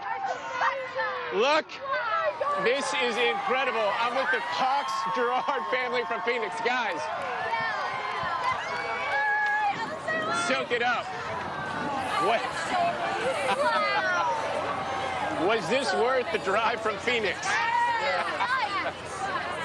Lester, the clouds are coming in and out. There it is. Oh.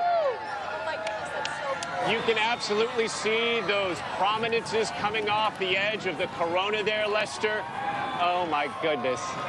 Oh. Hey, you are in the dark. Listen to that cheer. It's clear again. Well, know that we're sharing the moment with you here in Indianapolis. They've got it on the big screen, and seeing what you see. Lester, the broadcaster in me wants to narrate this play-by-play. The human in me wants to witness this right alongside family and friends. I'm joined now by my fam here. Little 10-month-old Eleanor about to get her very first eclipse. I know it's a lot to take in, honey, but Olivia, oh, it's a lot. I know. I wouldn't be anywhere else other than with y'all right now. Babe, thank you. Thank you, sweetie. Is she hanging in there? She is. I think it scared her a little. Look, what was it like to see that, babe? Emotional. Brought tears to my eyes. Yep. So 50% of first-time eclipse viewers, they are struck by that emotional moment. Lester, hang in there, baby. Lester, I have to tell you, here we are. No glasses, no visors needed. Great. We are in that shadow. It's unreal. The temperature dropping now about 8 degrees. Take a look here, Juliet, keeping our eye on the thermometer here. And look at that. This is what everyone came here for, from all over the world to Kerrville, Texas, to witness this moment in time. We may never have another moment like this, and that's why it was so special for everyone in the darkness around me to witness this moment. Lester, they say, for your first eclipse, soak it in. The second is the one you take pictures because you do not want to have this moment interrupted. Oh, wow. I've seen one before from a plane, Lester. This one shared by so many others is powerful. And it looks like you're in totality for 4 minutes and 24 seconds there. One of the longer exposures or places that will be in that umbra. It's so bizarre to see behind you and realize that's daytime. Absolutely. It feels cooler. The wind has died down, and everyone is in awe right now of this 4 minutes and 24 seconds, which I have to tell you is feeling a little like an eternity right now. The buildup was so strong as we saw the moon slide in front of the sun that when it finally happened, you almost had to pinch yourself. People have been planning for this for years, and now it's finally here. Hey, it's okay. Hey. Are you loving this moment right now? Unbelievable. Unfreaking believable. And when you saw that corona from around the sun, how did that feel? is deeply emotional. Emotional? Deeply emotional. Absolutely. How can you not be emotionally impacted by this? Lester, I want to check back in with the Cox-Gerard family with the custom T-shirts. Guys, the build-up was huge. Amazing. We saw it. How are we feeling? Amazing. So exciting. Yeah. What was your favorite part? Oh, when it just turned black when it was day and it just dimmed. What were you seeing around the edge of the moon? Like it kind of looked like a ring, so it was like kind of like the gold. And Dad, what about you? I know that you're probably one of the most excited ones here. Yeah. Super excited. I love hearing the joy behind me with when all of that went down. But yeah, I wasn't sure we were going to see it, so to get the waves of it was even more exciting. First one. Yeah, oh yeah. 50% of people get emotional. How'd you fare? I did good this time. Yeah. And So good. and Lester, we have Mom Sandy here. She not only cheer for Mom. She not only made the shirts but brought the fam. As we leave Totality, how are you feeling to have your whole family here to witness this?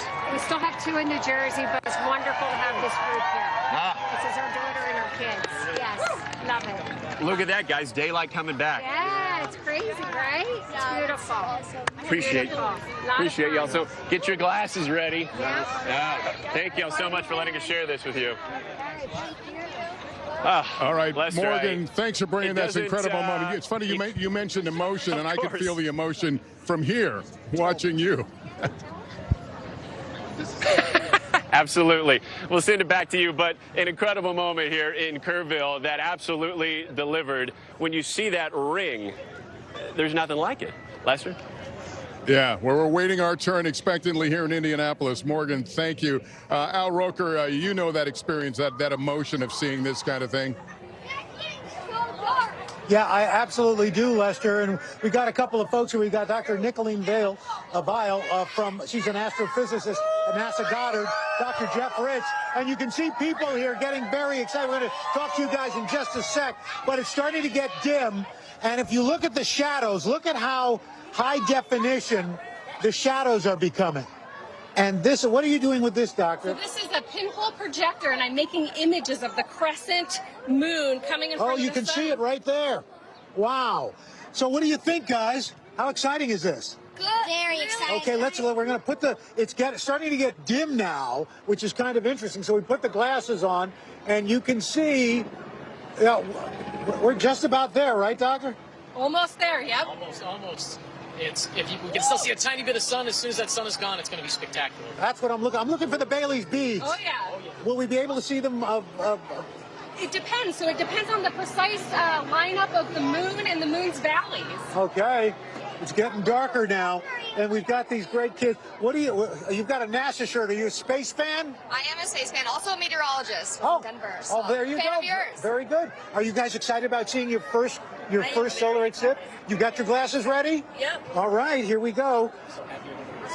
Okay, guys, let's get them on, okay, because it's starting to come. Wow, look at this. We've got some folks here. Yeah, is this going to be your first? Is it going to be your first eclipse? Well, I came in 2017, same place here, partial eclipse, and I had on a solar dress. All right, well, let's get ready. Here we go. Wow, this is really amazing. And everybody's getting kind of quiet. What's your name? Wally. Are you excited about this, Wally? Yes, I haven't seen any eclipse yet. You haven't seen any eclipse? Well, you're going to be able to say you did. Put your glasses on. Dr. Vile, is this your first eclipse? This is my second total eclipse. I got to see the 2017 one. Oh, wow. It's so amazing, though. This is great. It's starting to get dark. Look at this. Oh, here we go. Oh, my gosh. You probably can't with those on, yeah. Lester, this is amazing. I can't wait for this for you. Oh, yeah, Al, we've got so much excitement here in Indianapolis. I got a little young man here. What's your name? Billy. Willie, what are you in line for? What are you going to see here today? The eclipse. Here we go. What do you think? Tell us what an eclipse is. So the moon is going to come over the sun. That's exactly it. Well, thanks for being here. Enjoy. Maybe we'll talk to you on the other side of it, because right now, where Al is, they're in totality, I believe. Oh, my God. Almost, Lester. There it goes. Yeah. Woo! Oh,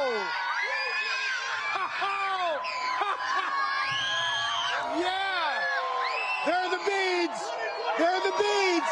We saw, oh, look at this. Look at this. Whoa. Yeah. Oh, look at that. We've got our glasses off right now, Lester, looking at the umbra, and it is just amazing. Oh, look, we can see Venus. We can see Venus over there. What's that? And Jupiter is to the left, so we can see Jupiter to the left, Venus to the right. Oh, wow. How exciting is this, Doctor? This is so exciting. I want to see every eclipse. That's what we're going to be eclipse junkies from now on. Absolutely. Oh, my gosh. So we're seeing the corona right now. This is the atmosphere of the sun. We never get to see it except during the eclipses. How exciting. Is this like your Super Bowl? This is my Super Bowl. I study the corona, and I have to wait for NASA to take images of it, but now I get to see it with my own eyes. Oh, wow. Oh, I mean, it really, and look, there's a plane about to go over just to, oh. All right, is this exciting? Yes, this is so incredible. It's amazing. You guys excited? Yes, I'm so excited. Was it like anything you expected? I've never experienced anything like this. Nothing. In your entire life. No. In your whole long entire life. In my whole life. Oh my gosh. Oh my, Lester, this is, it's unbelievable. And the skies are crystal clear right now. It's like a sign from God. Literally. We had clouds all morning. It's completely clear. The clouds meet the moment. Awesome. Oh my gosh, Lester, it's everybody's looking. It's still dark. I mean, it's like nighttime. I'm sorry. You can see a little bit of red at the 6 o'clock at the bottom. It's like a tiny little prominence. Yeah. Oh, now it's starting to come out. Is it coming out now? This is a prominence, a magnetic field that filled with plasma is peeking out from around the moon. The little red piece. Oh my gosh, I can see that red bead. Yeah. That's something you can only see during an eclipse unless you have really special equipment. Just see it with your eyes. I mean, it's eyes you can see. So the prominences sometimes explode and have coronal mass ejections that come towards the Earth sometimes, and they can interfere with our electronics. So those are the kinds of things that NASA studies, those prominences. Oh. Do you think you're going to get a treasure trove of information out of this? Definitely. Oh. Wow, look at this. Are you guys having a good time? Yeah. Oh my gosh, this is just amazing, Lester. It does. This is like nighttime out here right now. Al, let me ask you. Tom and I here in Indianapolis were just talking about how much cooler it's already gotten. Are you feeling the same thing? Is it getting cooler? You know, it hasn't gotten that much cooler, Lester. Interestingly enough, we've got a thermometer here. It was at 80 degrees before we started. And it's pretty much the same temperature, 80 degrees. Okay, yeah. And yeah, the humidity. The humidity level goes up, I guess, during this time, and winds. And we understand the winds actually drop because of the lack of solar radiation. So, oh my gosh. Wow, I cannot believe that red dot. It's a prominence, a solar prominence. It's this magnetic field that's holding this plasma up in the corona, and they explode a lot. And wow, yeah. You look like you're overcome, Doctor. I mean, I've seen an eclipse before. Like I said, I want to see every eclipse. It's such an emotional experience. All right, it's coming out now. Got to put your glasses. Everybody's glasses back on. Oh. Wow. Look at that. Oh, my gosh. Lester, this is just unbelievable. So was it just enveloped in the clouds? I mean, all we see is white now. No, I think now it's out. It's just, Doctor, why is it so bright now? Well, the sun is so much brighter than the atmosphere of the sun, so even a tiny piece of the photosphere of the sun just lights it up and swamps all the rest of the sun. And shadows are coming back again. Look at these shadows, how beautiful they are. Whoa. This is incredible. Oh, my, all right. Well, here, you hold it. You guys you keep that. That's good. You can keep that. And now, Lester, the sun's coming out. And look at our shadows again, very high definition. That's what. Now, what causes that, doctor?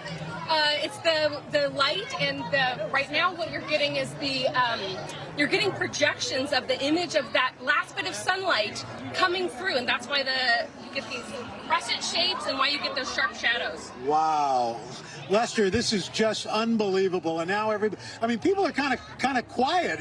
It was kind of awesome, wasn't it? My gosh, and Lester, I think that's one of the great things about this is that it's a shared experience. Everybody here is all part of something that we all shared together.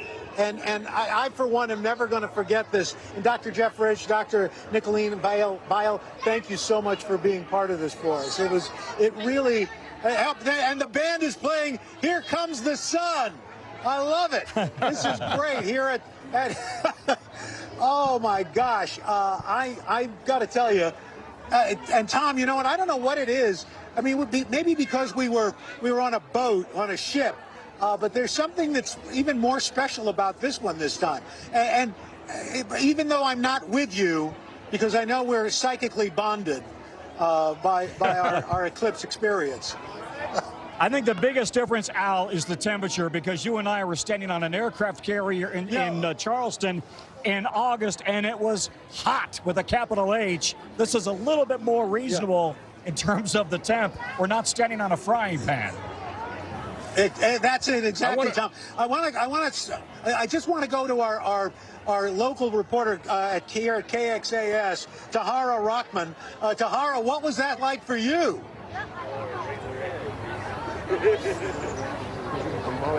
It was incredible. And, you know, we've been talking about how so many people who view the eclipse for the first time, 60%, get emotional. Well, guys, that was me. Tears were coming out of my eyes as I viewed this for the first time. I was trying to get a few glimpses while I was watching other people's reactions. And I'm going to step away from the camera a little bit so you can see the crowd behind me, because there are roughly about 3,000 people here at the Fort Worth Botanic Gardens. And just like everywhere else during totality, the cheers erupted. You heard people say, wow, wow. People were pointing their phones up. People were also filming other people's reactions, because I think that's part of the experience, is sharing that reaction with everybody else. So we saw a lot of that. And then just like where you are right now, Al, we heard it go quiet. It was, for the rest of the 3 minutes or so, people were just kind of soaking it all in. And getting kind of like letting it sit in their souls. That's how I felt, at least. And so it's been an incredible experience here. We also felt the temperatures drop a little bit, which is great, because it's been very humid here in Texas, as you know. So all in all, an incredible and memorable experience. So, Tahara Rockman from our station KXAS, thank you so much. And as wonderful as this view was, I think our good friend Gotti Schwartz has an even more amazing view. Gotti is over Texas right now. That could have been Gotti flying over during this. Gotti, tell us what you're seeing. Oh, we may have lost. The signal bad. You know, as you might imagine, when you're flying, the technical issues can be even greater, but Gotti was in a flight that took off. Yes, Lester?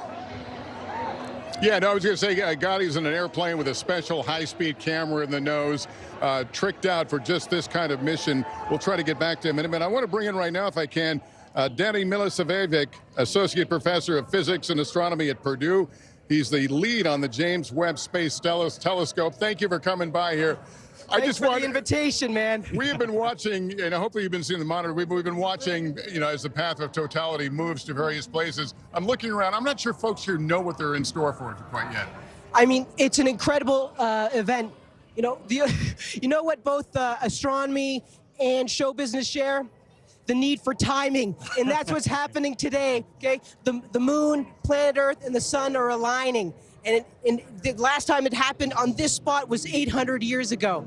And so pretty soon, in just, you know, minutes from now, the moon is going to be just the right distance and just the right size to cover the sun. And we're going to see a remarkable event. Basically, it's the most cosmic event you can experience with both feet on the ground. But it's happening right now. As we stand here, it is noticeably dimmer.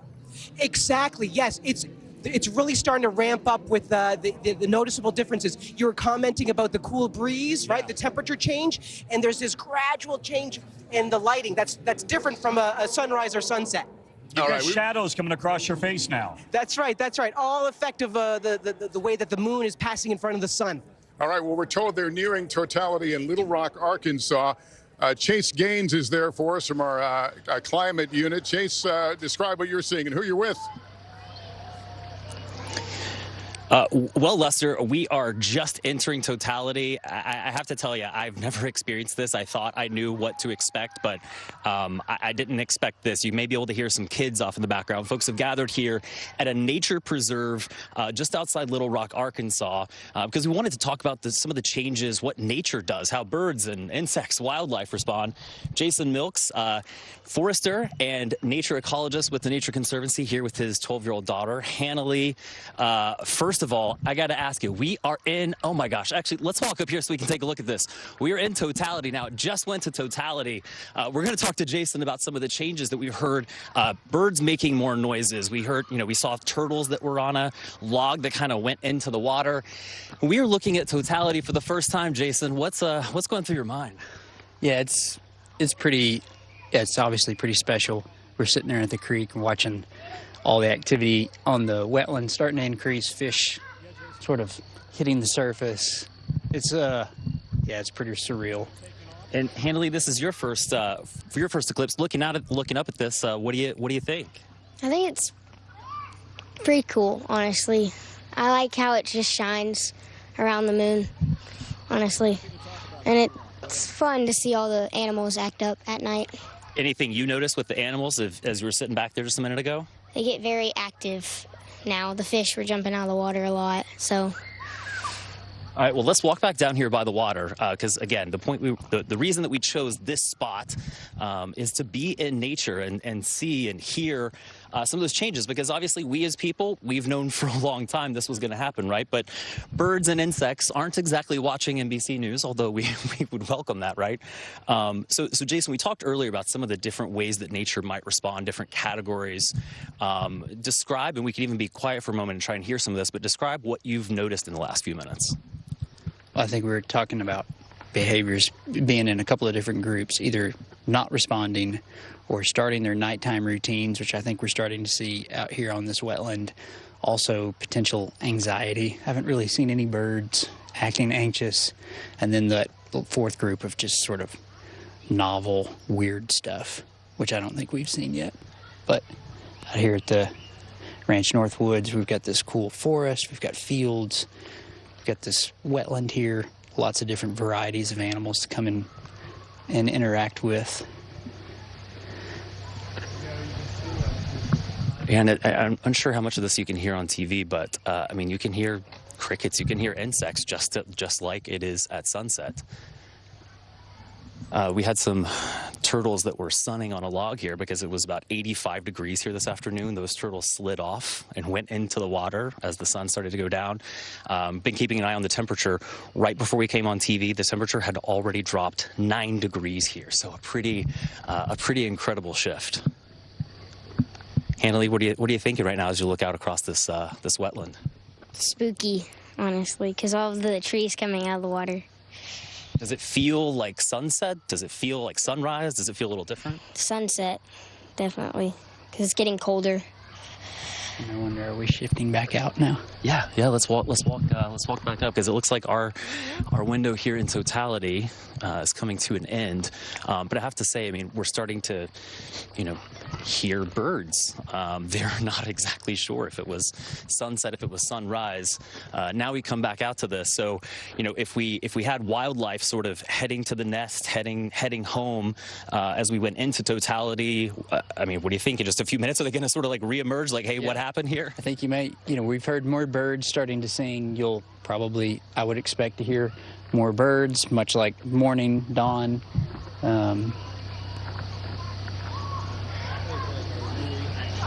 Yeah, it is. It's a very dawn-like experience, wouldn't you say?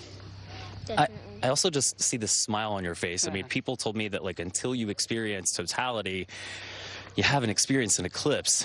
How do you put it into words? I mean, it seems like you're just feeling a lot of joy right now. Yeah, I think it's joy for sure. Yeah, Having this moment with my daughter, being out in nature, as a profession, it's a sort of a spiritual place already, but to have something that's once in a life. What an amazing perspective, Chase. The last one here was over 100 years ago, and the next one may be longer than that. I'm not sure. Yeah, it's a real privilege. Yeah, and we certainly appreciate you being here with us and telling us exactly what we were hearing from nature. But that is totality as we are coming back into the sunlight here at the William Kirsch Nature Preserve and Little Rock. Lester, we'll send it back to you. Chase, what a great perspective on all this, how nature responds, almost like nature's jet lag, if you will. Here in Indianapolis, it is noticeably dimmer. It's getting dimmer by the moment as we near a total eclipse. Tom Costello back with me here at Indianapolis as well. Tom, that was a great science lesson we just saw there on how nature is responding to this.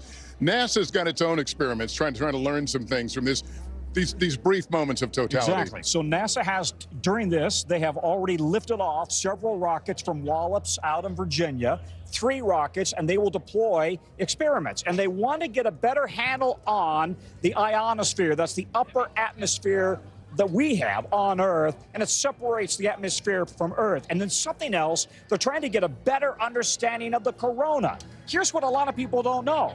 The sun is 10,000 degrees, Lester, 10,000. But the outer atmosphere of the sun is 2 million degrees. Why would that be? If you walk away from a campfire, normally it gets cooler. In this case, it gets hotter. They think it's because there are heat bombs that go off, and that's what they want to understand.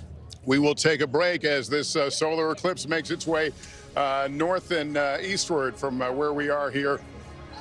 We've seen it in Texas and Oklahoma, Indiana, Little Rock. We will be back with more in a moment.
People really don't know what's going to happen. Nearly a dozen hours after the eye roared ashore.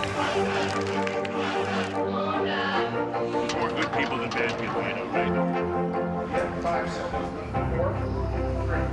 There is some late-breaking news. 4 hours into the Iowa caucuses. All right, it just made too.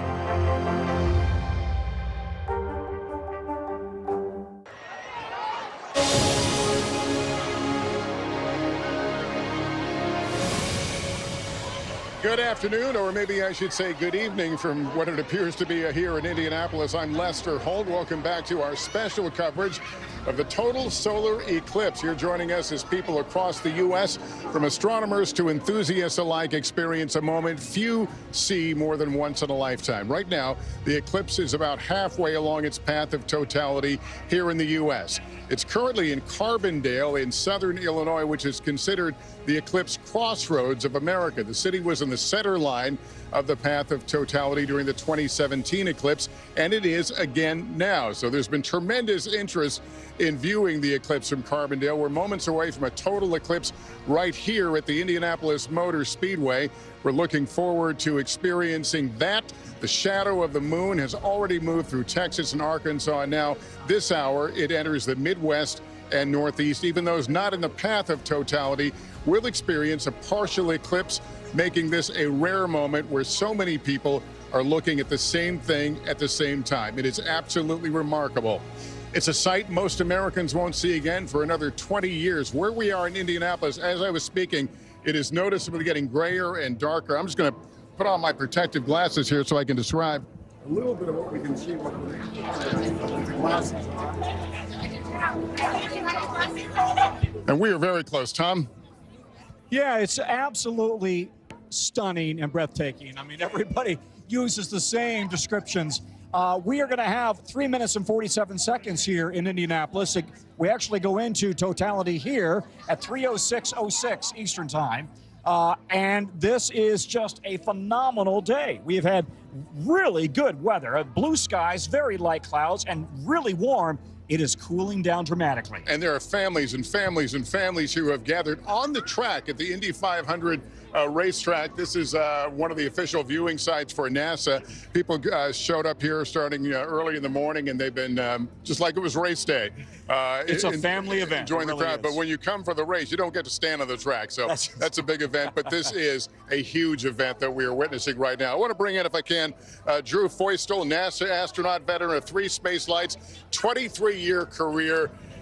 You know, we're all lay people. We're enjoying this moment. You're a professional. How does this make you feel? This is incredible to me as well. I mean, it's just amazing. And what's great is like the light's getting kind of strange now. We don't experience that as humans unless you've seen one before, and not a lot of us have.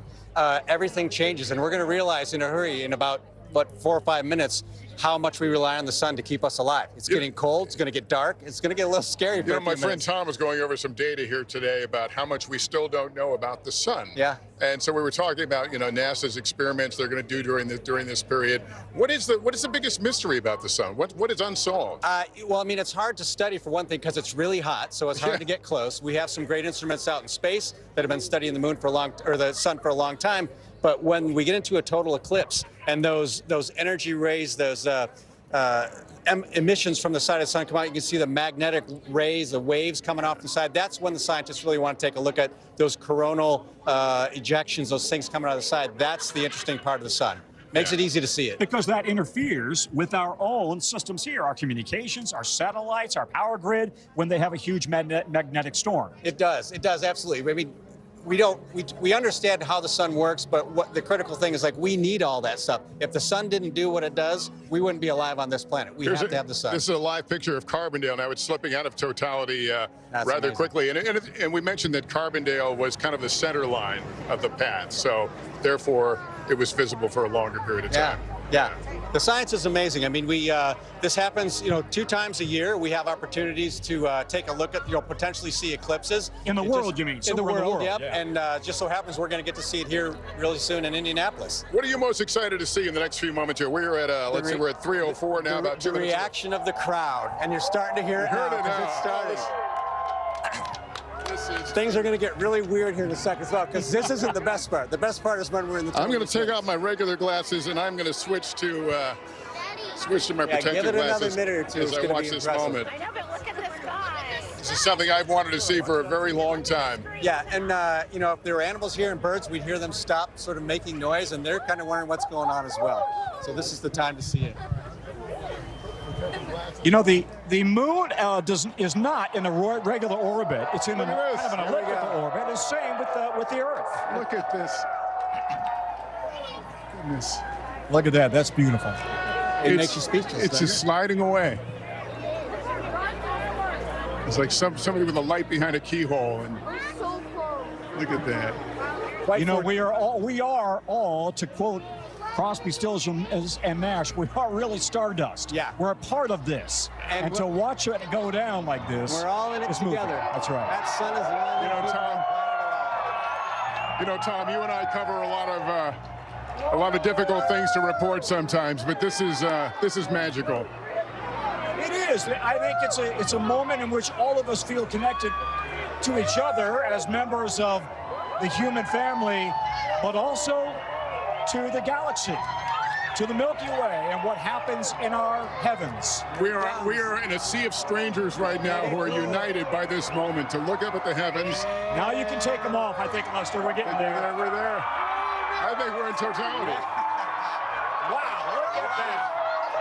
That is amazing. Oh my gosh! And we are seeing the reaction of the crowd. We are seeing the corona. What is that around star? the edges. You can see the magnetic field lines. You can see. Look at that. Look at that. Beautiful. That's awesome. How you doing?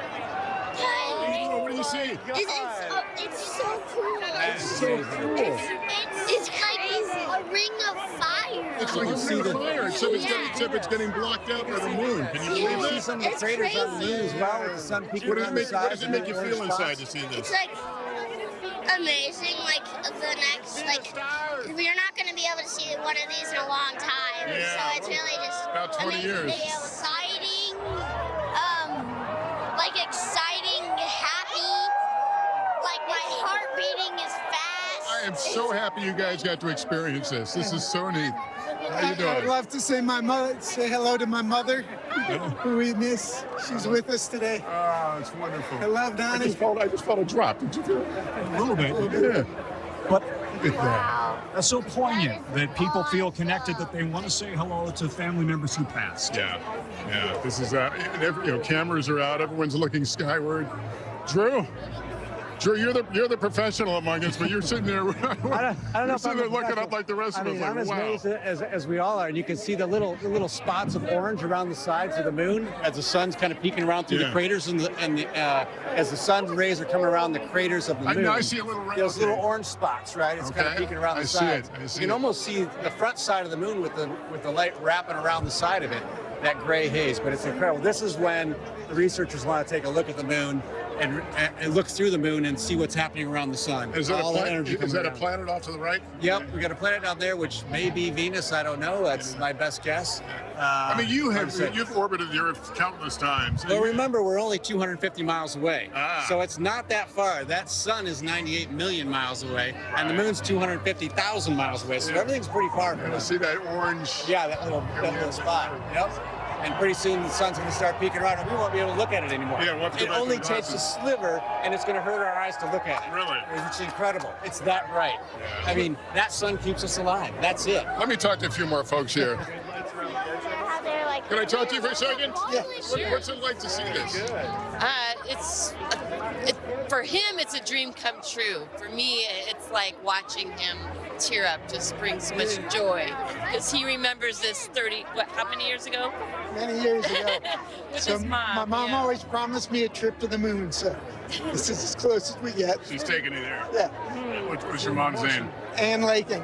All the kids call her Nani. When did you lose her? 2 years December. And, 1969, watching the first moon landing together, she made it an event that we would never forget. This is to her. Well, she's with you today.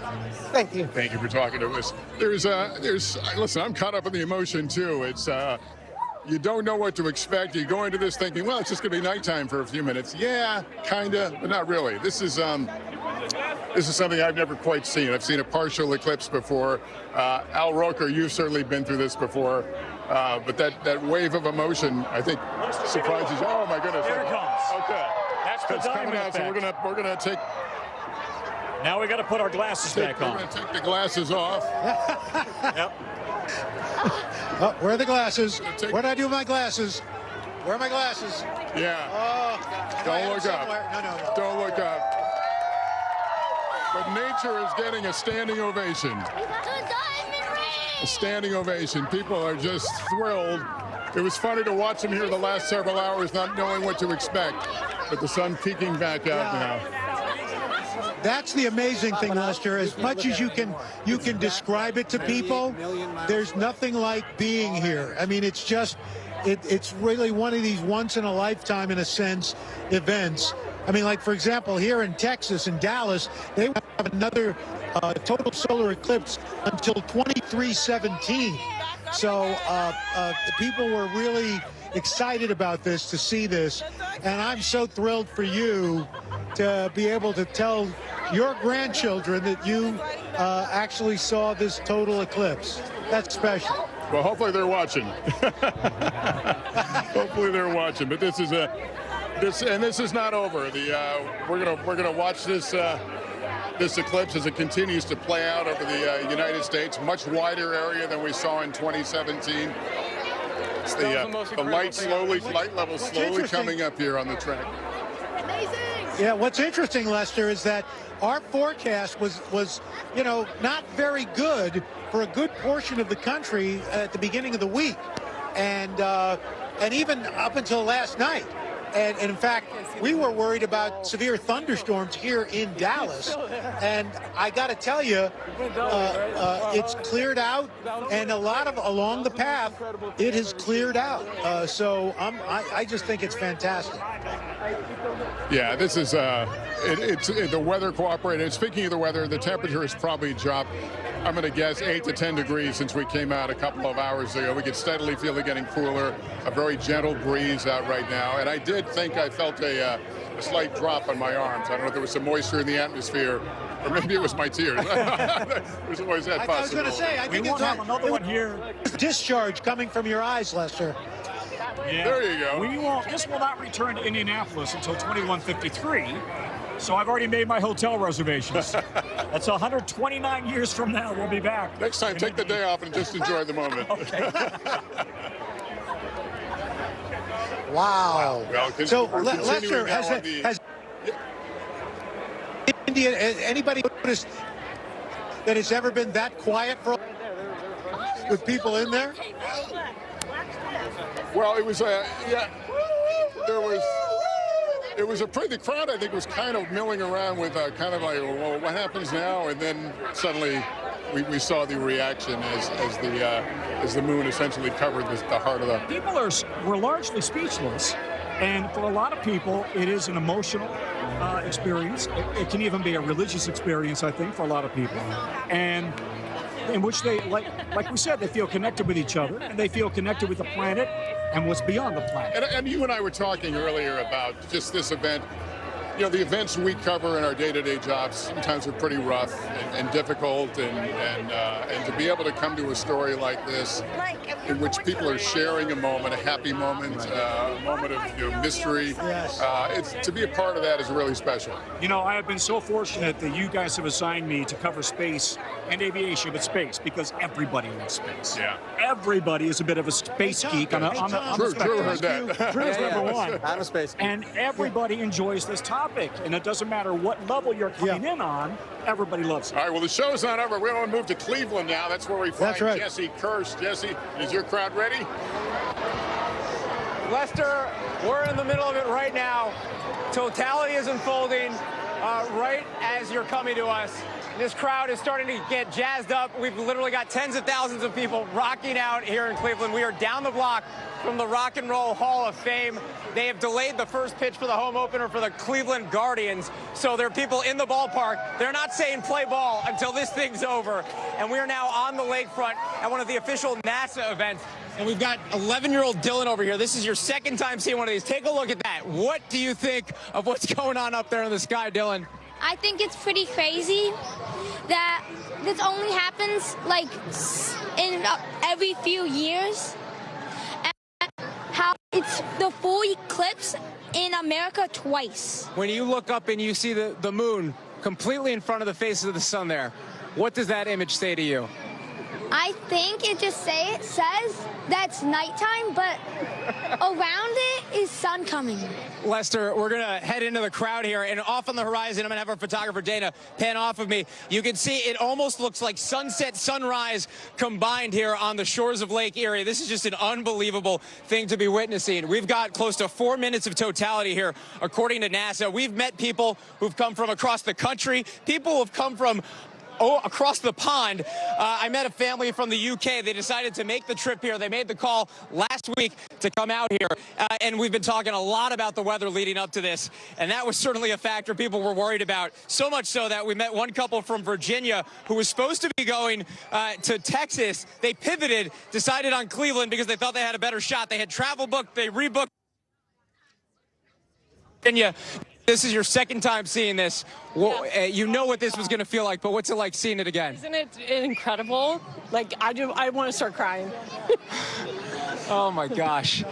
And we're looking up at something that Noni's seen before, but her husband, Mike, you've never seen this. No, I have not. What's it like seeing this for the first time? It's pretty amazing. I had no idea it was going to be this spectacular, but it's really awesome. It's really an experience. Don't look at me. We only got like 90 seconds of this left. What's it like looking up and seeing that? It's pretty neat. I had no idea that, I didn't know about the diamond ring or Bailey's beads, so being able to see all that and listen to the NASA announcer, it's a pretty educational experience. Feeling the temperature drop was chilling, to say the least, pardon the pun. But it feels like a cool summer night out here. It does. And listening to all the birds go quiet, it was a total different environment. And Lester, for people who might remember from 2017, we had some weather issues in parts of the country then too. I was in Carbondale, Illinois, and we had cloud cover over this stadium filled with people for most of totality. And so I can tell you, someone who only got seconds last time around, to be seeing this and having it just hovering up there with that glow around the edges is just remarkable. And Noni, you've seen this before, but why did you need to see it again? You know what, honestly, because my brother got the shot and I didn't. I wasn't prepared. This is all for the Instagram post. Yes, I wasn't prepared, so I got all my filters. I got everything this time, and I can't even say enough. Like, this is incredible. I did not get anything that remotely looked like this the last time. Lester, it was just such a great experience the last time. Having it get dimmer, everybody starts cheering. Everybody is like, Jesse, thank you. It was only a few days ago on the East Coast. Everyone was saying, did you feel it? Talking about an earthquake. And now here we are a few days later saying, did you see it? My daughter just texted me photos from Washington, D.C. and the images they have of the eclipse.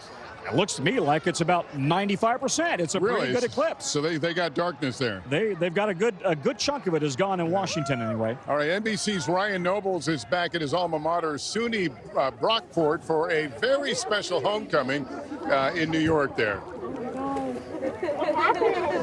Yeah, hey, Lester, and, there's quite a bit of clouds here in Brockport, unfortunately, but I have to tell you, the last 30 seconds or so has been pretty remarkable. Even though we can't really actually see the sun from where we are right now, it got a little eerie as it just got gradually more dark. And we're expecting totality at 3:19, so we're like basically in the window right now.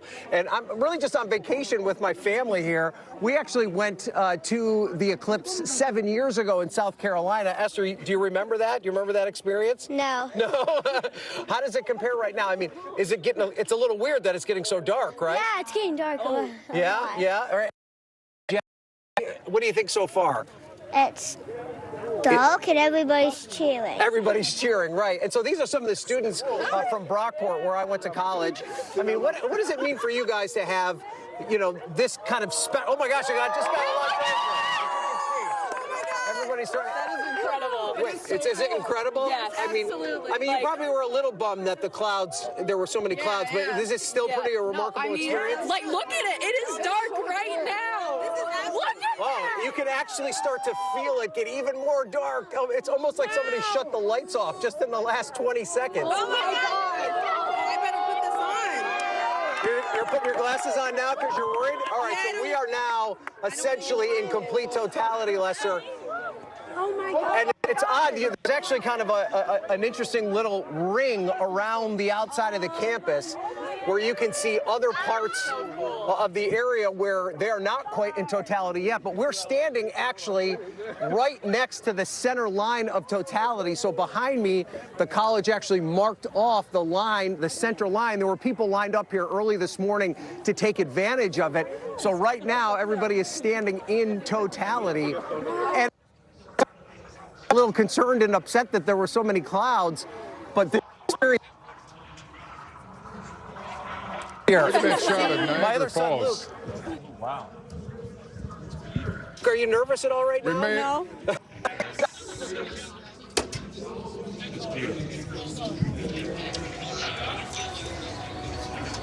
We're losing a little bit, but we're looking at that stunning picture that what is a nighttime shot for all intents and purposes of Niagara Falls. Incredible. Dave Price of our station WNBC is in Rochester, New York. What are you seeing there, David? Well, complete darkness, Lester. I'll tell you, this town of 200,000 swelled by about 500,000 over the last 48 hours. And we're right now in one of their minor league ballparks. The Red Wings play here during the summer season, and it is packed with thousands of people. And just a little while ago, the decibels were high, the bands were playing, the DJs were spinning. And I'm going to take a moment and not say a word and just listen. You can hardly hear a thing. You can see couples with their arms around one another, parents hugging children. I spoke to Lee Morin this morning, a shuttle astronaut from STS-110, and I was speaking to him about the magic of an event like this. And he said, you know, I remember going to an eclipse with my mother. And all these years later, after being in space, after being a shuttle astronaut, I'm still as amazed now as I was then. And he was like a school child talking about it. And to see the elderly here in amazement and the children here who were just agape with wonderment is just a remarkable experience. And I spoke to someone earlier this morning who said, you know, just for today, we're able to shut off the rest of the news and shut off what's happening in and around the world. And later on this afternoon, we're going to be able to just look up at the stars and wonder. And even though there's cloud cover here today, this scene is one of amazement for everyone here. And it's so many sites around Western New York and Central New York and indeed around the country. And for seasoned reporters like all of us who have seen a lot in their lifetimes, it's just remarkable to spend a moment and look up at the sky and look towards the sun 93 million miles away and just for a few minutes be amazed at how our universe works. So well put, David. So well put. It's the contrast is interesting to see how different people, different crowds internalize what they have witnessed here. And as you noted, that silence in Rochester. Mostly we've seen boisterous celebrations, anticipation, but you have a feeling as you look around that no one is going to go home quite feeling the same. That this experience of watching the moon shut out the sun, if only for a few minutes, kind of upsets the equilibrium as we've known it. But yet we see now in these pictures of Niagara Falls, everything is returning as it was, though nature may have reacted in different ways in different places to the sudden darkening of the skies. But what a moment to remember, what a moment to celebrate. Let me go to Savannah Sellers right now. She's outside 30 Rock in New York City, which is experiencing a partial eclipse of about 89%, not insignificant. Savannah, tell us what you're seeing there. Lester, I'm telling you, it really is something to see Midtown Manhattan, as dark as it is. Not quite as dark as others are experiencing across the country, but at 89% totality, I mean, you could probably see it does certainly feel like something. Also notable that New Yorkers, like these three here that I'm with, we have just seen so many New Yorkers stop, right, and look up at the sky. You've come out from your office buildings right across the street, right? Yep. Work at Major League Baseball right across the street. Came out to see the eclipse. And what'd you think? It's pretty amazing. You get to see that very often. It's really cool. Yeah. What'd you think of the crowd stopped here? I mean, you don't see it very often, right? Where you see thousands upon thousands of people stop dead in their tracks, look up at the stars. So it's a fun thing. Especially not in the middle of New York City, right? Yeah, well, jeez. Yeah, nowhere else. As you can probably recognize, we're right outside our office, 30 Rock Radio City, right behind me. I also met here this fantastic family. Kath, you are here for your 50th birthday, yes. Is that right? Yes, that's right, with my two sons. We really cannot believe that we can see this eclipse. This is the only time in my life I've had this chance to see an eclipse. And where are you visiting us from? London, England. And why New York for this? Well, it's just so exciting, isn't it? The city, and look, it's like something out of a superhero movie, isn't it? It's just amazing. It's so dark. Yeah, it's just the taxis, you know, the architecture. Yeah, it's amazing. I know. What did you think about all the honking? Yeah, we're amazing. That as so New York, exciting. as if on cue, as if on cue. That was pretty funny. But it really did create quite a scene. Yeah, right? amazing. Yeah, it's like a movie. Yeah, in a movie. absolutely. Yeah. What did you think, Duncan? Yeah, I thought it was really cool. I mean, it's a twice in a lifetime experience. It's super. Absolutely. And Rowan, you? Yeah, apparently the last one was just before I was born. Oh, yeah. So, you know, it's an omen. It's an omen. There you go. Are you happy you chose New York City for this? Really happy, yeah. It's amazing. So memorable. Yeah. Absolutely. Quite an experience, Lester, to be on a corner, again, right outside our office. You know, this is usually where people are just moving quickly, passing by. And in New York City still, even though we love it, getting Savannah. past that totality, it's actually now slipped behind a building for us. Yeah, love that in Savannah. I particularly love the honking horns. It makes me homesick for New York. But I do want to talk about part of what this was all about today is inspiring young people about space. And we've got a 5 and a 3-year-old. Which is which? 5 and 3. How did they react to the eclipse? He was awestruck, absolutely. They were saying how cool it was getting. Like, I'm getting cold over here. Right, the temperature went down right before it went out, right? Right. Yeah. Did you like it? Yeah. What did you see? Can you describe what you saw? Up in the sky? I know it's crunch time. What happened? Did you see the sun? What was in front of the sun? The moon. You did? You saw the moon? Wow. Did it look like a sunset? Awesome. Well, I like your space outfit. You gonna be an astronaut someday? Yeah, good. Did you guys enjoy it? Yeah. What did you see? I don't know. It was just really cool. Yeah. How about you? Were you excited about coming here? Yeah. It was worth the trip, really excited. Yeah. Yeah. It was fun. We're glad you guys got to see it and share it with all these other folks. Very awesome. It's fun to see families and groups. They came here very early. The racetrack essentially opened up seating for as many as 50,000 people. They entertained with TV screens, with interviews about what was about to take place. They also had race cars coming around at one point before they opened up the track. So really made it a special experience for folks who wanted to come out and watch the solar eclipse. I've received text messages from friends and family all over the country who are watching us and therefore collectively watching it all as we all experience this together. By the way, correction, it was my brother in Nashville that texted me what I thought was almost total eclipse. Oh, okay. Not quite, not my daughter in D.C. Got it. I get them all confused. But nonetheless, you know, it really is one of those experiences that everybody can share, whether you're watching it on television or whether you see it in person. Yeah, it's something that we'll all be talking about, I think, for a very, very long time. Al Roker has been watching by. He's in Texas, where the totality has moved on. But what's it been like for you to watch this, Al?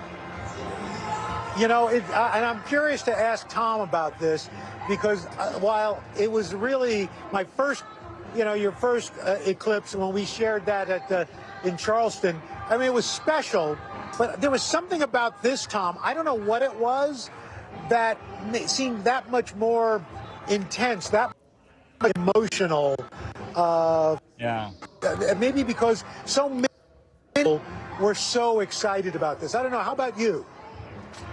I think yes, I agree with you. It was also about 25 to 30 degrees cooler, which certainly helps.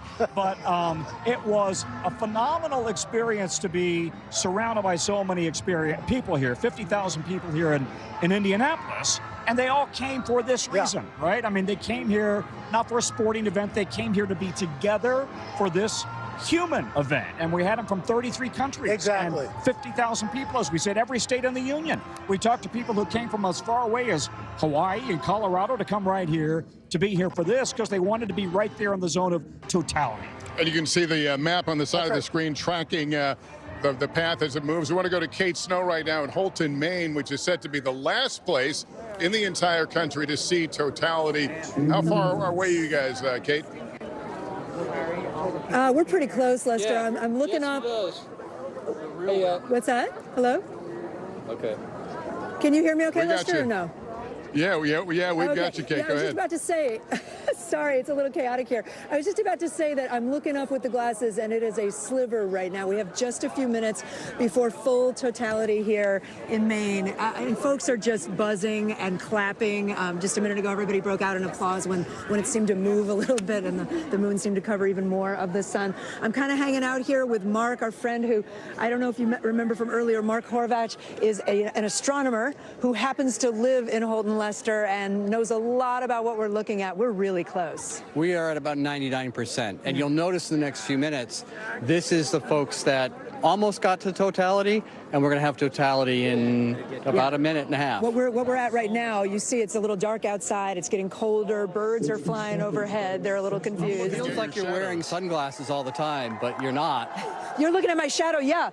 Tell us why does that happen, the long shadows? The shadows are a little weird because the sun isn't a disk anymore. Yeah. It's this thin slice, and it's imaging as an extended source. I'm gonna put my glasses on just for a second. Here we go. It is almost gone. Mark, you can put yours on too. It's really something. You were telling me every eclipse that you've seen has been different. Yes, everyone has been different. This one is actually pretty cool in that it's doing all the standard things. The temperature's dropping, the light is weird. Yeah. When I was in Aruba, we had a different phenomenon with water over the wind over the water. It's going. Let's look up. Here we go, Lester. There's the diamond ring. 6, 5, 4, 3, 2, 1. It's gone.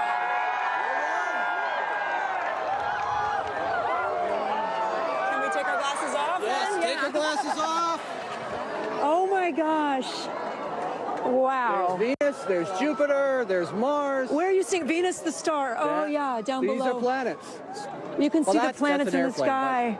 These are planets. That is the total solar eclipse. Oh, it is beautiful. It is stunning. And you notice the horizon looks like dawn because that's the rest of the planet that's still lit up. I've done this once before, and I got emotional then, and I feel myself getting emotional now. It's just something about it that is so incredibly special. I think it's maybe the commonality that we're all experiencing one thing at the same exact time, you know? It's completely dark. This is totality, not what we had a minute ago. Yeah. Oh my God, we had to turn the camera light on so you could see us out here. Everybody else is in pretty much darkness except for some storefront windows. And I think you can see it, Lester, right? Do you have a shot from NASA that you're looking at? It's just that white ring we see around the moon. it's a totality, and we see behind you that twilight. You see that little orange thing? The twilight back behind us. Say that again, Mark? You see the little orange light there at about 7 p.m. on the surface? That's a solar prominence. Do you see that, Lester? 7 p.m. if it were a clock. There's a little orange dot. That is a solar prominence, which explain what that is. That's a feature of the sun's surface, right? Yeah, there's plasma on the sun's surface that's looping and coming off. Right now the sun is very active. It's part of its solar sunspot cycle. And so we see that prominence there. Oh, man.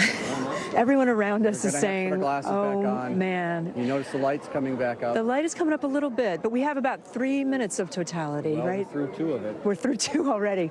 It goes so fast. I'm looking over at my husband who's here with me. This is something that it's really nice to share with your family as well. Lester, I know you've seen this all along the path. but it's brought thousands of people to what is a pretty small city here, Holton, Maine. Yep. And this is the last stop in the U.S., Lester, before it heads into New Brunswick, Canada, which is only 3 miles away from us. And then after that, it'll go over Prince Edward Island and then up to Newfoundland. If you remember Gander, a lot of people know that town because of what happened on 9/11. They helped so many people that day. Well, Gander is going to be one of the last stops in the world for this solar eclipse. Do we have to hear people crying? Yeah. I hear people crying. I hear people yelling. Yeah. This is Lester, go ahead. Yeah, Kate, I mean, you talked about feeling the emotion again and hearing people crying. I heard the crowd leading up to that moment of cheering, and then from what I could tell, they seem to grow silent. Is that what you're mainly hearing now? Yeah, most people aren't talking. I mean, we're trying to use golf voices here, me and Mark, but most people, there's a little bit of a buzz, but people are just looking up in awe all around me. And I think it is that feeling of being in it together that is so special, Mark. I think it's spiritual in a way, depending on your beliefs, but it does feel like something so much bigger than us. Something is bigger than us. Yeah. And we're seeing it. We have to put our glasses back on, Lester, 1 second. Yeah, that's the key, is to get those glasses back on. There we go. Oh, yeah. Yeah, I see a little bit of sun peeking through now, just a tad. Tell me more about what you've been looking for today, Mark, because you have this fancy telescope set up. What have you been? A couple things. I want to show people what it's like as the moon moves across the sun's surface so they can see what's going on and kind of actually watch this work. People don't really understand. They don't have a daily experience with like the sun and the moon and everything else. This makes it real. A big cheer going up for the crowd here. There's a local radio station next to us, Lester, and they're telling everybody how was that, and everybody's cheering. Go ahead. So we don't have a lot of experience with the heavens moving or stars and planets, and this is a dynamic system where you can just watch it happen and you feel it, and it does weird things, and now things are starting to return to normal, and it's just a human experience. I don't know how to explain it. I almost feel like, Lester, like I felt it in my chest, and maybe you had that experience where you are too, that I sort of felt this, I don't know, just incredible awe. I guess that's the best word for it, awe, right? Yeah, I walked into this and told myself just find the moment, and whatever that moment is, and with few expectations, and I think that's why you get that moment of surprise of how you react to something like this. But it is something simply out of our norm, let's face it. Yeah, and out of our control, too, right? This isn't something that we have any control over, and it's been happening for millennia. For as long as the human race has existed and before that. Yeah, and by the way, it won't happen in Maine, in New England again until 2079. So this, for a lot of people, I've been talking to some senior people here, Lester, who are saying like this is probably the last full eclipse I'll see. So it's got that part of it too. Although there is another one in 20 years if you're willing to go to Montana and North Dakota. Actually, I'm going to be heading to Iceland in 2 years. You are? Yes. Mark will be going to Iceland in 2 years. So there you go. I was looking at Spain's on that track too. I would like that. That would be nice. That'd be warm. Nice. Well, you guys save a place for me on that airplane. No, you just save me a seat on that airplane to the next one.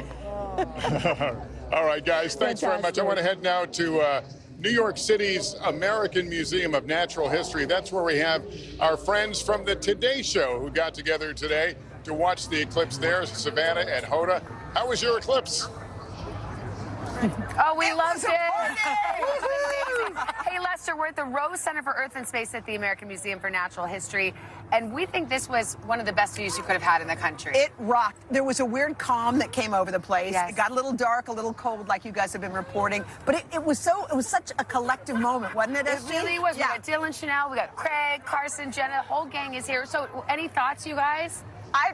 I mean, as the nerd of the group, yes. I mean, when it comes to science, I can't stop looking at it. I mean, it's like we're these little people on this random planet, and the moon is just like putting on a show. It's so cool. And it's not every day you walk through New York City and everyone is doing the same thing collectively. Right? Well, not looking at their phones, they're looking up. And to get to do it with each other.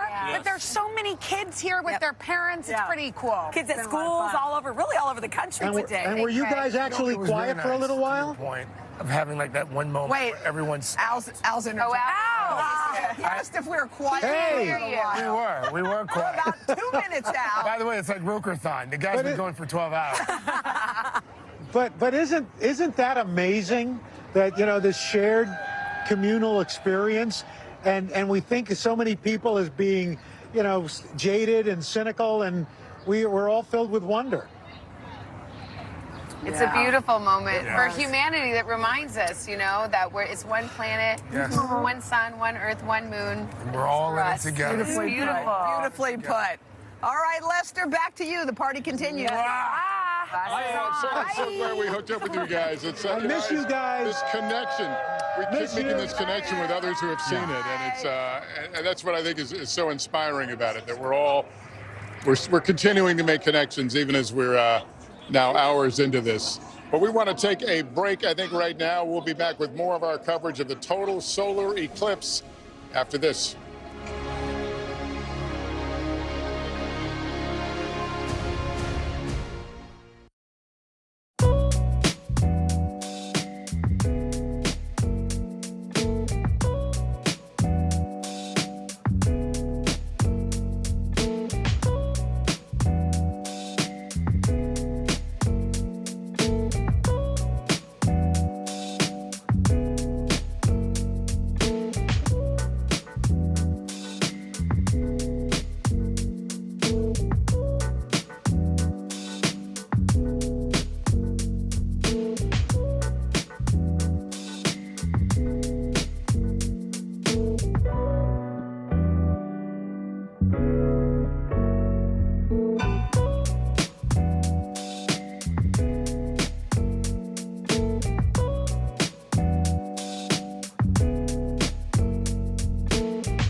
Now is raw. How hard is it to see it like this? Our house is no longer here, but we are here. Now is real. Let's break down what we know and then the big questions still outstanding. News for the generation of now is NBC News Now. Are you comfortable with the role the Supreme Court is playing in the 2024 election? Do you bear responsibility for what is happening at the border? Is it clear who's going to govern Gaza once this war is over? If it's Sunday, it's Meet the Press. Yeah, don't worry about it. You don't need it. Welcome back to our coverage of the total solar eclipse. I'm here with Tom Costello and Al Roker as well as we watch now the eclipse move out of the United States and up over Canada.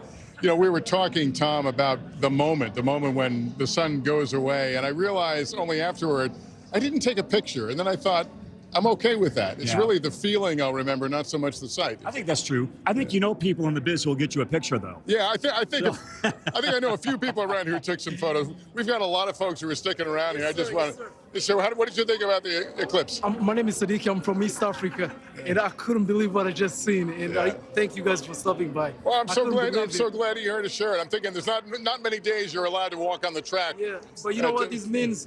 It means when all people come together.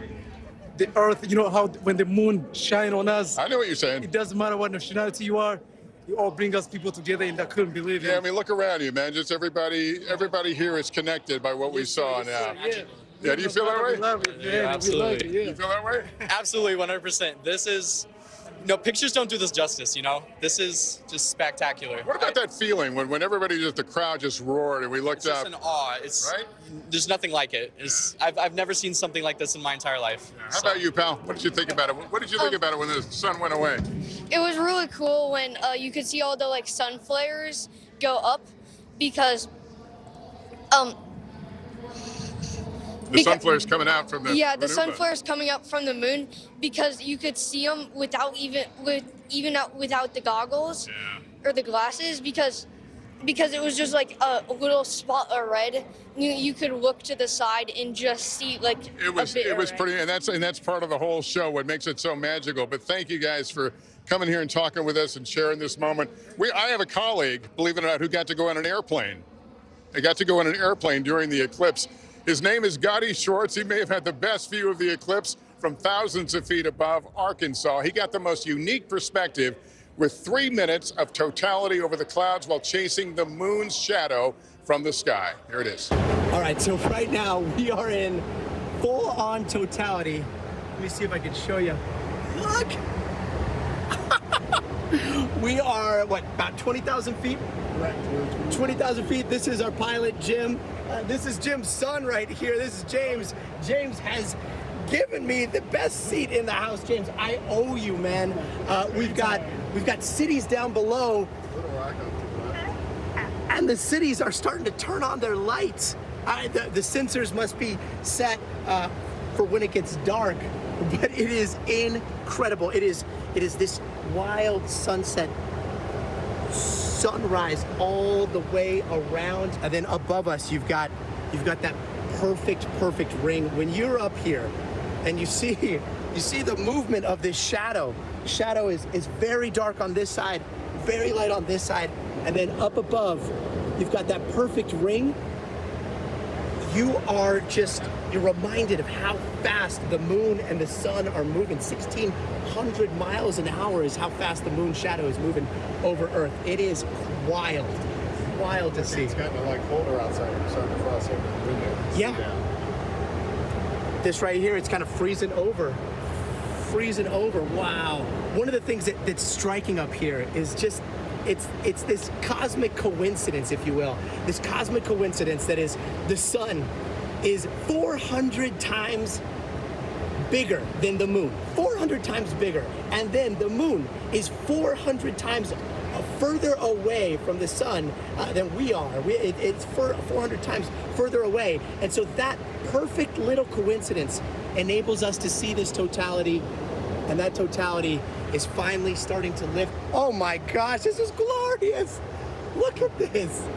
Wow. Now it's like this sunrise, but the sunrise is a color I've never seen before. It is like a deep purple. This is incredible. And what a happy coincidence that reminds us all that these celestial bodies above us are moving at these incredibly fast speeds, these speeds that we can't even compute. And they're happening every single day. Just shows us how special we are in this universe. And it's crazy to think that everybody down there on Earth, everybody in that shadow, as that shadow moves on, is looking up, sharing this majestic moment. And we're up here looking down on Earth. It's a life-changing experience. Gotti Schwartz joining us now. Gotti, two thoughts. One, how eloquent and inspiring what you said were. The other thought is, I'm so terribly jealous. Have you done anything like that? We get paid to do this. You get paid? Well, we get paid too. Yeah, but he gets paid. My name's on the marquee.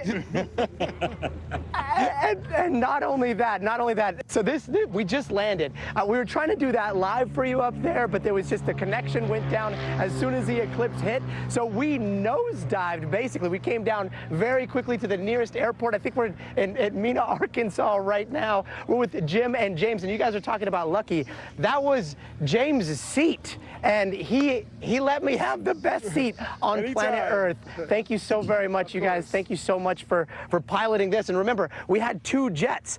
The other jet, it's just like this one, except for that one has an 8K camera on its nose. It went even higher. We were at about 20,000 feet. The other jet went up to about 40,000 feet, 45,000 feet, and then it used that 8K camera, that red Raptor X, and pointed it straight at the path of totality. From outside the totality, we don't even know what it looks like right now because we were headed to Dallas and we realized we weren't going to get there in time. We had to make this broadcast, so we're going to have that footage a little bit later today, but that path of totality will sweep over Little Rock, Arkansas, and it'll show that 115-mile wide shadow of the moon passing over. And when we were up there, the lights from the city started flickering. You saw the windshield started frosting over because there was that temperature drop. It was just absolutely astonishing. Just listening to it playing back, I wish I could go back in time. It was seriously just an incredible experience. Words do not do it justice. Gotti, I have a question for you, though. You know, we were all measuring our time during totality in minutes. You know, we had 3.5 or something where I am right now.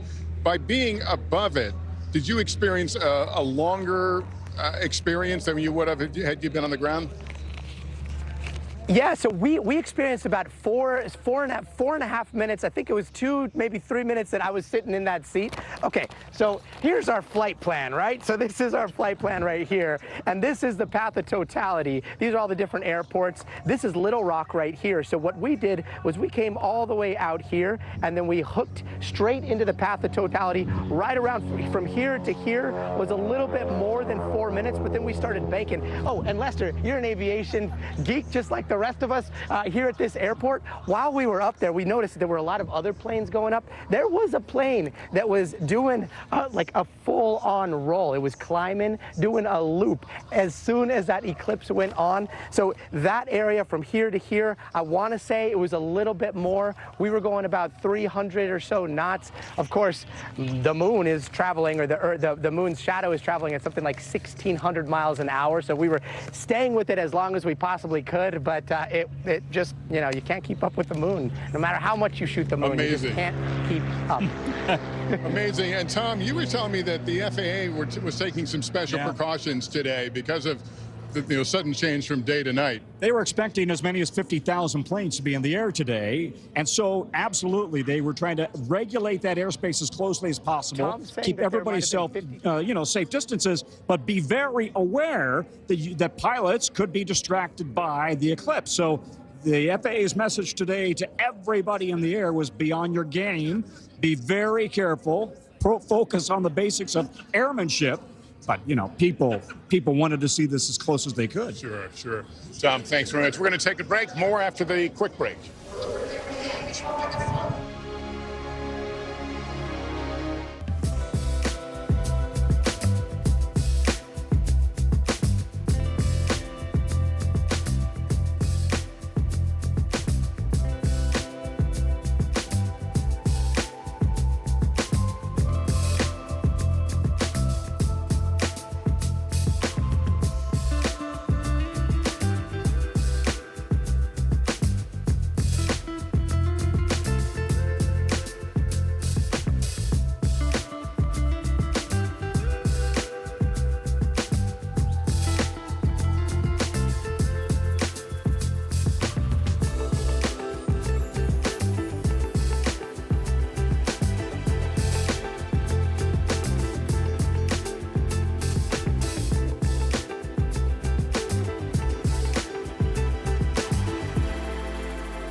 Democracy is happening now. Welcome to a big night that could help shape Republican politics for years to come.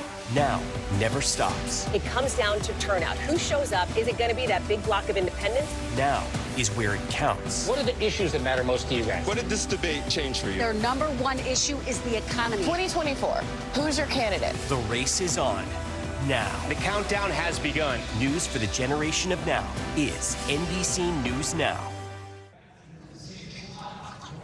Welcome back to our special coverage of the total solar eclipse. The path of totality is now crossing parts of eastern Canada after making a once-in-a-generation journey here in the U.S. I want to bring back Al Roker and Tom Costello, who's still with me. Al, what do you think people take away from a day like this?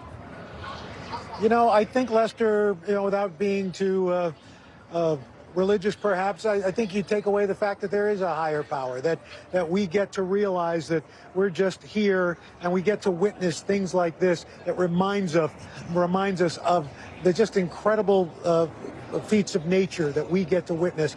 And that people have put it better, and I'm going to leave it to them. But I also am going to say that from Texas to Maine, there's no better group of technical people, crews, producers, camera people, all these folks, logistical people, than at NBC to be able to put this together and bring it to you. I am so proud to work with this group of people, and with you and Tom and all the folks along the line. It is a great honor. So thank you for having me as part of this. We second and third that. Tom? Here. Well, listen, we will only have 2 eclipses, total eclipses in this country. The next one's in 2044, I meant to say. But there are 68 total eclipses worldwide. So if you want to, you could travel the world following total eclipses. And the other point is to pick up on Al's point. As I've done a lot of research over the last few weeks, it's just astonishing. There are trillions of stars out there, trillions of planets. So is there life out there somewhere? The universe is never ending. It is bigger and bigger than we ever expected.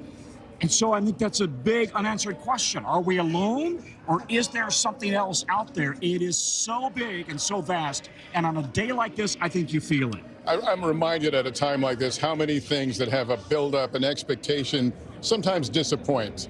I think it's up to the individual to determine whether they felt disappointed by today. But what I saw, the people that I'm surrounded here at this racetrack, people felt they saw something they maybe didn't expect, something deeper. It took a hold of their soul in a way that they didn't anticipate.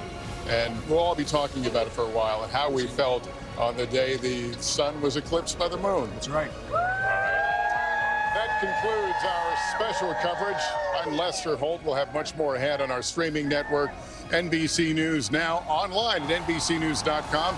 And tonight, when I anchor NBC Nightly News right here from the Indianapolis Motor Speedway. I'm Lester Holt. Thank you for watching, everyone, and good day.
live from Tel Aviv, from Juarez, Mexico. Tonight, top story reporting from Baltimore at the Key Bridge disaster. When you look over your shoulder and you see the Key Bridge, what goes through your head? That bridge has been here longer than I've been alive. It still doesn't feel real. Hundreds of Israelis have gathered to demonstrate. What do the people in Gaza, do you think, what do they need most? A place where Palestinians and Israelis have found common ground. Every night, it's your news playlist. Top Story with Tom Llamas. Streaming weeknights at 7 on NBC News Now.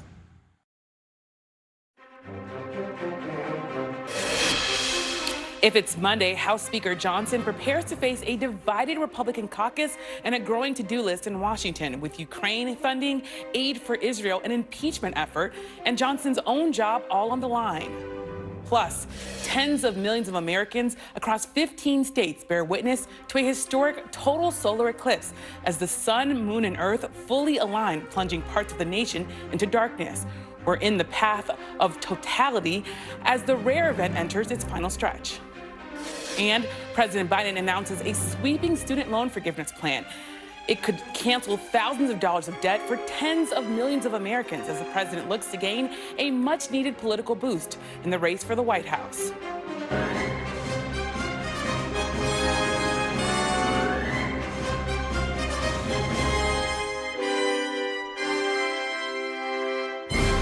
Welcome to Meet the Press Now. I'm Yami Shalsender in Washington, where this week, lawmakers are returning after their 2-week recess. But waiting for them on Capitol Hill is a long to-do list, including passing critical foreign aid for Israel and Ukraine, passing funding to rebuild the Key Bridge in Baltimore, which President Biden has vowed the federal government will pay for, as well as passing the reauthorization of a controversial surveillance program.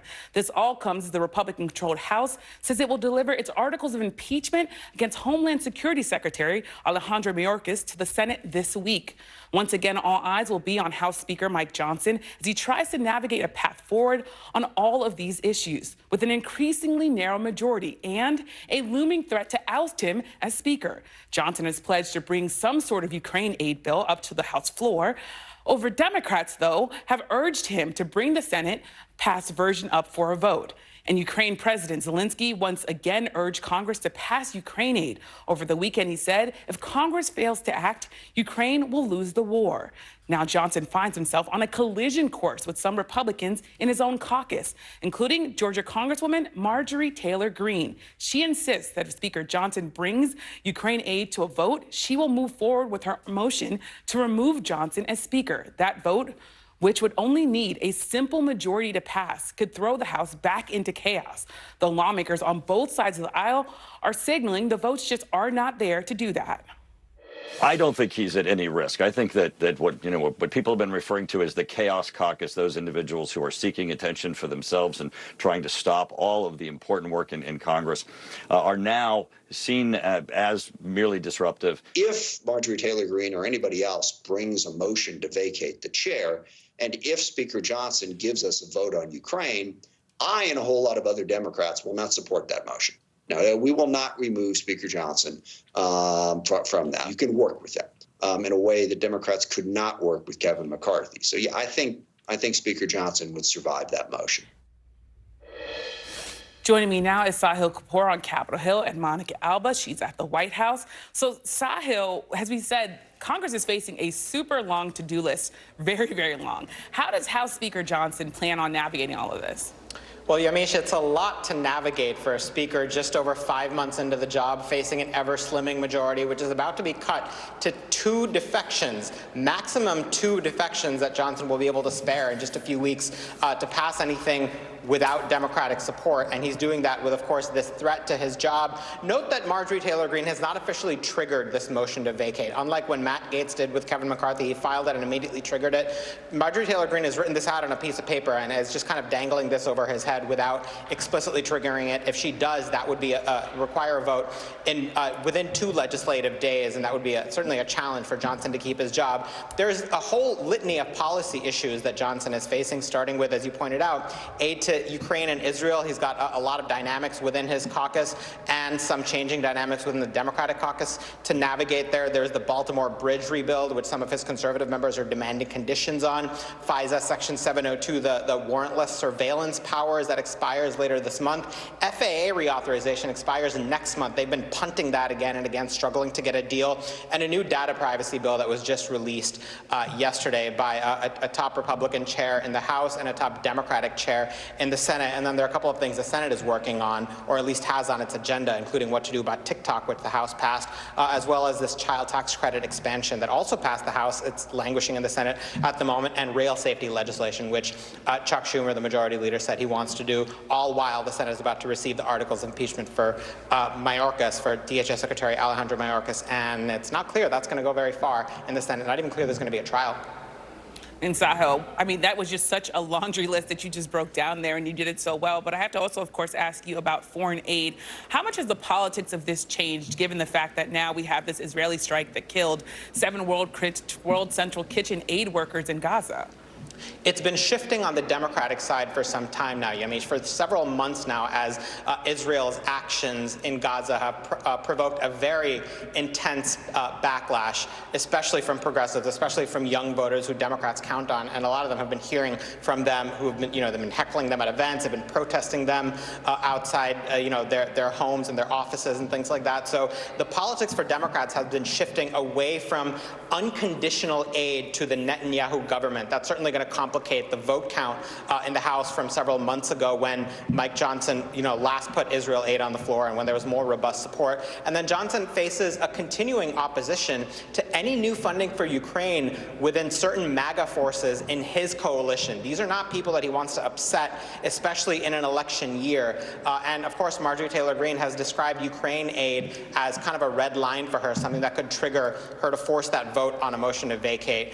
She's been a little bit shifty on this, sometimes saying it maybe can be paired with U.S. border security, sometimes saying if he pairs Ukraine's border security with our own border security, then she would, move to try to depose him. She's not been very clear on that, but what is clear is that she's adamantly opposed to Ukraine aid, and there are many other Republicans who feel the same way. It's something for Johnson to navigate as he tries to build this fragile coalition. And Monica, as we talk about Ukraine with Sahil, of course, President Biden is now facing so much pressure from his own party over his continued support for Israel. Is the president's position changing at all, given this pressure that's coming now from some of his closest allies in Congress? And how concerned is he, really, that there could even be political backlash from Republicans if he gives in to some of those Democratic demands and does something like put conditions on military aid to Ukraine? I think we're on the cusp of a potential shift in U.S. policy here, and that's because that's what the president said to Prime Minister Netanyahu in that phone call last week. He said, if you don't take some steps to immediately rectify some of the humanitarian aid situation on the ground in Gaza and to do more work to protect those aid workers, then I will have to reevaluate. And obviously the implication there and the message, according to officials that I've spoken with, was one thing we could do is condition some of that military aid. So that's not something we had ever heard from the president until this point. He told the prime minister that he wanted to see this happen within hours and in the coming days. So we are within that period of trying to determine whether Israel is doing enough when it came to its commitments that it tried to say it was going to be putting in place. So I think we're still in a place where it's too soon to say whether the president is actually going to do that. He didn't want to condition military aid, and for 6 months he hasn't wanted to do that, even though there are those moderate Democrats who are pressuring him to do so. But the president has been the one really deciding this foreign policy and saying that he thinks he knows best how to influence Israel, and that is by still completely being a staunch supporter and backing it 100% when it comes to the weapons and the military aid that it is requesting and that the U.S. is sending there. Yamiche. I also want to ask you about Ukraine. The Ukrainian President Volodymyr Zelensky, he has called aid from the U.S. a, quote, vital need. Of course, it's still stalled in Congress as of right now. Can we expect to see President Biden try to push Congress to act on this issue? And if so, how does he actually plan to do that, given that, of course, he doesn't have the power to make Congress do anything? He'll continue to call for this supplemental to pass. That is something that the president, of course, has been talking about. But remember that in recent weeks, there was some additional funding that was discovered from the Department of Defense that was used through the Presidential Drawdown Authority that did go to Ukraine for some critical munitions and artillery, things they really were running low on and really, frankly, running out of. So that at least was a little bit of a stopgap measure. Now, there's a question about whether that could ever happen again or whether that was really the last one. But the president has also committed and pledged that he will not let Ukraine lose this war against Russia, in his words, because they didn't have U.S. support. So are there potentially other options or other ways to explore any kind of funding? That's an open question as well. But you certainly can expect the White House will continue to push lawmakers to do, in what the president believes, in his words, the right thing here. Yamiche. Certainly going to be a busy week in Washington. Thank you so much to Sahil and Monica for your reporting. Let me now bring in Lieutenant General Ben Hodges, former commander of U.S. Army Europe. So thank you so much for being here. Thank you, Yamiche. Now, Ukraine aid has been stalled in its fight. I should say Ukraine has been stalled in its fight against Russia. I wonder how much the aid that is stalled in Congress, how much it could really make a difference here when you think about the boots on the ground and what Ukraine is trying to accomplish. Well, it would have two or three significant effects. Number one, obviously, the kinetic effect, giving Ukrainians the ammunition they need to stop these large Russian ground attacks, and also to protect the thousands of innocent Ukrainians who are being attacked every night by Russian missiles and rockets slamming into apartment buildings like the one you're showing right there. But it also would have a significant effect on Russia. Russia is counting on the U.S. turning its back on Ukraine. They're hoping for a Trump election in November so that real support for Ukraine will dry up. That's what the Russians are counting on. And so if the president were to say, we want Ukraine to win, and if the Congress were to pass this aid package, that would take a lot of the steam out of Russia's only hope. We've also seen NATO take steps to ensure Ukraine will continue to get military aid, even if former President Donald Trump returned to the White House. What does that say, you think, about our allies and our view and their view of our commitment to them, given the fact that NATO is now basically saying we're going to take this step in case the Americans' politics shift? This is embarrassing, Yamiche. This tells you that our allies are losing confidence in the United States. And when they lose confidence in us, we lose influence with them. Yes, of course, our European allies should do more. All of them can do a lot more, but you've got several countries that are given a much larger share of their GDP than we are. So I think we do not want to lose the influence that we have in Europe, because all of our best and most reliable allies come from Europe, as well as Canada and Australia. And so this war in Ukraine is about a lot more than just Ukraine. Well, I have to ask you, what do you think it would take for Ukraine to win here? I know you've talked about sort of what the aid could do for them. What does that look like if they win? Yeah, three things. And thanks for asking that. Number one, victory for Ukraine means ejection of Russia back to the 1991 internationally recognized sovereign borders of Ukraine. That includes, of course, Crimea. That could have happened this past year if we had made that commitment to help them win. But that's number one. Number two is the provision of long-range precision weapons, such as ATACMS or the German Taurus, that can make Crimea untenable for Russian forces, and also can neutralize Russia's only advantage, which is their mass, because with long-range precision weapons, you can destroy headquarters, logistics, and artillery. The third thing that they need, of course, is the protection of their civilian population from Russian attacks. These illegal criminal attacks against civilian targets that are happening every night, they need more air and missile defense to protect them. And then finally, clarity from the United States. For the President of the United States to say it is in our strategic interest that Ukraine defeats Russia, and we're going to do everything to make sure that happens, not this, frankly, empty phrase of we're with Ukraine for as long as it takes. Nobody believes that anyway. I want to also turn now, of course, to the other big war that's happening abroad, and that is, of course, what's going on between Israel and Hamas. President Biden has told Israeli Prime Minister Benjamin Netanyahu that he would put conditions on U.S. military aid if Israel didn't do more to protect civilians and humanitarian workers in Gaza. Do you think Israel is really taking that threat seriously? And what would withholding military assistance do for Israel's fight in this war? Well, this is a very tough situation for the Israelis, but also for the president. But it's an even tougher situation for hundreds of thousands of Palestinians who were caught in this terrible conflict. Look, Hamas is a terrorist organization, and all of them should burn in hell forever. But the thousands of Palestinians who live there are caught here being used as shields by Hamas, but they're being killed by Israeli operations. And the burden is on the Israelis to protect innocent people despite what a terrorist organization is doing. I can't tell yet how much influence we've had with Israel and their policy. I'm sure there is some of it, but I just can't tell yet. But I think it's going to require more steps from our side to tell the Israelis, you can no longer use American weapons or American ammunition inside Gaza, for example, or anywhere that extends or enables the greater Israel ideology. That means illegal settlements in the West Bank, doing anything that extends beyond Israel's borders. Well, something else really striking happened today. Benjamin Netanyahu said that a date has been set for Israel's invasion into Rafah, and that he also said that victory for Israel requires that an invasion of Rafah happen. But over 1 million people, of course, have been taking shelter there. So I wonder, what impact do you think invading Rafah could have when you think about the fact that there are so many people there, especially if Israel takes that step without having a serious plan to protect civilians there? Could that impact their aid, their relationship with the U.S.? I think this would be a catastrophe if Israel launches an attack into Rafah, a place with thousands and thousands of innocent people. If the Israelis continue the same sort of tactics that they've been using. And plus, I mean, I think it would be almost impossible for the administration to continue to support Israel in a significant way, because, I mean, this would be the prime minister of Israel telling the U.S. administration, pound sand, we're going to do what we have to do. That's after Vice President Harris has said it would be a disaster for Israel to go into Rafah, for example.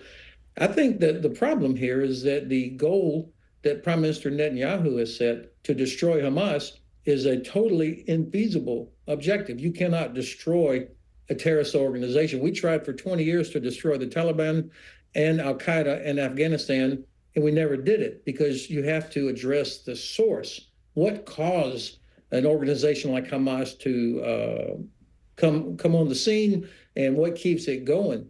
And just killing your way is not going to get it done. There's going to have to be a political objective that is sustainable. And of course, that means a two-state solution. I also want to ask you, you said it would be impossible for the U.S. to continue to support Israel if they went into Rafah. Why do you think President Biden was unable to convince Benjamin Netanyahu to not move forward with this military invasion? I think that they are not, the Israeli government, this particular government, is not convinced that the U.S. would ever actually use the ultimate leverage that we have. I think that they are so accustomed to Republican administrations, Democratic administrations always supporting them, that they are confident that we would never actually use the leverage that we have. And I think that if this continues on the path that it is, and again, I want to be very clear. What happened on October the 7th, horrible. Everybody involved in that on the Hamas side should burn in hell forever. But that is no reason, that's not acceptable for Israel then to use aid that we provide and kill thousands of innocent Palestinians. We're going to have to find a way to get towards a two-state solution. This war is not about religion, it's about land. Well, thank you so much, Lieutenant General Ben Hodges. Thank you for the privilege. Coming up, could the sun be setting on Johnson's speakership? I'll talk to a House Democrat about the leadership problems. Plus, Hello Darkness, My Old Friend. We'll get a live report from the path of totality's final U.S. destination. Don't go anywhere. You're watching Meet the Press Now.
come on the Channel 2 News. Well, the waters are certainly receding now. Still too close to call. Lester Holt reporting from Ground Zero, as it's being referred to. It is, in fact, the taste of freedom. The Haitian people know a little something about resiliency. What's the biggest risk right now? Some of the troops who have been proud. I want to welcome you to the first presidential debate. In fact, we've been told we can't go any farther. You were some resilient folks. Let me get a hand.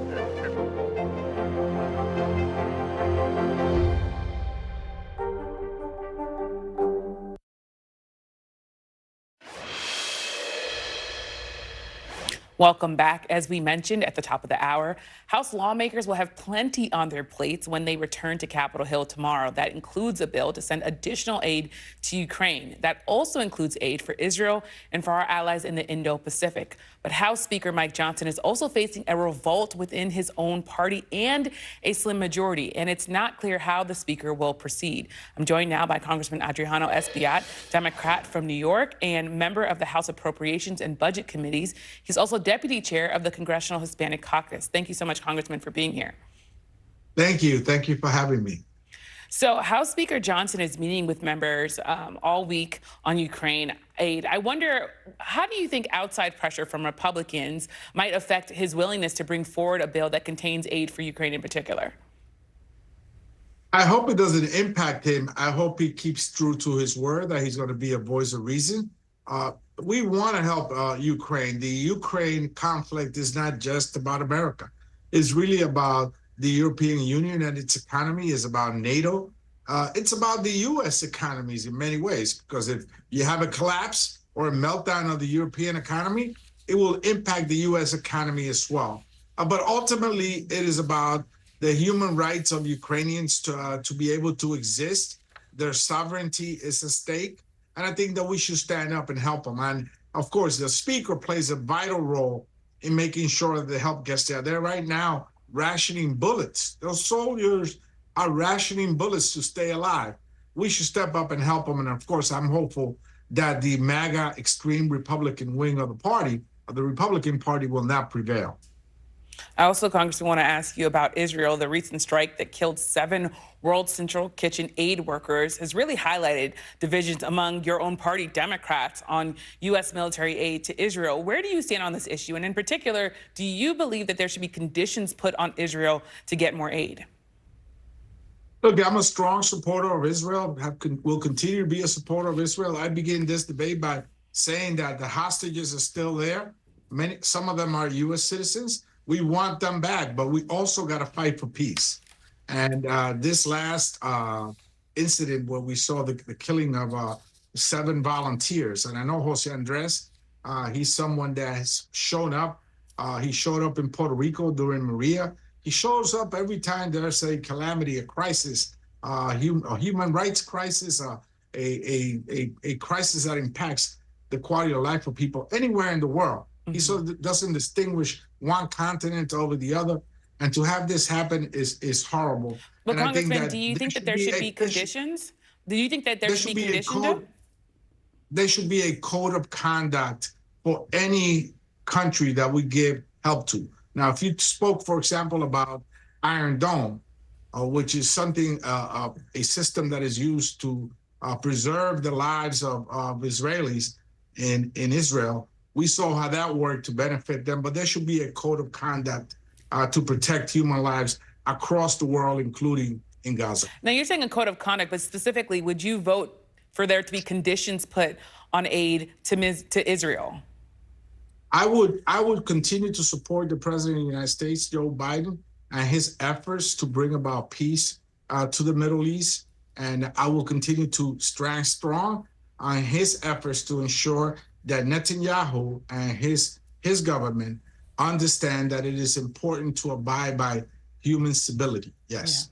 Yeah. And we've also, in the last few days here, in the last 5 days, we've seen Israel allow additional aid into Gaza, and we've seen Israel withdraw some troops from southern Gaza. Do you think that that's a direct result of President Biden's firmer tone with Benjamin Netanyahu?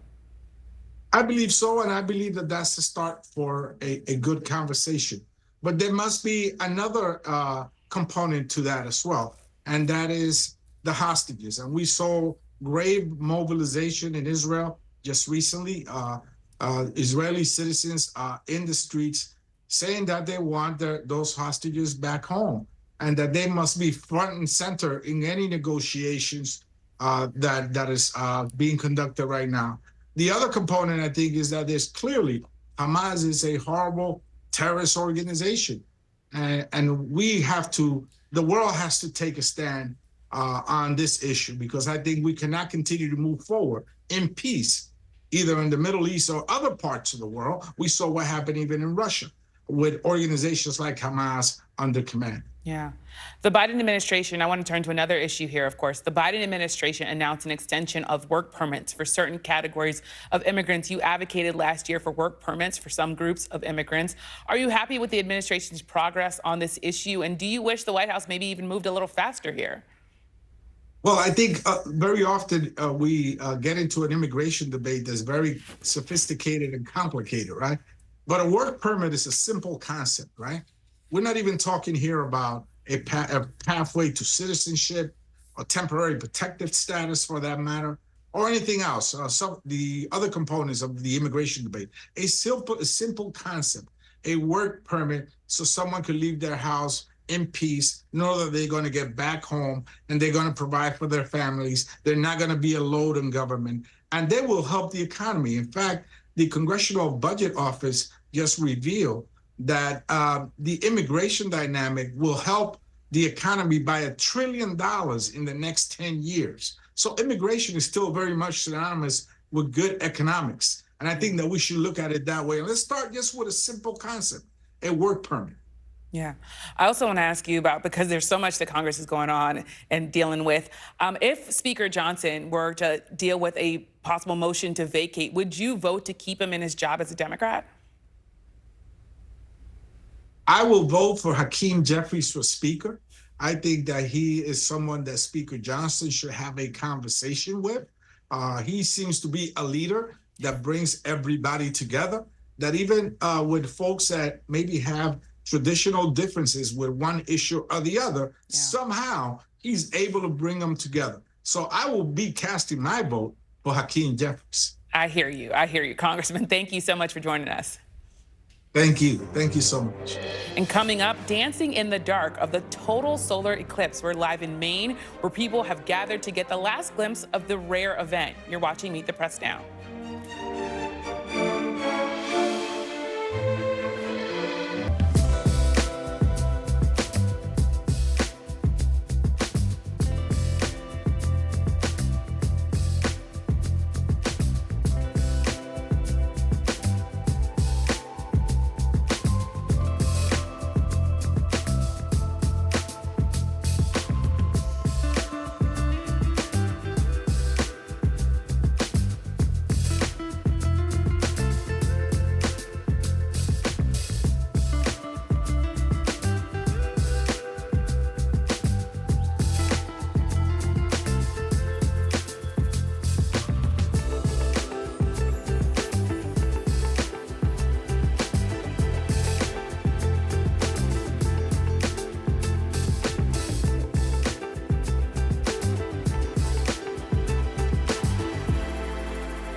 Now is raw. How hard is it to see it like this? Our house is no longer here, but we are here. Now is real. Let's break down what we know and then the big questions still outstanding. News for the generation of now is NBC News Now. Fire has grown leaps and bounds. You see behind me is typical. How you doing? Pretty bad. News for the generation of now is NBC News Now. Welcome back. Today's total solar eclipse across the United States is now out to sea. but not before millions of Americans had the opportunity to engage with science and culture in a profound way. From Texas to Maine, people took off from school and work and put on their special glasses. For the lucky ones in totality, this was a chance to witness a rare perfect alignment of the sun, the moon, and the earth, bringing fleeting darkness during the day. Totality stretched from parts of Mexico, 15 U.S. states, and eastern Canada, and the rest of us got to witness the partial eclipse. If you missed today's excitement, you've got some time to plan. The next total solar eclipse for the continental U.S. will take place over parts of North Dakota and Montana in 2044. There'll be a coast-to-coast eclipse the following year. NBC News senior national correspondent Kate Snow is in Houlton, Maine, which was one of the last spots in the U.S. to experience this eclipse in its totality. So, Kate, I'm so jealous of where you are right now because that's amazing. So tell me a little bit about how the weather did today and for today's big announcement, and big event, rather.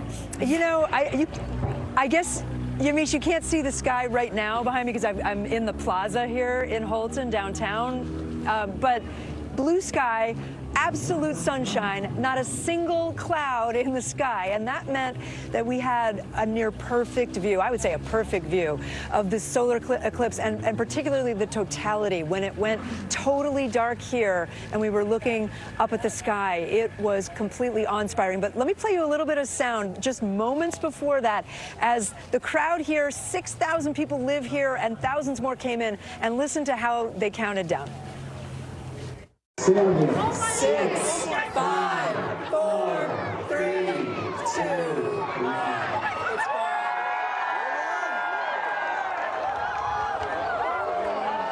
Can we take our glasses off? Yes, take your glasses off.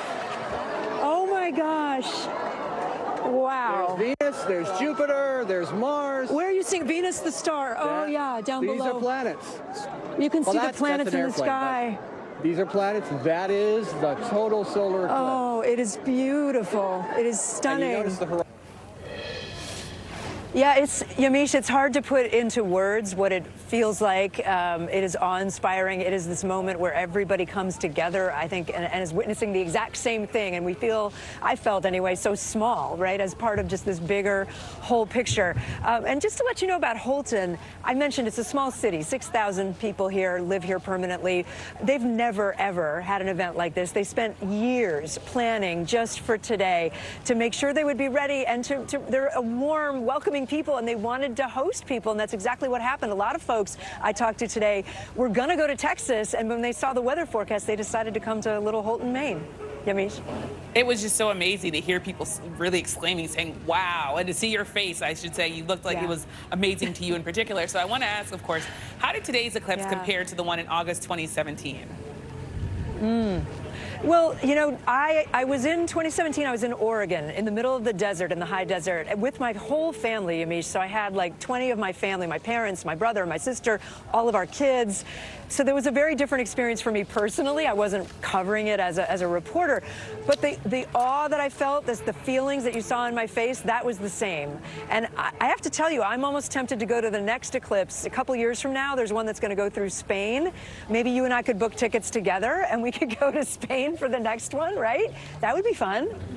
Definitely pitching that idea as soon as I get off here, Kate. So thank you so much. Right. And still ahead, former President Donald Trump making good on his promise to formally take a position on abortion rights. His comments, the fallout, and why what he didn't say is getting the most attention. You're watching Meet the Press Now.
inside Iran, from Israel, from Florida. Part of our continued reporting. We're all safe. Everybody good? Women, children,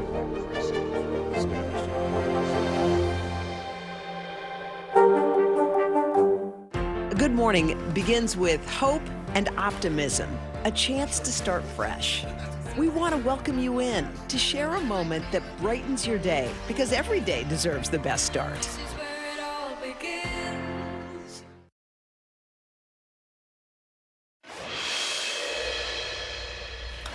Welcome back. We have some new developments in the multiple legal cases facing former President Trump.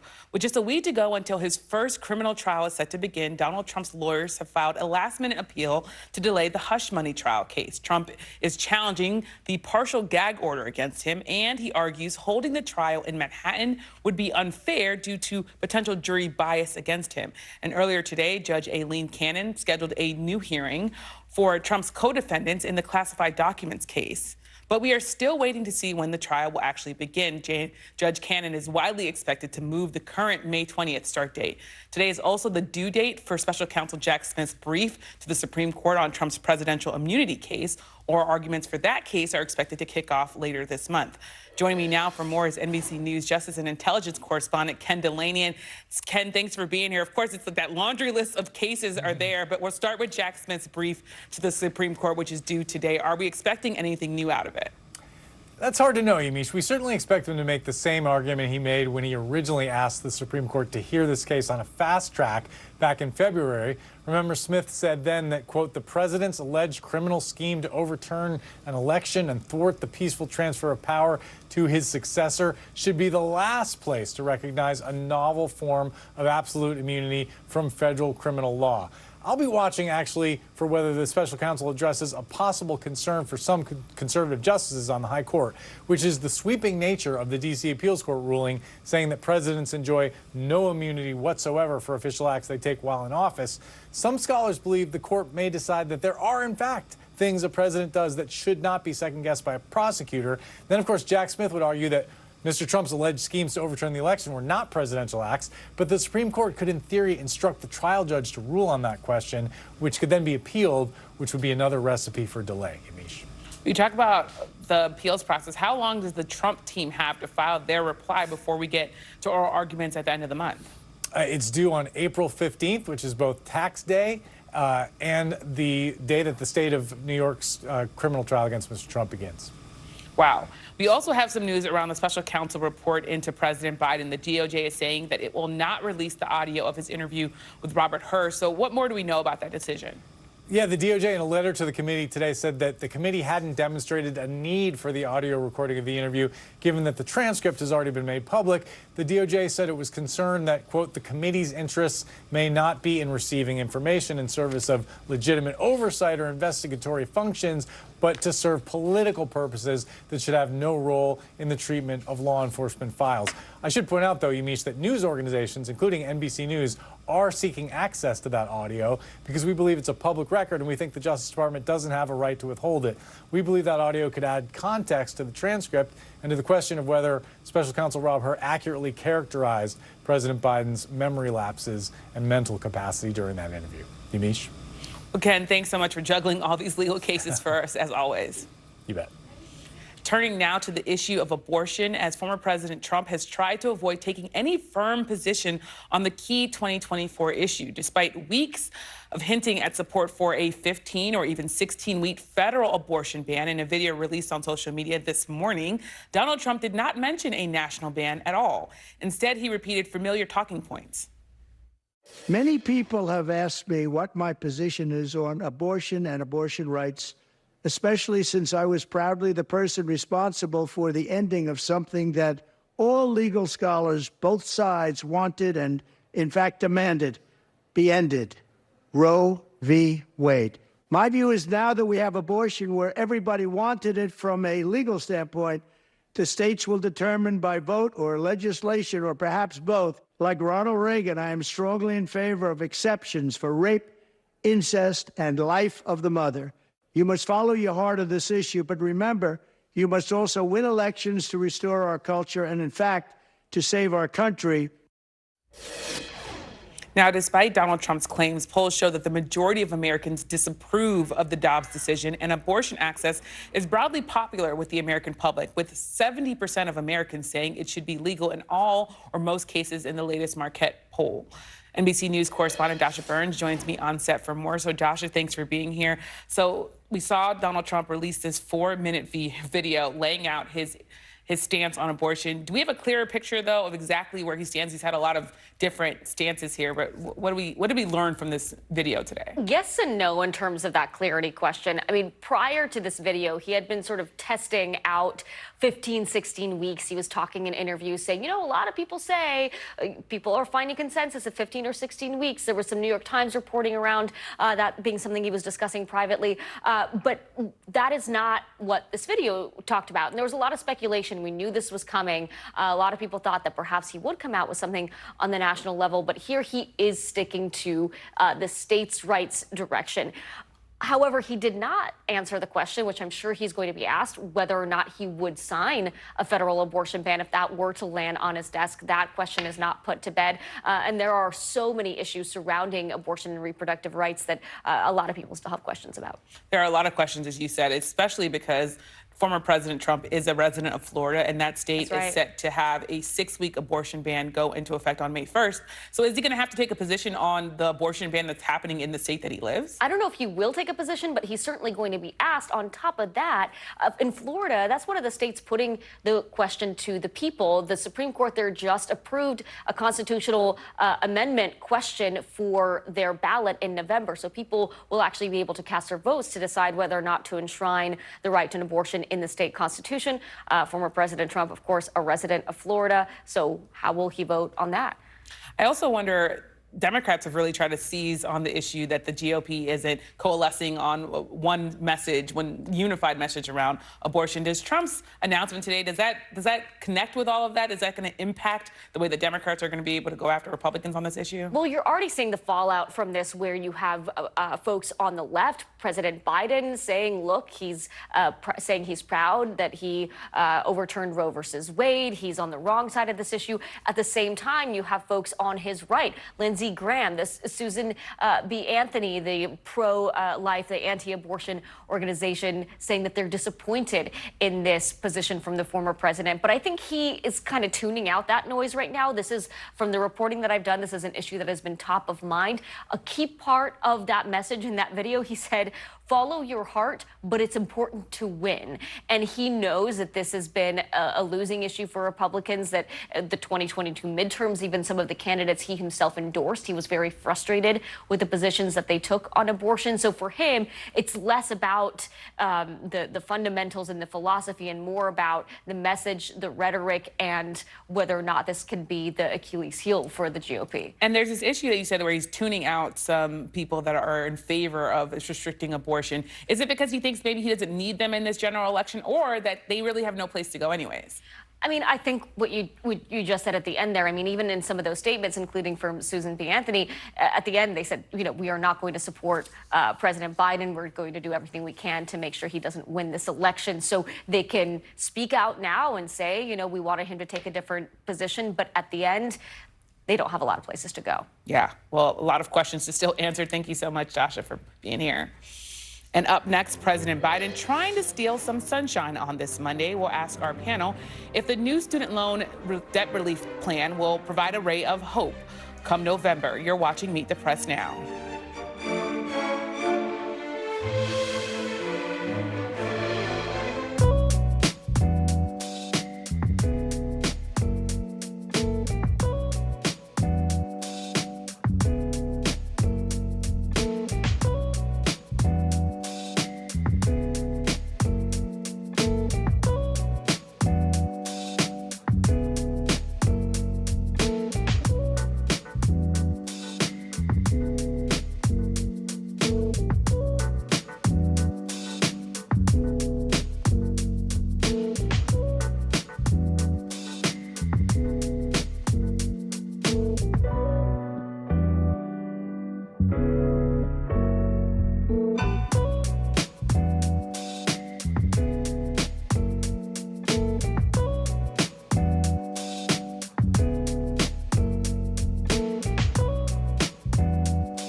report live from Tel Aviv, from Juarez, Mexico. Top story reporting from Baltimore. Every weeknight, it's your news playlist.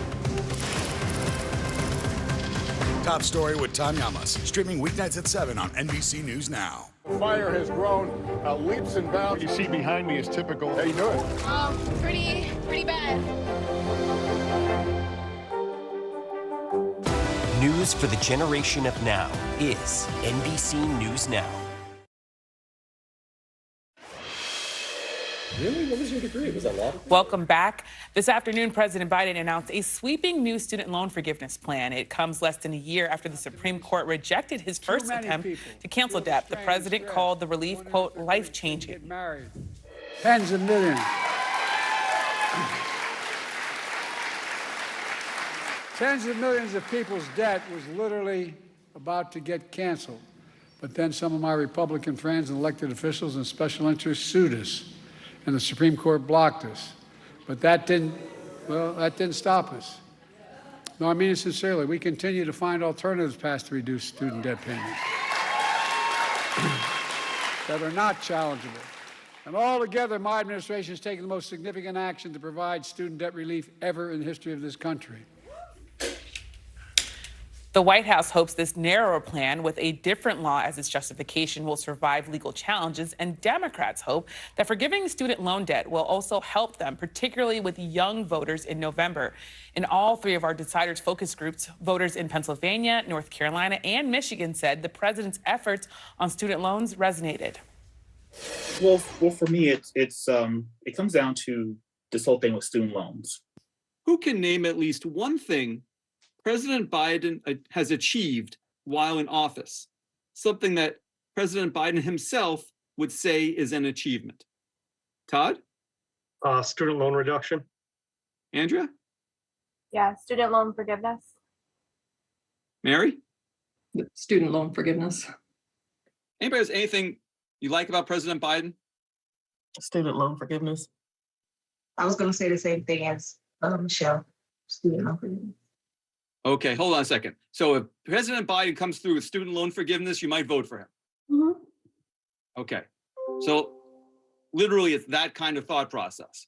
Yes, because as of now, it's nothing. He's not doing nothing for me personally to where I feel like I want to give him my vote again.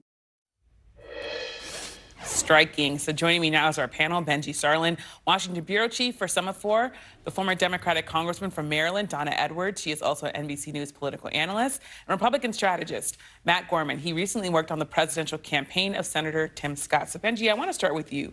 I can't stress enough how much I heard, even from Republicans and Democrats, that student loan debt forgiveness was the thing that they saw as an accomplishment for President Biden. But of course, this new plan, it could get caught up in legal challenges again. So I wonder, how much is this the president wanting to just be caught trying, and how much of this is maybe them really trying to do something? Well, it's a mix of both. He needs to show he's made real substantive gains on this for people to believe that, he's doing it. I mean, one thing we've seen in addition to those focus groups is for every one of those, you have someone on Twitter or on TikTok driving the White House crazy, complaining about what has Biden ever done for us on student loans. And they say, we're trying, we've done all these things.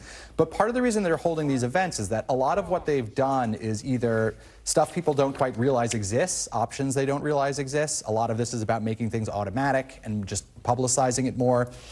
And also that they don't connect it to Biden, that it's like, now I'm paying 5% of my income instead of 10% of my income on, loan payments, but I have no idea that that's because the White House made a decision. So they really have to communicate the change at every opportunity is what they really are going for here.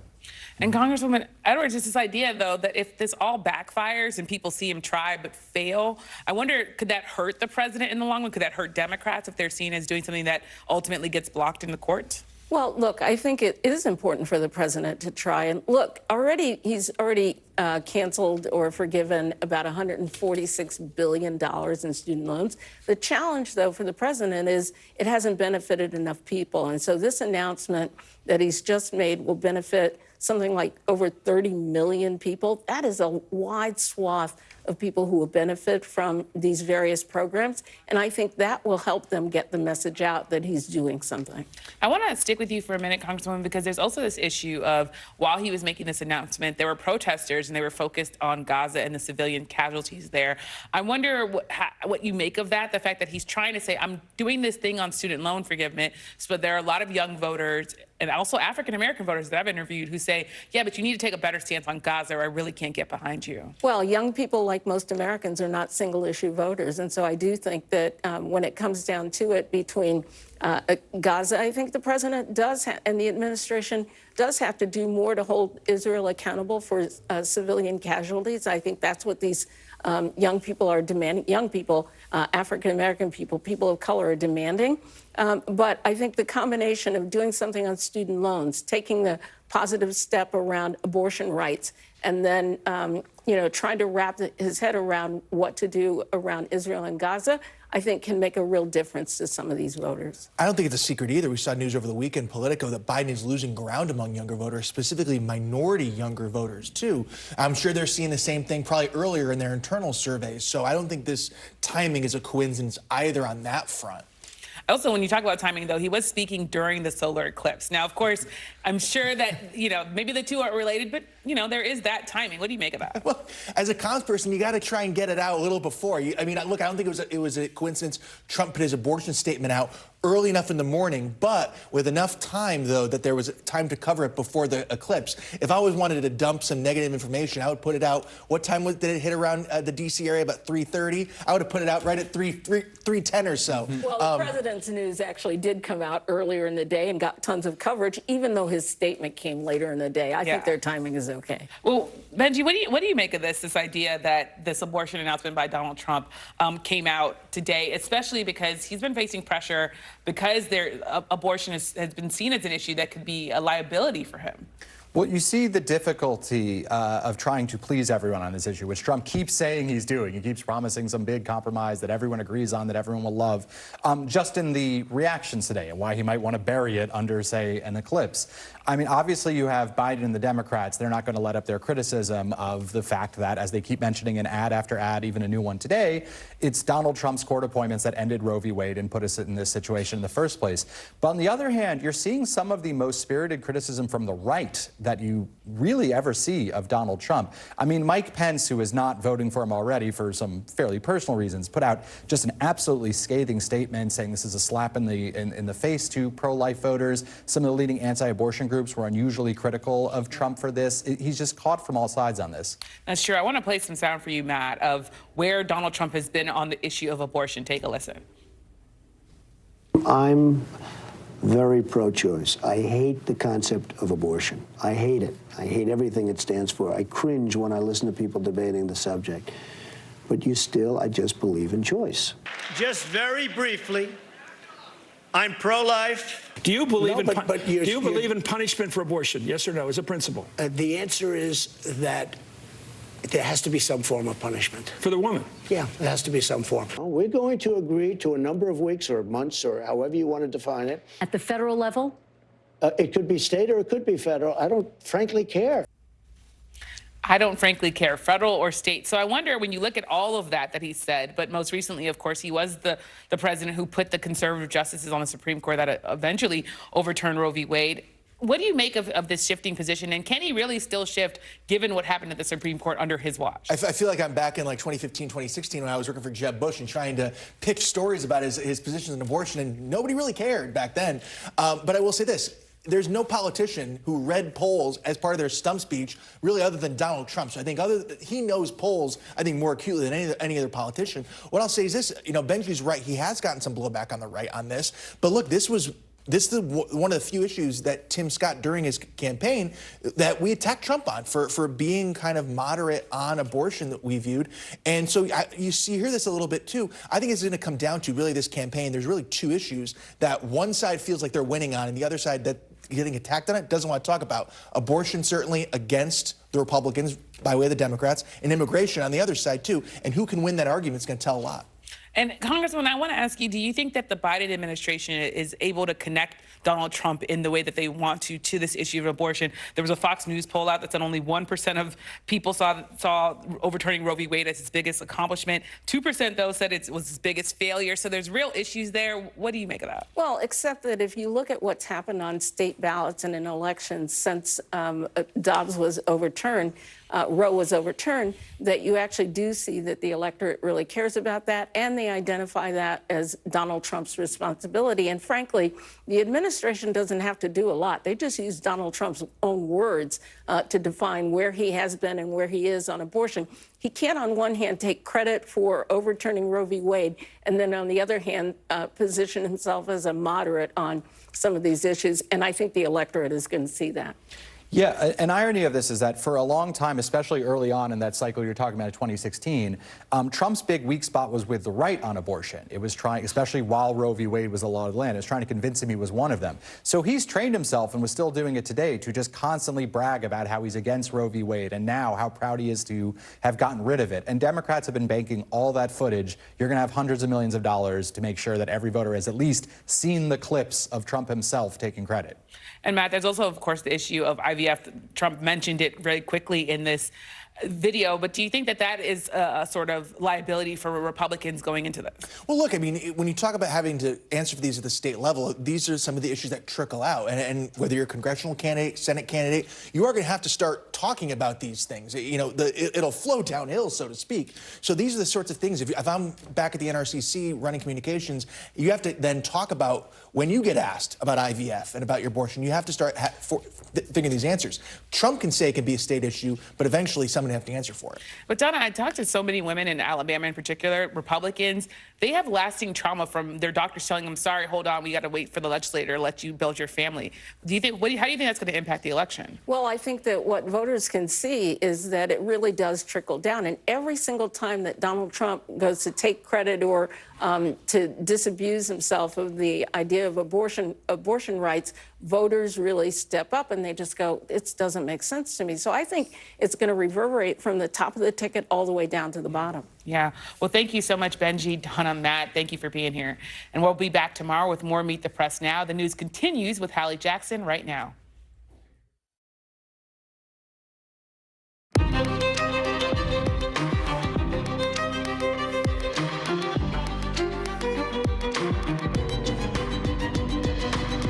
We're coming on the air saying something we don't often say. We're starting with a moment of unity in this country. Millions of people coming together in awe of something we will not see again on this continent for a generation. Eclipse mania gripping so many, a lot of whom are still in after-party mode now. We are live with the key moments from every angle across the path of totality, including from just about 30,000 feet. That's coming up in just a minute. We're also live with the new reaction to former President Trump, sort of kind of clarifying his stance, or in the eyes of his critics, his lack of a stance on abortion access. Why what he's not saying about this critical issue is raising a lot more questions. Then we're just getting in the record-breaking numbers from South Carolina's title win over Iowa. What's next for the champs and for Caitlin Clark in what seems to be a game-changing moment for women's sports? Plus, the family of a man who died using Tesla's self-driving feature wants the company held accountable. How Tesla's lawyers are fighting back in a trial we're watching closely tonight. And how Morgan Wallen's team is responding to new felony charges he faces. The latest on that a little bit later on in the show. Hey, I'm Hallie, and I'm willing to bet that at some point today you went outside and looked up, or at least you thought about it, in a moment that united millions of people across the country, triggered a business boom in the path of totality, and sparked, for some, a near spiritual experience during, for this country at least, a once-in-a-generation eclipse. It's a rare event, right? I mean, why not take a chance to see something we may never see again? The glasses are off. We are in the umbra. The Great North American Eclipse is happening right now above us. Oh, my God. It's way better than school. Oh, look at this. Look at this. Whoa. Yeah. Yes, this is so incredible. It's amazing. Better than we ever imagined. That is so beautiful. been looking forward to this for the last however many years and encouraging all my friends to go. A lot of difficult things to report sometimes, but this is magical. Oh my God! Amazing. Like, we're not going to be able to see one of these in a long time. Wow. We see Venus in the middle of the afternoon. You don't see it very often, right? Where you see thousands upon thousands of people stop down their tracks to look up at the stars. So it's a fun thing. You can hardly hear a thing.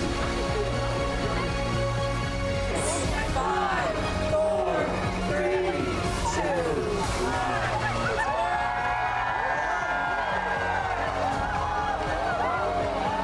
Can we take our glasses off? Yes, take your glasses off. Oh my gosh. Wow. There's Venus, there's Jupiter, there's Mars.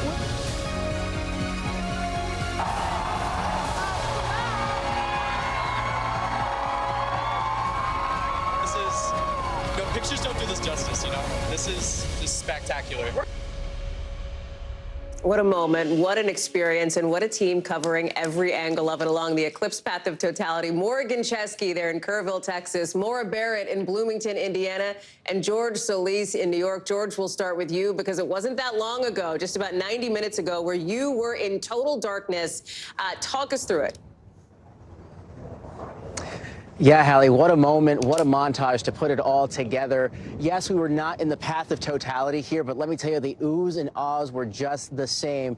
90% coverage, not too bad here. The cloud cover did hamper a little bit, but let me tell you, it was a spectacular view.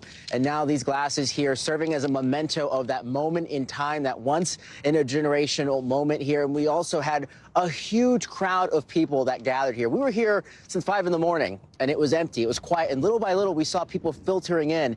And sure enough, by about 3:25 this afternoon, this deck was full of people taking in that celestial dance, the celestial ballet that we've been calling it.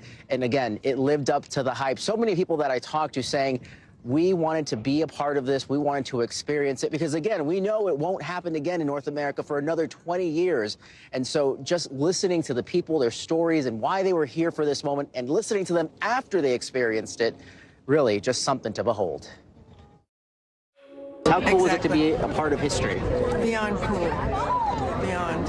And, you know, any natural phenomenon that we get to experience is awesome. Yeah, Hallie, even as people were filtering out, you could still hear the oohs and the ahs, the excitement for people to be here on the Intrepid, such a historical site, to witness another historical moment, Hallie. George Solis, thank you much. Maura Barrett got to see it in Bloomington, Indiana. It is one of the incredible things about this, not just amazing for people to witness, so I hear, as we were just in partial eclipse here in Washington, but also for scientists, an opportunity to do some real research, some critical research at this moment. Yeah, Hallie, we were right in the path of totality here in Bloomington. And I have to admit, I was skeptical about the emotions that you feel watching this. But we had 4 minutes and 4 seconds of just absolute magic. And before I get into the science, I have to show you this incredible shot that our photographer, Paul Rigney, got live on air. It was absolutely amazing. Please watch. Oh, and there goes a plane! Oh my God, again! Oh my God, did you see that?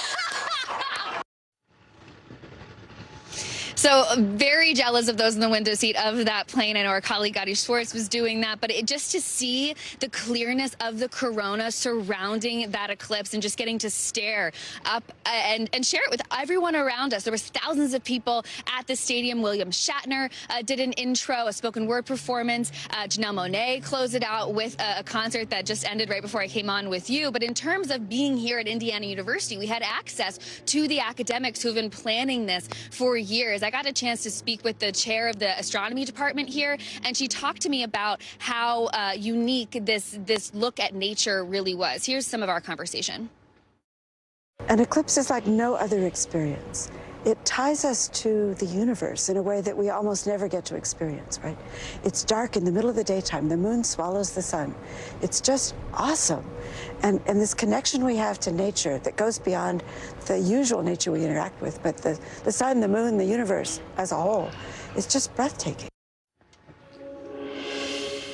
And it really was just an extra special connection to nature. I actually got to chat with William Shatner before his speech as well, and he made that connection too, talking about how important it is to explore space and get the curiosity of the universe, but also to protect the nature here on Earth and fight the climate crisis. And so I thought that was an interesting connection. But I will say, all around, just such an incredible experience. And I think now at this point I might be an eclipse chaser myself, Hallie.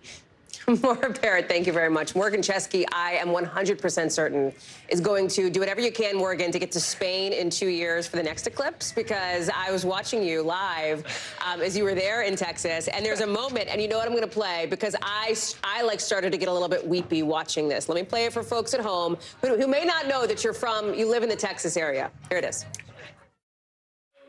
Little 10-month-old Eleanor about to get her very first eclipse. I know it's a lot to take in, honey, but Olivia, oh, it's a lot. I know. I wouldn't be anywhere else other than with y'all right now. And Olivia wiping away tears as you've got your baby there. I'm like, it was just, I mean, that's what this moment is all about for so many. I know. I'm about there too, friend. A little bit verklempt for you. You know, Hallie, you prep, you read all about eclipses, you see a million pictures of them and videos, and then you're standing there and you see that moment about to take place, and you think you know what it's going to be like, and then it does take place, and your mind elevates to an entirely new dimension on some level. I know that may sound a little hokey, but it's true. And to cover it as a journalist, knowing my family was so close, was an experience unlike anything I've ever had with any other story. And I can speak for pretty much everyone in this entire field here in Kerrville, Texas, that there was all this expectation as to what this could be. There was concern that the clouds were going to get in the way. And then we had totality, and this is what it felt like. Take a listen to this family. Super excited. I love hearing the joy behind me with when all of that went down. But yeah, I wasn't sure we were going to see it, so to get the waves of it was even more exciting. Yeah, that family we had a chance to sit next to came all the way from Phoenix, and they committed it to Kerrville. Of course, there were a lot of places on the path of totality, some saying fewer clouds here, better weather there. They came here, and they just had faith in the moment, and it was so interesting that clouds kind of rolled in right as we were about to reach that totality, and then through some cosmic presence, whenever that magical moment came, we saw the corona, we saw the flares, the darkness fell upon us, and the cheer that went up. Talking to you right now, first time I've actually had a chance to really reflect on it. The shared moment was what made this so special for my family, for having everyone else here. I don't think there's a lot of instances in our lives right now where you can have that many people keyed into one singular event, and just embrace the moment in which we did. You're giving me chills, Morgan. Can I ask you this? And I say this as somebody, like, if you had asked me 2 weeks ago, I'd have been like, yeah, oh yeah, the eclipse, sure, whatever. Now I'm like Googling, how do we get there? When's the next one? How do we do it? Were you an eclipse skeptic, or were you drinking the eclipse Kool-Aid from the jump? Great question. I was fortunate enough in 2016 to hitch a ride on a flight that intersected an eclipse over the ocean. This totality was longer than that was. I had a crystal clear view the prior time, but Hallie, here's the thing. If we're going to see one, we're going to need to take vacation, because when you're on the clock, you're so concerned to some degree about capturing the moment that on some level, you may lose a little bit yourself. And that was one of the reasons that I'm so glad Olivia and Eleanor were here, because it kind of brought me back just for a little bit to soak it up. Yep. Well, I will say, from all of us, at least here on this show, you captured it so beautifully, Morgan. It was just a joy to watch. Thank you for bringing that to us, bringing that energy right to the screen, friend. Really, really great to see it. We'll talk again more, I know, throughout the night as you process all of it. A lot of people processing what they saw today. Our thanks to our entire team in the field there in the path of totality and beyond. We've got a lot of other news to get to tonight, including some news out west, where just in the last couple of hours, we've learned from police that a shooter is dead after killing 2 people at a law office in Vegas. You can see some of the scene here. This was a huge police response. People evacuated from the building during the manhunt for the attacker. NBC's Steve Patterson is following this for us. There were some questions about what had happened and how this standoff would end. Walk us through it. Hallie, and those questions still persist to some degree. We're getting details hot and heavy, trying to confirm things on the back end. What we can tell you at this point, as you mentioned, 3 people dead, including the suspected shooter. This is Summerlin, Nevada. This is about maybe 10 miles outside of the Vegas Strip or so. It's 10 o'clock this morning. Some of the video, you might see this big office building. That's where it happens. Think 6-story office building. It's why the police response, in part, is so big, because the building is so big. They have to clear each room, room by room. In the 5th floor of that building is this law firm. That is where police say the shooting occurs. It's at a law firm. Based on what we know, and based on talking to parties and sources close to the investigation, the parties involved, which means the shooter and the people that were shot, unfortunately, knew each other. To what capacity? We're not sure if we can report that at this point, but suffice to say, this is a tragedy to that community. It's an affluent community. Again, just maybe 10 miles off the Strip.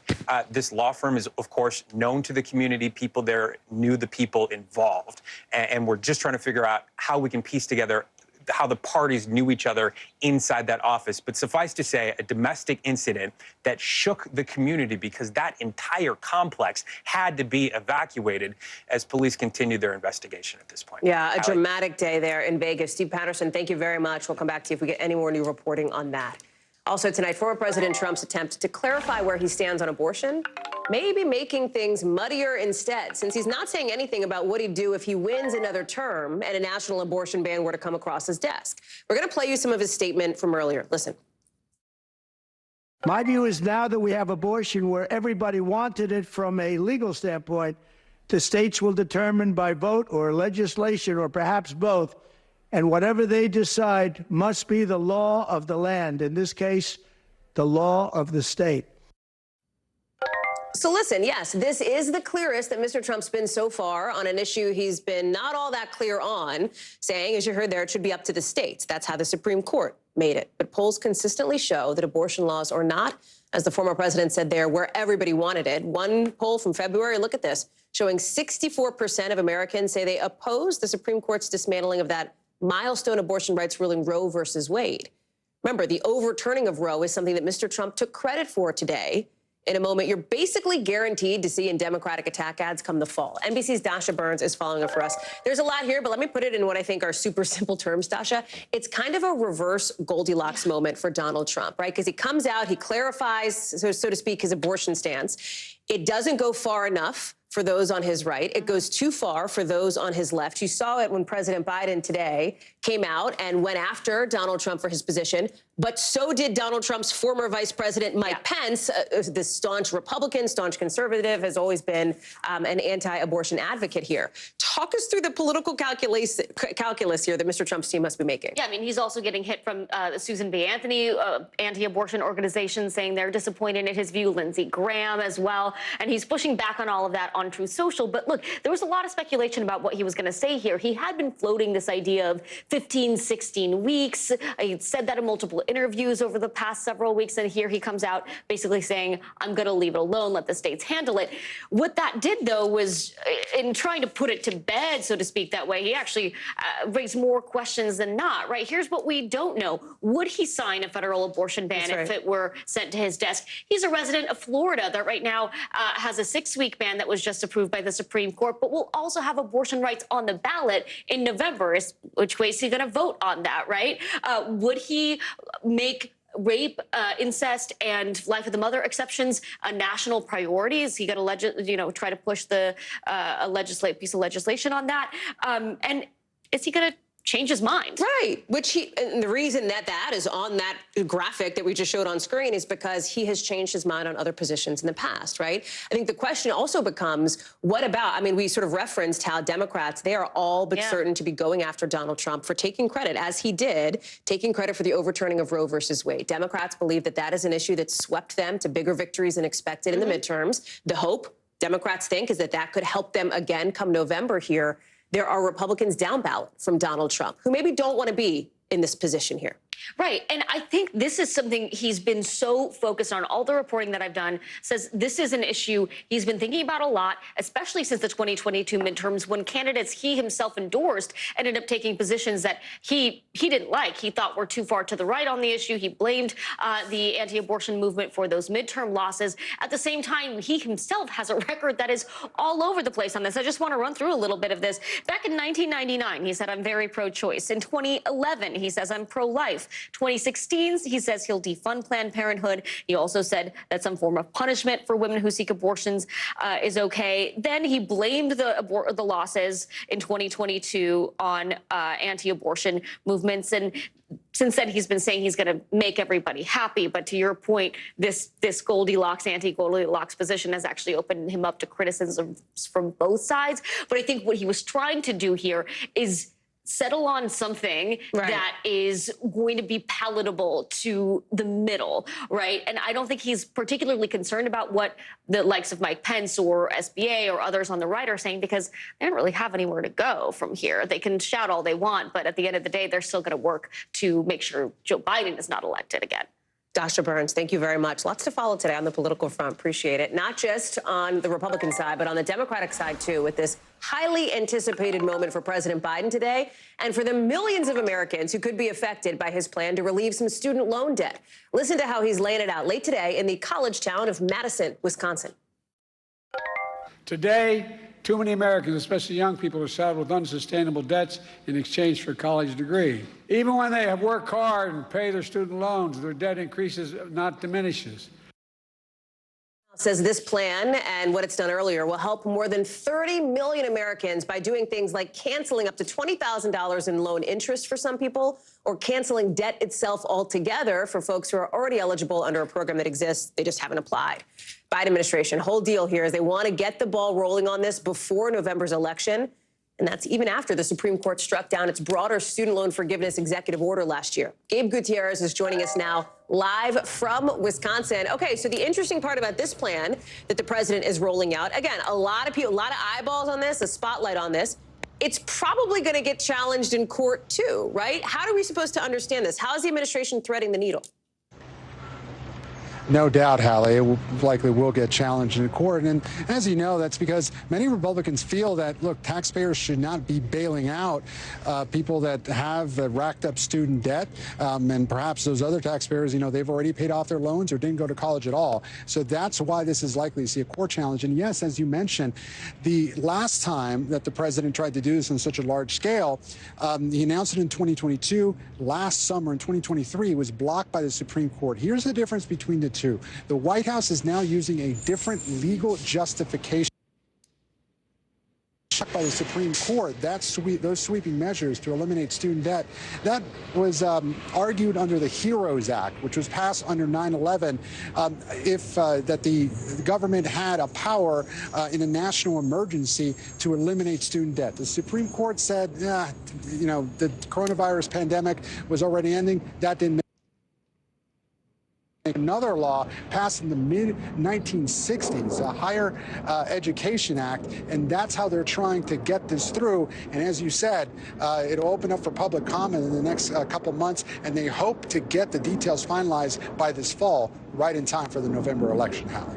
Gabe, I may be pushing my luck because our viewers are noticing some of the technical glitches and issues there. But let me ask you this, because I think your shot has stabilized. I think it's important to talk about the political backdrop to this. Obviously, folks who are worried about student loan debt, a lot of them are younger. Not all of them. There's plenty of, elder millennials in this country struggling with student loan debt and beyond. But there is a piece of this that's meant to try to win over some of these folks that are going to the ballot box come November. Yeah, certainly, Hallie. Look, and we saw it today right outside.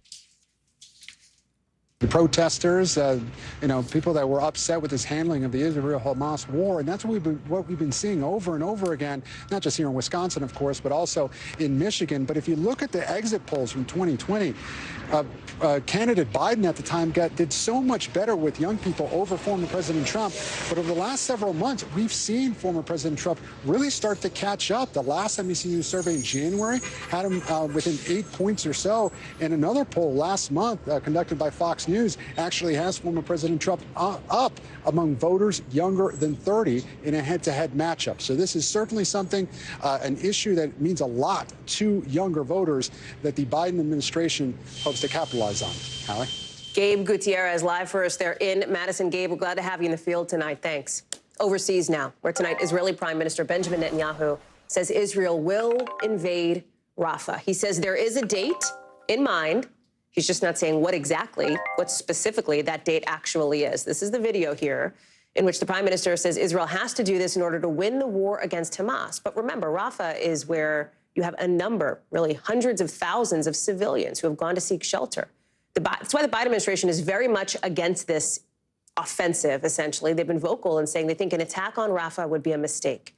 It's all happening as Israel is pulling some of its troops from southern Gaza, and Hamas is rejecting ceasefire talks in Cairo, according to Reuters. Hala Garani is in Tel Aviv with more. There have been conflicting reports about whether or not we are close to any kind of ceasefire deal between the warring parties after a weekend of talks in Cairo. We understand from Hamas representatives who've been quoted in the media that there is still no breakthrough. However, Egyptian media are quoting participants in the talks who have said that, in fact, there is cause for cautious optimism at this stage. What would a ceasefire deal look like? How long would it last? Would it lead to the release of all of the hostages? That is still very much a series of open questions. Now, this is happening against the backdrop of significant military maneuvers by the Israeli army, the IDF announcing that it has withdrawn all of its ground troops from southern Gaza, leaving a single brigade in the north to secure and hold that part of the besieged enclave, as well as the road that is cutting the Gaza Strip in half, bifurcating the territory between north and south. Meantime, we're keeping a close eye on the Israeli government promise of opening more aid crossings to deliver food and other essential supplies to the hundreds of thousands of people still stuck in northern Gaza. The World Health Organization and other humanitarian groups have said that there are many people in Gaza that are in a near famine situation, and that getting food and supplies to them is a matter of urgency. Our thanks to Hala Garani for that reporting. Back here at home, a warning tonight from one of the world's most successful CEOs, saying political polarization and wars are creating risks we haven't seen since World War II. We're talking about Jamie Dimon, obviously of JP Chase, who's telling shareholders that AI could be one of the most transformational inventions, I should say, in hundreds of years. He's comparing its impact to, like, the printing press, to the steam engine, electricity, computers, the internet. It is a game changer, he thinks, even as he warns that high inflation may be here for a while. I want to bring in our friend over at CNBC, Hugh Sun, who's joining us now. Hugh, it's good to have you with us. Thanks for being here. Hey, Hallie. Yeah, I think the talk of Wall Street today is really that warning about inflation. And so Jamie Dimon really sees the risk of a couple forces around the world. We're talking about fiscal spending. We're talking about supply chain issues. Of course, the geopolitical tensions overseas, Ukraine, and in the Russia-Ukraine area, really causing stubborn inflation, and much more stubborn than is anticipated. Now, to take a step back, the story that the stock market has told itself for the past 5 months or so is that inflation's going down, and as a result, we have this this joyousness over the prospect of interest rate cuts. And if inflation doesn't go down, and in the next few months, we're going to have the prospect that we don't get the cuts that the market expects. And for what it means to the people at home, I think is certainly the reference rate that Jamie Dimon's talking about is that he's prepared for, and he thinks others should be prepared for, long-term interest rates to be as high as 8%, which is 300 or 400 basis points higher than where they are today. And so if that were the case, what would that do to credit card borrowing rates? What would that do to auto loans and mortgage rates? It certainly would be a lot of hardship for a lot of Americans, Haley. And of course, Jamie Dimon, outsized influence here. He's not just some random guy writing a Facebook post. I mean, he's got a lot of power and a lot of say in the world you cover. Hugh Sun, thank you so much. Great to see you. After the break, a high school reunion more than 40 years in the making, all for the eclipse. We've got an up-close look, plus LGBTQ plus Catholics slamming the Vatican today. We'll explain.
NBC News mobile app. Get connected to your favorite news shows. For the top stories, breaking news, and live video, download the NBC News mobile app now. Now is raw. How hard is it to see it like this? Our house is no longer here, but we are here. Now is real. Let's break down what we know and then the big questions still outstanding. News for the generation of now is NBC News Now. Let's get you over to the 5 things our team thinks you should know about tonight. Number 1, officials in Haiti recovering a hijacked cargo ship after a 5-hour-long shootout with multiple gangs. 2 police officers were hurt. We don't know how many gang members were killed, but there is some number of them. Haitian local news says the gangs kidnapped everybody on the ship and stole 10,000 sacks of rice. This recovery, a rare victory for Haitian police, of course, struggling with surging gang violence and a crisis in that country. Number 2, Russia declaring an emergency in part of the country after a ton of flooding hit the area. Look at this, the worst ever recorded in some of the mountains of Russia, triggered by tons of melting snow and overflowing rivers. A bunch of people were forced to evacuate after more than 10,000 homes flooded. Some of those people now accuse the government of not doing enough to help, protesting by chanting "shame on you" outside local government buildings. Number 3, the Vatican putting out a new declaration claiming gender-affirming surgery and surrogacy, they say, are violations to human dignity, equating the practices to abortion and euthanasia, and a rejection, they say, for God's plan for human life. The Pope ordering the publication of this 20-page document. It's been in the works for the past 5 years, obviously being met with a lot of protest from LGBTQ+ rights groups. Number 4, actor Jonathan Majors now avoiding prison time after assaulting his ex-girlfriend. The former Marvel star is instead on probation and is set to go through a year-long counseling program. Remember, Majors faced up to a year behind bars after his conviction in December. Number 5, Beyonce is now becoming the first black woman ever to hit the top of the country album charts for Cowboy Carter. It's already bringing in the most sales for an album so far this year. Remember, she already hit number 1 for the single. This is now for the entire album as her dominance this year continues. Speaking of dominance, in just the last 30 minutes, we're getting those new record-breaking numbers in from ESPN. The women's college basketball tournament, the championship. Do you want to know how many people watched? Just like think of a number in your head. Keeping in mind that like 8-9 million people watched the World Series. Nearly 19 million people watched South Carolina go undefeated, beating Caitlin Clark's Iowa. It is up. I mean, it's just green arrows up all the way around, right? Up 90% from last year, up nearly 300% from a couple years ago. At the peak, 24 million people were watching. It's the most watched basketball game, period, in 5 years. We're talking men's, women's, college, NBA, whatever. Period, most watched. As you see Dawn Staley, the South Carolina head coach, lifting that championship trophy over her head today, late tonight, actually, in just the last maybe 90 minutes or so, during a victory celebration on campus. The song "All I Do Is Win, Win, Win," that was in the background. And you know what? She says her players who went undefeated, they want to keep winning. They take winning and success very, very seriously. We hope that this is an annual day off. We'll see if South Carolina can keep up the streak. Liz Kreutz is joining us now. So, Liz, just to put these numbers in perspective, more people watched the women's final over the weekend than watched any World Series game last year, than watched any NBA playoff game last year, than watched the last decade's worth of Daytona 500s. I mean, it was a cultural moment for folks, for so many folks. The question is, can it last? Was this a Caitlin Clark, South Carolina lightning in a bottle moment, or does it set a new floor for women's sports? By the way, that Liz, is the big question. I don't actually expect you to have an answer to that. It's really a rhetorical question, I know, but talk me through it. Well, okay, I just am racing back here to the Bureau from high school I was at and a middle school where I was talking to some young basketball players, some young women who are over the moon about this game. And I overheard, it was their lunch break, and I overheard some of the girls be like, "Did you watch the Iowa game last night?" This does feel like it is a really big moment, a cultural moment and a huge momentous moment for young women, for women's basketball. They've been waiting for this moment for so long. It's been a long time coming. We know that there's been a number of stars in the WNBA, but now we're starting to see so many stars in college women's basketball. Caitlin Clark among, the top name that's basically become a household name. And that's what these young girls were telling me. They were like, it's so cool that we can go. They said they were bowling on Friday, and the big screen at the bowling alley was playing women's basketball. And they said, what? This is not men's basketball, it's women's. So we're really seeing this moment. And I think a lot of fans of this sport and new fans of this sport are hoping that this is not just a one-time thing, that this is the future of this game.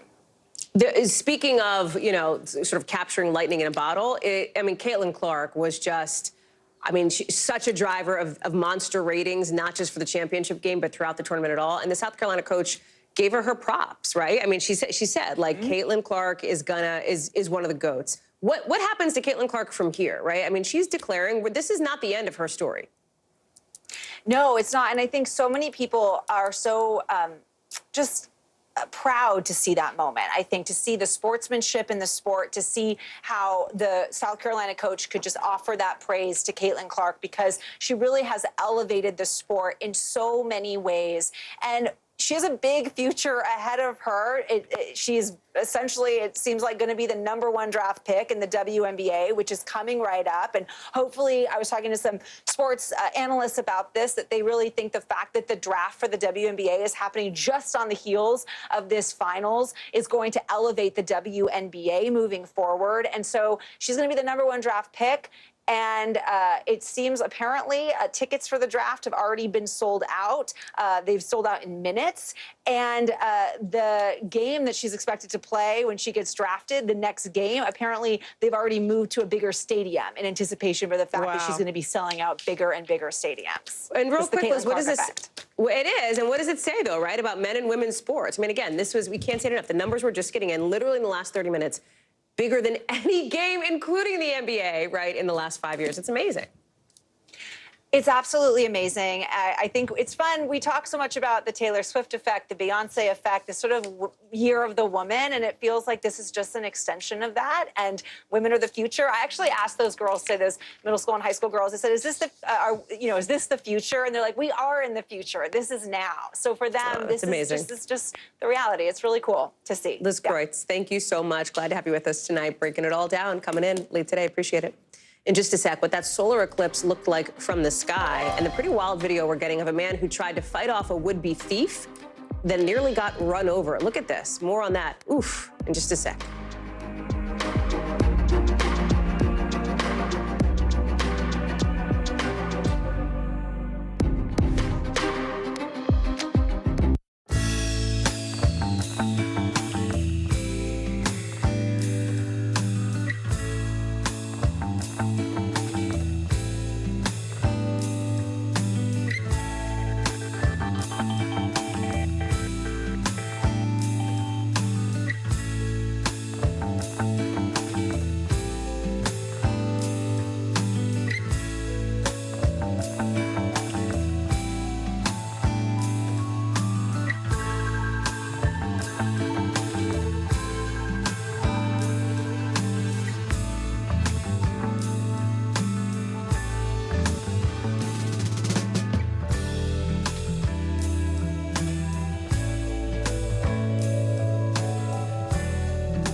Thanks for joining us. I'm Joe Fryer. And I'm Savannah Sellers. The latest developments in the war between Israel and Hamas. If you do have points or you have miles, is now a good time to use them. The first woman on a lunar mission. What was it like to get that news? Morning News Now, streaming weekdays at 7. News lives in the now. The front lines are still very active. This is like quicksand, and officials say an entire town is cut off. This close to actually understand why people had to jump in the ocean. News for the generation of now is NBC News Now.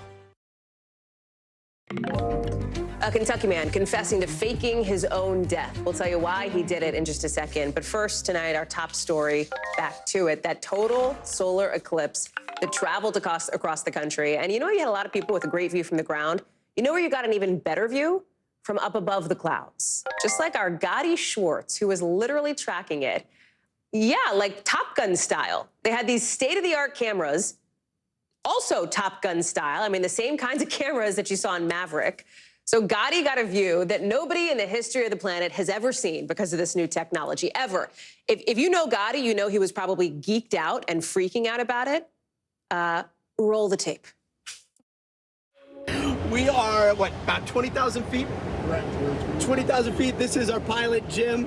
This is Jim's son right here. This is James. James has given me the best seat in the house. James, I owe you, man. We've got cities down below, and the cities are starting to turn on their lights. The sensors must be set for when it gets dark, but it is incredible. It is this wild sunset, sunrise all the way around, and then above us you've got that perfect ring. When you're up here and you see the movement of this shadow. The shadow is very dark on this side, very light on this side, and then up above you've got that perfect ring. You're reminded of how fast the moon and the sun are moving. 1,600 miles an hour is how fast the moon's shadow is moving over Earth. It is wild to see. It's gotten a lot colder outside. We're starting to frost over the window. Yeah. This right here, it's kind of freezing over. Wow. One of the things that's striking up here is just it's this cosmic coincidence, if you will. This cosmic coincidence that is the sun is 400 times bigger than the moon. 400 times bigger. And then the moon is 400 times further away from the sun than we are. It's 400 times further away. And so that perfect little coincidence enables us to see this totality, and that totality is finally starting to lift. Oh my gosh, this is glorious. Look at this. Wow. Now it's like this sunrise, but the sunrise is a color I've never seen before. It is like a deep purple. This is incredible. And what a happy coincidence that reminds us all that these celestial bodies above us are moving at these incredibly fast speeds, these speeds that we can't even compute. And they're happening every single day. Just shows us how special we are in this universe. And it's crazy to think that everybody down there on Earth, everybody in that shadow, as that shadow moves on, is looking up, sharing this majestic moment, and we're up here looking down on Earth. It's a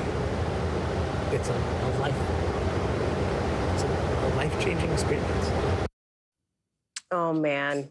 I mean, you know Gotti, you know he's feeling that hardcore. He's feeling that. He's going to join us live next hour to talk through what that moment was like for him and what we can all learn from something like that. Very cool. That was like a one-man eclipse celebration for Gotti. But in a lot of places around the country, you had a lot more people getting together, right? And with that, we wanted to highlight a really special one.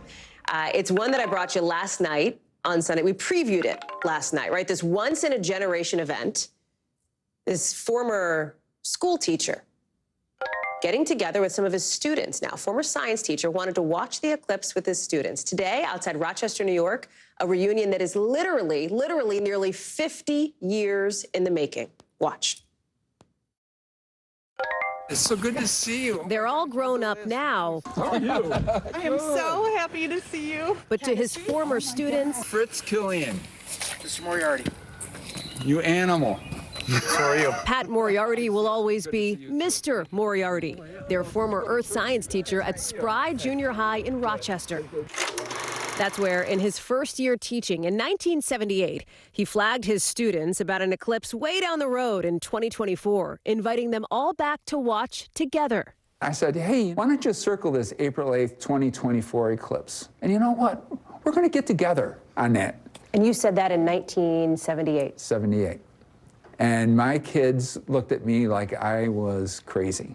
He did the same thing every year for the next 16 years, every class. Then, some 4 decades later, posted a reminder online. Yeah, good to see you too. That's when this happened. Rick Mintz, class of 79. Chuck O'Brien, class of 1982. Andrea Malafew, class of 1988. One by one, they showed up. Rick Mintz. Oh, Rick. Holy cow, Rick. How you doing, buddy? You look different, man. Yeah. Dozens just for the pre-party. How many of you haven't seen Mr. Moriarty, Pat, since you left high school? Wow. You came back just for this. Did your surgeon think you were crazy for postponing your knee surgery for this party? Yes, he did. He tried to convince me that my knee was more important, but he doesn't know Mr. Moriarty.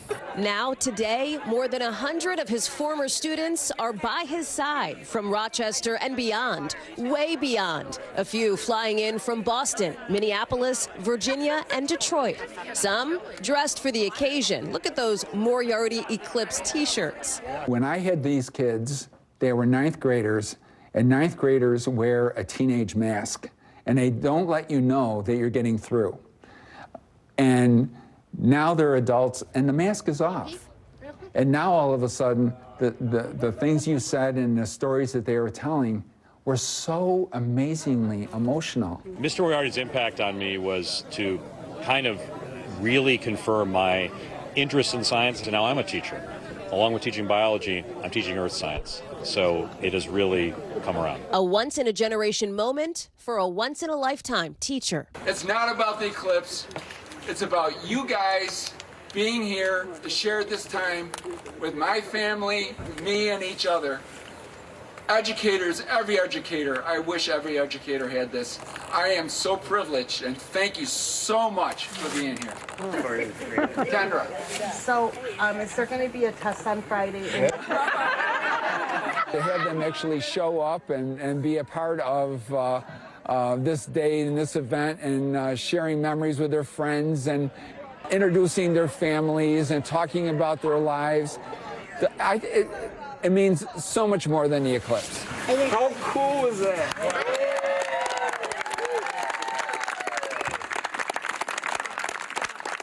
When I was up in Rochester, Pat Moriarty said he's ready to watch the next eclipse in 20 years, just about, with his students as well. More of that kind of reporting, of course, every week, every Sunday on Nightly News. Anywhere you watch your local NBC News station. We'll see you right back there just 6 days from now. NBC News also covers hundreds of other stories, non-eclipse related, I promise, every single day. And because it can be tough to read or watch or listen to them all, our bureau teams have done it for you. This is what they tell us is going down in their regions in a segment we call The Local. Out of our Western Bureau, take a look at this. A huge fire, very scary looking, destroying several homes under construction in Arizona. The Phoenix Fire Department says it took 75 firefighters to try to get this thing under control. They don't know what caused it or even how many homes specifically burned down yet. Fortunately, the department says nobody was hurt. Out of our Southern Bureau, a man in Kentucky admitting to faking his own death to get out of paying more than $100,000 in child support to his ex-wife. He's now facing multiple charges, including identity theft and computer fraud, according to court docs. He could face up to 7 years in prison and hundreds of thousands of dollars now in fines. He'll be sentenced at the end of the month. Also out of our Western Bureau, security cameras in Washington catching the dramatic moment. Look at this. A man confronts this thief trying to break into his car. They're trying to tackle each other in the middle of the street, but then somebody else gets involved. Somebody driving another car then, boom, plows into one of them, ends up on the hood, hits his truck. Unreal to even watch this thing. You can see it there at the top of your screen. There it goes. Oof. He jumps off just in time. This guy says he wasn't hurt, but police are investigating this now. They say they arrested a teenager they think could be involved. What a scene. After the break, the family of a man who died while using Tesla's autopilot feature now suing the company. What that could say about the future of driving.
News for the generation of now is NBC News Now. Fire has grown leaps and bounds. What you see behind me is typical. How you doing? Pretty bad. We report live from Tel Aviv, from Juarez, Mexico. Top story reporting from Baltimore. Every weeknight, it's your news playlist. Top Story with Tom Yamas, streaming weeknights at 7 on NBC News Now.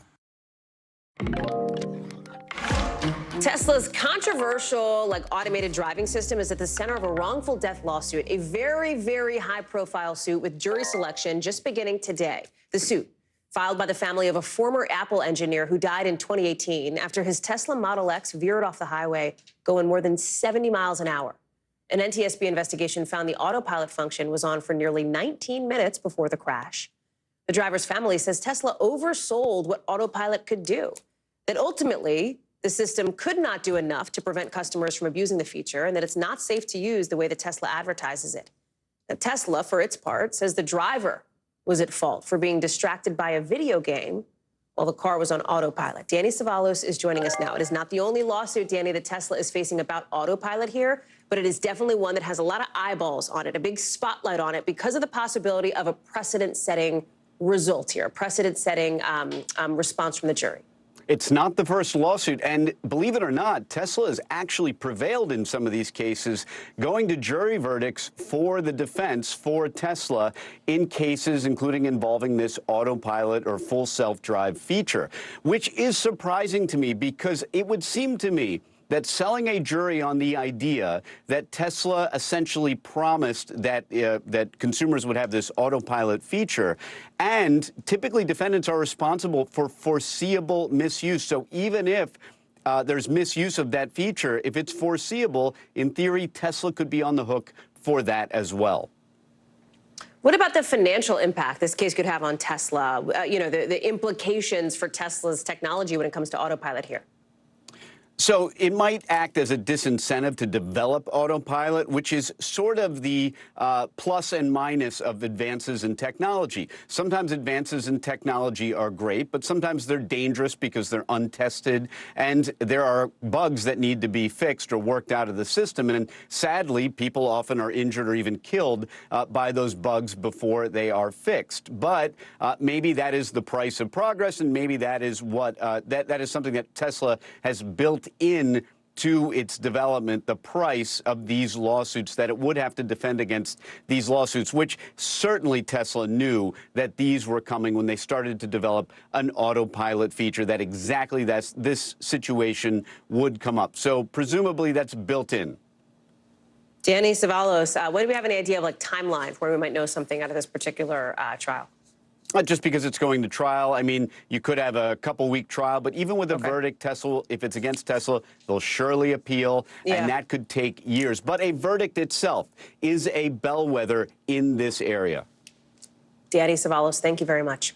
When we come back, we'll tell you what Morgan Wallen did last night and why he's all smiles in a mugshot now, despite the serious charges against him.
report live from Tel Aviv, from Juarez, Mexico. Top story reporting from Baltimore. Every weeknight, it's your news playlist.